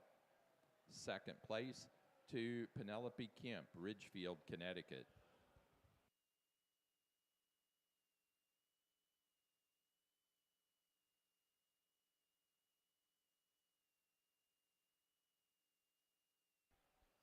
This is a nice set of ram lambs out here for the National Junior Romney Show on the white side. I really appreciate the bucks that we've got out here. They're correct in their makeup. They're good design. They've got some rib shape to them. The two bucks that just resonate with me, and I think if we look at maturity and quality at this stage of the game, are going to be your fall bucks. They're going to be champion and reserve today. Just really outstanding in terms of their structure and design and fleece quality, particularly that champion buck. Just really like the way he's put together. So congratulations. Not to take anything away from the springs that'll continue to grow, but a nice pair on those senior bucks.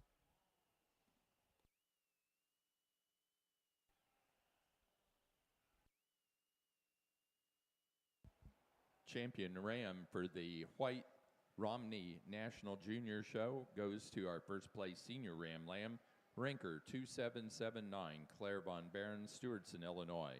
The reserve champion was second in that senior ram lamb class, Rinker 2770, Claire Von Baron, Stewartson, Illinois. Now ready for yearling ewes.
Well, I think these top 3 or 4 get awfully close in your Tunis ewe lambs here. But the one that wins this, every time we put this one in motion, she attracts my attention. And I think that means that she's obviously the one that is definitely the soundest on the move. I think she's built the best in terms of her skeleton. I think where she comes together nicer than that ewe in second is she ties her shoulder better through her blade into her loin.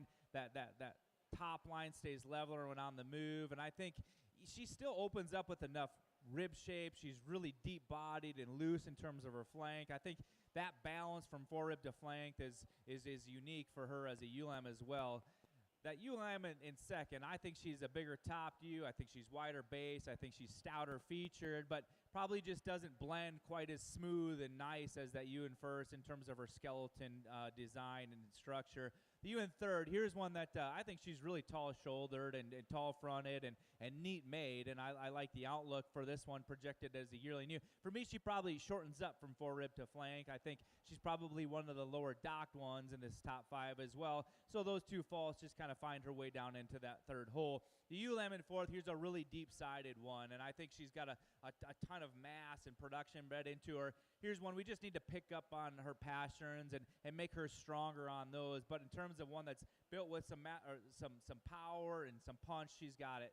The UN5, this one too, she's built really neat through the front 1/3 of her body. I like that about her. There's times when when she's set right on her profile, I think she's as good as anything in the class.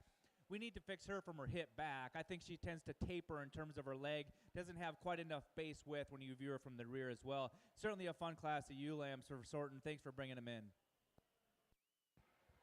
Placing on the February-born ewe lambs for your National Junior Tunis Show, first place to Woolly Hollow 553, J.C. Kurz, New Holland, Illinois. Second place to Mum 2590, Beau Mum, Whiteheath, Illinois. Third to Beau Mum. Fourth place to Presley Sharon, Lincoln, Illinois. And 5 to Olivia Graves, El Dorado Springs, Missouri.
We get into your late-born Tunis ewe lambs here. We've got a really nice female to start this class. Not only is she big and powerful, but you get your hands on her, and she's extremely good down her top in terms of being level design. Comes down to a really wide hip, extremely high in her dock set. On the profile, I think she balances up extremely well. Just a fantastic place to start. I think it's really close between second and third, and obviously there's some give and take between these two with their frame size, but I opted to use the little smaller version. I think this one's built just a little bit better. I see a little bit more shape in terms of having some more outward turn to her cage. Obviously, she's got a little bit more swooping rib shape to her. If we can make that neck tie out a little bit higher at the point of her shoulder, I think that one's even cooler. But her build, the way she is, and her structural correctness allow her to get in that second hold. The ewe in third is she's long-bodied. She's got a lot of frame and future growth potential. I read her as just being a little bit flatter made. We need to see a little bit more turn, a little more actual base width to match her frame to compete with those that go in front of her. The young lady that's doing a fantastic job here in fourth. She's got a ewe lamb that I think in terms of structural correctness is really, really good. She gets out in motors free and flawlessly. We just need to see more of her. She's the greenest, but she goes back home and eats more. She's going to mature into a fantastic brood ewe as a Tunis. So congratulations for bringing on a nice class. Placing on the Tunis March and later born ewe lamb class for your National Junior Tunis Show. First place to Red Barn Farm 5055 Gregory Loper, Nunda, New York. Second place to O'Keefe 2503 Oliver O'Keefe, Marlborough, Connecticut. Third to Beaumont, Whiteheath, Illinois. And fourth to Adelaide Fair, Burleson, Tennessee.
Got a nice set of Romney Yearling ewes here, and I think two ewes that kind of dominate this class. They were at opposite ends of the lineup for most of it, but now that you've got them together, I think they line up pretty well. They're big-bodied ewes. They're deep rib, deep in their flank.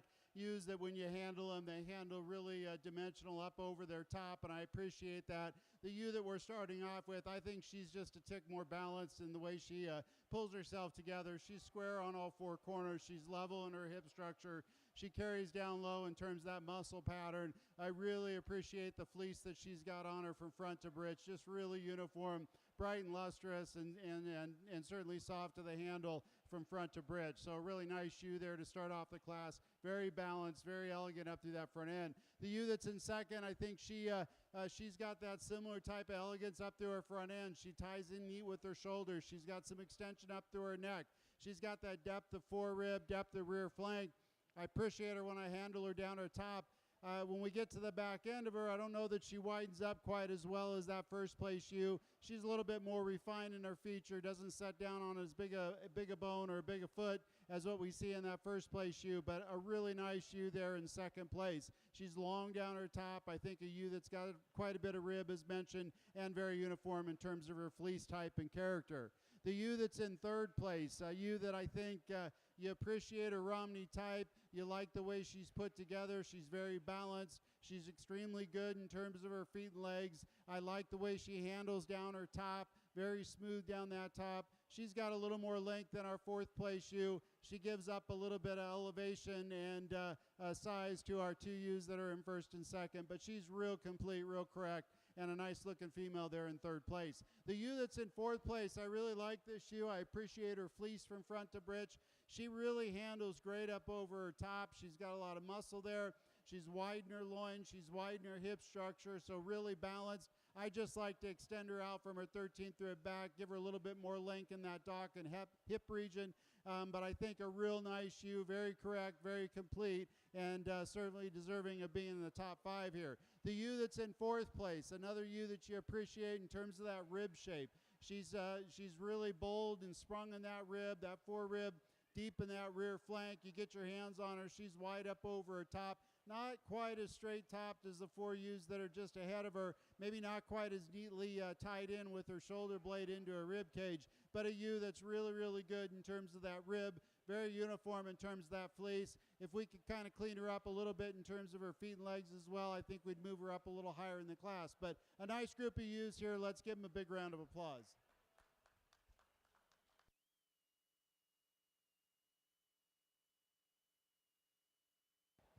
Placing on the class of white yearling ewes for your National Junior Romney Show. First place to Winding Wicks 2406, Betsy Fry, West Lafayette, Indiana. Second place, Brinker 2700, Claire Von Baron, Stewardson, Illinois. Third to George Fry, West Lafayette, Indiana. 4, Colum Shanks, Pana, Illinois. And 5 to Thomas Wallace, Castown, Ohio.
Placing on the pair of yearling ewes for the White Romneys, first place goes to Thomas Wallace, Castown, Ohio.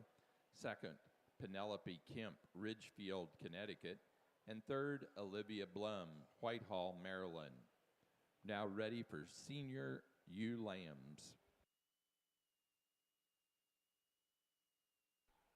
Well, this class is Slick-shorn Tunis ewe lambs of any age, and definitely have some differences of maturity out here. But the one that rises to the top is the class winner, regardless of her age. She's the best built, super stylish ewe, really level design. I think when she hit the chips, this was kind of my pick from the beginning, and just continued to be that as this class went on.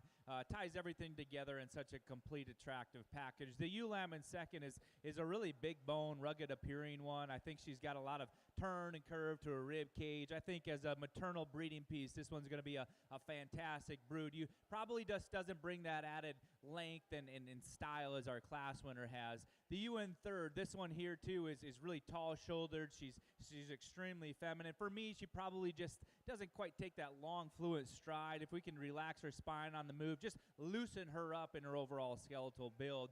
The ewe lamb in fourth here too is one that I think is sound. I think she balances from forehead to flank extremely well, and she's probably one that's more immature in terms of her maturity pattern right now. If we could add a little more thickness and squareness to that hip, give her a more shapely leg when we view her from the rear. The ewe lamb that comes fifth in a tough class and a big class still offers plenty of soundness. She's really square on those feet and legs and stands true. For me, though, I think she doesn't balance up. She's one that's deeper chested. I think she's heavier fronted. Doesn't quite match that with the rest of the 2/3 of her body. But certainly, once again, this is a really good slick-shorn class of Tunis ewes. Appreciate you bringing them out for us to analyze.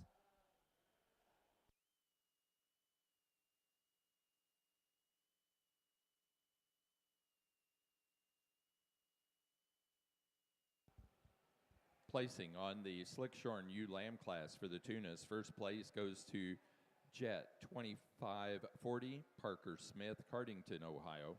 Second to MJM Family Farm 2503, Jacoby Mag, Ottawa, Ohio. Third to Emma Kyle, Honey Eye Falls, New York. 4, Abigail O'Neill, Columbus, Ohio. And 5 to Mason Johnson, Worcester, Ohio.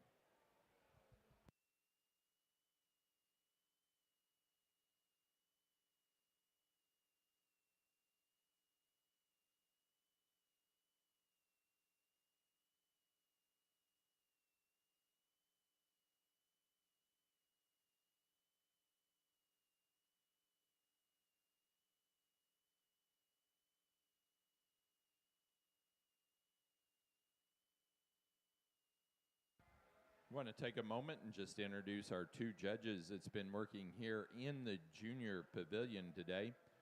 Over in the white ring is Dr. Paul Kuber of Spokane, Washington. Dr. Kuber is the associate professor at Washington State University, and he has a split appointment in extension, working as a regional livestock specialist and the state ag science specialist for the 4-H program in Washington State. And we have in the blue ring, Justin Fritchie of Pipestone, Minnesota. Justin is a product expert at Milburn Seeds. He's also the owner of Sturdy Post Ranch, where they have Red Angus cow-calf operation and Katahdin sheep. Let's welcome both Justin and Paul to the All-American once again.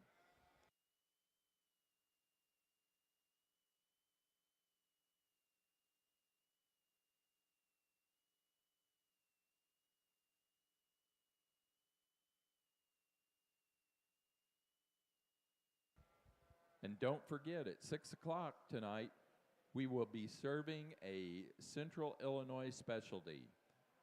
It's a hamburger pony shoe. This includes a hamburger, fries, and cheese drizzled on the top.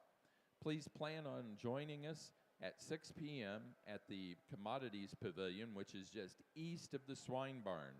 Then later, they will be also having in there at 7 o'clock the Suffolk Awards program, and we'll also have the Ag Olympics taking place over here near the Orr building, which is to the west of this pavilion.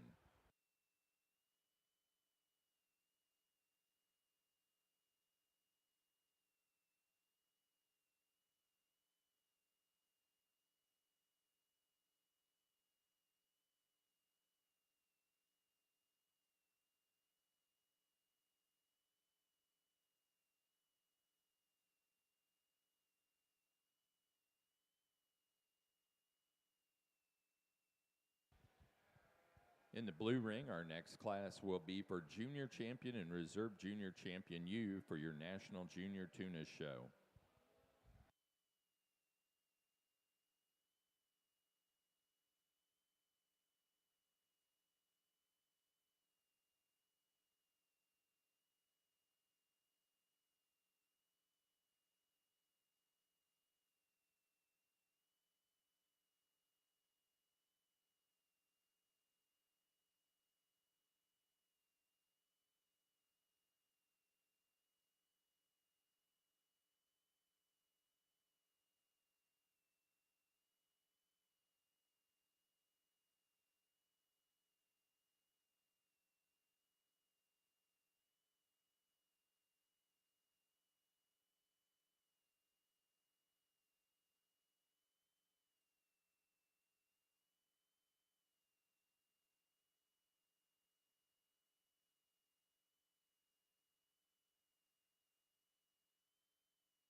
Placing on the pair of ewe lambs for the Tunis, first place goes to Gregory Loper, Nunda, New York. Second place, Parker Smith, Cardington, Ohio. Third, Bo Mem, Whiteheath, Illinois. 4, J.C. Kurz, New Holland, Illinois. And 5, Brooke Kyle, Honey Eye Falls, New York.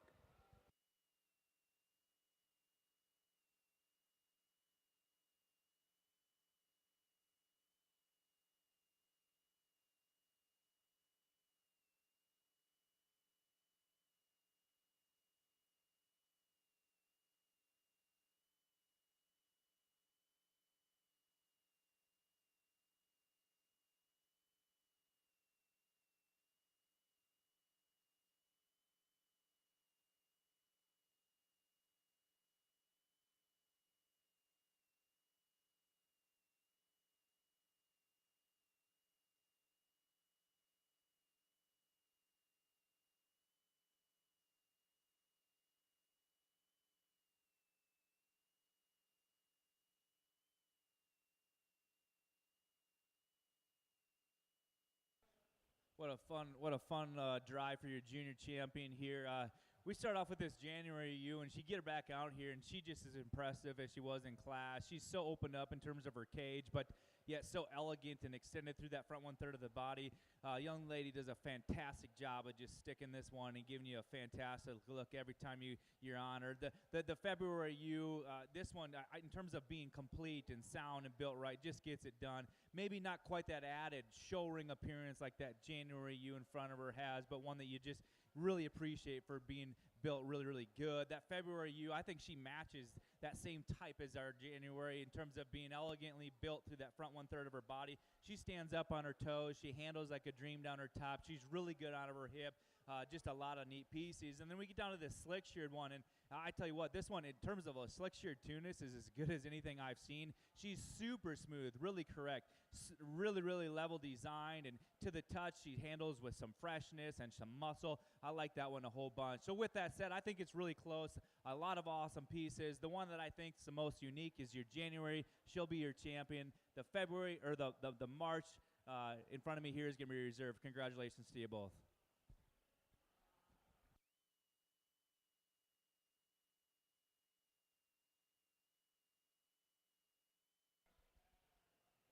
Nice senior U class here, and again, you know, we got in this type of class, we've got a pretty big age spread, and so the top 2 U's are really high quality U's. I appreciate the way that they're put together. The ewe lamb that we're starting off with, I think she's just a more youthful appearing ewe. She's got a few less months under her feet at this point. She's correct in her makeup. She's good in her design, uniform in her fleece, and good down her top. I think a ewe that's a little bit bigger footed and bigger bone. The ewe that's in second, I really like her top line. I like her dimension there. She's uniform in terms of her fleece. I'd like to see her maybe just a little bit heavier bone. Again, she's further along in that growth curve, so she shows a little bit more maturity there. But I think 2 nice ewes in first and second. The ewe that's in third, a really long-bodied ewe, a ewe that you appreciate in terms of that length of body.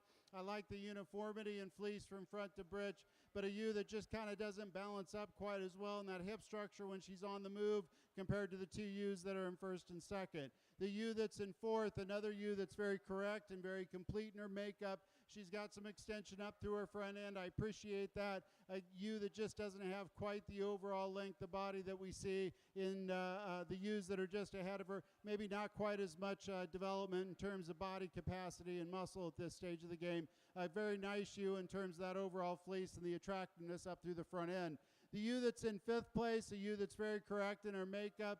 I think a ewe that's decent in her design. She's got some rib shape to her, a little bit shorter in that neck, maybe not quite as growthy at this stage of the game. So she logically fits in that fifth position, but nice class here. Let's give him a round of applause.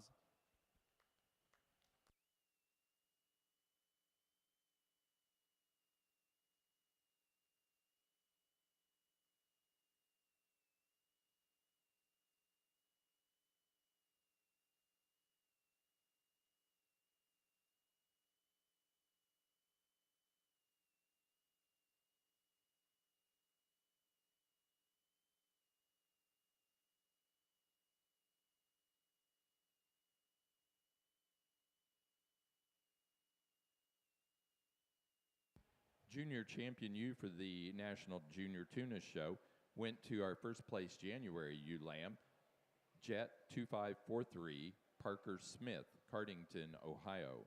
The reserve champion came out of the March ewe lamb class, Red Barn Farm 5055 Gregory Loper, Nunda, New York.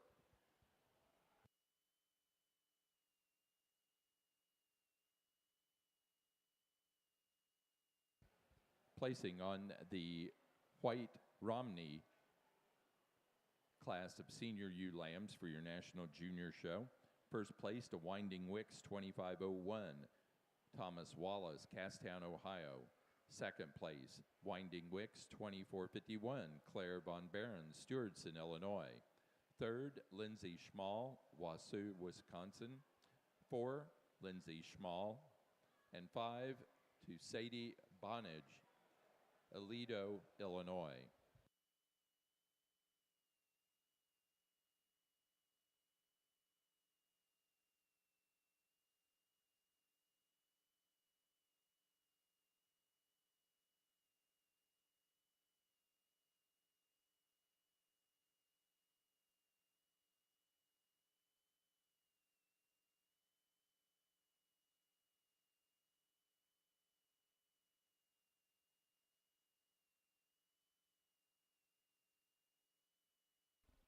What a stout set of 4 females we've got for you, champion overall ewe. And to say it's close is an understatement. And I mean that between champion and reserve. And it's just we're picking really fine things amongst these females. And I guess when we get them all out here, and between those senior champion ewes, there wasn't a big difference. And I think that yearling ewe that came out of your senior drive is so good, so well balanced.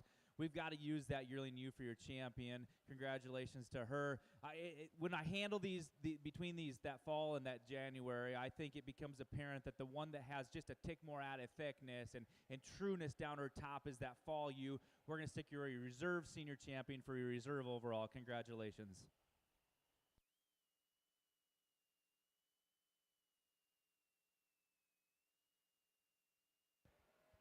For your National Junior Tunis Show, our grand champion ewe goes to our senior champion ewe, first in the fitted yearling ewe class, Mum 2456, Bowman, Whiteheath, Illinois. The reserve grand champion goes to our reserve senior champion ewe, which was our fall ewe lamb, Red Barn Farm 5025, Gregory Loper, Nunda, New York. Now ready for young flock.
Got a really nice pair here of Romney ewe lambs to start off this class. Actually a trio, two that just have a little bit more maturity on them. I think ewes that are very correct in their makeup, good in their design. The ewe that we're going to start off with, really an up-headed ewe. She's straight and level down that top. She's just got a little bit more rib shape today, a little bit more body to her, a little bit deeper in that rear flank. And again, this is a minor detail because I think they're built off the same mold, very correct in their design, good-footed, good-legged in the way they move around the ring, and very productive in terms of their overall makeup. The ewe's really uniform in terms of her fleece from front to britch. I like the character in the fleece on the second place ewe. I think she's uniform as well. She just gives up maybe a little bit of that quality in terms of that rib shape and the dimension. She's really long down her top. She's level in her design, just like the ewe that we have in first place. And I think a ewe that's very correct, and certainly you're going to watch these two because they'll probably flip-flop back and forth. But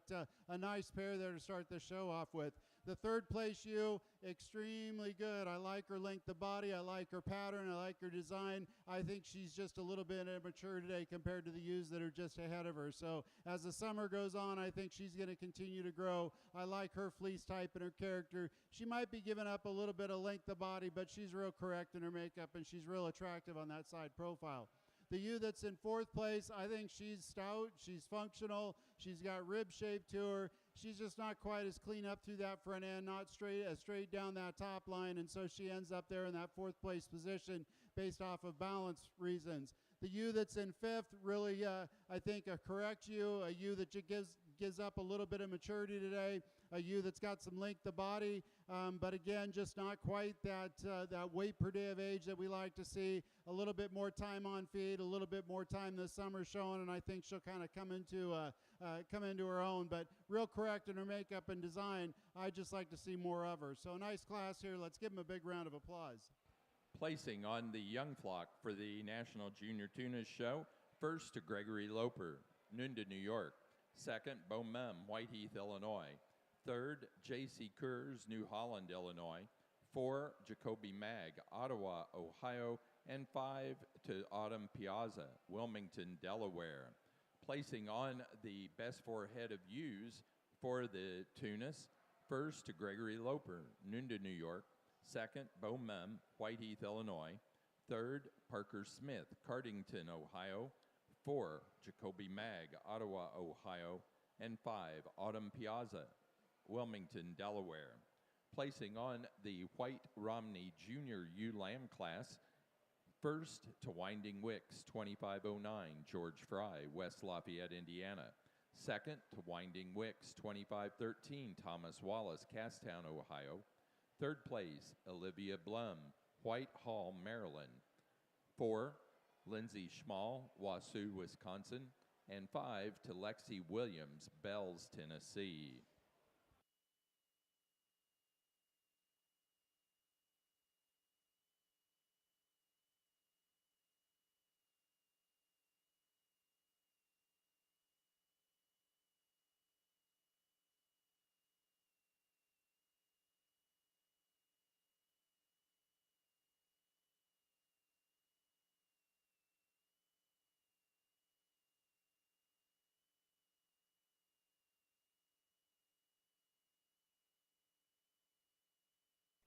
When your market lamb class for the Tunis, we got a wether that wins this class quite handily. This is a wether that could see a lot of competition as a Tunis. I mean, this guy's packed full of muscle, big top. Actually, he has a really shapely leg to him. He's deep twisted, stands on a big foot, just a really rugged made, good doing type of a wether.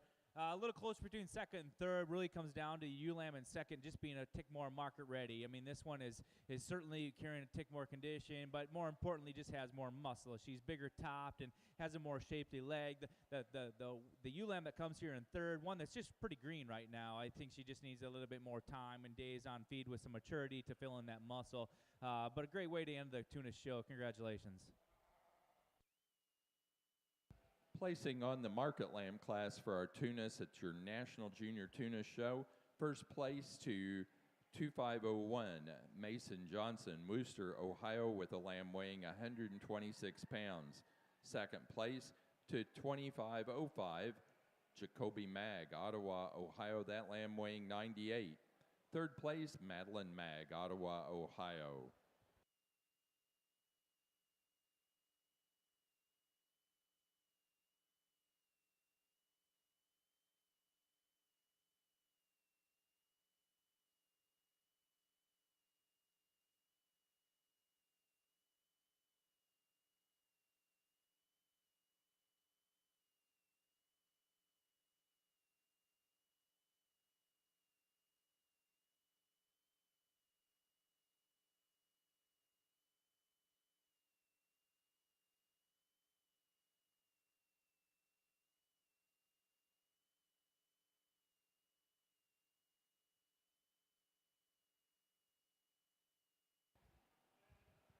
Give us just a moment. We'll make some changeover and be ready for Targhee in this ring.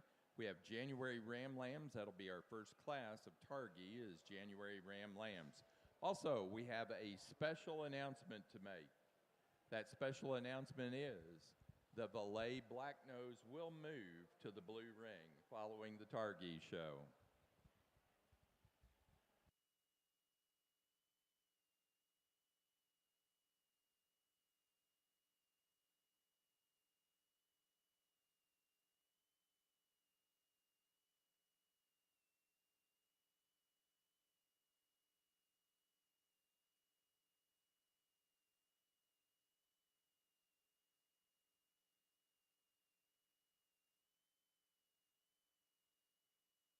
Placing on the White Romney pair of ewe lamb class, first place, Thomas Wallace, Castown, Ohio. Second, Lindsay Schmall, Wausau, Wisconsin.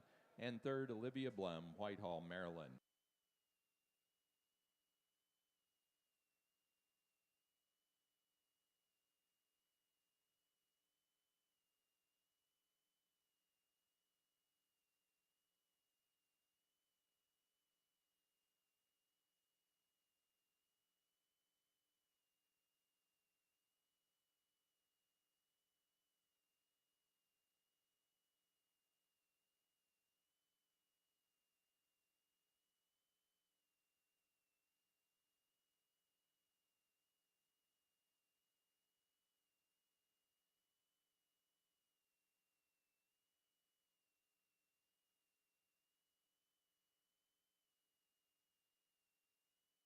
A really nice set of Romney ewes out here for the champion drive in the white division.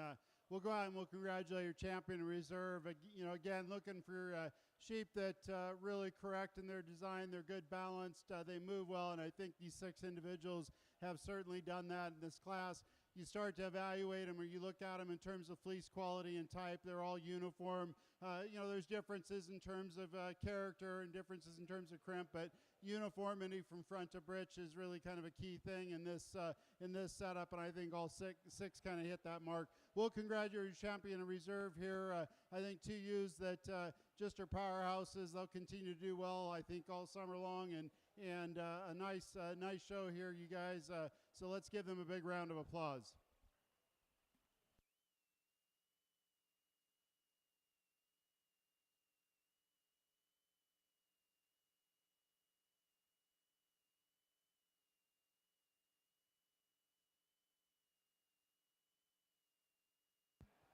For our White Romney National Junior Show, our champion ewe goes to the first place yearling ewe, Winding Wicks 2406, Betsy Fry, West Lafayette, Indiana.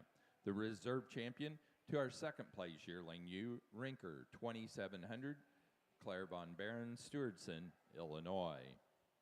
Now ready for young flock.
Well, as we start off the Targhee breed here, we've got a class of January ram lambs with just two awfully nice ones. The ram that's going to win this class, for me, is just a bit more structurally sound. And I think when you put this one in motion, I think he's stronger on all four corners. Still opens up with a really bright, dense fleece, and I like that about him. He's got plenty of masculinity and muscle all into this nice balanced package. The buck in second, I think this is probably a bigger topped individual. I think he's heavier constructed. For me, though, we just need to pick him up on all four pasterns to compete with that class winner, but certainly a high-quality pair of January buck lambs.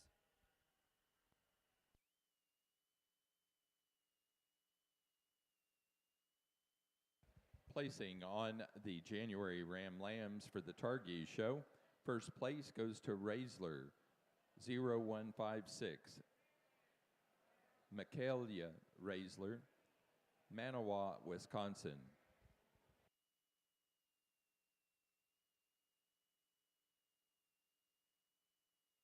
Second place to Codron 0008, Andrew Codron, Marshall, Minnesota.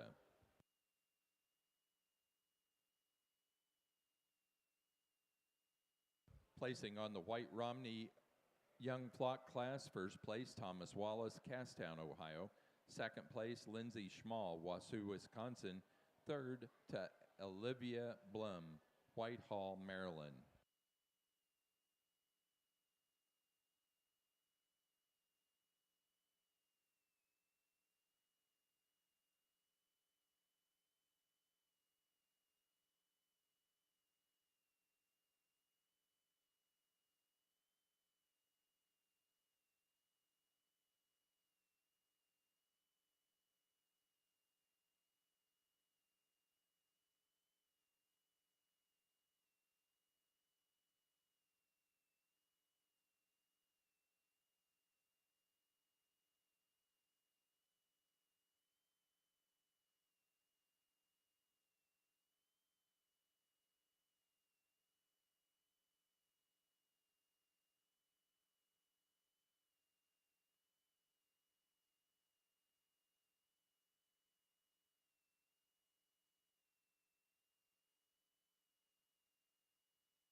Placing on the class of White Romney Best Four Head of Ewes, first place to Thomas Wallace, Castown, Ohio.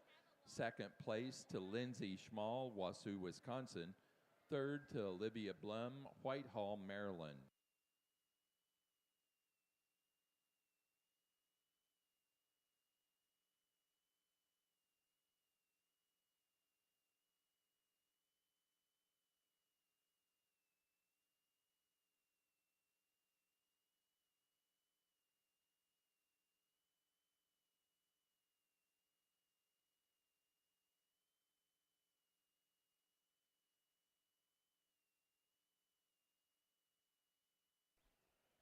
Well, with this pair of Targhee February-born buck lambs, I think there's probably just a little give and take in terms of structural correctness, but the buck that wins this class does so just because his body and mass. There's just more of this sheep, and I think as a production-oriented breed, this buck's just got more pounds of performance bred into him. He's going to get out and cover more ewes, and I really like how open he is in terms of his body. He's wide base. He's got some thickness. I really would like to pick him up on those front toes and make him stronger in his pasterns, but because of that mass and production, he needs to win the class. The buck in second, really where he excels is in his feet and leg placement. I think he stands a little truer and stronger on all four corners. This one probably gets a little bit more open in terms of his shoulder. You put this one in motion, he tends to roach in his top. We need to level out his spine, but really, in order for him to compete with that class winner, we need to see more of him. We need to widen him up, give him more overall body capacity as our class winner. But a good pair of February buck lambs.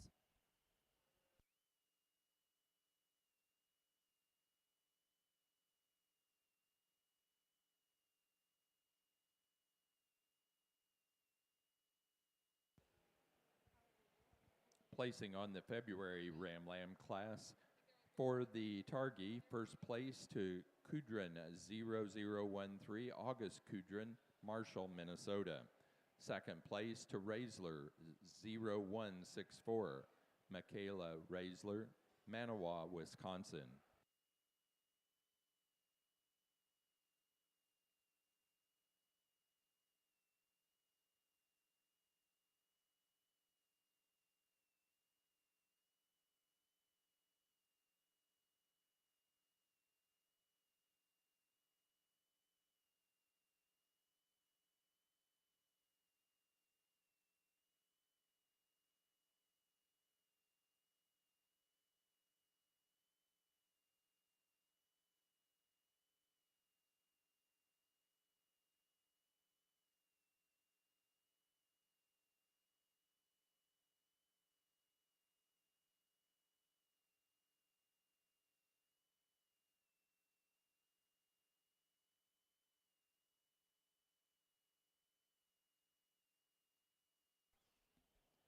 Just a single March buck lamb out here in the Targhee ring, but one who's awfully good. I think this one, in terms of his frame and his growth, is exceptional for the breed. I think he stands really true and square on all four corners, opens up with a fairly dense fleece as a Targhee. But I think as a Targhee, I think this one's really neat with his extension through his front end. He's got some length aside and some show ring presence.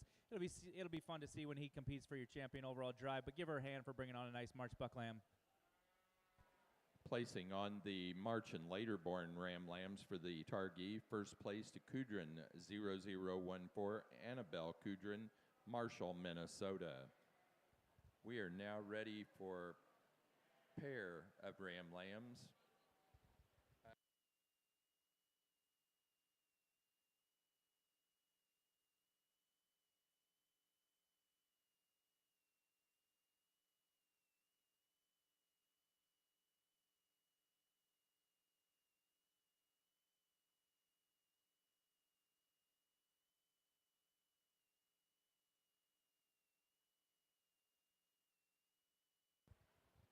We have moved into our natural colored division of the Romney National Junior Show.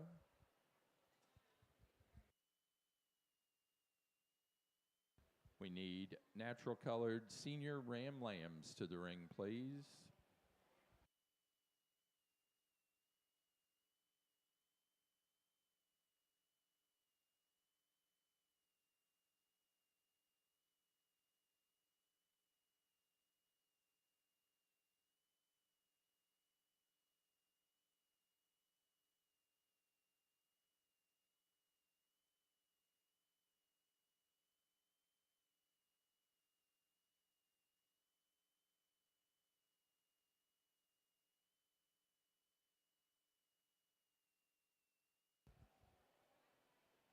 Final announcement on the white Romney. The best fleeced animal was the senior Ram Lamb, Winding Wicks 2456, Thomas Wallace, Castown, Ohio.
Placing on the pair of Ram Lambs for the Targhee, first place to Michaela Raisler, Manawa, Wisconsin.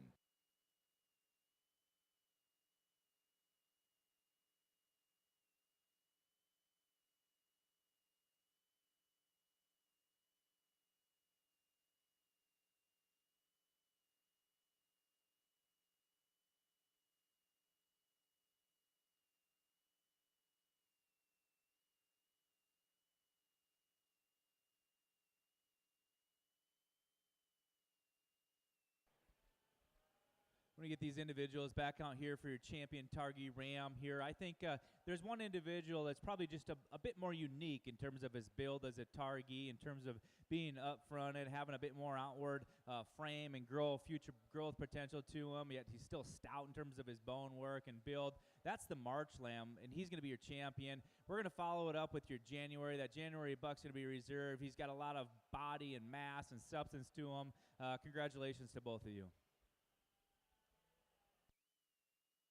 For the Targhee show, our champion ram was the March Ram Lamb, Kudrin 0014, Annabelle Kudrin of Marshall, Minnesota.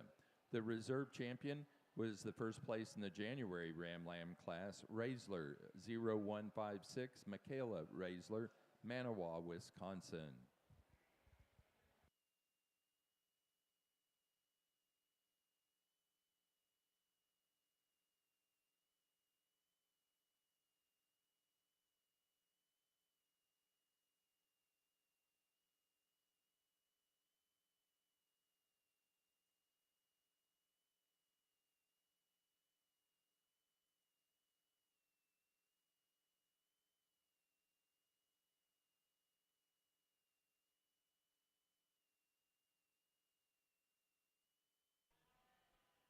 Got a nice set of senior natural colored Romneys out here, and I really appreciate the buck that we're starting off with. I think a buck that's really correct in his overall makeup. He's good design, he's big-footed, he's stout-featured, he's got some rib. I really appreciate the fact that he tracks really wide from behind as well. I think a buck, when you get your hands on him, he handles with some dimension down his top. What I really appreciate about him is his fleece quality. He's just uniform from front to bridge, really high quality there.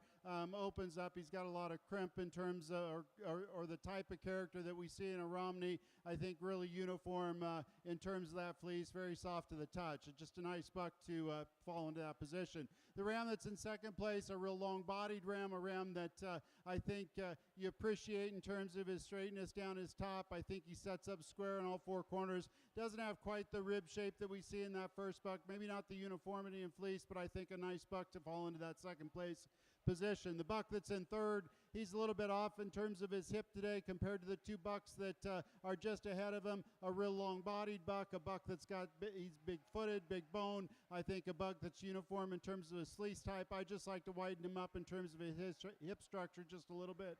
But a nice buck there in third place. A ram that's in fourth place, really correct, very complete kind of ram. I think he's got some rib shape to him. He's very sound in terms of that ground.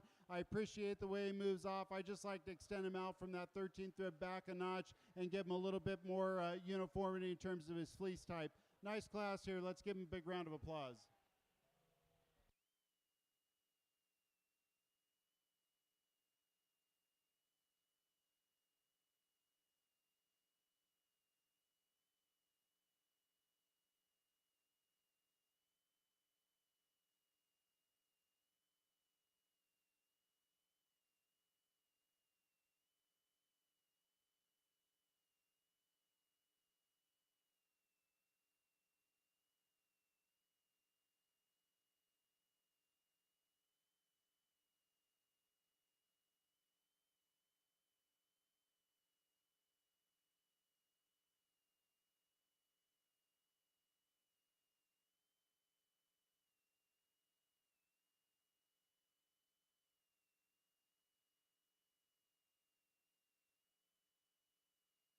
Placing on the Senior Ram Lamb class for the natural colored Romneys for your junior national show. First place goes to Winding Wicks 2455, Avery Walton. Second place to FP Livestock 24118, Ainsley Porter, Ashcombe, Illinois. Third to Kingston Rinker, Stewardson, Illinois. And 4, Ainsley Porter, Ashcombe, Illinois.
Over on the Targhee side, we've got 4 individual yearling ewes that are quite a bit different, and so really comes down to priority preferences. But the one that I think is the best built is this class winner. She's so neat made, she's so correct, and in terms of fleece quality, this is by far my favorite. But this one, I think, puts the most best things together. I know she's not the biggest or the longest or the most powerful, but because she does all those things right, she needs to win the class. The ewe in second is more powerful. There's more of her. She's longer bodied, and I think in terms of overall total performance, I think she's the best. But I'd like to change a few things about her. I think we'd like to add just more overall body mass to match with that frame size, and I think she's also probably just getting a little more open in terms of her fleece, in terms of that quality. We'd like to tweak that about her as well. The ewe in third, this is a nice, neat little one, and I don't mean that to be completely negative, but that's just what she is. She's sound structured, but consequently gets a little bit shorter bodied, but she's made good, and if there was more of her, that we could slide her into that third hole. The fourth ewe is the big, pounds-heavy, performance-oriented sheep, but for me, she's just a little bit more open in terms of her wool. She's a little bare-legged, a little frailer, and ultimately, she's the heaviest condition, and just more the most awkward one when we put her in motion as well. So an interesting class of 4, but certainly some things that we can see differently about them and sort them the way we do here today. Thanks for bringing them in.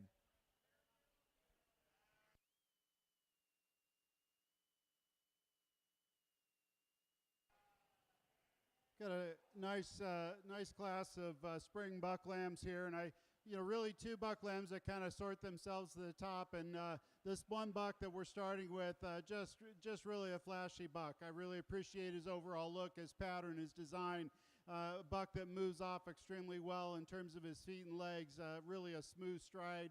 He sets down wide on all 4 corners. He's got plenty of width through his chest floor, some rib shape. He handles straight and level down his top, and then you get a hold of his fleece, and he's uniform and correct in his character from front to bridge. Really bright and shiny in terms of that fleece type there, and put together extremely well. So nice buck to start this class off with. The buck that's in second, I think he follows suit. He's maybe just a smaller version of that buck. He's not quite as extended, not quite as big or quite as long, but he's really correct in every dimension. I like the way he sets down on his feet and legs. He handles really good up over his top. He's got some rib to him, and I think as an individual you like that. I think as an individual you like the fact that he's pretty level in his overall structure and makeup. He just gives up a little bit to our first buck in that position, so he kind of falls into second. Very uniform in terms of his fleece as well, from front to bridge. A buck that's just a little bit smaller version here in third place. He's correct in his makeup. He's good in his design.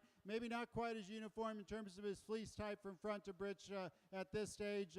He's got character in his front, character in his midsection. I'd like to see him with a little bit more in terms of that in the bridge region, but a buck that's really straight and level down his top. He's pretty youthful in his appearance. I think he's got some future grow left in him. I think we've got a pretty useful buck here in fourth place. He's correct in his makeup. He's good in his design, but again, he's just kind of a pounds light buck. I think he's just a little bit more immature today and hasn't caught up with the other boys at the front of the line, but I think a nice buck there in fourth place. Let's give him a big round of applause.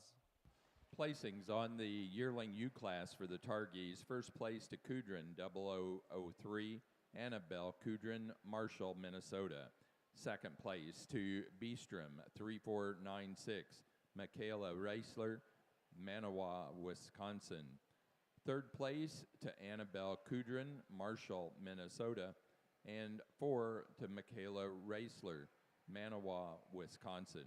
Placing on the pair of yearling U class for the Targhees, first place Annabelle Kudrin, Marshall, Minnesota. Second, Michaela Reisler, Manawa, Wisconsin.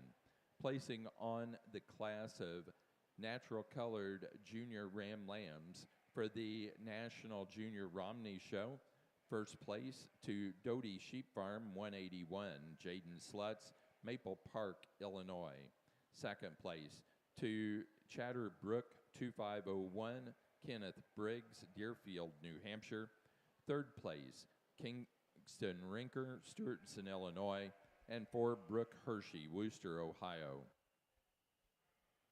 We've got two fall ewe lambs on the Targhee side here. The young man's ewe that's going to win this class, I think there's just more body mass in this ewe. She's really opened up in terms of her overall rib capacity, stouter and wider featured type of a sheep. The ewe in second really has a soft fleece with a ton of luster when you open that one up. She's really pretty profiling. We just need to widen her up and give her more total body mass to compete with that class winner.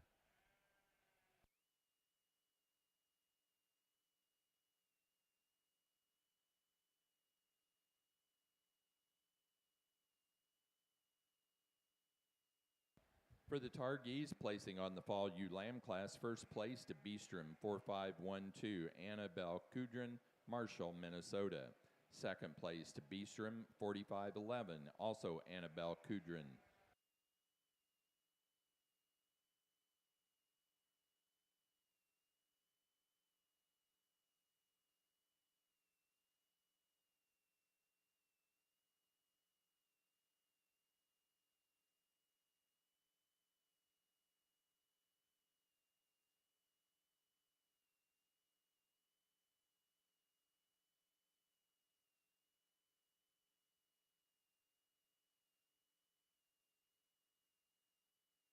Placing on the pair of ram lambs for the national natural colored portion of our Romney show. First place, Ainsley Porter, Ashcombe, Illinois.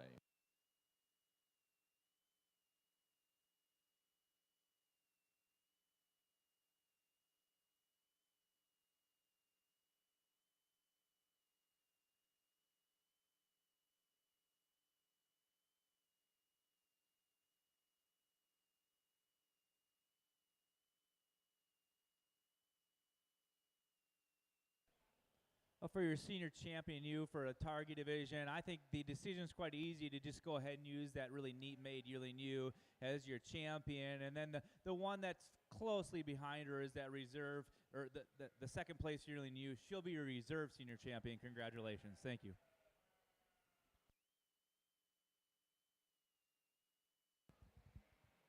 For our Targhee show, our senior champion ewe was first place yearling ewe, Kudrin 0003, Annabelle Kudrin, Marshall, Minnesota. The reserve senior champion was second in that yearling ewe class, Beestrom 3496, Michaela Reisler, Manawa, Wisconsin. Got 4 ram lambs out here in the Romney, natural colored Romney show for your champion drive. And I get, I think 4 rams that are very correct, very nicely balanced, very good design. They're pretty easy moving around the ring. They're uniform in their fleece type. There's some differences in terms of character, but all 4 of these bucks are pretty uniform in what they bring into the ring. We'll go out and we'll pick your champion in reserve. I think we've got a couple individuals that really rise to that occasion, and a nice set of sheep out here. Let's give these exhibitors a round of applause.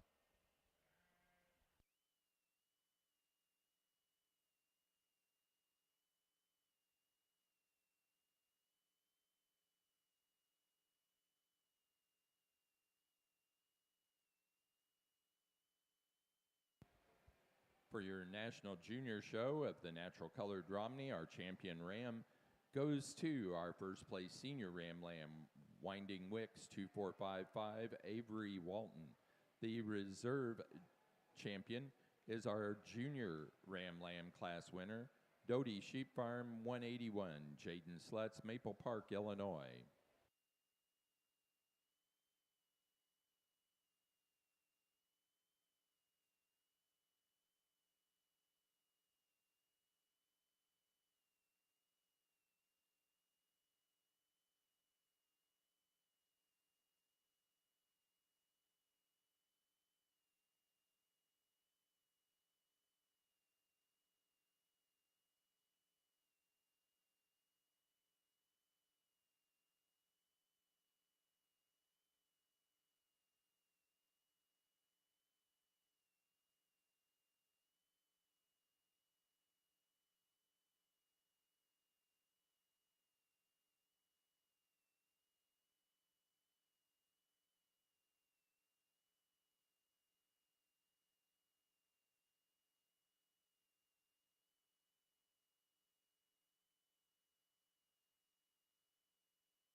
I think we've got a really nice January Targhee ewe to win this class. In terms of balance and design, this one's really good. You study your underline, and I think it's about as perfect as it gets as far as being tucked up in its chest floor and coming back with some depth of body through her flank. She gets out and motor is really good on her feet and legs, and I think she's dense enough in terms of her fleece. Just a great place to start.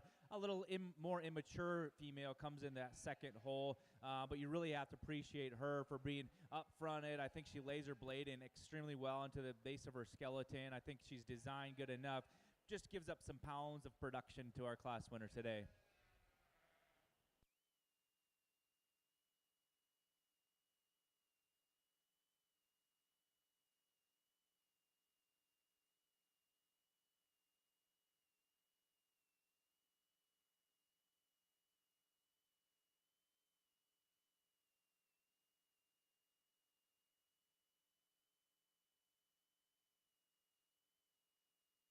Placing on the January ewe lamb class for the Targhee, first place to Raisler 0159, Michaela Raisler, Manawa, Wisconsin. Second place to Raisler 0157, also Michaela Raisler, Manawa, Wisconsin.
Got four really nice yearling ewes here in the natural colored Romney division. Two ewes that we're starting off with really kind of match up as a pair. I appreciate both these ewes. I think the ewe that we have in that first place position, she's just a little bit bolder about her rib cage. I think a ewe that's got just a little bit more depth and a little bit more dimension there. I like the way she handles down her top. I like the way she sets down on her feet and legs. I think very square and very dimensional there. And then when you get your hands on her fleece, she's super uniform, really bright and lustrous. Certainly the crimp that she carries from front to breech, and just really a nice ewe. I like the way she's structured in terms of her hip and down into her hock region when she's on the move. Nice ewe. The black ewe, she's really solid up over her top. I appreciate that. You handle her, she handles with some dimension up over the top of her shoulder into her rack. She squares off into that hip. I'd like to see her maybe just a little bit more set to her rear hock. I think a ewe that you appreciate in terms of that rib. She's got a nice uniform fleece, maybe a tighter crimp here than the ewe that we have in the first position, but not as long as staple today. But another ewe that really I think she's put together pretty well as she moves out. The ewe that's in third place, I think a ewe that just gives up a little bit of length of body today when you get your hands on her. She's uniform in terms of her fleece type. I appreciate that. I think she sets up square on her feet and legs. I'd like to just extend her out from that 13th rib back. And then we get back to our fourth place ewe, another ewe that you appreciate in terms of her length, you appreciate in terms of how she's put together, maybe not quite as square in that hip structure, maybe not quite as dimensional in terms of that rear leg, but I think a ewe that's pretty correct in her overall makeup and design to finish off this class. Let's give these kids a round of applause.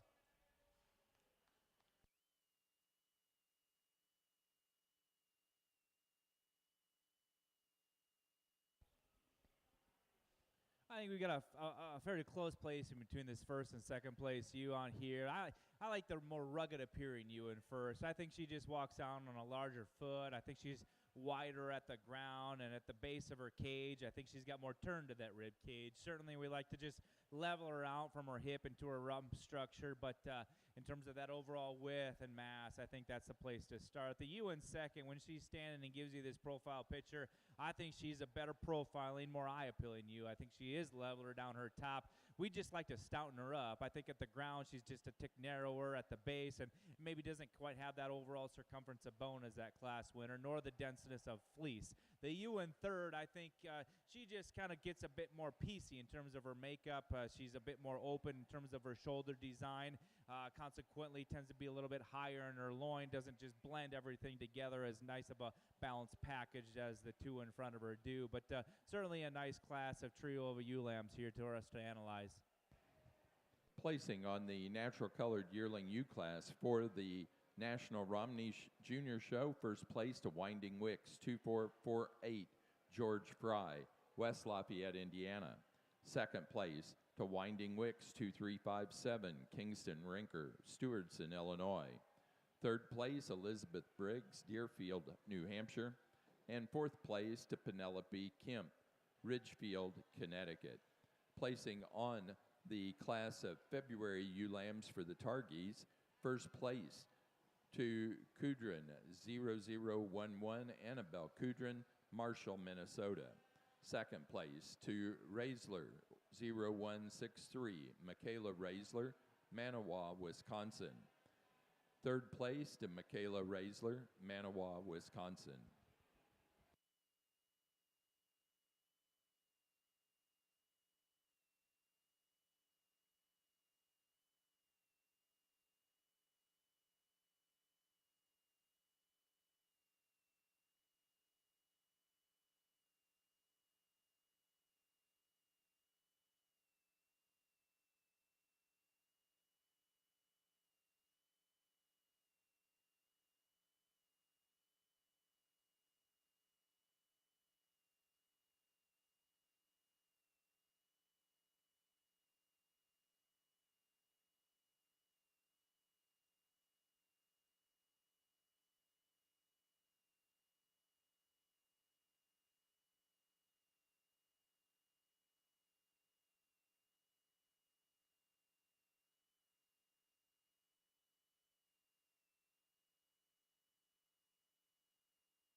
We get into your March Targhee class. I think we got one out here that's just made extremely well. She's, in terms of eye appeal and class ring presence, she's so neat made. And every time when you put her in motion, you walk her go, I think she's just so fluent in the way she travels.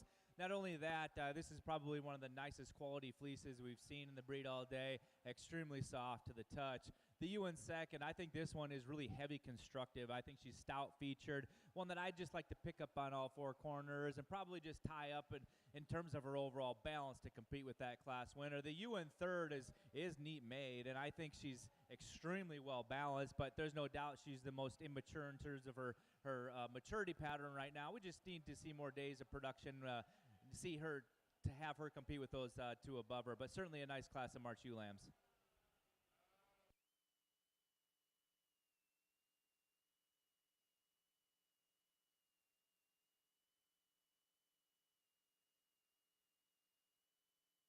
Placing on the March ewe lamb class for the Targhee show, first place goes to Kudrin 0015, Annabelle Kudrin, Marshall, Minnesota. Second place to Raisler 0184, Michaela Raisler, Manawa, Wisconsin. Third place to Michaela Raisler, Manawa, Wisconsin.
Placing on the Targhee pair of ewe lambs, first place to Annabelle Kudrin, Marshall, Minnesota.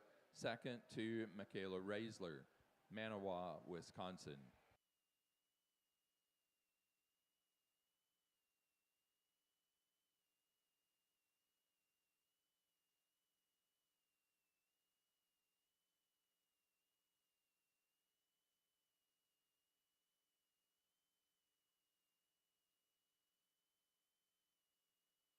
Nice class of senior ewe lambs here, and again, we probably have a pretty big age spread, or at least there's an opportunity for that. And I think the ewe that we're starting with, she's certainly further along in terms of that maturity curve and that growth curve. But even that aside, she's a big bone, stout featured kind of a ewe. She sets down nice and square on all four corners. I appreciate that. I think she's pulled apart through her chest floor. She's got some depth of rib, depth of rear flank. And then puts this together in a really nice package up through that front end. You go to handle her fleece, she's very uniform, very dense all the way from front to britch. You appreciate that, but really nice ewe to start this class off with. We got a fancy little ewe lamb here in second place, a ewe lamb that really is elegant up through her front end. She's put together really well through that front end, nice and flat in that shoulder, ties in very, very well into that rib cage, and a ewe that's very straight and level down her top. I think she's pretty uniform in terms of her fleece type. Maybe not the character that we see in the ewe that's got a little bit more maturity there, but she's really, really good in terms of her fleece type from front to britch, and very uniform in terms of the way she sets down on all four corners as she moves. The ewe that's in third place, another sound, functional kind of ewe. I appreciate that. I like her dimension up over her top. She's long down that top. She handles with some expression of muscle up over her top. She's got some rib shape there. Again, maybe not quite as long-bodied as the two ewes that are just ahead of her, maybe not quite as up-fronted, but I think a pretty quality ewe there in third place. The ewe that's in fourth place does have an added advantage in terms of length of body. She extends from that 13 thread back just a notch more. She's not quite as nicely balanced in terms of her structure and her hip, so that's why I've got her there in fourth place, but I think a ewe that you really appreciate in terms of her overall length. Very uniform in terms of her fleece, a lot of character from front to bridge. The ewe that's in fifth place, a ewe that I think just gives up a little bit of width and dimension relative to her frame size compared to the other lambs that are just ahead of her. She's long-bodied. She's certainly straight down her top. She's not as wide. She's not as bold in that rib shape today, and so that's where I'd like to see some improvements. I love her length of body. I like her extension up through her front end, but I think we just need to bulk her up just a bit relative to her frame. Nice group of ewes. Let's give them a big round of applause.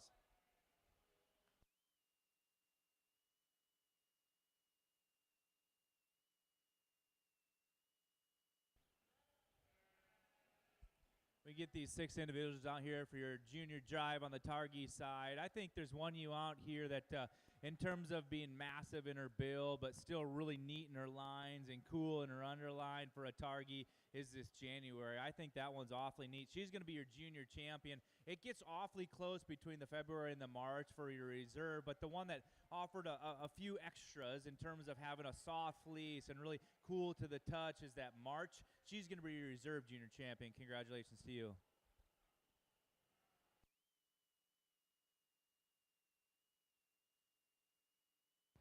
For the Targhee show, our junior champion goes to our class winner out of the January ewe lamb class, Raisler 0159, Michaela Raisler, Manawa, Wisconsin. The reserve junior champion was our March class winner, Kudrin 0015, Annabelle Kudrin, Marshall, Minnesota.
when we start to compare your senior champion with this junior champion, I do believe this is kind of a close decision. That yearling ewe is built really good, and at the corner she's so square for a Targhee, and I think that's pretty unique. And she hits a pose, and it's hard to beat that pose when she's perfect in terms of her angularity and her femininity. And you open it up, and she's got a really nice, dense Targhee fleece on that one. She's going to be your champion overall ewe, but I don't want to take much away from this junior champion, so we're going to use her as a reserve today. Congratulations to you both.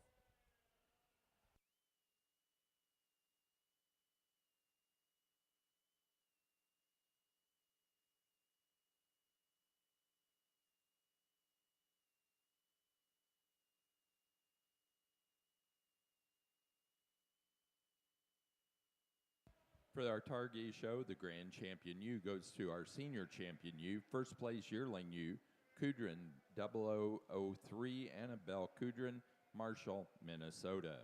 The reserve grand champion was our junior champion ewe.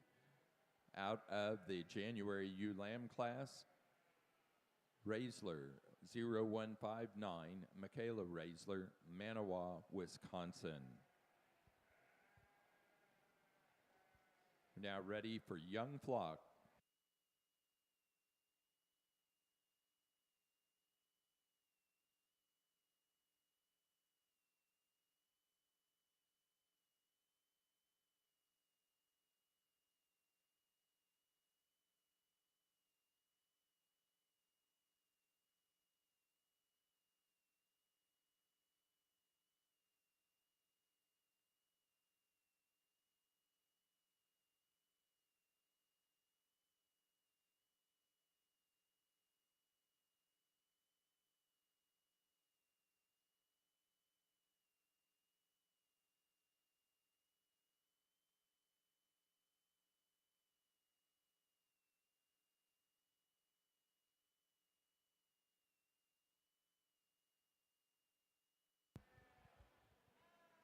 If you haven't made it over to the commodities pavilion, you need to go over to have those pony shoe sandwiches. That's part of the things that the hosts have provided. That began at 6 o'clock. 7 o'clock, they're going to do their awards ceremonies for the Suffolk kids. And then we'll be doing the Ag Olympics later on.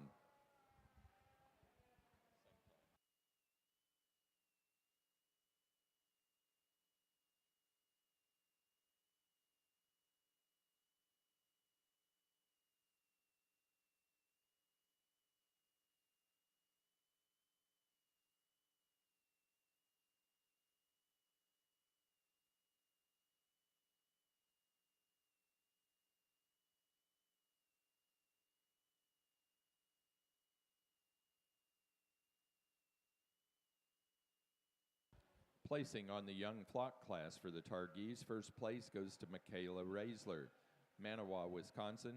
Second place, Annabelle Kudrin, Marshall, Minnesota.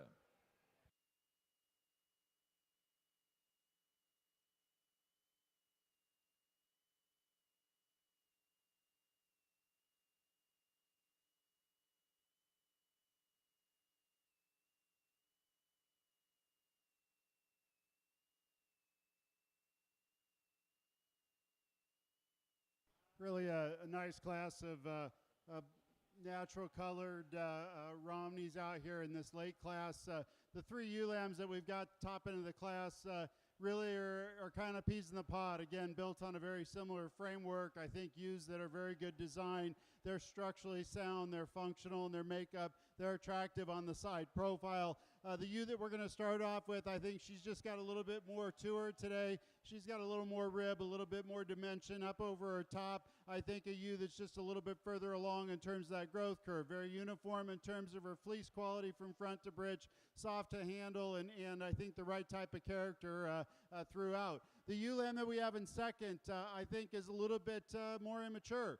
And I think certainly one that you want to keep an eye on because she'll continue to grow. She's correct in her makeup. She's good in her design. really attractive up through that front end, but I think a ewe that just gives up a little bit in terms of depth of body and dimension today just because of immaturity. But I think a ewe that will continue to grow and very good in terms of her fleece type. She's a little bit longer body and longer hip than our ewe that's in third place. Our ewe that's in third place, again, very similar design and makeup. I love the way she lays in that shoulder blade into that rib cage. I think a ewe that's got some extension up through her front end. She's straight and level down her top. She just needs to be extended from that 13th rib back a notch, and I think that would move her up into contention for first or second. I think a ewe that's very uniform in terms of her fleece type, and I appreciate that. She's leveler and squarer in her hip structure and a little freer on the move on our hind end than our ewe that's in fourth place. Ewe that's in fourth place, I really like her from that hip forward. I think she's got a lot of good there. She's uniform in terms of her fleece from front to britch. I appreciate that. I want to lift her up in her tail set a notch and expand her out when she's on the move between her hocks, but I think a ewe that you really have to appreciate from that hip forward. The ewe that's in fifth place, I think, again, just gives up a little bit of mass today to the ewes that are ahead of her. She's a little more immature in her makeup. She's really angular up through that front end, very feminine through that front end. She's straight down her top, needs to be a little bit more extended from that 13th rib back, maybe a little bit more weight and dimension there to get her up in the top end of this class. But a nice group here. Let's give them a big round of applause. Ballet Black Nose exhibitors, please note we're on our final class of the Targhee show, picking the best fleece. Your first class is Ballet Black Nose Senior Ram Lambs. Again, the valets will be in the blue ring. Placing on the Targhee best forehead of ewes, first place, Annabelle Kudrin, Marshall, Minnesota. Second place in that class to Michaela Raisler, Manawa, Wisconsin. Placing on the class of junior ewe lambs, natural colored for your National Romney show. First place to Doty Sheep Farm 180, Jaden Slutz, Maple Park, Illinois. Second, Winding Wicks 2630, Kingston Rinker, Stewartson, Illinois. Third place, Kenneth Briggs, Deerfield, New Hampshire. 4, Lindsay Schmall, Wausau, Wisconsin. And 5, Ainsley Porter, Ashcombe, Illinois.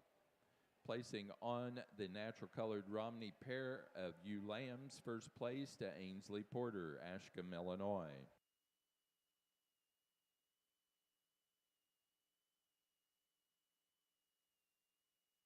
Best fleece in the Targhee show goes to Kudrin 0150015, a March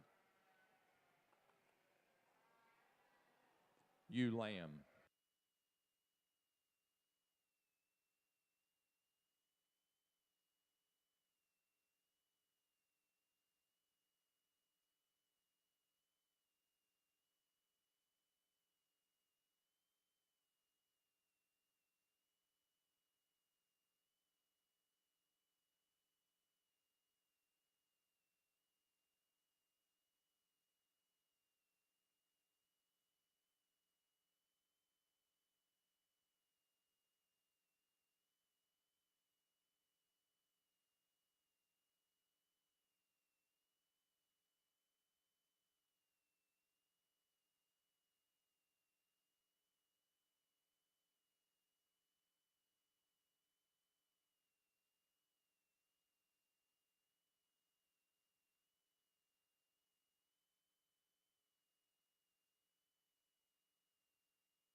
Nice set of natural colored Romney ewes out here for the champion drive. And, again, as we start to evaluate them, I think all 6 of these ewes really have quite a bit of presence in the ring. They certainly all stood out. They're correct in their makeup. They're good footed. They're good design. They've got some pattern on that side view. And then when you get your hands on them, they certainly open up in terms of their balance and their structure. They've got some dimension and rib shape there, some muscle and volume. And then you handle their fleeces, and I think they're pretty uniform from front to bridge. So nice set of females out here. We'll go pick a champion and reserve. Again, ewes that just stand out, and I think we've got a few different directions we could go here. But nice set of sheep. Let's give these kids a big round of applause.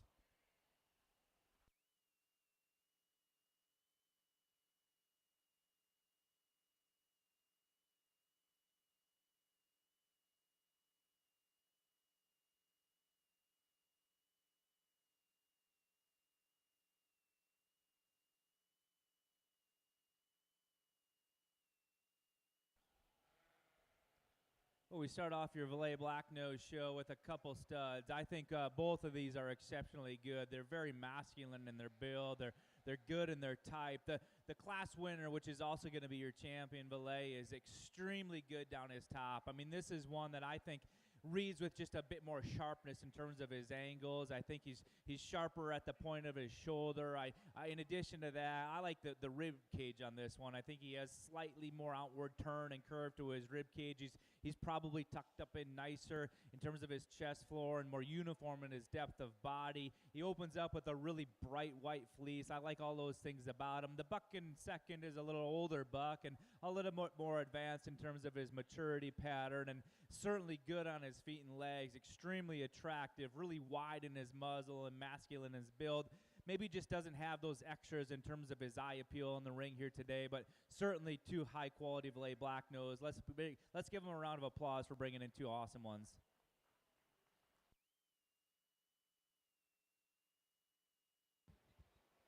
For our natural colored Romney National Junior Show, our champion ewe went to our first place senior ewe lamb, Winding Wicks 2454, George Fry of West Lafayette, Indiana. The reserve champion was our first place junior ewe lamb, Doty Sheep Farm 180, Jaden Slutz, Maple Park, Illinois. Placing on the class of Valet Black-Nose senior ram lambs, first place and our champion ram is VBS WA 2822 Pioneer Man, Penelope Moore, Greentop, Missouri. The second place in that senior ram lamb class and our reserve champion ram is Valet Black-Nose Washington State 1730 Kipton Poe, Franklin, Indiana.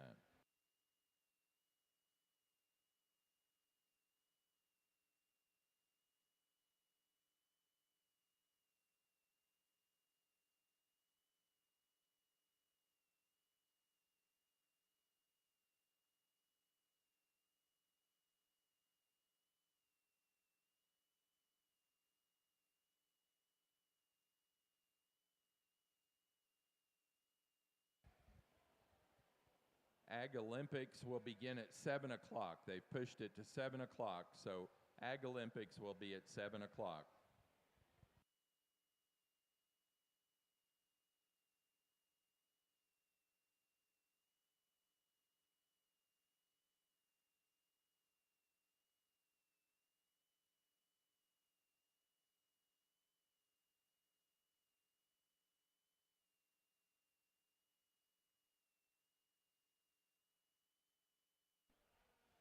Just one yearling ewe on the Valet ring here, but one that's got some really neat features. I think when you study this one's front end, she's really unique. Comes out really high and elevated at the top side of her shoulder, extremely big loin, and really wide-hipped and pinned, which is the other unique feature about this one. So a lot of cool features built into this one and a cool sound package. So we'll critique her more when we get her out for Champion Drive, but thanks for bringing out a nice one.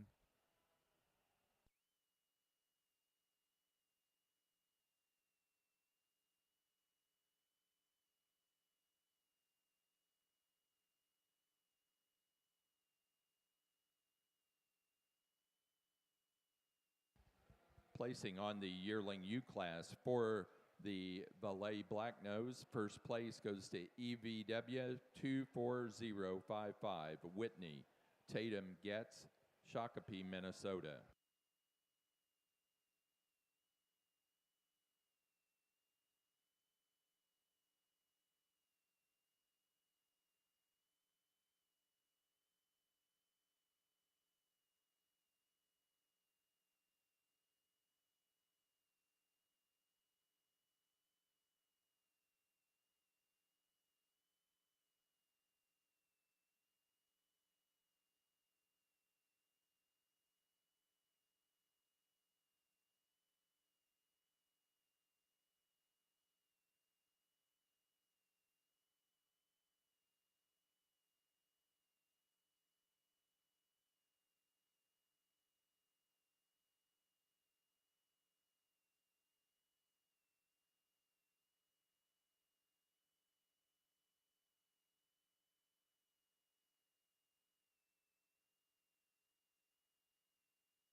Placing on the natural colored Romney Young Flock class first to Ainsley Porter, Ashcombe, Illinois.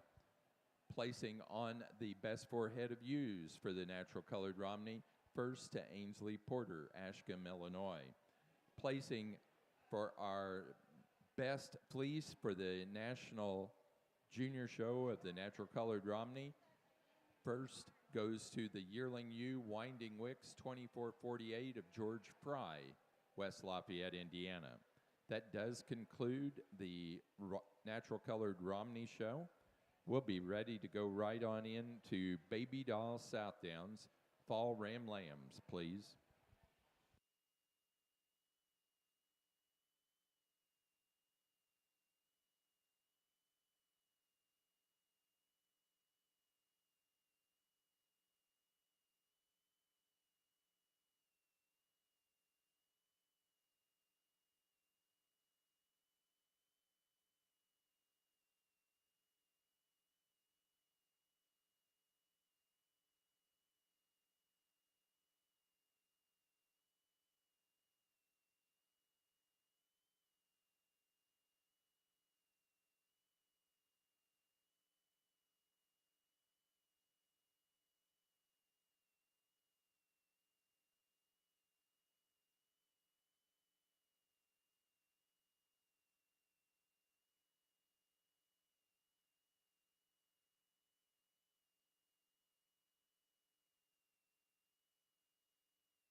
we get into a really solid class of January ewe lambs, and we've got a class winner that just excels in terms of type and kind. I mean, this one is just absolutely beautiful. She hits the chips and grabs your attention, and you never want to take your eyes off her. I think she's impeccable in terms of her build, and you open up this fleece and just full of luster and shine, just a really awesome type of breed character on this fillet as well. The ewe in second, I think that the hard choice in this class is between second and third. I think that's the closest placing of the top 5, but that ewe in second, I think in terms of just having that little extra width and a bigger hip and a higher pin set, that's where she excels the class. She's really unique in that regard.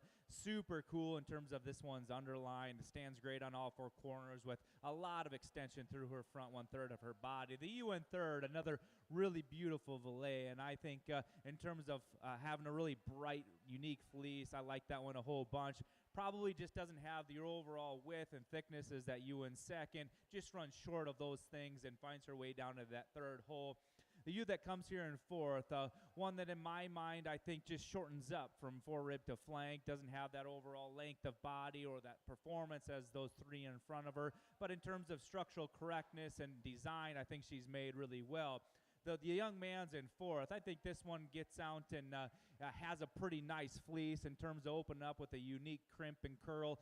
One that I think just gets a little bit more restricted and tighter off of both ends in terms of its movement. If we could fix that one structurally, then we could slide that one up a few places higher. But certainly a fun class to analyze. Thanks for bringing these in.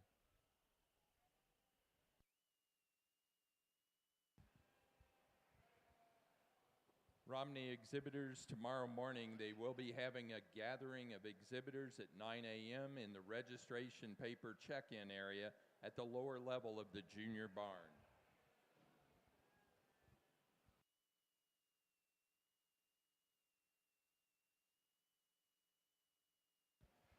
Placing on the senior ewe lamb class for the fillets, first place to VBSW 1719. She's a cool senorita.